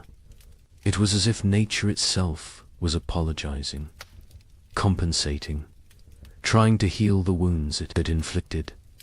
Survivors emerged from their cabins, slowly, blinking in bright sunlight, disoriented, like people waking from long nightmares. They looked at each other with hollow eyes, eyes that had seen too much, known too much suffering. They were changed, fundamentally, irreversibly. The people who had entered the winter of 1835 were dead. These were different people, harder, older, damaged in ways that would never fully heal. The young couple in Michigan stood in their doorway watching spring arrive. The man was thin still. His body had not recovered the weight lost during the starving times. Probably never would. His hair had gone partially grey. He was 25, but looked 40. His wife was 23. She looked older, lines around her eyes, around her mouth, marks of worry, of fear, of 3 years spent on the edge of death. Their daughter was almost 2 now, perfect, unblemished, the only innocent thing left in their world. They planted their field in April. The work felt different this year. Not desperate, not terrified, just work, normal work, the kind farmers had done for thousands of years. Put seeds in ground, trust earth to do its part. The simplicity was jarring. They had forgotten farming could be simple, could be routine, could be anything other than life or death struggle. The man worked slowly, his body still weak. The neighbor helped. He always helped. Had become part of their family in ways that transcended blood. The field grew beautifully. The corn shut up, strong, healthy, dark green. The kind of growth they had not seen in years. The beans climbed vigorously. The squash spread rapidly. It looked like abundance, like prosperity, like the future they had imagined when they first claimed this land, before the cold, before the suffering, before they learned how fragile everything was. The wife watched the garden grow and felt nothing. No joy, no satisfaction, no relief. The capacity for positive emotion had been burned out of her. She was functional, capable, but hollow, empty of everything except mechanical competence. In Illinois, the family that had lost their daughter tried to rebuild. The father threw himself into work, expanded his fields, built new structures, kept busy constantly. Movement meant not thinking, not remembering, not grieving. His wife did the opposite. She stopped moving, sat for hours, staring at nothing.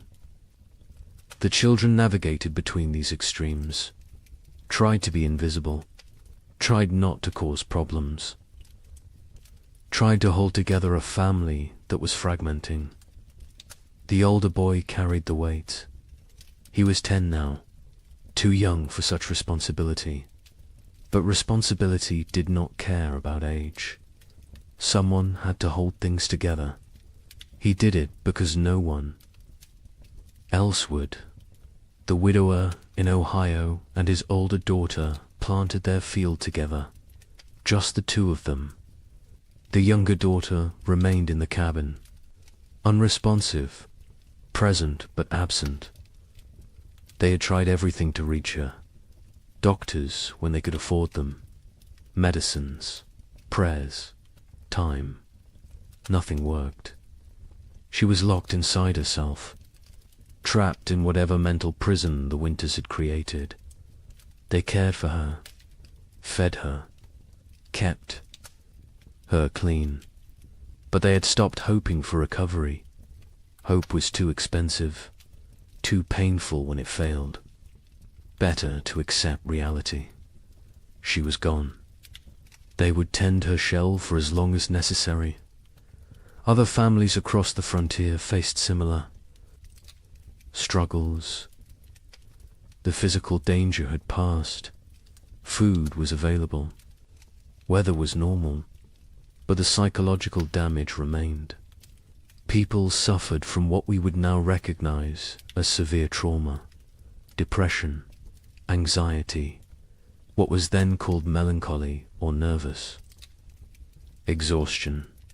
They startled easily, had nightmares, struggled with crowds, with noise, with anything that reminded them of the hard years.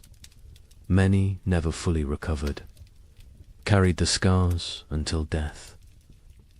Communities began to reform, slowly, hesitantly.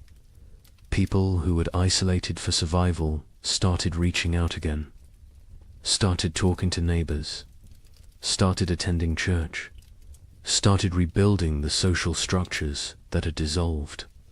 But it was different now. The easy trust was gone.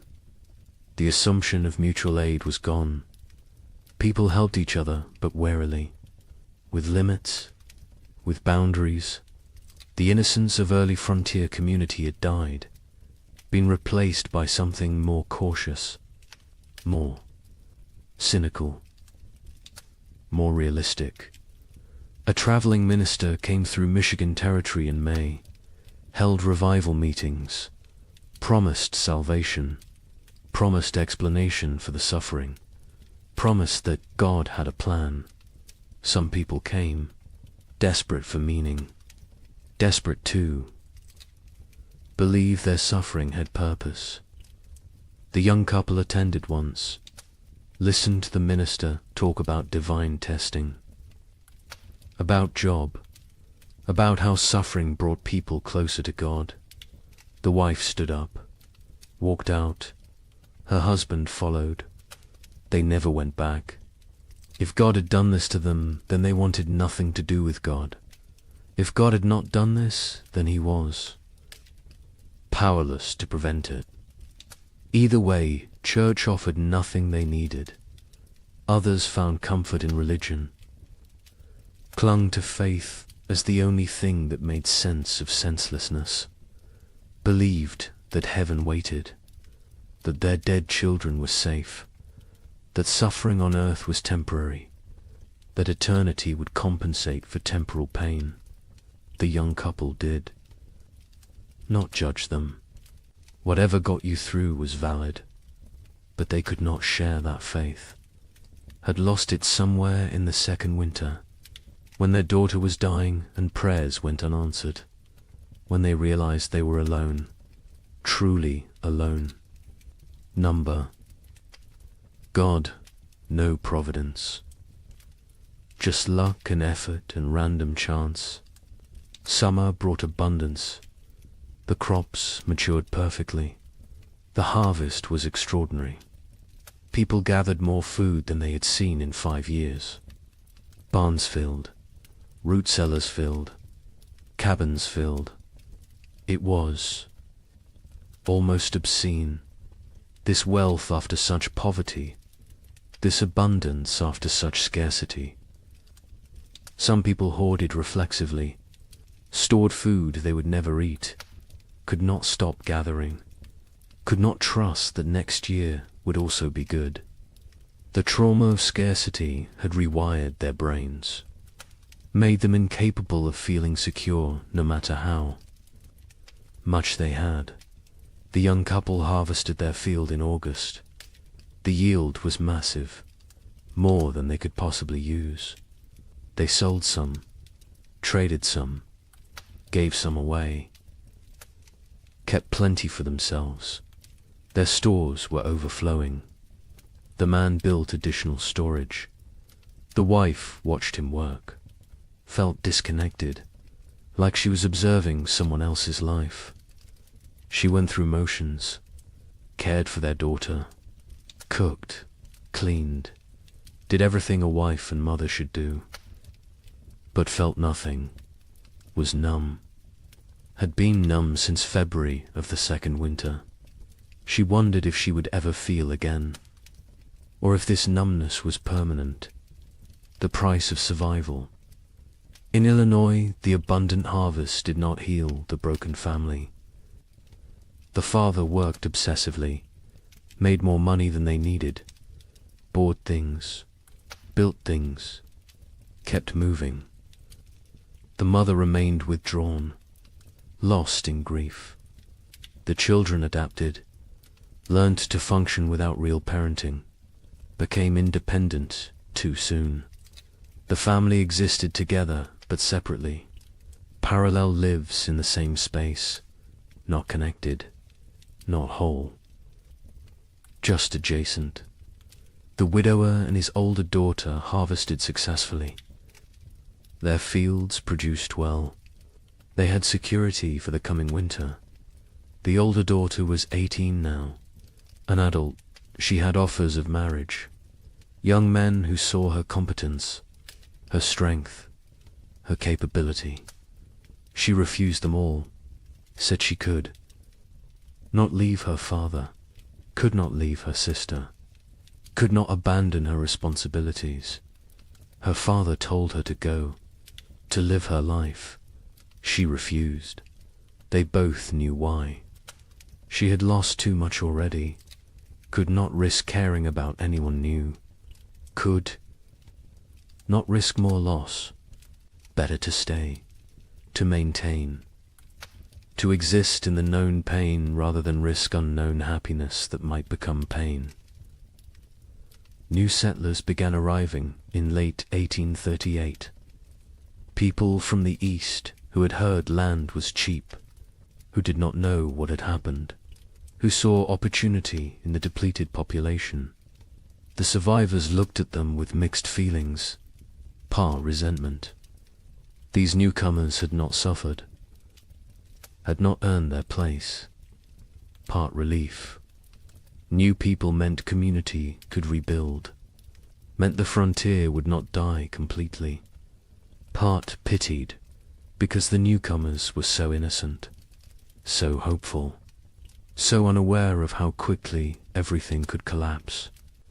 A young family moved in near the young couple in September, fresh from Pennsylvania, full of dreams. The man introduced himself, talked about his plans, about the farm he would build, about the future he saw. The young couple listened politely, said nothing about the previous years. What could they say? How could they explain? The newcomers would learn, or they would not. Either way, it was not the survivors' responsibility to shatter their illusions, let them have their hope, while it lasted. The physical scars were obvious. People were thinner, weaker. Many had lost teeth from malnutrition, had hair that had gone white or fallen out, had skin that showed the effects of vitamin deficiency, scurvy, rickets. Conditions that should have been rare were common. Some people recovered physically. Others carried permanent damage, weakened hearts, damaged lungs, bodies that had been pushed beyond sustainable limits and never fully healed. But the psychological scars went deeper. The young wife woke screaming. Sometimes nightmares of her daughter dying, of snow falling in July, of cold that would not end. Her husband held her, said nothing, because what could he say? He had his own nightmares, his own fears. They did not discuss them, did not process them, just carried them, separately, together. The weight never lessened, only became familiar, became part of who they were now. The Illinois mother never recovered. She existed but did not live, went through motions but found no joy, no peace, no release from grief. Her family tried to reach her. She was unreachable. Eventually, they stopped trying, accepted that she was gone even though her body remained. The father took over her duties, cooked, cleaned, cared for the children, worked the farm, did everything. She sat, stared, existed. It was slow death. Everyone knew it. No one could stop it. She would live another decade, empty, broken, a ghost. In her own life, some survivors found ways forward, created new lives from the ruins of the old. The widower eventually remarried, a widow from the next county. She had lost her husband and son in the first winter. They married not from love, but from practicality, from loneliness, from the need to not be alone. It was not romantic, but it worked. They built a life together, quiet, stable, functional. His older daughter never married, stayed home, cared for her sister, became essential to the household, found purpose in duty, in responsibility, in maintaining. She never seemed unhappy, but she never seemed happy either. Just existed in the middle, neither satisfied nor dissatisfied. Just present, the young couple stayed together, raised their daughter, had 2 more children in the years after, built a successful farm. From the outside they looked normal, prosperous even, but between them was distance, a gulf created by 3 years of shared trauma that they could never fully bridge. They cared for each other, were faithful, were good parents. But the passionate young couple who had claimed the land in 1835 was gone, replaced by 2 damaged people doing their best. It was enough, had to be enough. They did not expect happiness, did not seek joy, just sought stability, safety, security, found those things, made a life from them. By 1840, the population had stabilized. Some areas had recovered partially, others remained sparsely populated. The demographic impact was significant. Thousands had died. Thousands more had fled. The westward expansion had been set back years. Territories that should have achieved statehood remained territories. The ambitious growth projections of the early 1830s were abandoned. Reality had intruded, shown the limits of human ambition, of manifest destiny, of the belief that the frontier was there for the taking. Nature had reminded everyone who was really in control. The survivors aged rapidly. The young man in Michigan was 30 in 1840, looked 50. His body was worn out from the hard years. He would die at 45. Heart failure. His body simply gave out. Used up. Exhausted. His wife outlived him by 20 years. Raised their 3 children. Alone. Never remarried. Never spoke of the hard years. Her children knew something had happened. Could see it in her eyes, in her reactions to cold, to hunger, to waste. But she never explained, never wanted them to know, wanted them innocent, untouched, protected from the knowledge of how bad things could get. The records from this period are sparse. Many families did not keep records, could not read or write, or chose not to document what had happened. The census of 1840 shows dramatic population decline in the affected territories. But the numbers tell only part of the story, cannot capture the psychological damage, the broken families, the lost potential, the dreams that died, the innocence that was shattered. Those losses are not recorded, not documented, not preserved. But they were real, were significant, were the true cost of the winters that would not end. Some survivors tried to document what happened, wrote letters to relatives back east, kept journals, created records.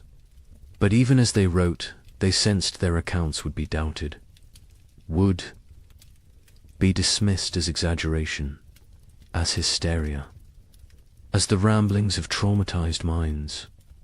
How could they explain what it felt like to watch your child starve? To burn your furniture for warmth? To consider actions that in normal times would be unthinkable? Words were inadequate. Experience was untranslatable. They wrote anyway, because someone needed to remember, someone needed to bear witness, even if no one believed them. The young man in Michigan wrote to his brother in Ohio in 1840, described what they had endured. His brother wrote back, said surely it had not been that bad, said the human mind exaggerated traumatic memories. The young man never wrote to him again, did not have energy to convince anyone, to defend his experience, to prove his suffering. He knew what had happened. His wife knew, their neighbor knew. That was enough. The rest of the world could believe what it wanted, and mostly, the world chose not to believe, chose to minimize, chose to forget. Because the story of the 3 winters did not fit the narrative America wanted to tell itself. The narrative of progress, of conquest, of manifest destiny, of inevitable triumph.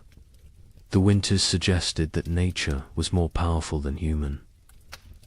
That civilization was fragile, that confidence was dangerous. These were not popular messages, not messages the growing nation wanted to hear. So they were ignored, dismissed, forgotten, buried under more palatable stories of frontier heroism, of triumph over adversity, of the inevitable march of progress. But the survivors remembered, carried the memories until death. Some passed stories to their children. Most did not. Most wanted to protect the next generation, wanted them unburdened.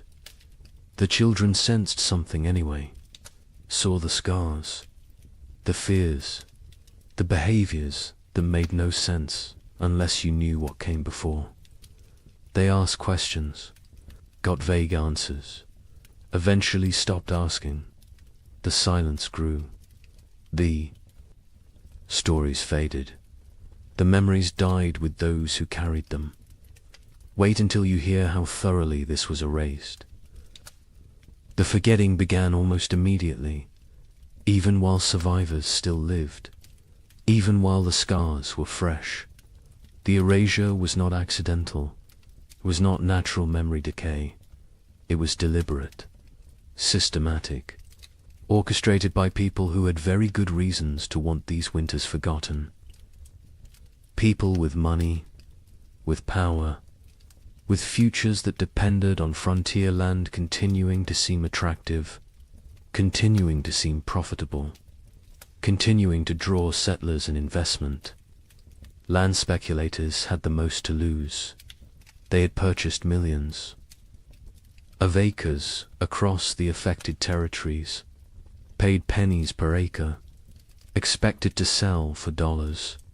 Their entire business model depended on continued westward migration, on families believing the frontier offered opportunity, prosperity, future. Stories of 3 consecutive winters of mass death were bad for business, very bad. So the speculators acted, quickly, decisively, with coordinated purpose. Eastern newspapers began refusing letters from survivors. Editors received instructions, guidance, sometimes bribes. Do not publish accounts from the territories. Do not run stories about crop failures, about deaths, about settlements failing. Focus on success. Stories on prosperity, on opportunity. A newspaper in Philadelphia received a letter in 1839 from a Michigan survivor. detailed account of the 3 winters, the suffering, the deaths, the horror. The editor filed it away, never published it. Years later asked why. He explained simply, no one wanted to read depressing stories. People wanted hope, wanted optimism, wanted to believe in American progress. His job was to give them what they wanted. Territorial governments actively suppressed information. Official reports downplayed casualty numbers, listed families who had disappeared as relocated rather than dead or missing. Death certificates were not issued for people who died isolated on homesteads. If no one reported the death officially, then officially it did not happen. Population records were adjusted, made to show growth rather than decline. The manipulation was not subtle, but it was effective. Future historians looking at official records would see steady population growth, would see successful territorial expansion, would see nothing that suggested catastrophe. Land companies published promotional materials in 1839 and 1840, glossy brochures, detailed descriptions of fertile soil, mild climate, abundant opportunity. They made no mention of the previous years, no acknowledgement of hardship, no warning of risks. New settlers arrived with these brochures, with these promises, found a very different reality. By then, the land companies had their money. The deception had served its purpose. The newcomers were stuck, had to make the best of it, or abandon their investment and flee. Most stayed, tried to succeed. Never knew they had been deliberately misled. A land office clerk in Michigan Territory received orders in 1839. Adjust the records. Families who had disappeared needed to be listed as relocated to other territories. Deaths needed to be minimized. The numbers needed to show growth, success, progress. He complied. His job depended on it. His family depended on it. He made the changes, falsified documents, erased people from existence. Years later, guilt-ridden, he confessed to his wife, told her what he had done. She told him he had no choice. Everyone had to survive somehow. He accepted this, but the guilt never left. He carried it until death, never told anyone else, never made it right. Just carried the weight of erasing thousands of people to protect property values. Railroad companies were equally invested in suppressing the truth. Their business plans required population growth in the territories, required towns, commerce, customers. Empty land was worthless. They needed settlers, needed them desperately. Stories of mass death were obstacles, barriers to profit. So they acted, funded newspapers that told the right stories, hired writers to create promotional content, paid for testimonials from satisfied settlers, built a narrative of success and opportunity that bore little resemblance to reality. The suppression extended to personal correspondence, letters from survivors to relatives. Back east were sometimes intercepted, lost, destroyed. Postal clerks received instructions.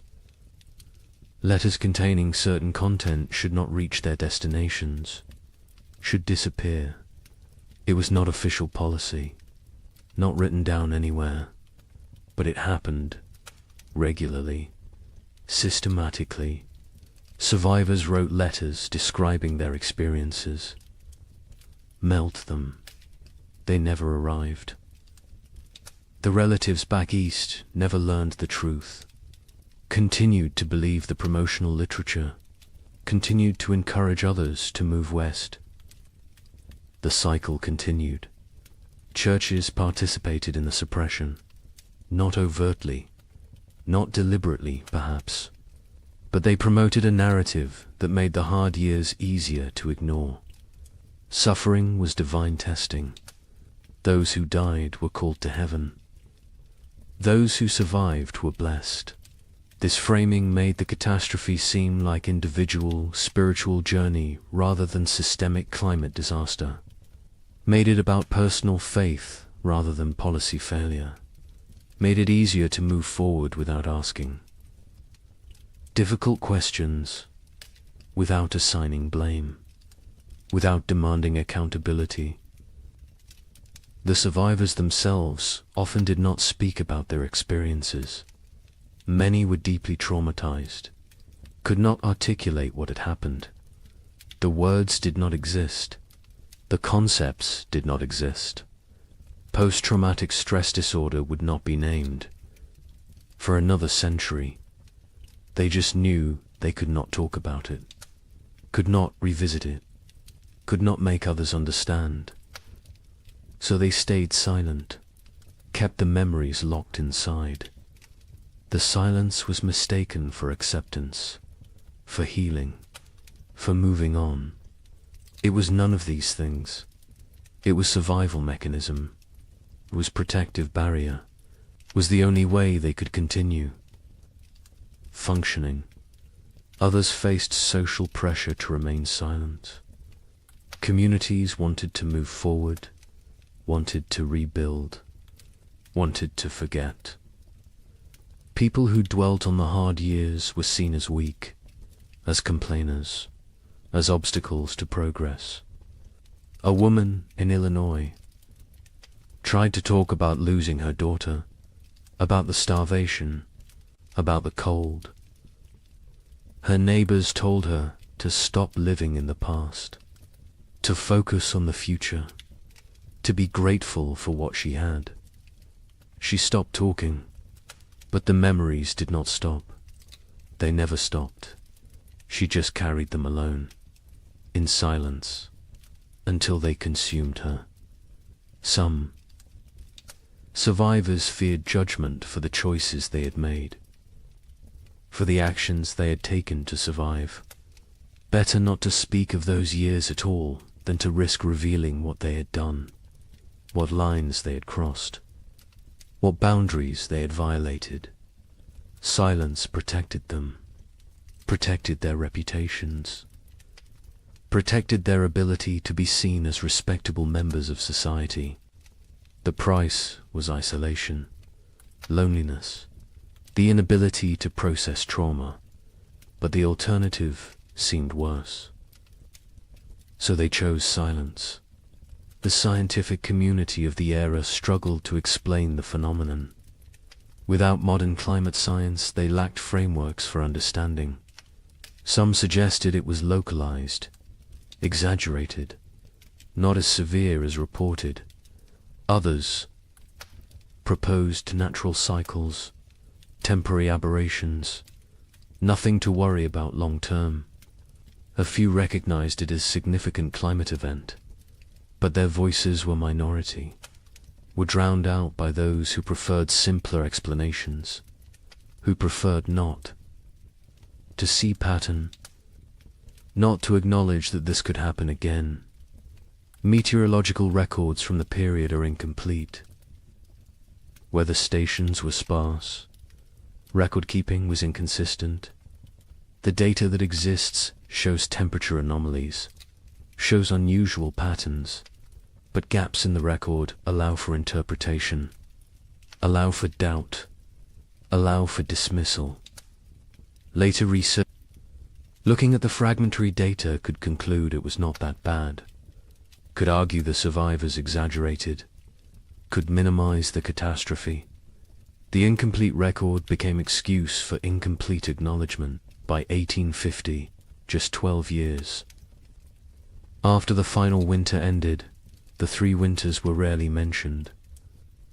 Textbooks focused on westward expansion, on Oregon Trail, on Gold Rush. on the exciting narrative of American growth.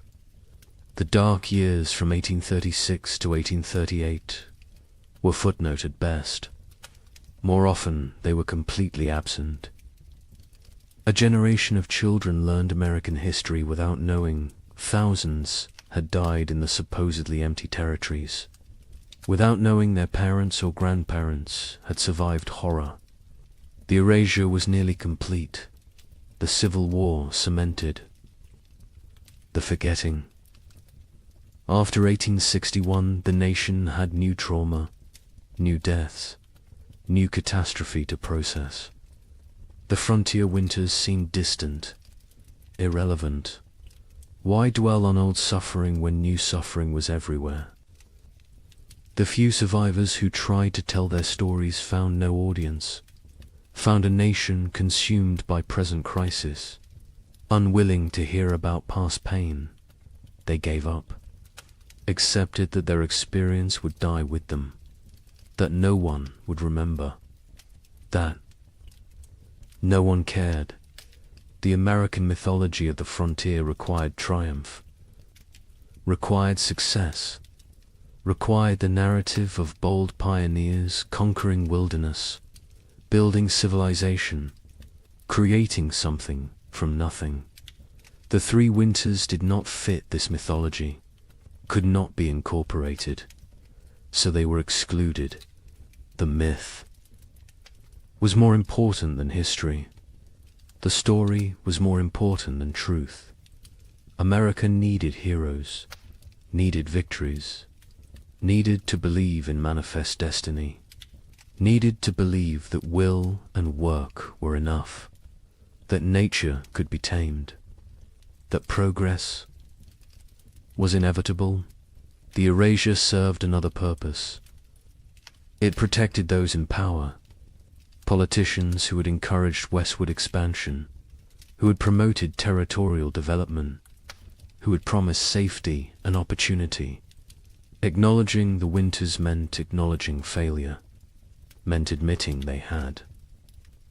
Sent people into danger, had promised what they could not deliver, had prioritized expansion over safety. This admission was politically unacceptable, so the winters were forgotten.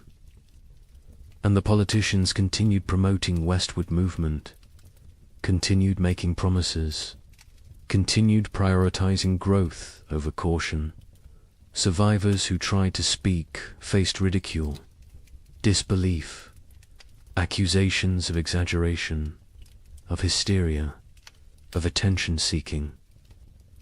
The young man in Michigan attempted to tell his story to a traveling writer in 1845.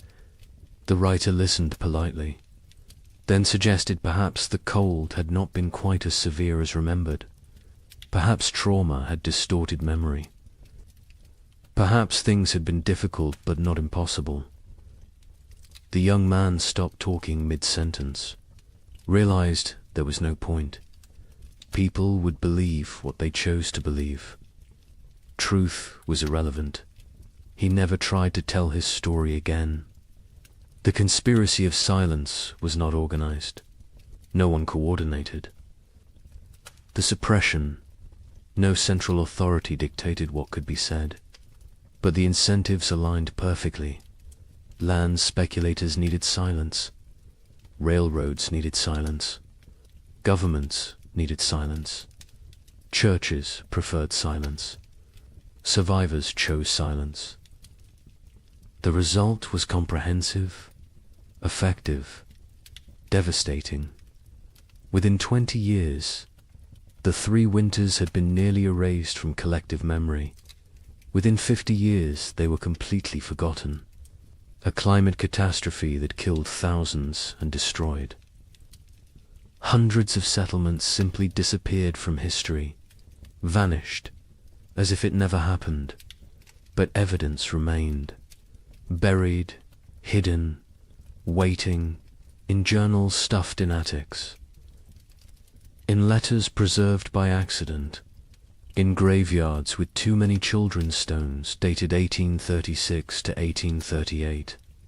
In the population records that did not add up, in the archaeological evidence, in the tree rings, in the ice cores, in the gaps in genealogies where entire families simply ended.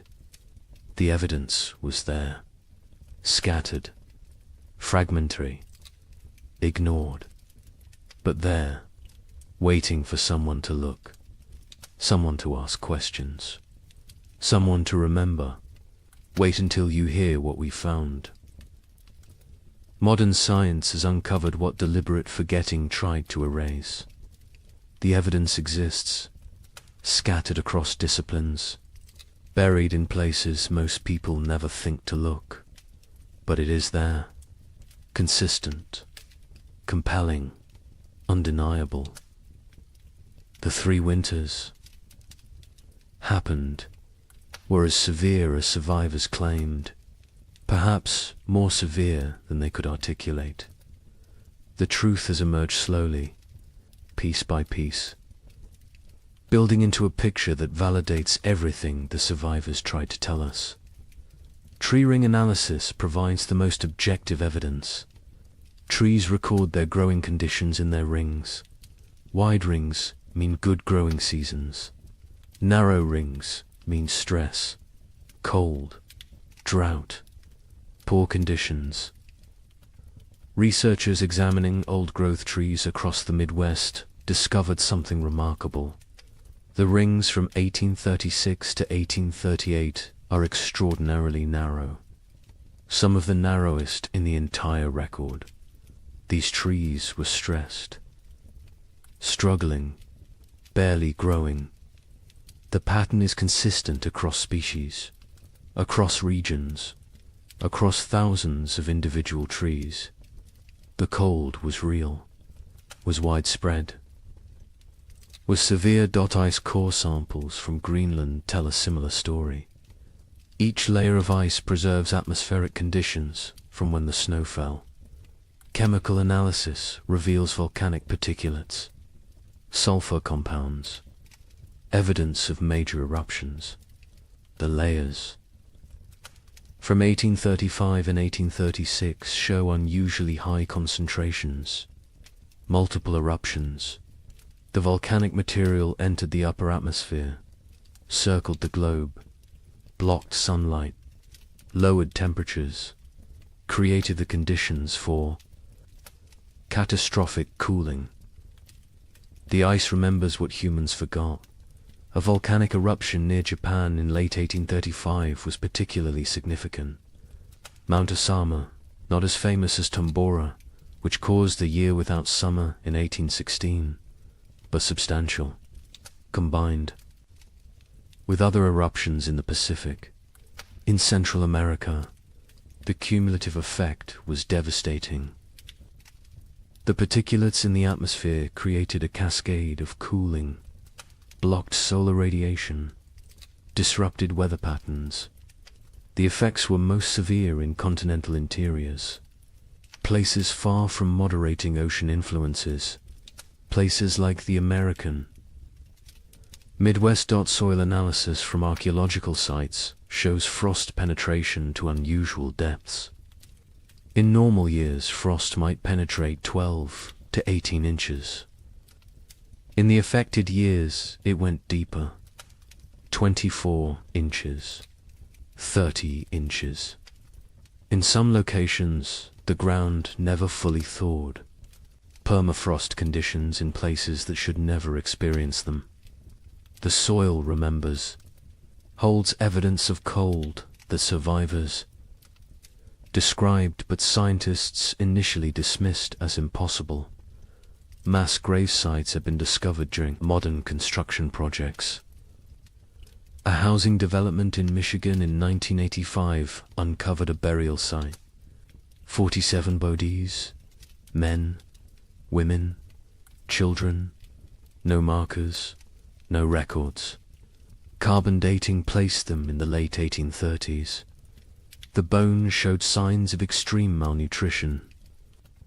Scurvy, rickets, starvation.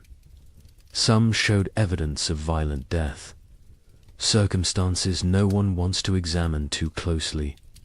The site was quietly reburied, a small memorial placed. Most people who drive past have no idea what lies beneath. Cabin sites across the frontier show evidence of desperate measures. Archaeological excavations reveal layers that tell stories. Burned furniture, charred cabin walls, butchered animals that would normally never be eaten. Rats, squirrels.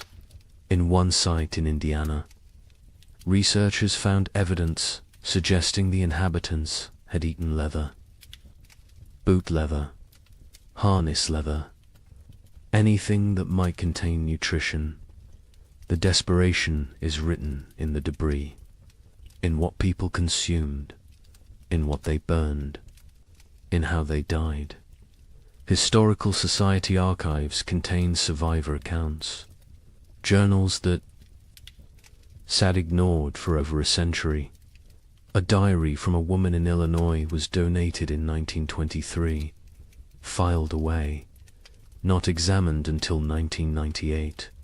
It documented day-by-day survival through all 3 winters, the declining food stores, the deaths of neighbors, the choices she made to keep her family alive, the guilt she carried. The final entry was in March 1838. It said simply that spring had come, that they had survived, that she did not know if survival was blessing or curse. The journal was published in 2005. 90 academics read it. The general public remained unaware. More journals continued to surface, in estate sales, in attics, in old trunks, in historical societies.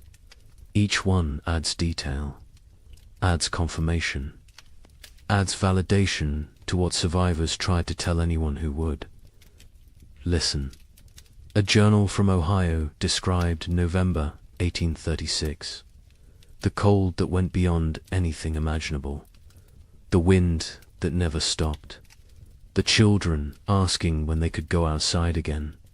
Being told maybe spring, knowing spring might never come.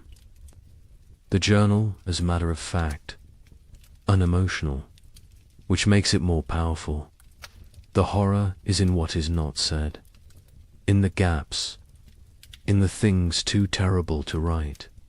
Census records show the truth when examined carefully. The 1840 census recorded population in the affected territories. Researchers comparing it to 1830 projections found massive discrepancies. The expected population based on immigration rates and natural growth should have been far higher. Tens of thousands of people were simply missing, not relocated, not accounted for, gone. The census takers noted the discrepancies at the time. Their concerns were dismissed. The records were filed. The questions remained unasked for over a century. Statistical analysis reveals the scope of the catastrophe. Researchers in the late 20th century compiled data from multiple sources: church records, land claims, tax rolls, census data, letters, journals, everything available. They built demographic models. The model showed that approximately 15,000 families entered their affected territories between 1830 and 1835. The 1840 census showed fewer than 7,000 families. The missing 8,000 families represented perhaps 40,000 individuals. Some fled, but many died. The exact numbers will never be known, but the scale is clear. This was demographic catastrophe. Climate modeling supports the survivor accounts. Modern computers can simulate historical climate conditions, input the volcanic eruptions, the solar activity, the ocean currents, Run the models. See what temperatures they produce. The models consistently show severe cooling in the continental interior from 1836 to 1838. Temperature drops of 10 to 15 degrees below normal. Extended growing seasons by 30 to 60 days. The kind of conditions that make agriculture nearly impossible. The kind of conditions that kill. The models validate what survivors said. Validate what written records document. Validate what physical evidence proves.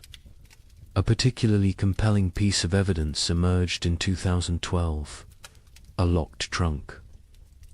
Found in the basement of a historical society in Pennsylvania. Inside were letters. Dozens of them.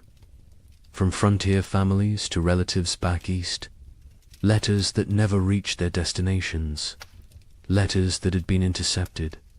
Saved by the postal clerk who could not bring himself to destroy them, but could not deliver them either. The letters describe starvation, death, terror, desperate pleas for help that never came. Because the letters never arrived. The trunk sat unopened for 170 years. The stories inside died with those who wrote them, until the trunk was finally opened, finally read, finally acknowledged the letters paint a consistent picture. Cold that started early, that would not end. Food running out. Neighbors dying. Children dying. The grinding daily battle to survive another day. One letter from a mother in Michigan described watching her daughter grow thinner, watching her stop playing, stop laughing, stop being a child, becoming instead a small, starving creature focused only on survival. The letter was dated January 1837. It is unclear if the daughter survived. The mother's name appears in no later records. She likely died. The letter is her memorial, her testimony, her proof that she existed, that she suffered, that she tried. Genetic evidence provides another layer of confirmation. Population geneticists studying Midwest families found bottleneck events in the late 1830s. Sudden reductions in genetic diversity, indicating that populations declined rapidly, that only certain family lines continued, that many lines ended completely.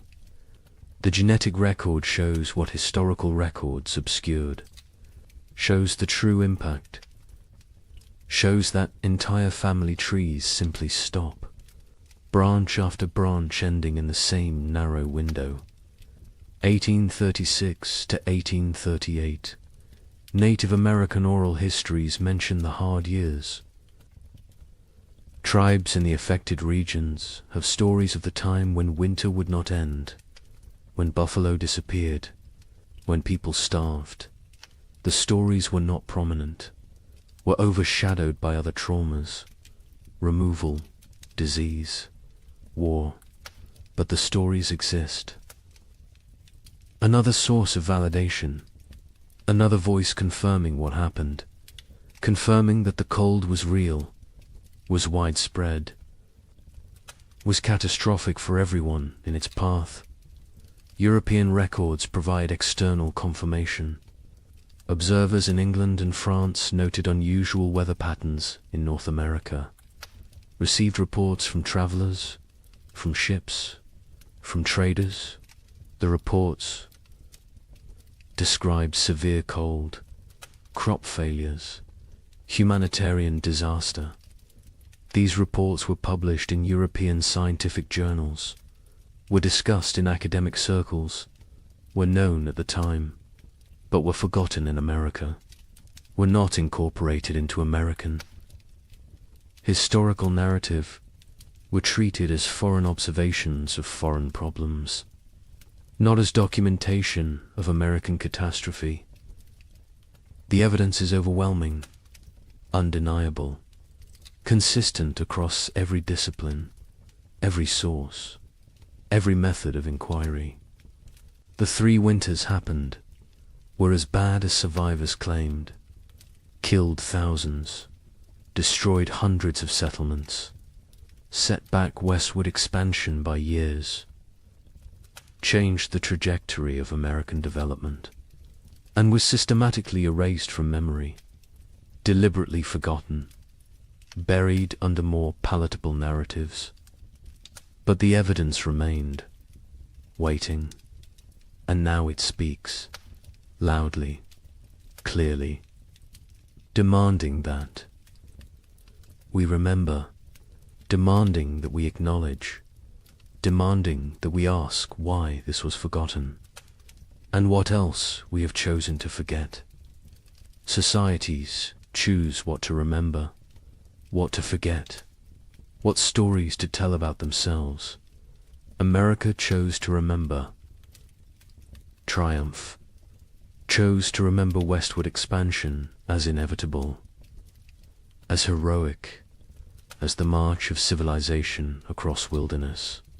The 3 winters did not fit that story, so they were extruded, erased, forgotten, not through conspiracy exactly, but through collective decision that some truths are inconvenient, some realities undermine necessary myths, some histories are better left buried, but forgetting comes with costs.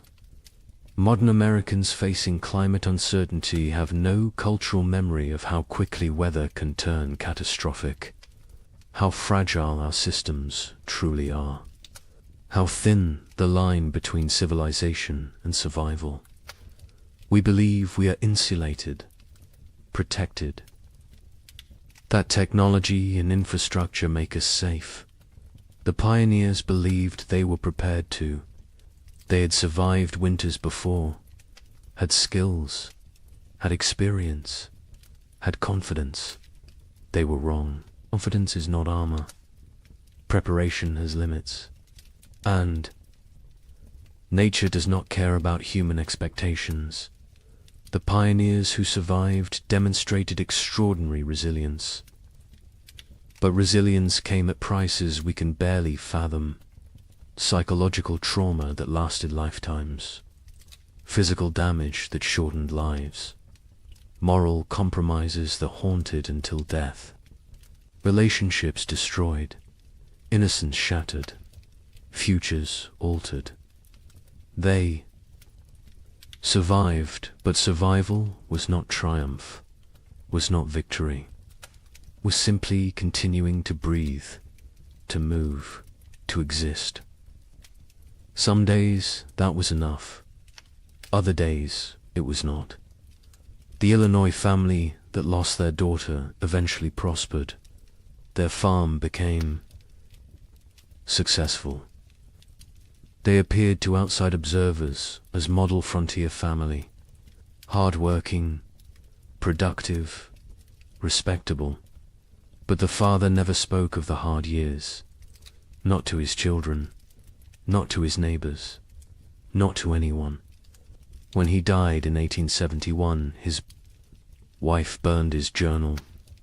She said it contained nothing anyone needed to know. The children did not question her, did not push.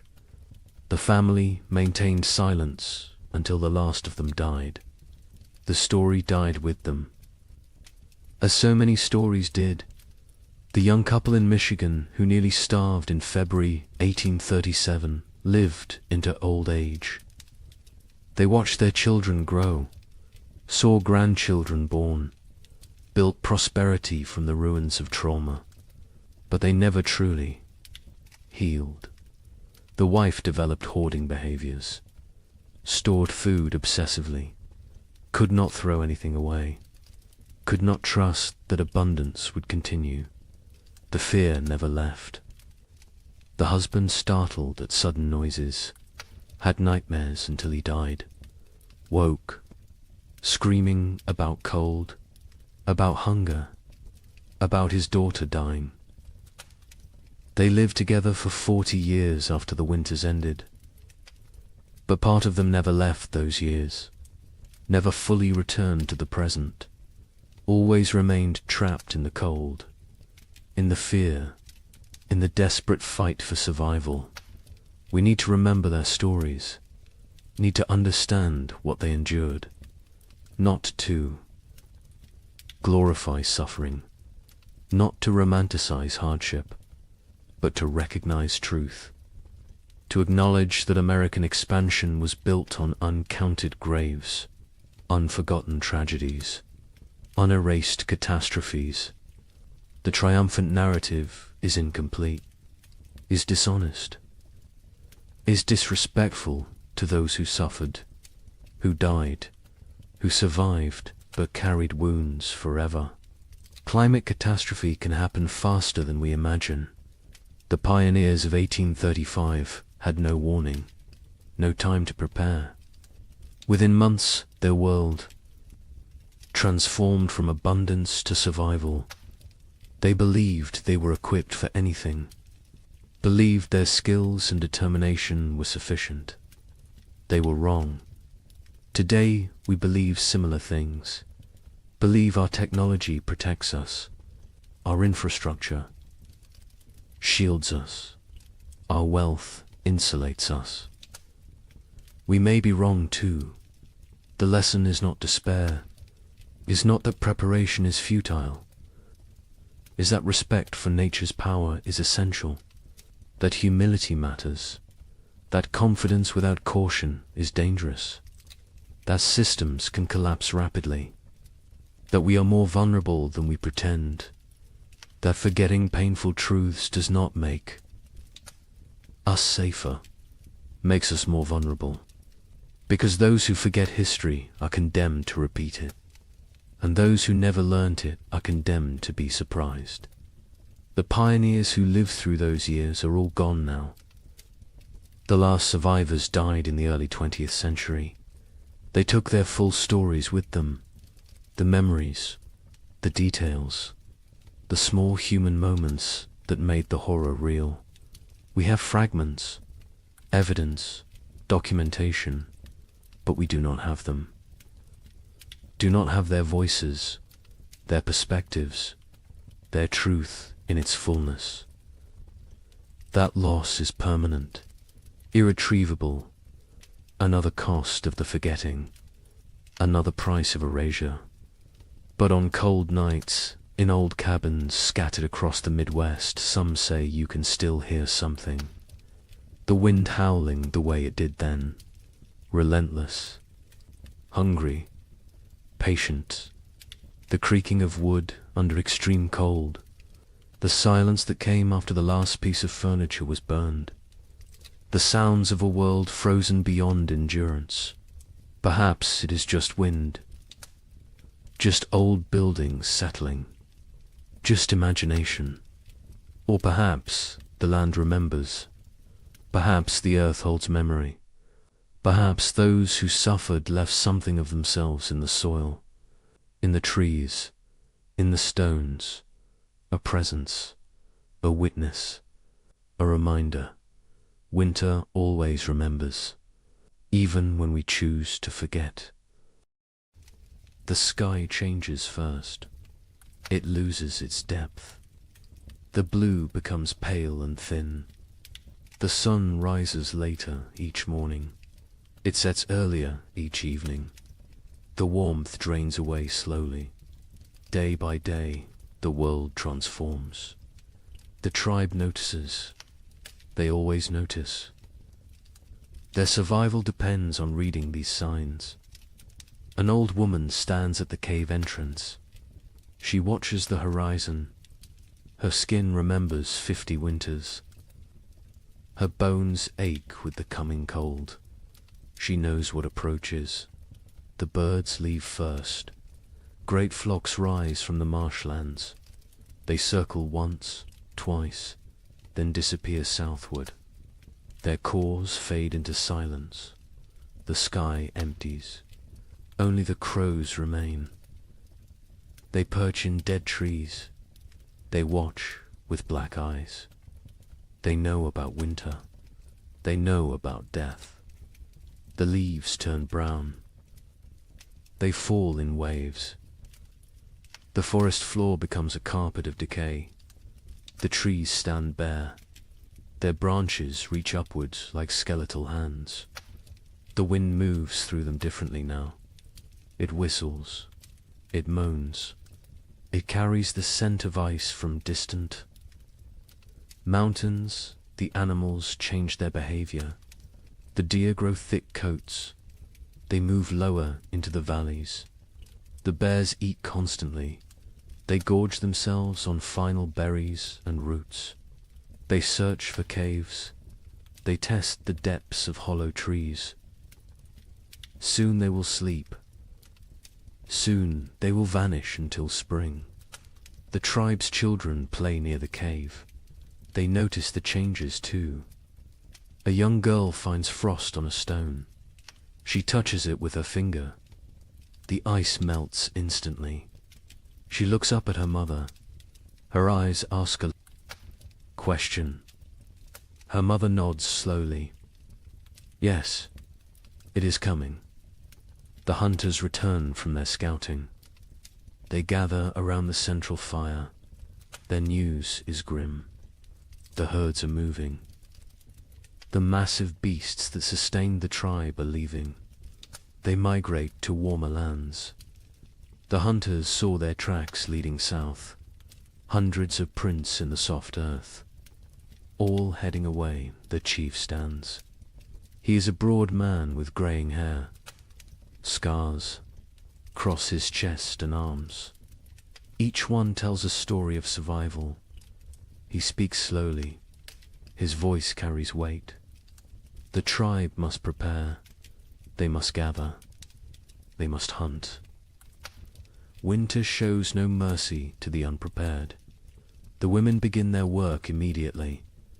They repair the leather hides that cover the cave entrance. They check every seam. They patch every hole. Cold air finds the smallest gaps. It sneaks in like a predator. It steals warmth. It steals life. The children are sent to gather firewood. They work in groups. They drag dead branches back to the cave.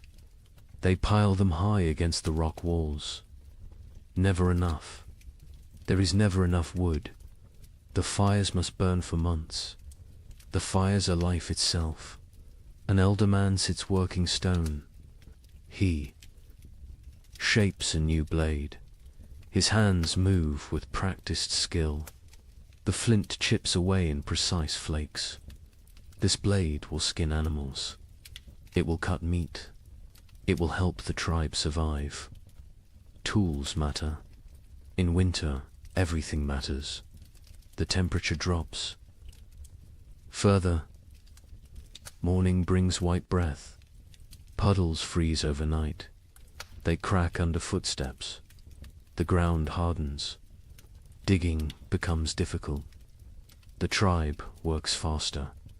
Urgency replaces the lazy pace of summer. A young hunter climbs the high ridge. He looks north. Dark clouds gather on the horizon.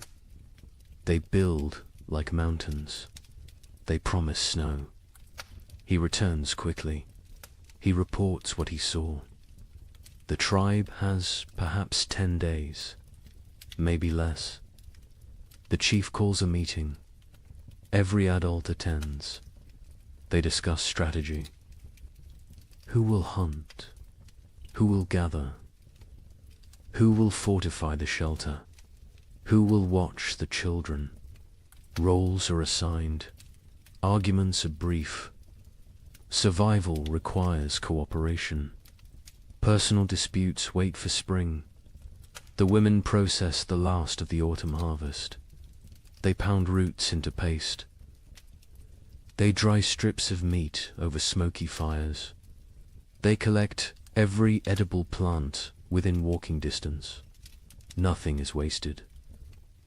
A handful of seeds might mean the difference between hunger and starvation. Night falls earlier now. The darkness lasts longer. The tribe sits closer to the fire. They eat their evening meal in silence. They think about the months ahead. They remember previous winters. Some were mild, some were brutal. No one knows what this winter will bring. A baby cries. Its mother holds it close. She wraps it in soft rabbit fur. The infant is barely 2 months old. This will be its first winter. The mother's face shows worry. The other women gather around. They offer reassurance. They share wisdom. They have kept babies alive through cold before. The old woman who watches the sky speaks. She tells of a winter. From her youth, snow fell for 20 days without stopping. The drifts rose higher than a man. 3 members of the tribe died. They ran out of food. They grew weak. The cold took them in their sleep. She tells this story as warning, as motivation. As truth, the fire crackles. Sparks rise into the darkness. They dance like orange stars before fading. The tribe sits in a circle. They feel the bond between them. They are family. They are survival partners. They will face the cold together. They will endure together. Or they will perish together. The wind picks up. It blows from the north. It carries the smell of snow. It carries the promise of winter. The tribe feels it. Every man, woman, and child knows what approaches. The season of death has begun its descent. The time of testing is here. Tomorrow, the real work begins. The hunters wake before dawn. 6 men rise from their sleeping places. They move quietly. They do not wake the others. The air inside the cave is cold. Their breath makes small clouds. They gather their weapons in silence. The chief hunter is called Kra. He has seen 30 winters. His body is lean and strong. Scars mark his arms and legs. Each scar tells a story. Each one represents survival. He checks his spear. The stone point is sharp. The binding is tight. This weapon has killed. Many times before, the other hunters prepare. They wear thick furs. They tie leather wraps around their legs. They carry stone blades at their waists. They bring rope made from twisted plant fibers. They will need everything they carry. There are no second chances in winter. The sky begins to lighten. Grey replaces black. The hunters step outside. The cold hits them immediately. It takes their breath. Their eyes water. They blink away the moisture. Their bodies adjust slowly. Frost covers everything. The rocks glisten white. The sparse grass stands frozen and brittle. Each footstep crunches. The sound carries in the still air. They must move carefully. Sound travels far on cold mornings. Kraw leads them north. He knows where the herds gather. He has hunted these lands his entire life.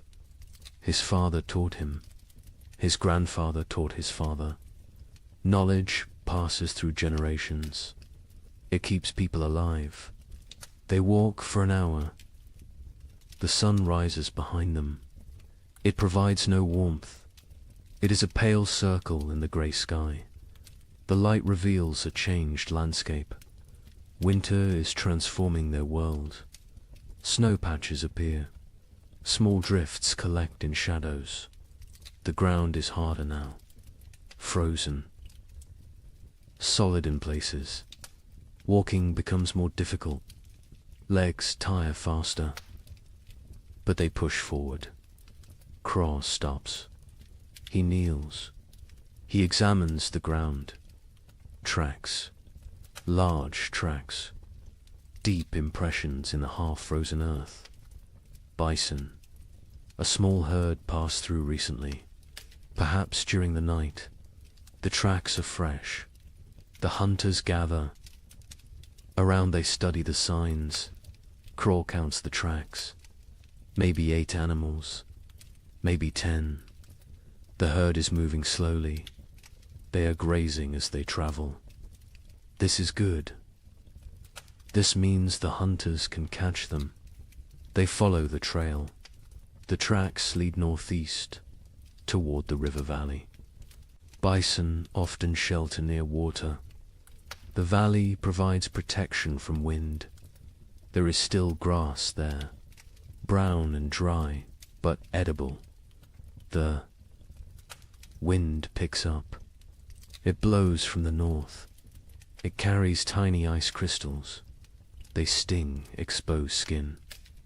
The hunters pull their furs tighter. They lower their heads. They keep moving. Another hunter named Dren speaks quietly. He points to the sky. More. Clouds are building, dark and heavy. They roll in from the mountains. A storm is coming. Everyone sees it. Everyone understands. They must hunt quickly. The tracks become fresher. The eddies are sharp. The animals are close now. Very close. Craw signals for silence. Hand gestures only. The hunters spread out. They form a loose line. They move like shadows. They crest a small rise. Below them, the river valley opens up. And there, near the frozen stream, the bison herd grazes. 9 massive animals, brown and shaggy. Their breath rises in great clouds. They paw at the snow. They search for grass beneath the hunters crouch low. They are downwind. The bison cannot smell them. This is crucial. Bison have poor eyesight but excellent noses. Scent betrays hunters more than sound. Craw studies the herd. He looks for weakness. Old animals. Young animals. Injured animals. His eyes settle on a large female. She stands at the edge of the group. She limps slightly. Her left rear leg favors her weight. She is the target. He signals to the others. They understand immediately. Years of hunting together create silent language. They know their roles. They know the plan. 3 hunters will circle left. 3 will stay right. They will drive the herd. They will separate the weak one. The maneuver begins.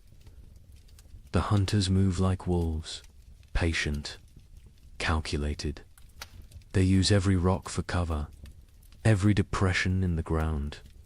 They become part of the landscape. The left group reaches position. They wait.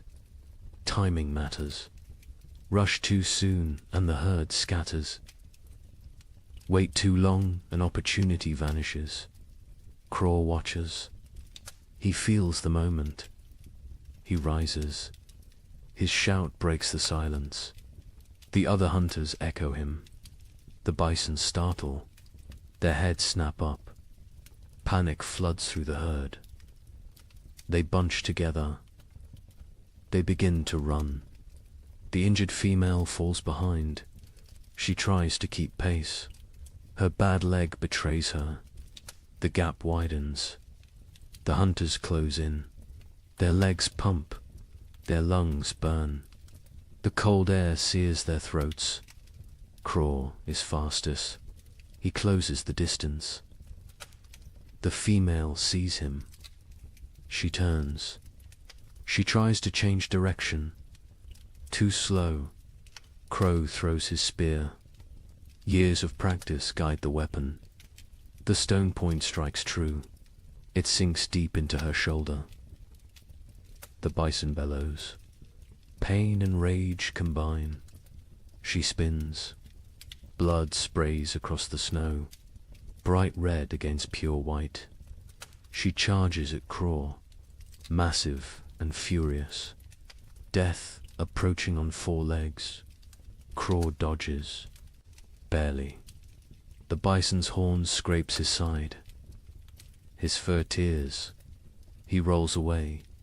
Another hunter throws his spear, then another. Both strike the animal's flank.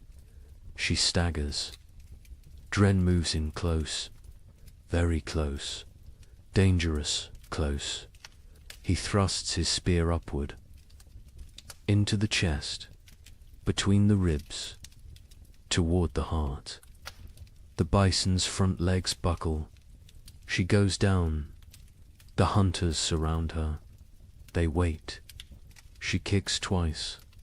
Her breath comes in gasps. Her eyes roll, then stillness. The fight ends. The hunt succeeds. The hunters stand panting. Their bodies steam in the cold.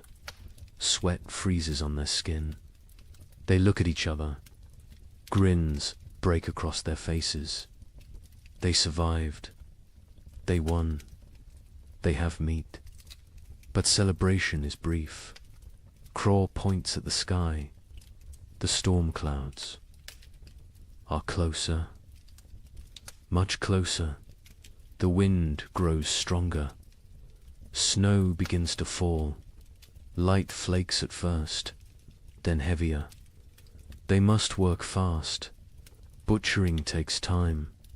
This animal weighs more than 10 men combined. They cannot carry everything. They must choose. They must prioritize. Stone blades come out. Sharp edges gleam. The hunters begin cutting. They work with practiced efficiency. The hide comes off in sections. The best meat is removed. Organs are carefully extracted. The liver, the heart, the kidneys. These provide vital nutrition. Blood stains the snow. It pulls and freezes. The hunter's hands go numb. They ignore the pain. They keep cutting, keep working. Their survival depends on speed. They bundle the meat in the animal's own hide. They create packs they can carry. Each hunter takes a load. Heavy loads, impossibly heavy. But fear provides strength. The storm provides motivation. The journey back begins. The snow falls harder. Visibility drops. The wind howls. It pushes against them. Every step requires effort. The meat weighs them down. Their legs shake. Kraw leads by memory. He knows these lands, but the snow obscures landmarks. Everything looks the same, white and grey and endless. He trusts his instincts. He walks steadily south. One hunter falls. The weight and exhaustion combine. The others help him up. They redistribute his load. No one is left behind. This is the unspoken rule, the absolute law. Hours pass. Terrible, grinding hours. Cold seeps through their furs. Their fingers lose feeling. Their faces go numb. Frostbite threatens, but stopping means death. They push forward. Dren sees it first. A dark shape in the swirling snow. The cave. Home. Relief floods through them. They stumble faster. The last 100 paces feel like miles. They enter the cave. Warmth hits them. The central fire burns bright. The tribe has kept it strong. Faces turn toward them. Eyes widen. They see the meat. They see success. The hunters drop their loads. They collapse. Their bodies give out. Women rush forward. Children crowd around. Everyone wants to see. Everyone wants to touch the meat. The chief comes forward. He examines the kill. He nods at Craw. Approval in that single gesture. Pride in that simple nod. The tribe will eat. The tribe will survive another week. Maybe two. The women take over. They hang the meat from the cave ceiling. Away from scavengers, they begin processing it.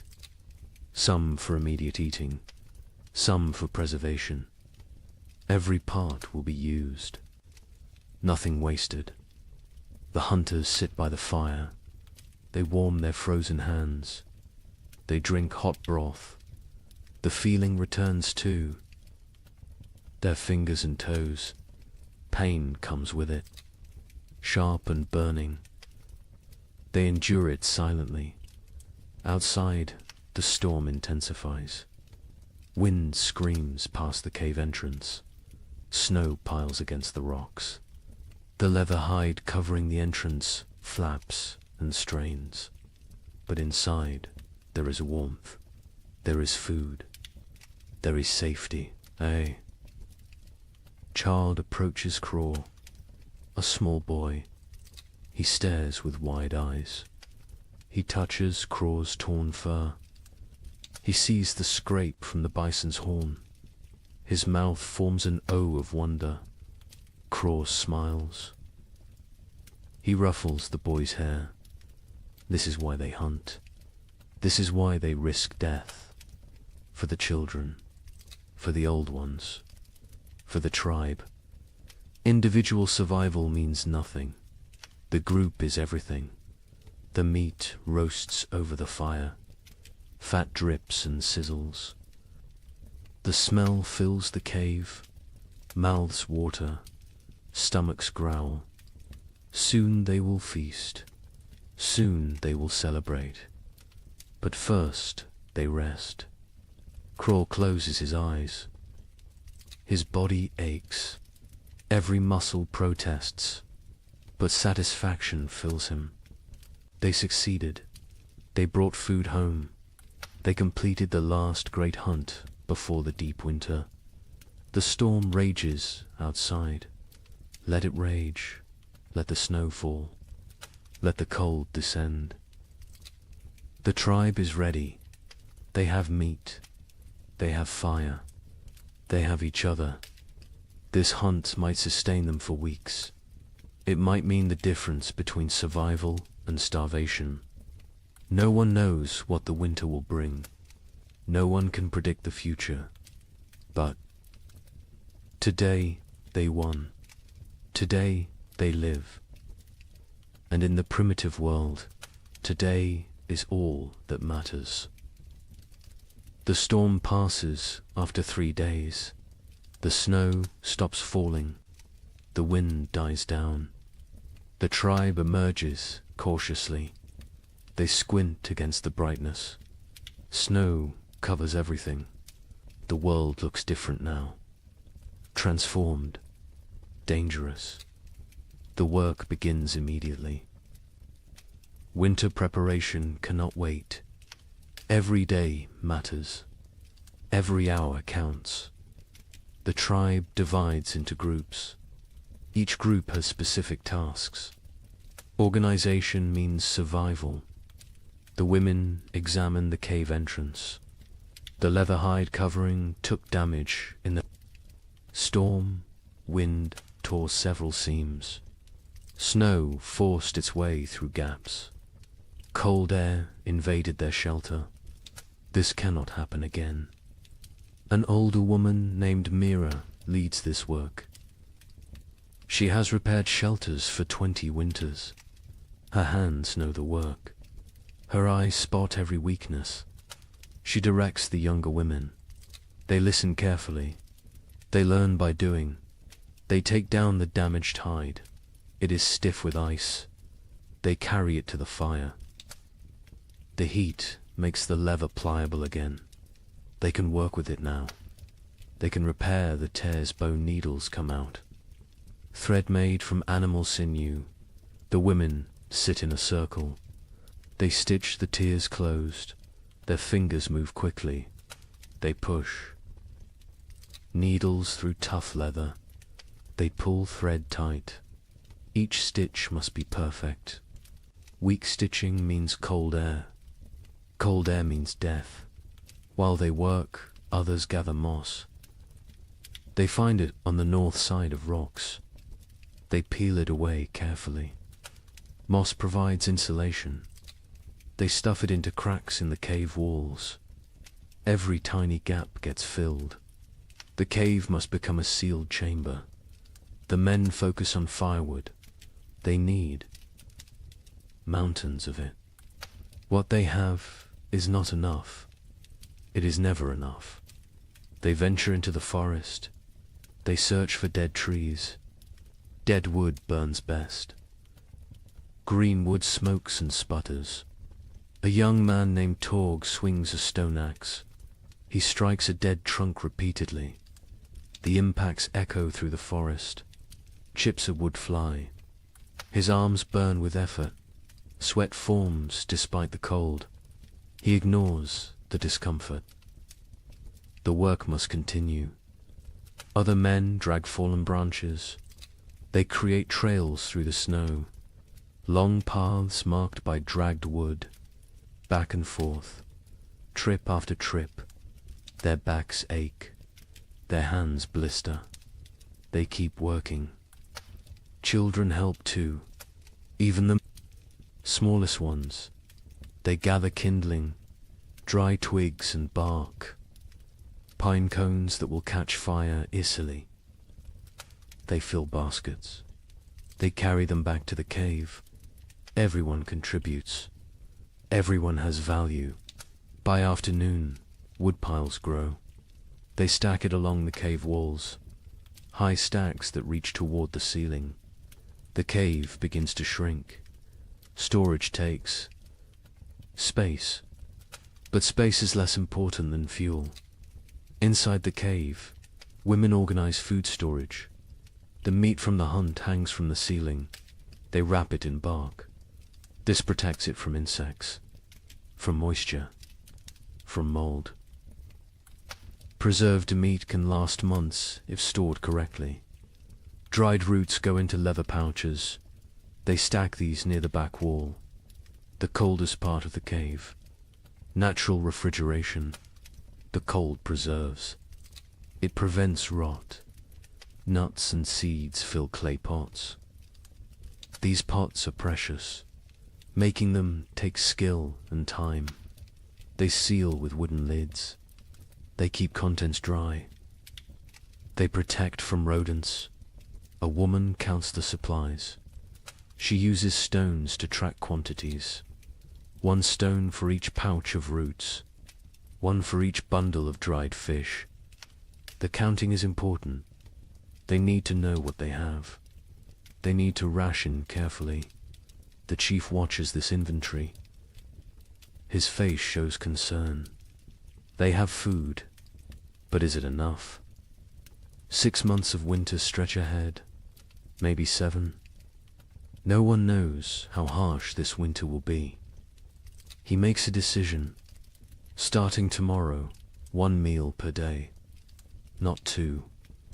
Rationing begins now, while they still have surplus. Better to be cautious early. Starvation at winter's end kills many tribes. The sleeping areas need attention. The tribe sleeps in a specific arrangement. This is not random. This is survival strategy. The weakest sleep closest to the fire. Infants and small children. The very old. Those who are sick. Adults sleep in the middle ring. They provide a barrier. Their bodies block drafts. They generate warmth. They protect the vulnerable. The strongest hunters sleep near the entrance. They endure the coldest positions. They wake first if danger approaches. They are the first defense. This hierarchy never changes. Women spread fresh pine boughs on the ground. These create mattresses. They provide insulation from the cold stone floor. They replace old bows that have compressed and lost their cushioning. Furs are distributed. Each family gets a share. Thick bear hides for the children, wolf pelts for the adults, rabbit skins sewn together for extra layers. Everyone must stay warm through the night. The fire pit requires work. It sits in the center of the cave. Stones ring it. These stones were carefully chosen. They hold heat. They radiate warmth long after flames die down. But some stones have cracked. The extreme heat damages them over time.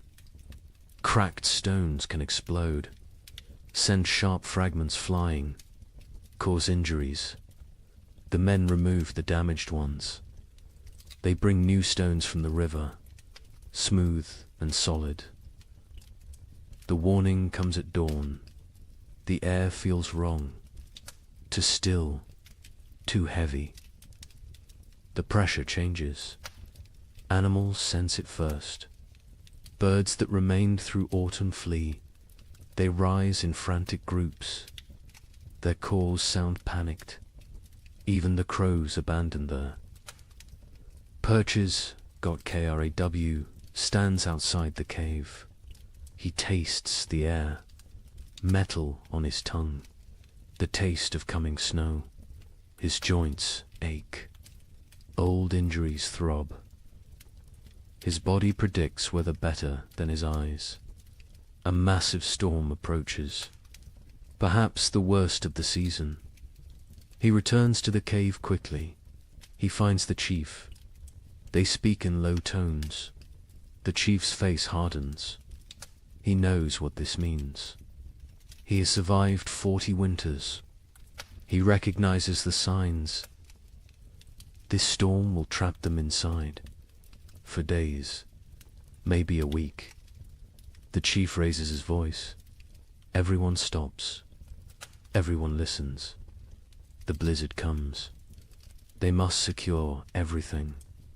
Now, immediately. No delays. The tribe erupts into controlled chaos. Everyone knows their emergency roles. They have practiced this, prepared for this moment. Speed matters now. Organization matters. Men rush to bring in final wood loads. They grab everything nearby. Dead branches, split logs, even greenwood. Anything that burns. They pile it inside until the cave floor disappears beneath fuel. Women grab the drying meat. Some pieces are not ready, still moist, still vulnerable to spoilage.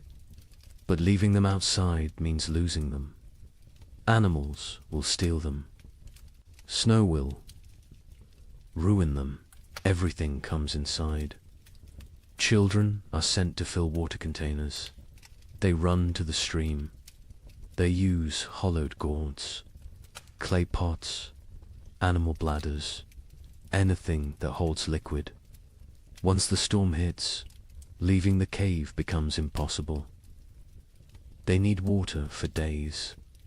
The wind begins gentle at first, a whisper through the trees. Then stronger, a moan, a howl. It builds like a living thing, like a predator circling. Temperature plummets. The drop is sudden, shocking. Breath becomes visible fog. Exposed skin stings. Fingers go numb within minutes. The cold announces the storm's arrival. The first snowflakes fall, large and soft. They drift lazily, almost peaceful, but more follow than more. Within minutes the air fills with white.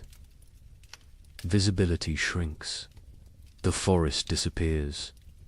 The world becomes a swirling void. The tribe retreats inside. The hunters enter last. They pull the leather hides tight. They secure every fastening. They add the extra layer. The interior darkness deepens. Only firelight remains. The storm intensifies. Wind screams past the cave mouth. It sounds almost human. Anguished wails and shrieks. The leather hide strains against its bindings. It flaps and snaps. The noise is constant, overwhelming. Snow drives. Horizontally, it finds every tiny gap. Fine powder forces through the leather weaving. It dusts the cave floor near the entrance, creates small drifts. The tribe watches with concern. They cannot stop this invasion. The fire becomes their universe. They feed it constantly. Wood disappears at an alarming rate. The cold outside is so intense it steals heat from the cave. The flames must fight harder, burn hotter, consume more fuel.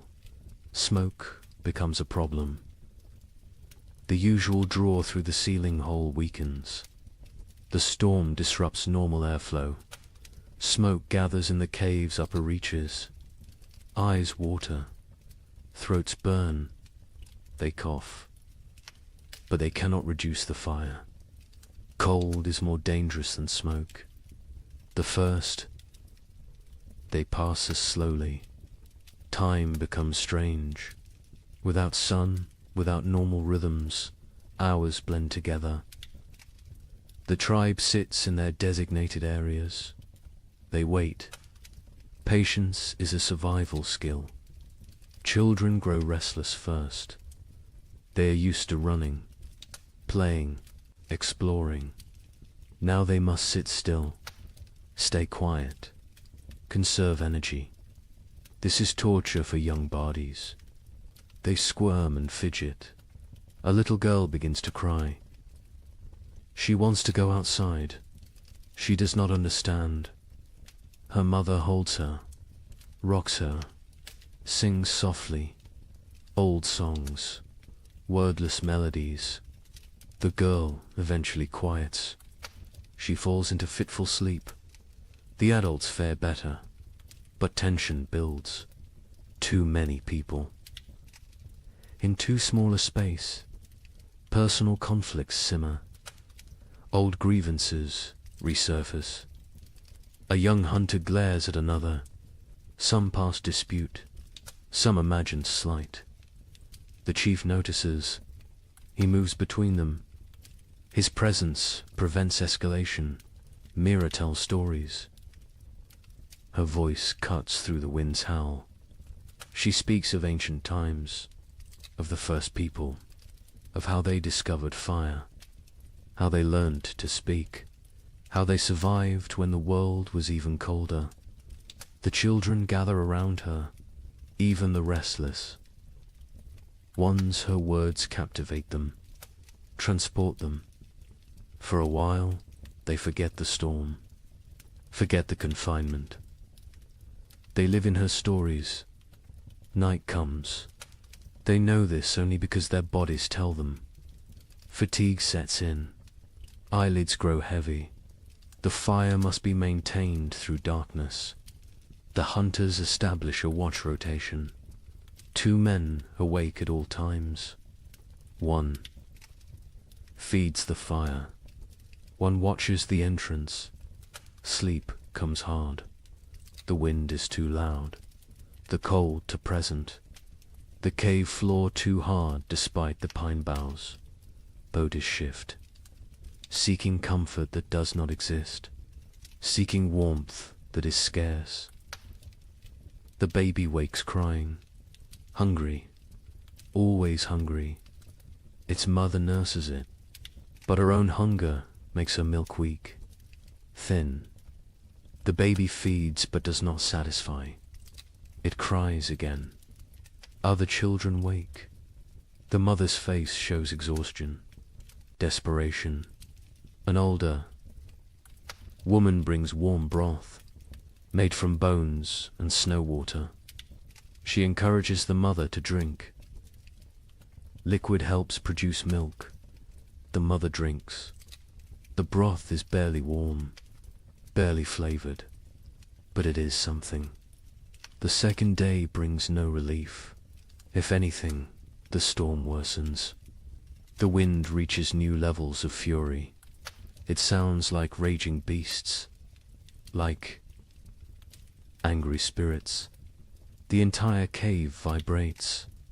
Small stones fall from the ceiling. Dust rains down. Fear creeps in. What if the storm never stops? What if they run out of wood? What if the cave collapses? These thoughts spread silently, visible in worried eyes, in tense shoulders, in clenched jaws.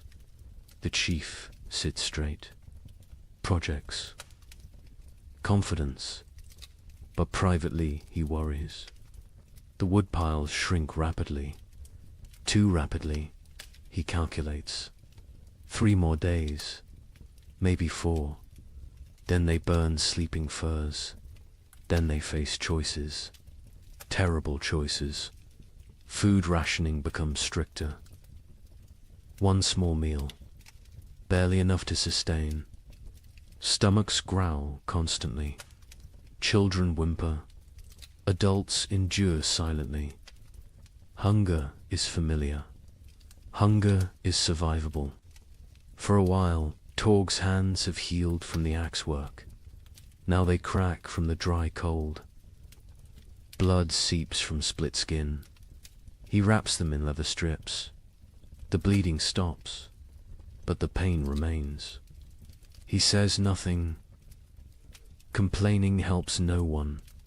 A hunter notices moisture on the cave walls, condensation from their breath, from their bodies. This moisture freezes, creates a thin layer of ice. The cave becomes a frozen chamber. Beauty and danger combined. Mira leads. The women in work. They cannot hunt, cannot gather, but they can prepare. They sort through supplies. They repair torn clothing. They sharpen stone blades. Idle hands create despair. Work provides purpose. The women sit together. They speak quietly. They share memories of other winters. Some worse than this, some better. They draw strength from survival stories. From knowing others endured. One woman speaks of losing her first child to cold 10 winters ago. The baby simply did not wake one morning, frozen in sleep. Her voice breaks. Others reach out, touch her shoulder, her arm. Physical. Connection matters. They grieve together. They heal together. The third day breaks their spirits slightly. The storm continues unabated. White chaos outside. Grey despair inside. Hope becomes harder to maintain. Faith in survival wavers. A young child develops a cough, deep and wet. The sound echoes in the cave. His mother's face shows terror. Winter. Coughs kill. They start small. They grow. They steal breath. They take lives.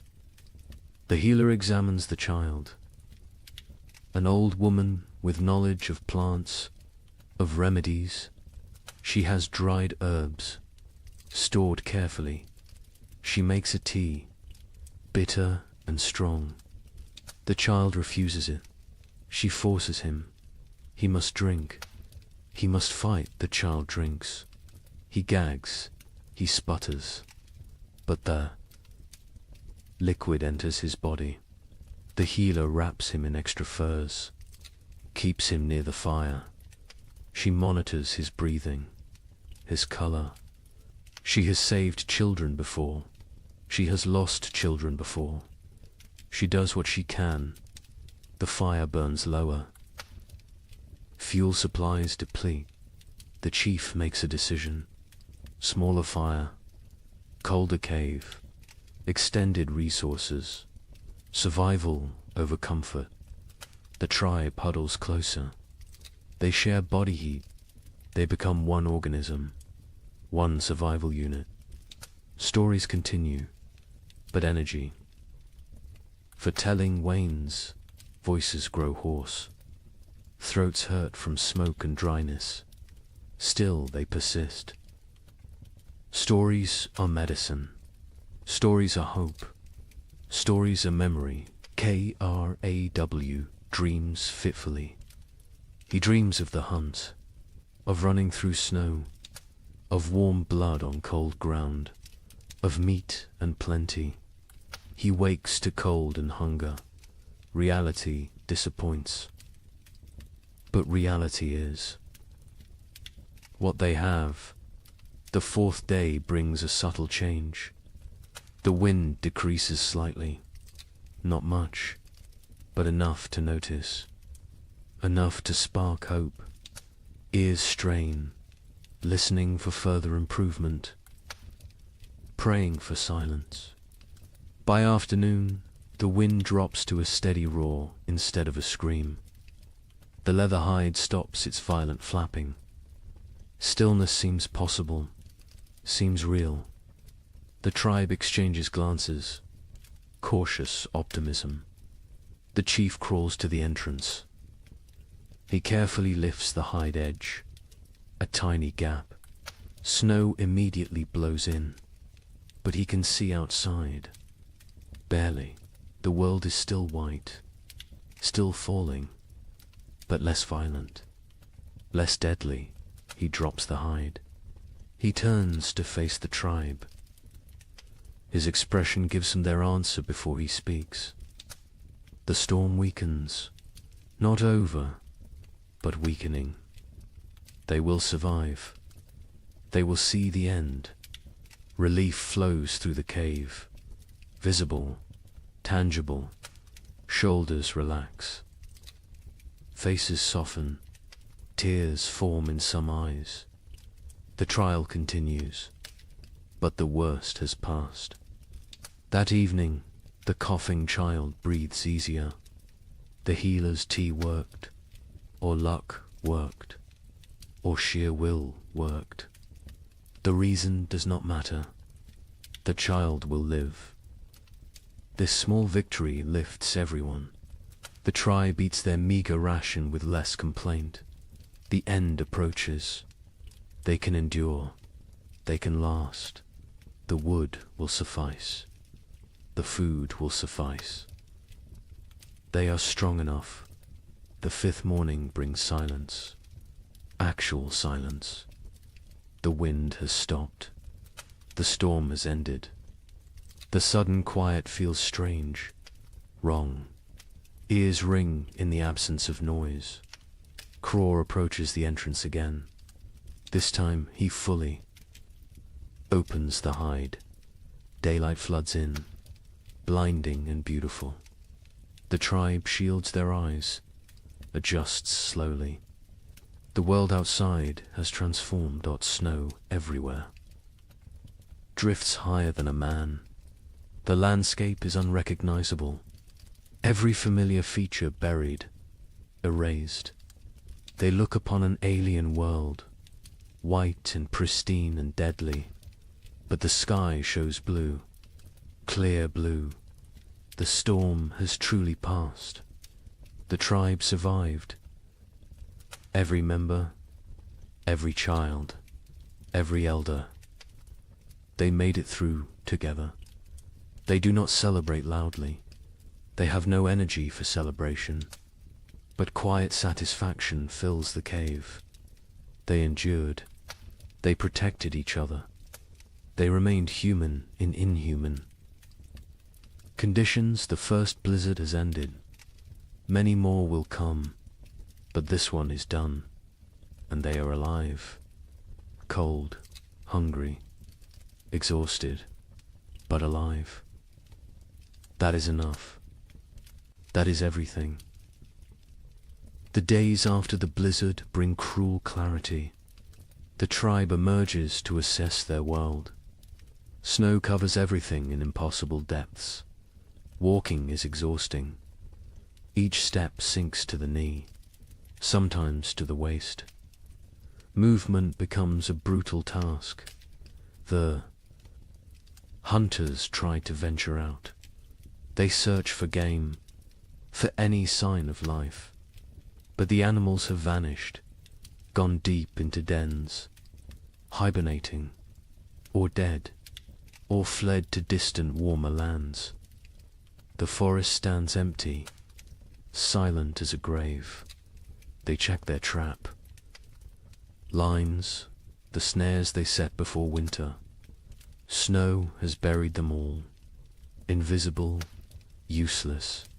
Days of work erased by one storm. They dig frantically. They find 3 traps, all empty, all sprung by falling snow. The tribe returns to the cave. Their faces tell the story. No food, no prospects, only what they stored, only what hangs from the ceiling, only what sits in clay pots. They must make it last. They must ration carefully. The chief counts the supplies again. He uses his stones. He moves them slowly. His count confirms his fears. Not enough. Even with strict rationing, even with 1 meal per day, they will run out before spring arrives. Weeks before, he does not share this calculation. Not yet. Fear helps no one. Panic kills faster than hunger. He will wait. He will hope. Perhaps another opportunity will come. Perhaps luck will shift. The moon rises full and bright. It illuminates the frozen landscape. Everything glows silver, beautiful and deadly. This moon marks the deepest part of winter, the coldest nights, the longest darkness. The tribe calls it the moon of hunger. Every winter it appears. Every winter it tests them. Food becomes an obsession. Stomachs growl constantly. Sleep brings dreams of feasting, of plenty, of meat dripping fat. People wake disappointed, wake to cold reality, wake to emptiness. The single daily meal shrinks. Further, what filled a palm now fits in fingers, barely enough to taste, never enough to satisfy. Children cry after eating, still hungry, always hungry. Mothers have nothing more to give. The baby suffers most. Its mother's milk dries up. Her body has nothing left to convert. She tries to nurse. The infant sucks desperately, gets nothing. Its cries become weaker, more pitiful, more heartbreaking. The women try to help. They chew dried meat until soft. They feed this paste to the baby, tiny amounts. The baby takes it, swallows. But infant bodies need milk, need fat, need nutrients this paste cannot provide. Mira grows weaker. Her old body has few reserves. Age makes winter harder. She sleeps more, moves less. Her skin seems to hang on her bones. Her eyes sink into her skull. She knows what is happening. She accepts it. This is the way of things, but she still tells stories. Her voice is thin now, barely audible. The children lean close to hear. She speaks of abundance, of spring, of flowers and green grass, of warm sun on skin. She gives them hope. She gives them something beyond hunger. A hunter named Breck volunteers to venture far, to search for game in distant valleys. Perhaps the herd's sheltered somewhere. Perhaps hunting is possible. The chief considers this. The risk is enormous. But starvation is certain. He agrees. Breck leaves at dawn. He carries a spear, a stone blade, nothing else. Weight would slow him. He must move fast, cover distance, return quickly, or not return. At all, the tribe watches him go. A small figure against vast white. He grows smaller, smaller, then disappears over a ridge. They pray to spirits, to ancestors, to anything that might listen. Bring him back with food. Days pass. Breck does not return. Hope fades. The tribe assumes the worst. The cold took him, or hunger, or predators, or simple bad luck. They mourn silently. They cannot waste energy on elaborate grief. The fire burns lower, with supplies critical now. They cannot gather more easily. The snow is too deep, the cold too intense. They burn less. The cave grows colder. Ice forms on interior walls. Breath becomes visible even inside. People huddle together constantly. Sharing warmth is survival. Personal space disappears. Bodies press against bodies, creating human walls against cold, creating collective heat. It helps. Barely, but barely is enough. Torgs. Mother develops a fever. Her body shakes. Her teeth chatter. She cannot get warm despite the furs, despite the proximity to fire.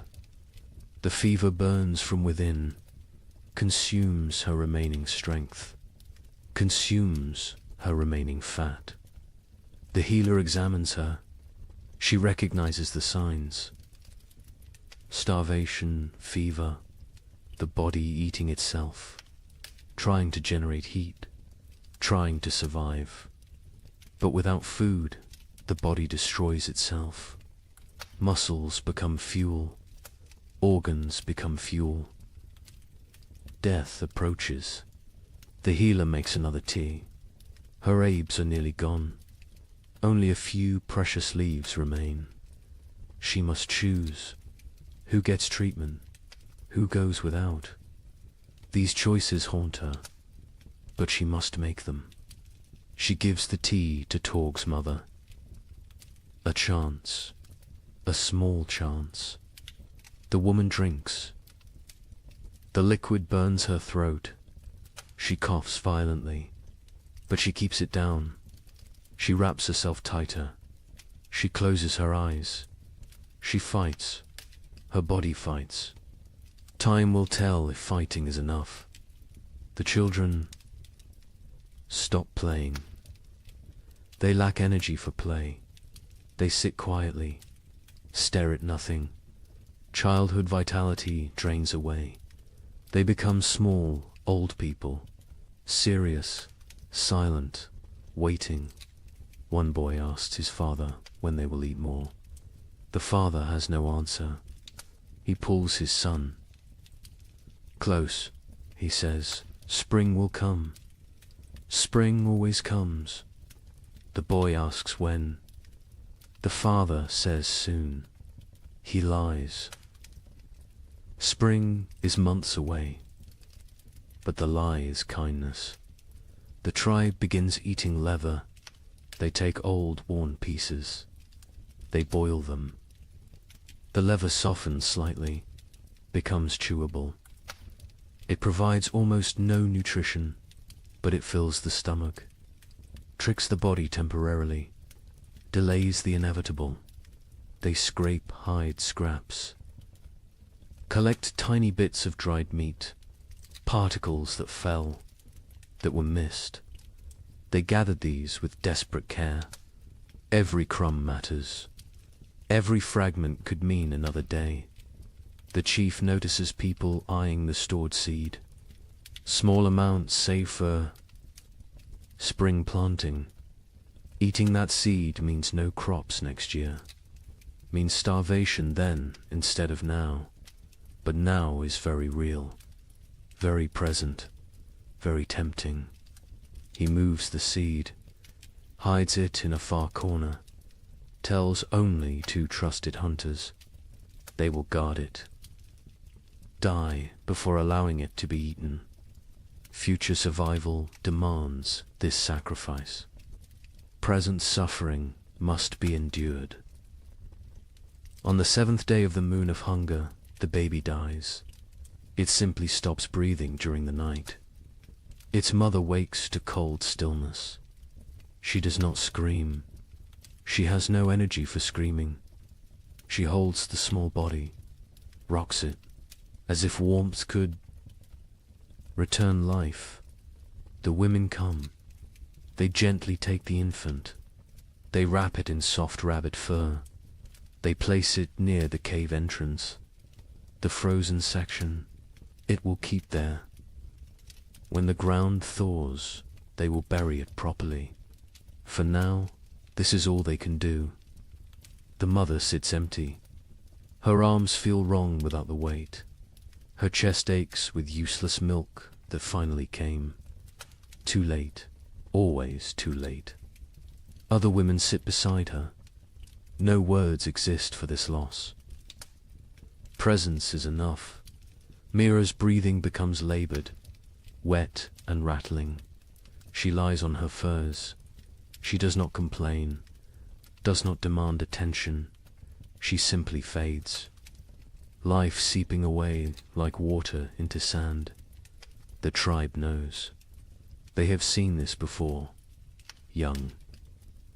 Ones are brought to her, one by one. She touches their faces, whispers blessings, passes final wisdom. Her hand trembles with the effort, but she completes this duty, this last gift to the future. That night, Mira stops breathing, peacefully, in sleep. Her face relaxes, tension disappears. She looks younger suddenly. The years fall away. She returns to some earlier self. The tribe covers her with respect, with gratitude. She gave them everything, even her final breath. 2 deaths in one day. The tribe feels the weight. They are fewer now, weaker now, more vulnerable now. But they must continue, must endure, must survive for those who did not. The 8th day brings a miracle. A shout from outside. The hunters rush to the entrance. They peer out. A figure approaches, limping, struggling, but alive. Breck has returned. He collapses at the cave entrance. His lips are blue. His face is white. Frostbite blackens his fingers. His toes, but he smiles. He gestures weakly behind him. There, in the snow, a shape. The hunters rush out. They find his kill. A mountain goat, not large, but fresh, real, actual meat. Breck tracked it for days, followed it to high cliffs, killed it with a desperate throw, then dragged it back. Somehow, against all odds, they bring the goat inside. They bring Breck inside. The tribe crowds around. They cannot believe it. Food, real food, hope made flesh. Tears flow freely. Relief, gratitude, joy. The women butcher immediately. They work with trembling hands. Blood flows. Precious blood. They catch it. Blood soup will feed many. Nothing wastes. Nothing spares. They roast small pieces. The smell fills the cave, mouths water, stomachs cramp with anticipation. The wait is agony, but the meat must cook. Raw meat brings sickness. Patience is required. Finally, the meat is ready. The chief distributes it. Tiny portions, barely a bite each. But that bite is everything. Rich, warm, nourishing. People chew slowly, savor every second. Some cry while eating. Breck receives his portion, receives gratitude, receives respect. He risked everything. He saved them, not permanently. This meat will last only days, but days matter. Days a lifetime when death looms close. The healer tends his frostbite. His blackened fingers will probably fall off. His toes are lost. He will be crippled, but he will live. He made the trade willingly, his pain for their survival. No one will forget this sacrifice. Torg's mother survives. The tea worked, or her will worked, or the tiny bit of meat worked. Perhaps all three. She is still weak, still fragile, but alive, improving. The fever breaks. She sleeps naturally. Healing sleep. The tribe settles that night with fuller bellies. Not full, but fuller. The difference is profound. Mood lifts. Energy returns slightly. Conversation resumes. Small jokes are made. Laughter sounds strange, foreign, but welcome. The moon of hunger continues. It will continue for weeks more. They are not saved, but they are not finished. They endure. They adapt. They survive. More storms will come. More hunger will come. More death might come. But tonight, they have meat. They have hope. They have each other. The fire burns a bit brighter. Wood is still rationed. But they allow a slightly larger flame. Warmth spreads. Bodies relax marginally. Sleep will come easier tonight. Outside, the moon hangs cold and distant, indifferent to human suffering, indifferent to human triumph. It simply shines, marking time, marking the season. The moon of hunger watches all, judges none. The tribe learned again what they already knew. Survival requires sacrifice, requires courage, requires the few to risk for the many. Breck proved this.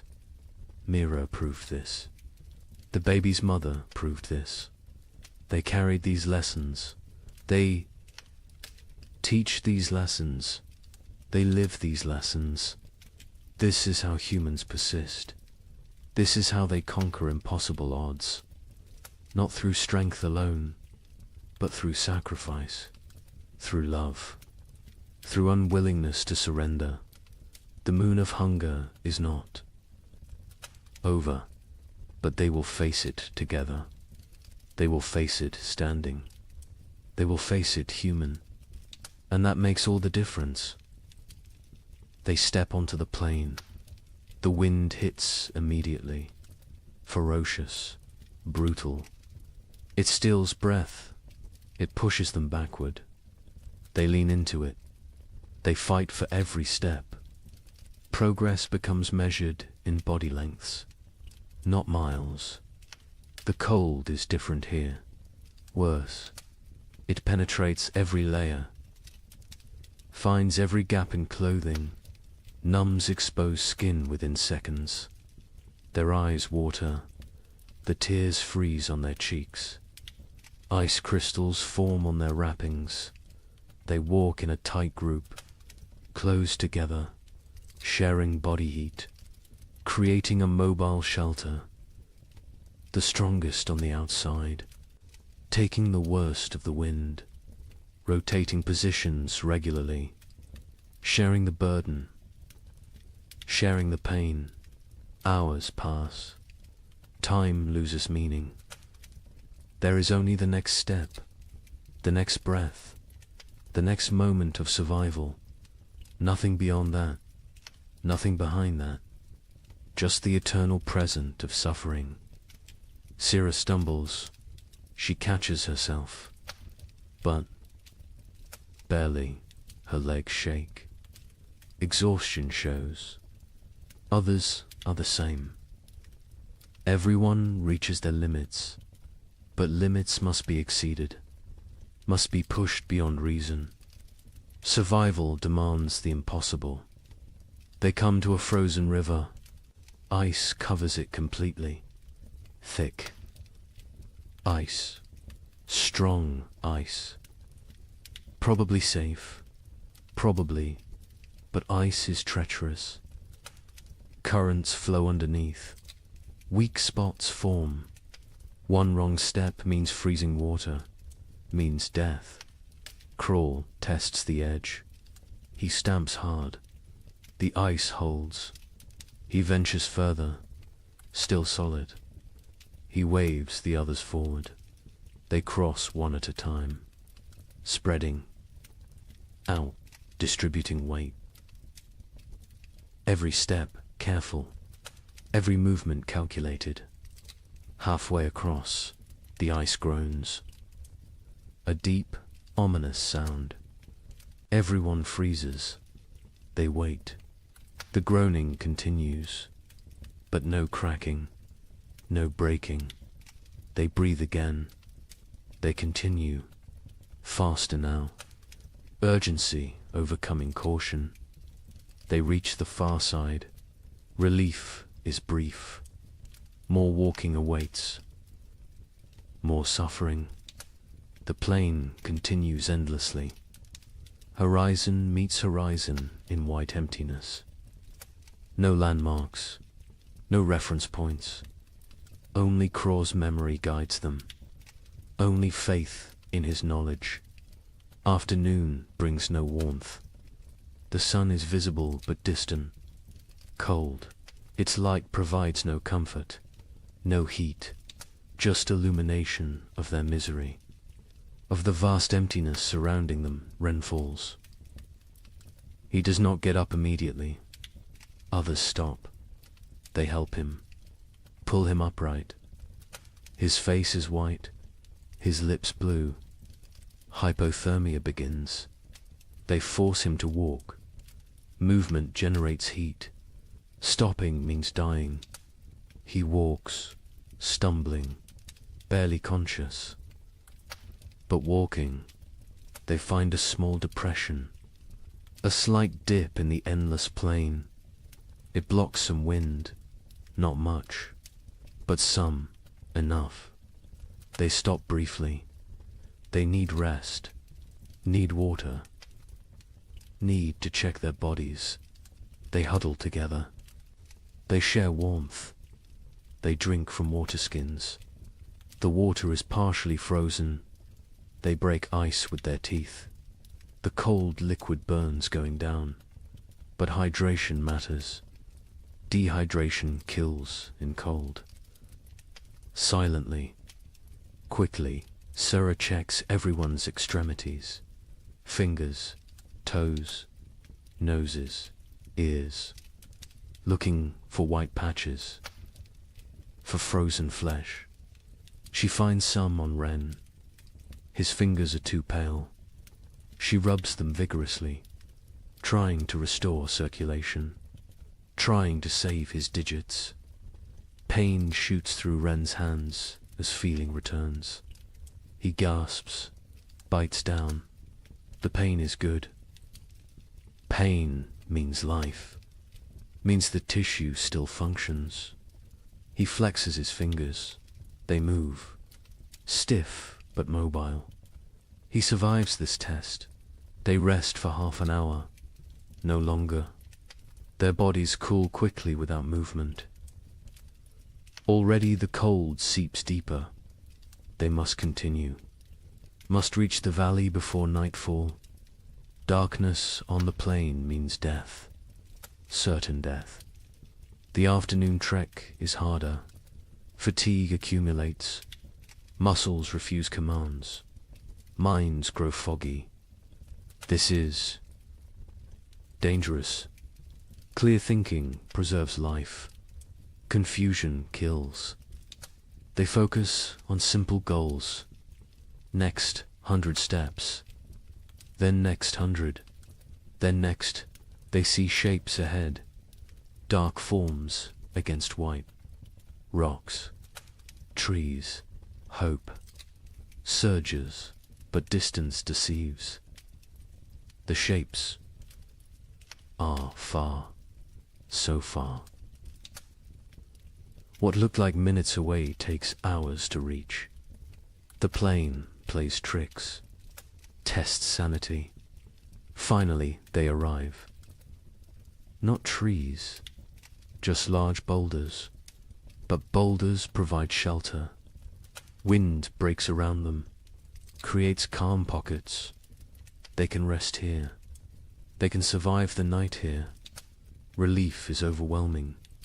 They collapse against the rocks. Their bodies give out. They have nothing left. They walked for 14 hours, maybe 15, through impossible conditions. They should be proud, but they are too tired for pride, too exhausted for emotion. They must make fire, must create warmth, but they have no wood. The plain offers nothing, just snow and rock and ice. Craw searches desperately. He finds dried grass, small amounts poking through snow. He gathers every strand, every piece. They pile the grass. They work their firestones, striking, sparking, again and again. Their frozen fingers fumble, drop the stones, retrieve them, try again. Finally, a spark catches. Tiny flame, fragile, growing dot, they feed it carefully. Grass burns fast, too fast. The flame provides momentary warmth, psychological comfort more than physical heat, but it helps. It reminds them they are human. They can create. They can fight nature. The fire dies within minutes. No fuel remains. Darkness settles completely. Cold intensifies. Night on the plain is brutal beyond measure. They huddle together, all 10 bodies pressed close, creating a human ball. Preserving core warmth, sleep comes in fragments, minutes at a time. Someone must stay awake, must watch, must ensure everyone breathes, must prevent the final sleep that never wakes. They rotate this duty, share this burden. The night lasts forever. Time becomes meaningless. There is only cold, only suffering, only the desperate clinging to life. Some pray to spirits, some think of family, some think nothing. Just exist, just breathe, just survive. Dawn arrives, grey and grudging. They survived. All 10, frozen, hurting, but alive. They check each other. Frostbite has spread. Fingers are white. Faces are damaged. But they can walk. They can continue. They eat tiny portions of dried meat. The food is frozen solid. They soften it in their mouths. It provides minimal energy, but enough. Enough for another day. Enough for more walking. The valley must be close. Croft feels it. He cannot explain how, but he knows. A few more hours, maybe half a day, they can make it. They must make it. They walk again, Bodhi's screaming protest. Every joint aches, every muscle tears. They walk anyway. They walk because stopping is death, because the tribe needs them, because they are human and humans endure. The terrain begins to change, subtle at first, a slight slope, a gentle descent, then more pronounced. Hills appear, the valley approaches, energy returns, hope fuels them. They increase pace. By midday, they see it. The valley spreads below, protected, sheltered. Trees grow there, dense forest. The sight is beautiful, salvation made visible. They almost run, almost forget their exhaustion. They enter the valley, wind stops, silence surrounds them. The temperature feels warmer immediately, still cold, still winter, but survivable, bearable. They made it. Against impossible odds, against nature's fury, they made it. Now they must find food, must justify the journey, must save the tribe. The trek was only half the battle.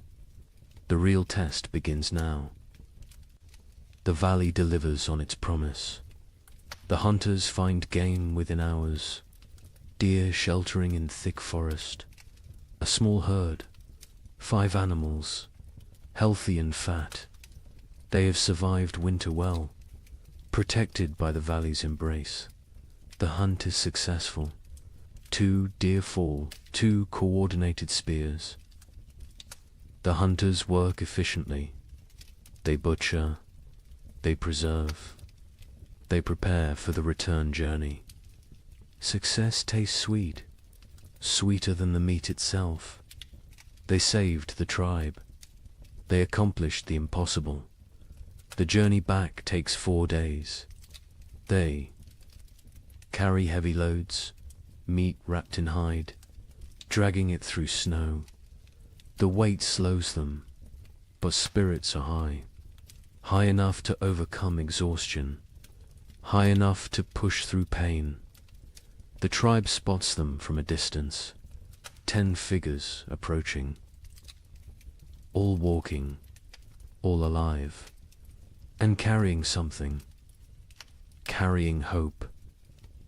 The cave erupts in celebration, crying, shouting, relief pours out. They feast that night, controlled feasting, rationed celebration, but feast nonetheless. Meat fills bellies, strength returns to limbs, color returns to faces. The tribe steps back from death's edge, not far, but enough days pass into weeks. The meat lasts longer than expected. Careful rationing, careful preservation. The tribe survives, continues, endures. Then something changes, subtle at first, easy to miss, but Craw notices. He always notices. The air feels different, less sharp, less cutting. The quality of cold has shifted. He mentions it to the chief. The chief feels it too. Something is coming, something changing. They watch, they wait, they observe. The days grow longer, minutes at a time, barely noticeable, but cumulative. Dawn arrives earlier. Dusk comes later. Light increases, darkness retreats. The balance shifts. The sun rises higher in the sky. Its arc changes. It climbs further before descending. Its light hits at different angles, penetrates deeper into the cave. These are signs. Ancient signs, remembered signs. One morning, water drips. A single drop from the cave roof, then another. Ice is melting, slightly, temporarily, but melting. This has not happened in months, not since autumn. The tribe gathers to watch, to witness this miracle. Liquid water, life returning. The dripping stops when temperatures drop again. But the message was sent. Winter weakens. Its grip loosens. Imperceptibly, gradually, but definitely. Birds return. Not many, just a few scouts. Ravens first. Always ravens.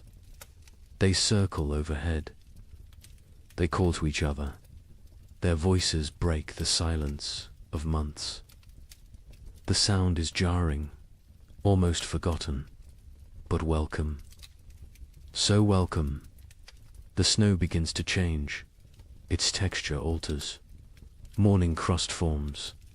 The surface freezes hard overnight. Supports weight. Walking becomes easier. No more sinking to the thighs. Progress quickens. Movement improves, but afternoons bring different snow. Soft, wet, heavy. The snow absorbs sunlight, converts it to water. Slowly, drop by drop, the snow level decreases. Patches of ground appear, brown and dead, but ground, actual earth. The hunters venture out more frequently. They find tracks, fresh tracks. Animals emerge from dens, from hibernation, from wherever they sheltered. Life stirs again, cautiously, tentatively, but undeniably. A child sees something green, a tiny shoot, pushing through melting snow. Green, the color is shocking. Alien after months of white and brown and grey. The child calls others.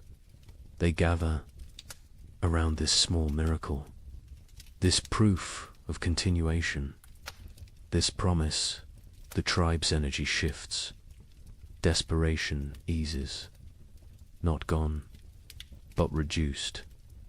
They can see the end now. Not tomorrow, not next week. But eventually, spring will come. They will survive. They endured the worst. They can endure the rest. Mira's death is honored properly now. The ground softens enough to dig. Not deep, but enough. They bury her with ceremony, with gratitude, with love. They mark her place with stones. She will rest among her people, among the land she knew. The baby is buried beside her, grandmother and infant. Together, the mother stands silent. She has no tears left, but she has survived. She will continue. She will have other children. This is not comfort, but it is truth. It is the way. The tribe expands their range. They explore further from the cave, finding what winter destroyed, what winter spared. They assess damage, plan repairs, think ahead. Survival mode shifts to recovery mode. They find a frozen stream beginning to flow. Ice breaks apart. Water moves underneath. Clear, cold, but flowing. They drink fresh water, not melted snow, not stale. Fresh, the taste is incredible. Pure, clean. Alive. Fish will return soon. With flowing water comes fish. The tribe prepares nets, repairs traps, sharpened spears. The river will provide. It always has. It will again. The wind changes direction, no longer from the north, now from the south. Warmer air pushes in, not warm, but warmer. Relative warmth, comparative warmth, enough to matter. Ice on the cave walls melts. Water runs down stone faces. The cave becomes damp, almost humid. This creates new problems. Mold threatens. Furs must be dried, arid, maintained. But these are problems of living, not problems of dying. The tribe welcomes them. Sero spots deer tracks. Many tracks. A large herd pass nearby, moving north, following some ancient instinct. Following the thaw, the hunters follow. They track for miles. They find the herd. The hunt succeeds again. 3 deer this time. The tribe has surplus. Actual. Surplus. They smoke meat. They preserve it. But they also eat fully. They allow themselves satisfaction. Bellies fill completely. Children laugh. The sound is strange, foreign, forgotten, but it returns. Slowly it returns. Young ones play outside again, running, shouting, burning energy stored through winter. Parents watch with emotion. These children survived. Against odds, against nature, they live. They thrive. They play. Breck's frostbite healed as well as possible. He lost 3 fingers, 2 toes. He walks with a limp. His hands cannot grip spear properly. But he lives. He survived his sacrifice. The tribe honors him daily, through respect, through care. Through memory, he teaches young hunters. Passes knowledge, cannot hunt himself, but can create hunters. This is valuable. This is contribution. This is purpose. He has worth beyond physical ability. The tribe ensures he knows this. Torg's mother recovered fully. The fever broke.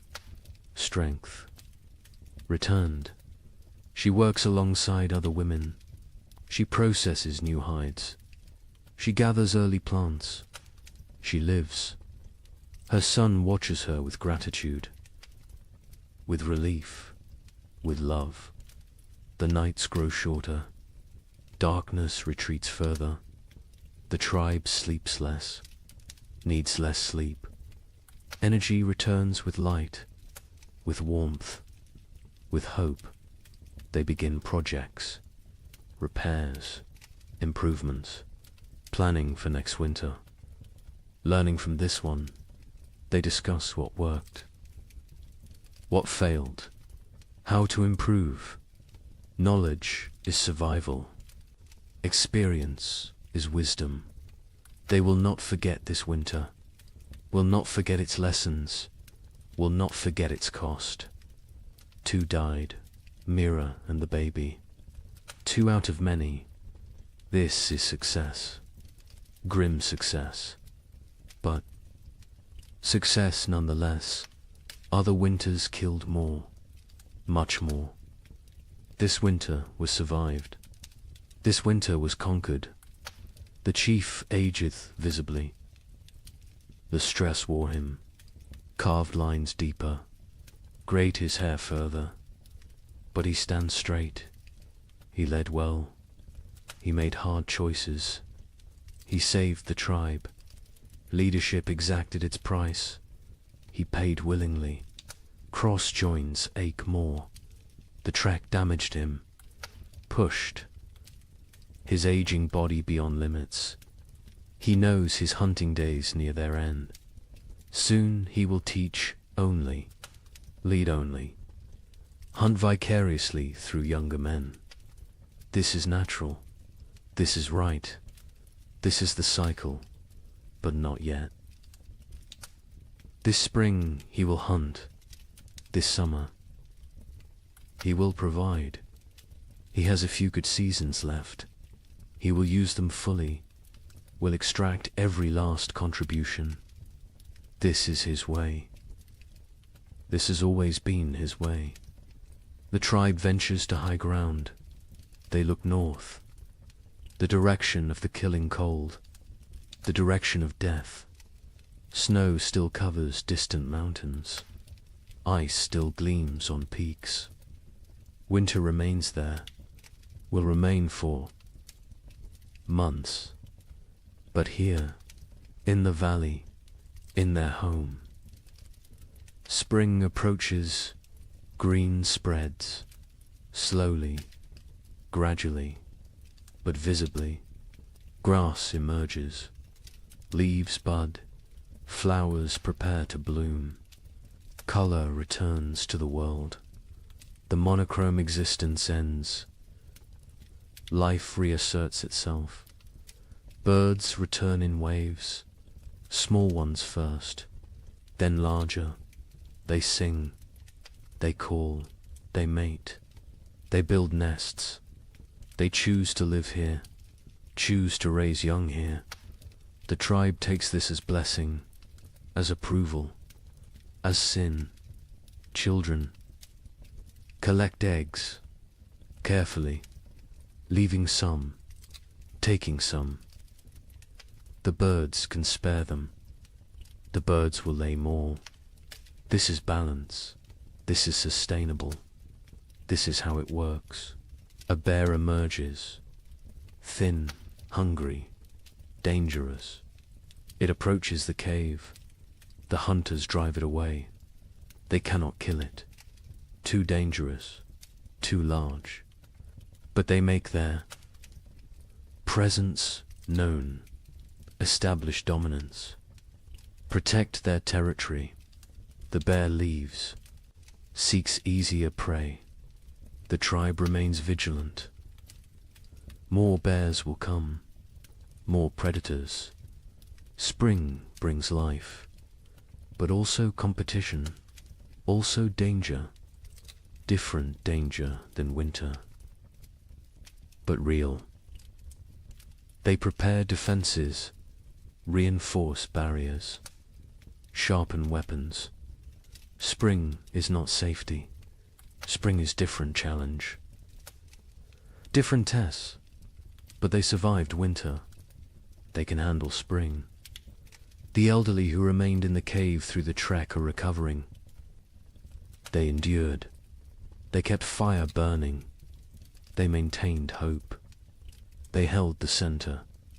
Their contribution was essential, unrecognized during the crisis, acknowledged now. The tribe holds council. All adults attend. They discuss summer plans.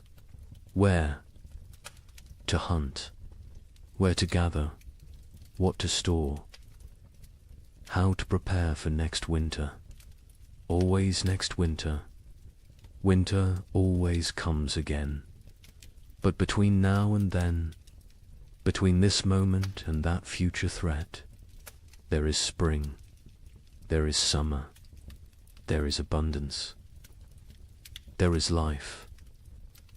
They will live fully, live completely, live gratefully. The thaw continues, accelerates, snow vanishes, rivers swell, the land transforms. The frozen death world becomes living green world.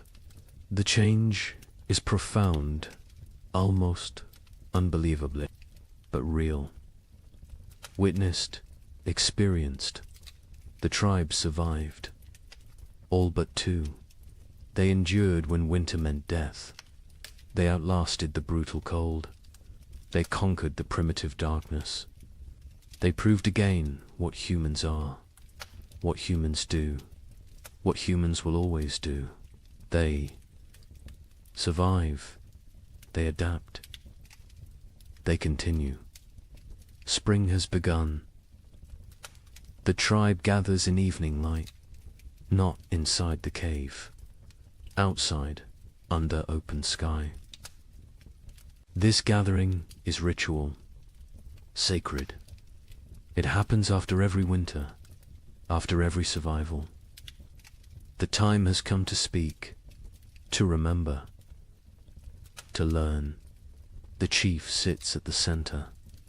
Elders form a circle around him, hunters behind them, women next, children at the outer ring. Everyone has place, everyone has voice. This is how knowledge passes. This is how wisdom survives. The fire burns. Between them, not for warmth now, for ceremony, for focus, for connection. Flames dance, sparks rise. The tribe watches, reflects, prepares to speak their truths. The chief begins. His voice carries weight, authority earned through survival, through sacrifice, through leadership in darkness. He speaks of the winter, its harshness, its cruelty, its lessons. He names those lost. Mira, the infant, their names spoken aloud, remembered, honored. He speaks of choices made, rationing food, sending the trek, hiding the seed. Hard choices, choices that saved them, choices that cost them. Leadership is burden. This winter proved it again. He carries these decisions, will carry them forever. Cross speaks next. He describes the hunt before the storm, the desperate race, the near miss with the bison's horn. He shows his torn fur, his scar, physical proof of survival, of risk, of success. He speaks slowly, choosing words carefully. Each word teaches. He talks about the trek, the frozen plain, the endless walking, the night without shelter, the valley discovered, the game found. He does not glorify, does not exaggerate, simply states, truth is lesson enough. Truth needs no embellishment. The other hunters add details. Each perspective matters. Each view completes the picture. One speaks of exhaustion, another of fear, another of hope sustained. Together they create full understanding, complete knowledge, shared experience. Breck holds up his damaged hands. 3 fingers gone. Stumps healed now, scarred. He speaks of tracking the goat, days alone, nights frozen, the desperate throw that killed, the impossible drag back. His voice is steady, no regret, no bitterness, only statement, only fact. He says he would do it again, would sacrifice again. The tribe is everything. Individual is nothing. This is core truth. This is survival principle. This is what separates humans from animals. Willingness to suffer for others, to die for others. If necessary, the women speak. Myra's daughter tells of her mother's final days, her weakness, her continued teaching, her peaceful end. Tears flow, but also pride. Mira lived well, died well, left legacy. This is all anyone can hope for. The baby's mother speaks, briefly. Her voice breaks. She cannot say much, but she says enough.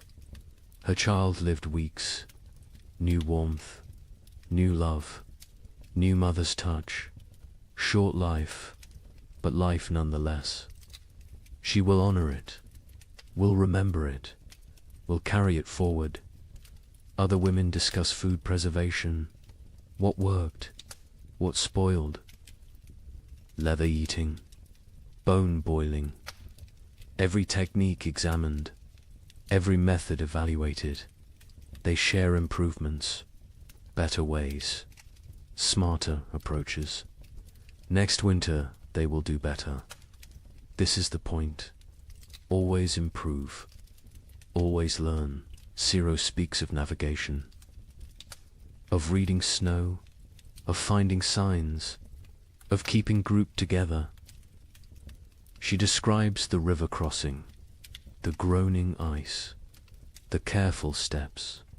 She explains her fears, her doubts, but also her determination.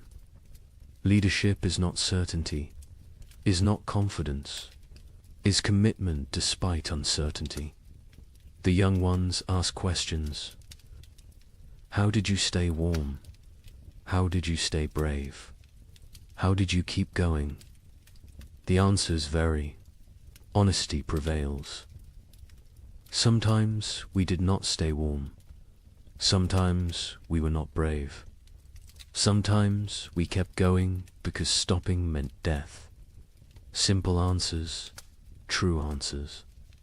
Torg speaks for the first time in gathering. His voice cracks. He is becoming man, growing, changing. He talks about the wood gathering, the blistered hands, the aching back, the satisfaction of contribution. He learned his value, his worth, his place in the tribe. This winter made him adult. His mother adds her story. The fever, the weakness, the tea that saved her. She thanks the healer publicly. Gratitude expressed. Debt acknowledged. The healer nods, accepts thanks, but says she only did what she knew, what others taught her, what Myra taught her years ago. Knowledge circles, returns, perpetuates. The healer discusses her herbs, what she used, what she saved, what she needs to gather.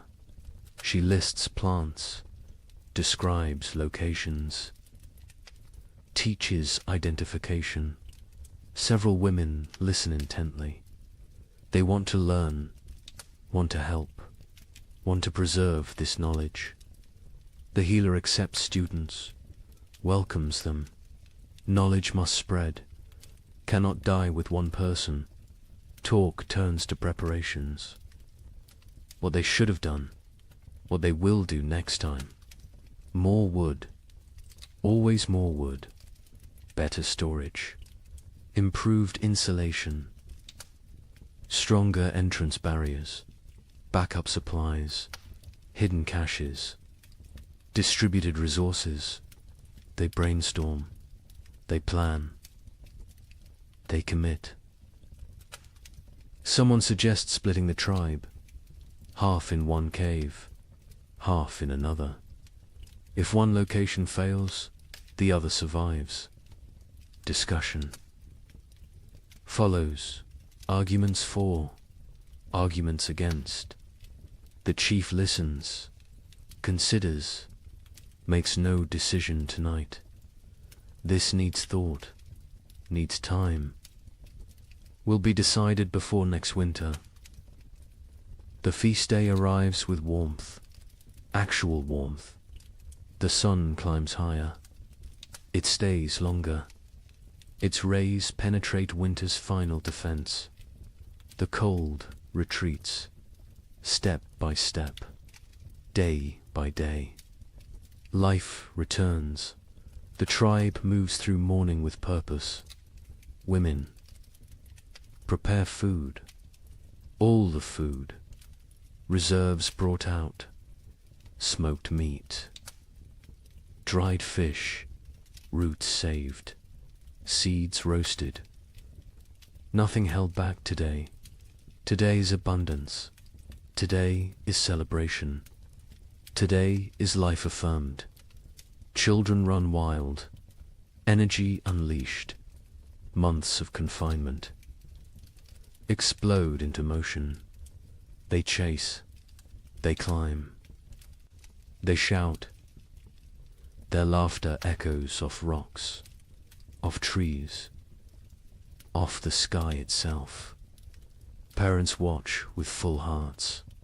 This sound, this joy, this is why they fought, why they suffered, why they survived. The hunters bring fresh game, killed this morning, deer and rabbits. Prepared quickly, cooking now. The smell fills the valley, rich, savory, irresistible. Mouths water, anticipation builds. The feast approaches. By midday, everything is ready. Food covers flat rocks, arranged, displayed. More food than seen in months, more than anyone remembers. It looks impossible, looks like dream, but it is real, earned, deserved. The chief stands. He raises his hands, silence falls, even children quiet. He speaks briefly, thanks the spirits, thanks the ancestors, thanks the tribe. Each person contributed, each person matters, each person survives because all survived. This is truth. This is their way. Then he gestures. Begin, eat, celebrate, live. The tribe descends on food with controlled urgency, not greed, not desperation, but hunger, real hunger. Months of deprivation cannot be ignored. They fill their hands, fill their mouths, fill their bellies. The taste is incredible. After bland rations, after leather, after nothing. This food is ecstasy, simple food, basic food. But to them it is feast worthy of gods. They eat slowly, savoring, appreciating, grateful for every bite. Children eat until they cannot move, then play, then eat more. Their bodies demand fuel, demand rebuilding, demand growth delayed by winter. Parents smile, let them eat, let them grow, let them live. Adults pace themselves. Years teach moderation, but they eat fully, satisfied fully, for the first time in forever. Bellies are tight, bodies are warm, hearts are full. This moment is perfect. This moment is earned. This moment is theirs. As afternoon settles, the tribe relaxes into contentment. Some sleep, some talk, some simply exist, peacefully, completely, without fear, without hunger, without cold. Present moment contains everything needed. Stories begin again. Different stories now, lighter stories, funny memories, embarrassing moments, gentle teasing. Laughter comes easily. Naturally, the tribe remembers how to be happy, how to be human beyond survival, how to live rather than merely exist. Brexits. With young hunters, he demonstrates techniques despite damaged hands, shows them tracking signs, explains animal behavior, shares decades of knowledge. His hunting days may be over, but his contribution continues. Different form, same value, same importance. The healer sits with her new students. They examine plants, learn properties, memorize uses. She teaches patiently, thoroughly. She knows she grows old. She must pass knowledge before she cannot, before it dies with her. The young women listen intently. They understand the gift. They accept the responsibility. Sira walks the valley's edge, exploring, mapping, planning. Her mind is always forward, always preparing. She finds new water sources, better hunting grounds, strategic locations. Information is survival. Knowledge is power. She gathers both constantly. Craw sits alone briefly, watching his tribe, his family. He feels his age, his exhaustion, his mortality, but also satisfaction, pride, purpose. He has lived well, provided well, protected well. If death comes tomorrow, he is ready. He is complete. He is content, but death does not come. Life continues. Spring unfolds. Days stretch longer. Warmth increases. Green spreads across the land like water, flowing, growing, transforming everything it touches. Other tribes exist. Other peoples, scattered across the vast lands. Each endured their own winter. Each fought their own battles. Each lost their own members. Each survived through strength and sacrifice and will to the north. Coastal peoples weathered storms. Ocean. Winds brought different cold. Wet cold. Penetrating cold. They huddled in driftwood shelters. Ate fish when they could. Kelp when they must. They survived. Barely, but survived to the south. Dozen peoples faced different trial. Cold nights, scorching days, extreme swings, no middle ground. They sheltered in caves, conserved water, endured. They know survival has many faces. Cold is only one. Each environment tests differently. Each demands different strengths. Mountain peoples lived with the snow, always. Surrounded, buried, isolated. They knew winter intimately, understood its moods, its dangers, its rare gifts. They moved with the seasons, migrated, adapted, survived through flexibility. Through knowledge, through respect for nature's power, plains peoples tracked the herds, followed them south, followed them to survival. They lived nomadic, always moving, always hunting, always one step ahead of starvation. Their winter was journey, was constant motion, was different struggle, same stakes. All these peoples, all these tribes, all these humans, connected by nothing except species, except determination, except refusal to surrender. They do not know each other, will never meet, will never share stories, but they share experience, share struggle, share humanity. Winter tested all, cold respected none.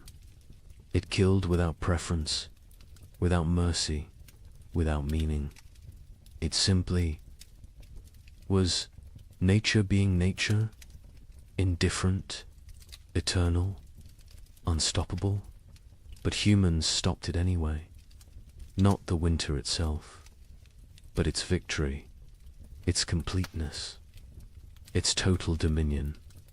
Humans survived through intelligence, through cooperation, through sheer stubborn will, They survive because they are human, because that is what humans do. The sun sets slowly, painting the sky orange, pink, purple, gold, colors absent all winter, colors forgotten, colors that seem unreal. The tribe watches silent, appreciative. Beauty matters, even to primitive peoples, especially to them. Beauty is life beyond survival. Beauty is hope made visible. The fire is lit, not necessity now. Tradition, comfort, connection. They gather around it. Not for warmth, for ritual, for togetherness, for continuation. Fire was life in winter. Fire is still center, still heart, still home. The night is gentle, soft, a caress rather than assault.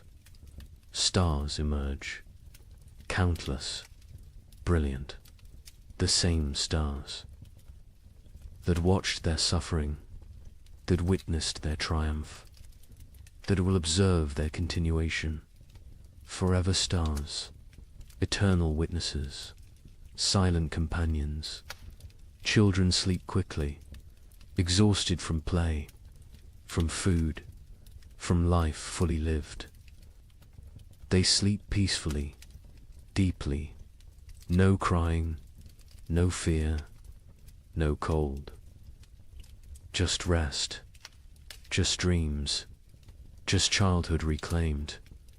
Adults linger, quiet conversation, comfortable silence. They need no entertainment, no stimulation. Simply being together is enough. Simply surviving is enough. Simply existing in this moment is everything. One by one they drift to sleep, bodies relaxed, minds peaceful. The tribe sleeps well, under stars, under sky, under the protection of their own strength, their own unity, their own humanity. The night deepens, the fire burns low, embers glow, red, orange, fading.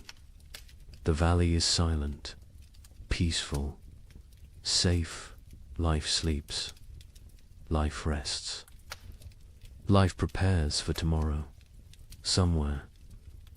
In the darkness, a wolf howls, distant, lonely, calling to pack, calling to family, calling for connection.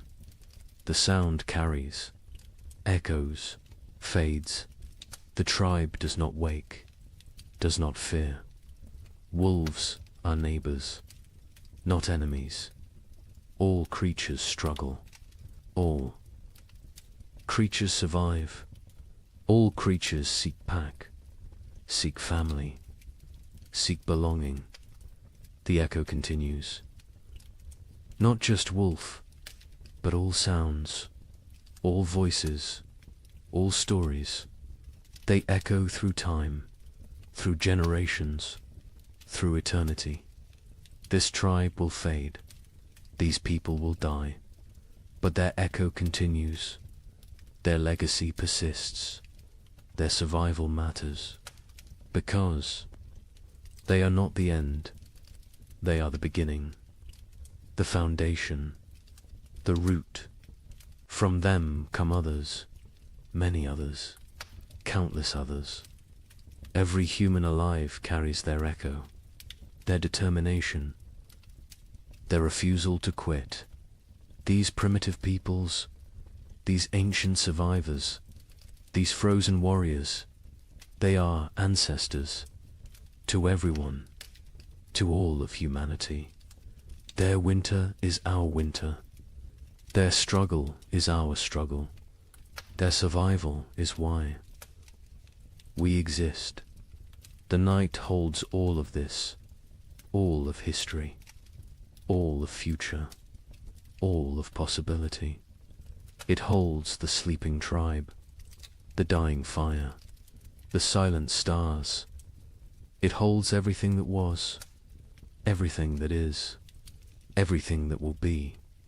And in the morning, they will wake, they will continue, they will live another day, then another,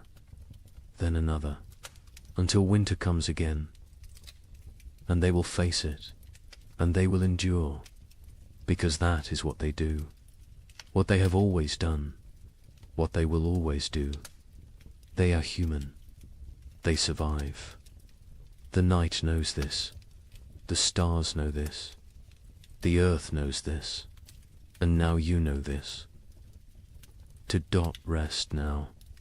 Sleep now. Dream of warm fires. Of full bellies. Of tribes that endure.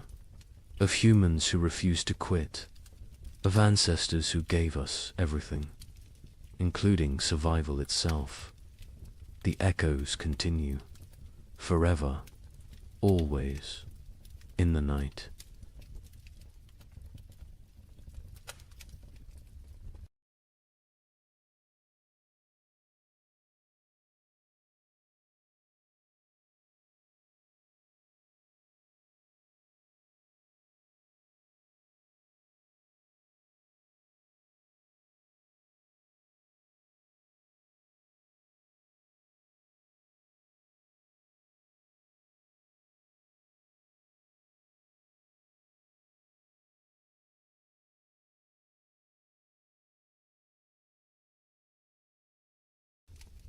Good evening and welcome back, friends.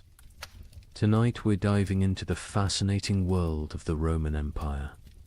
As always, let me know where in the world you're listening from.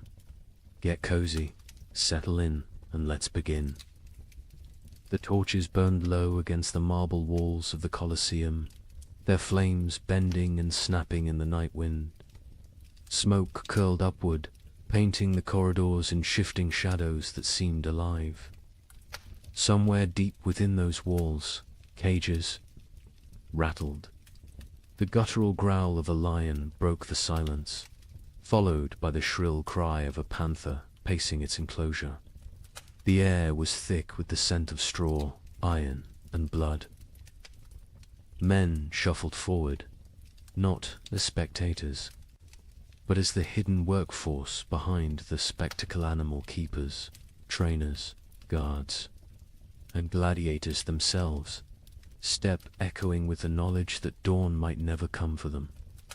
Imagine it, the roar of 50,000 Romans thundering like a storm overhead.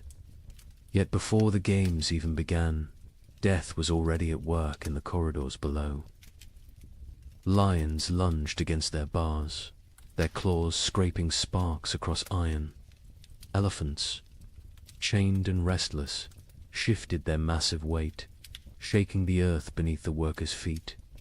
A single slip of a chain, a missed strike of the trainers. Staff and the arena would claim another victim before the audience ever saw the sand-stained red. Now, ask yourself, what would it feel like to wake each morning knowing that your job itself, the task you were paid or forced to perform, was a gamble with death? Not a soldier in battle, not a rebel hunted by Rome, but a worker, a laborer, a craftsman whose daily duties carried a sentence no law had to write. Would you sleep at night, or would your dreams be haunted by the growls from the cages, the weight of the stones above your head, or the smell of lead dust clinging to your breath? History books love to tell us about emperors, senators, and generals.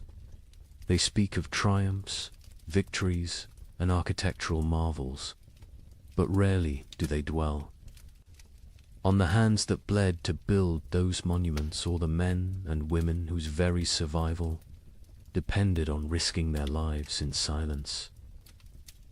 The invisible workforce of Rome lived not in marble villas, but in shadows, where the price of error was not a demotion or dismissal, but death itself. And here lies the heart of the story. Beneath the grandeur of Rome, beneath its arches, its mosaics, its golden halls were professions so perilous that to call them jobs is almost an insult. These were death sentences disguised as livelihoods. Jobs where poison lingered in the very air, where the swing of a sword was part of your morning routine, and where the applause of the crowd was sometimes the last sound you ever heard. Over the next hours, you will hear the untold accounts of these deadly professions, some spectacular, some hidden in the grime of Rome's underbelly, and others so strange they seem pulled from nightmares.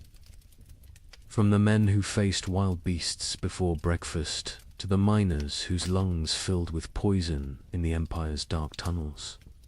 We will walk step by step into the shadows Rome tried to leave behind. But let this question guide you as we begin. If your job demanded your life as payment, would you accept the risk for glory, for survival, or simply because you had no choice? When most people picture ancient Rome, they imagine the shimmering surfaces of marble temples, the echo of sandals across polished floors, and the thunder of cenotes debating in the forum. They think of emperors draped in purple robes, feasts piled high with roasted boar and honey cakes, and gladiators striding into the arena beneath the roar of 50,000 voices. Rome has always been remembered for its grandeur, its victories, and the magnificence of its architecture. But what history books often gloss over is that the empire wasn't built on marble, it was built on blood, sweat, and the fragile bodies of millions of workers whose daily lives were defined by danger. Rome was not just emperors and generals. Behind every golden banquet, behind every aqueduct arching across the countryside, behind every amphitheater filled with spectacle, there were invisible laborers who risked everything to keep the empire alive.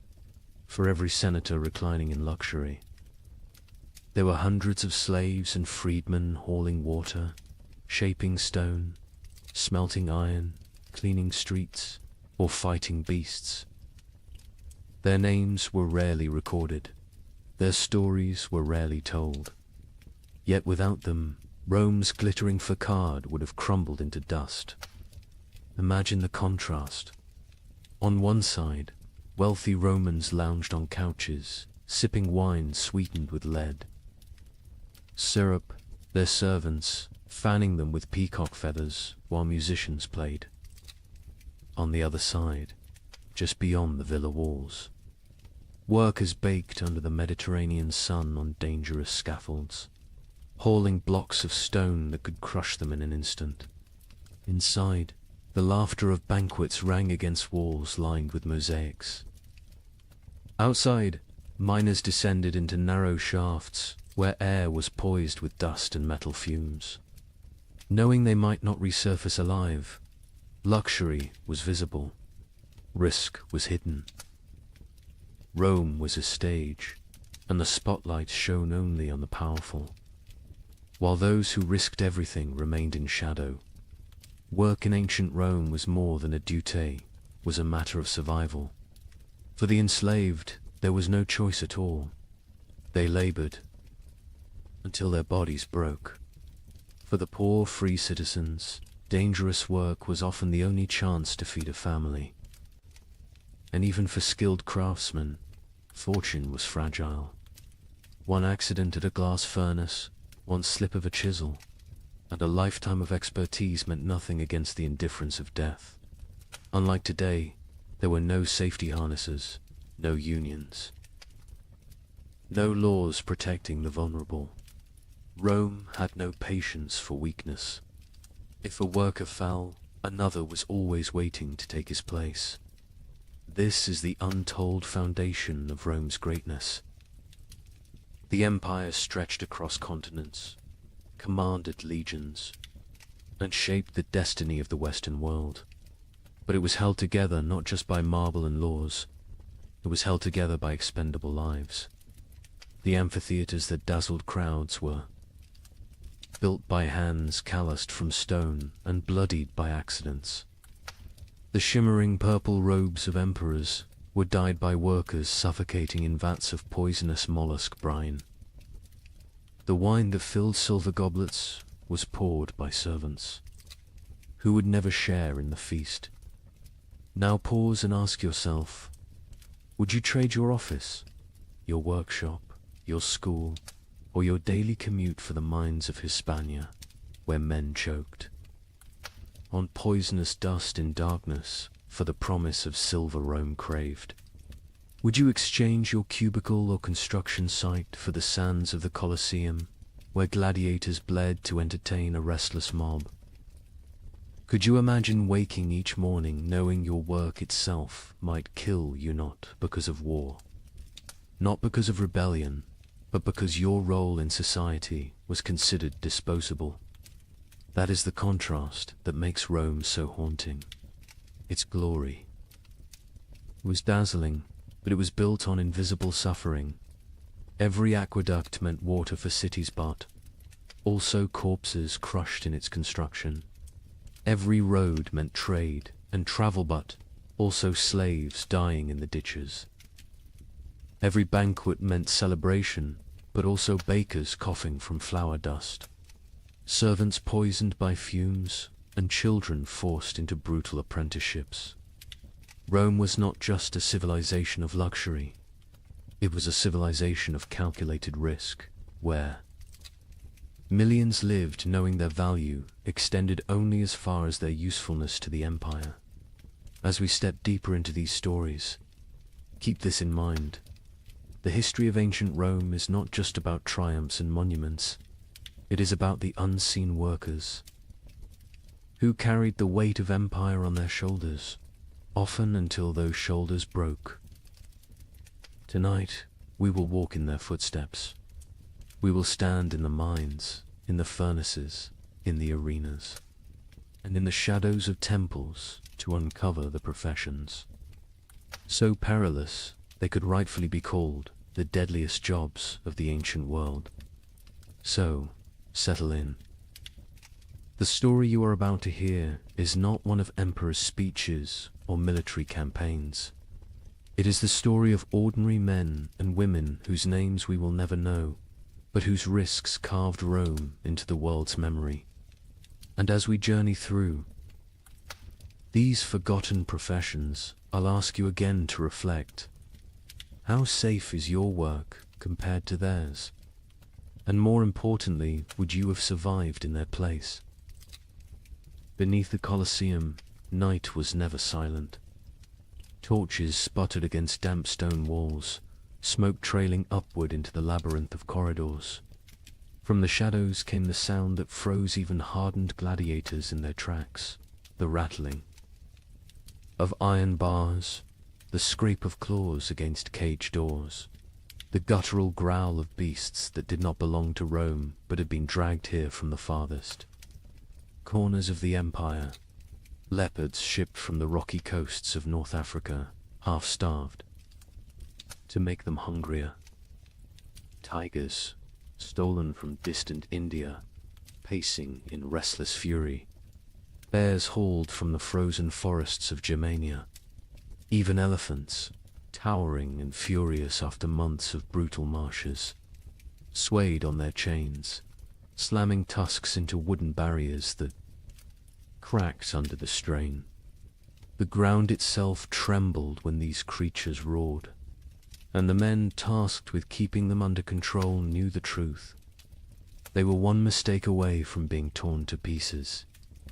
These men were the Venator shadows, the animal trainers. History rarely records their names, but their presence haunted every spectacle. Before the crowd even took their seats, before a single gladiator raised a sword, these workers had already stared death in the eye. Their jobs were simple in description, yet terrifying in practice. Feed the beasts, transport them, prepare them for combat, and release them into the arena at just the right moment. But simplicity on paper did not translate to safety in reality. Feeding a lion wasn't a matter of tossing meat over a wall. Trainers stepped into cages, armed with nothing but a staff, a whip, and their nerve. One slip of the boot on blood-slick straw, one moment of hesitation while securing a gate, and the outcome was certain. The animal lunged, claws raked, jaws snapped shut, and no one risked entering the cage to drag the trainer's body back. The suspense of those moments was unbearable. Imagine holding a slab of raw meat in your hand, the smell driving the lion to frenzy, its amber eyes locked onto yours as though you yourself were the meal. Imagine the tremor of the bars as the beast hurled itself against them, the iron shrieking like thunder in the confined corridors. Every feeding was a gamble. Every day survived was a small victory. The Empire did nothing to soften the danger. In fact, it often heightened it. Trainers were ordered to starve animals before games, ensuring they would be more violent, more dramatic for the crowd. They baited the beasts with wooden dummies soaked in blood, conditioning them to attack on sight. They lit torches in the faces of elephants to keep them agitated, lashing their trunks until the massive creatures charged blindly into the sand. To the Romans above, these were thrilling displays of power. To the men below, they were acts of survival. The fallout of this profession was as bloody as the games themselves. There are accounts of trainers being dragged into cages, shredded within seconds by the very animals they sought to control. Some were mauled in the holding chambers before the beasts ever saw the light of the arena. Ships carrying exotic predators sometimes became floating prisons of chaos, with handlers torn apart mid-voyage. And when things went wrong during the games, it was often the trainers who were sacrificed first, thrown into the sand alongside the beasts to buy time while soldiers rallied. Picture this. The gates rise, and a tiger bursts into the sunlight, its muscles coiled with hunger. The crowd roars with excitement, but backstage, panic has already erupted. A handler failed to secure the second chain. The tiger lashes back toward the holding corridor, tearing into the men behind the scenes. For the audience, the spectacle remains seamless. They see only the drama in the arena. But behind the curtain, death is quiet, fast, and unacknowledged. Ask yourself, would you take that job? Would you trade your office, your tools, or your classroom for a torch and a whip, walking daily into the jaws of lions? These trainers did not choose their fate freely. Many were enslaved, others condemned prisoners. Some were criminals whose punishment was not execution but servitude in the cages. Yet a handful were free men spatialists who took on the role for pay, prestige, or the faint hope of avoiding poverty. Their skill with animals might buy them survival, but it also chained them to constant peril.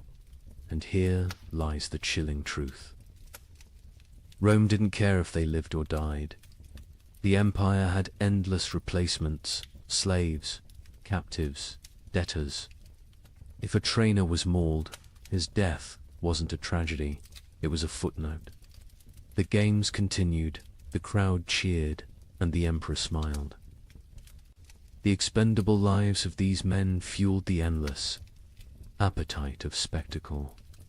So the next time you picture the Colosseum filled with roaring beasts and clashing swords, remember the hidden figures in the shadows, the ones who coaxed half-starved predators from their cages, who held their breath each time an iron gate groaned open, who knew that at any moment the sand might drink their blood instead of the gladiators. Their work was not honored, their names were not recorded, yet without them, Rome's greatest spectacles would never have existed. They lived every day, with death brushing at their heels, and more often than not, death caught up. And as terrible as this sounds, these animal trainers were only the first link in the Colosseum's deadly chain of professions. Others stood in workshops, hammering weapons that decided life or death.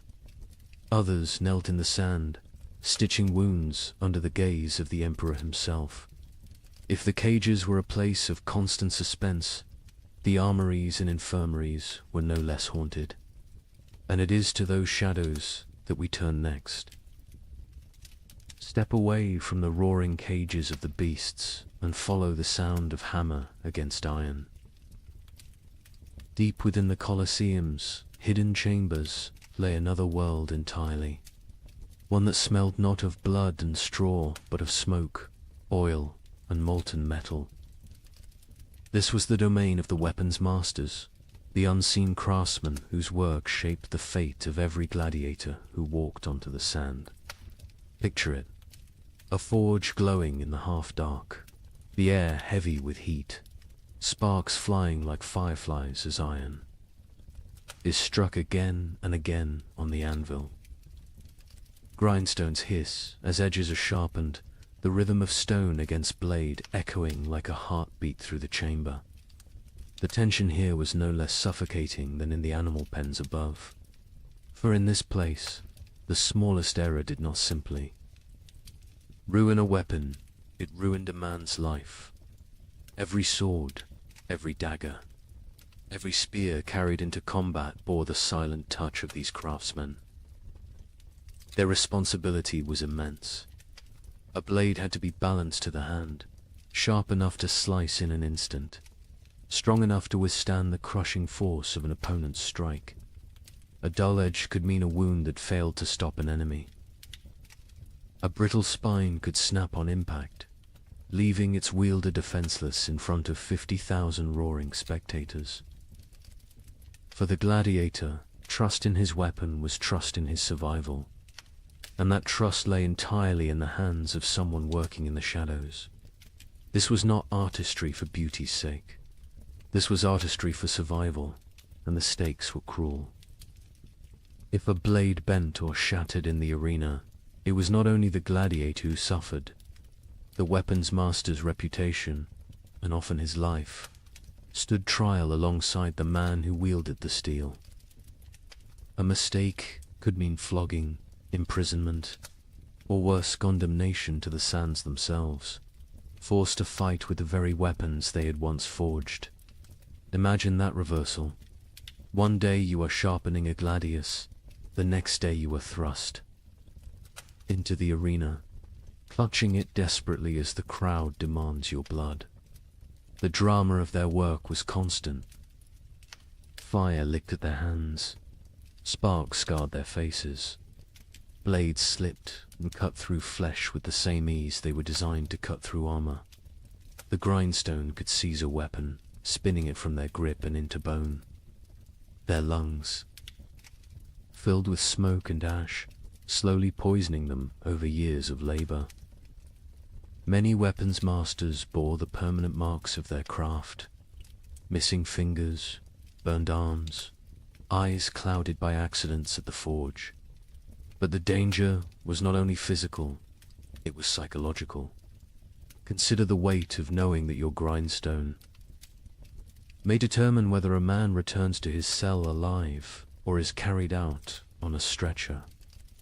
Consider the burden of every edge you failed to hone, every weapon that may falter when it matters most. These men lived with the knowledge that steel, once it left their hands, could carry another's soul with it.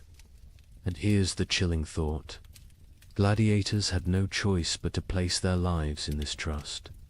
They picked up their weapons and fought, never knowing if the craftsman behind the forge had been skilled, rushed, careless, or distracted. Now ask yourself, would you trust your life to a stranger's grindstone? Would you walk into combat knowing that one unseen error could turn your fight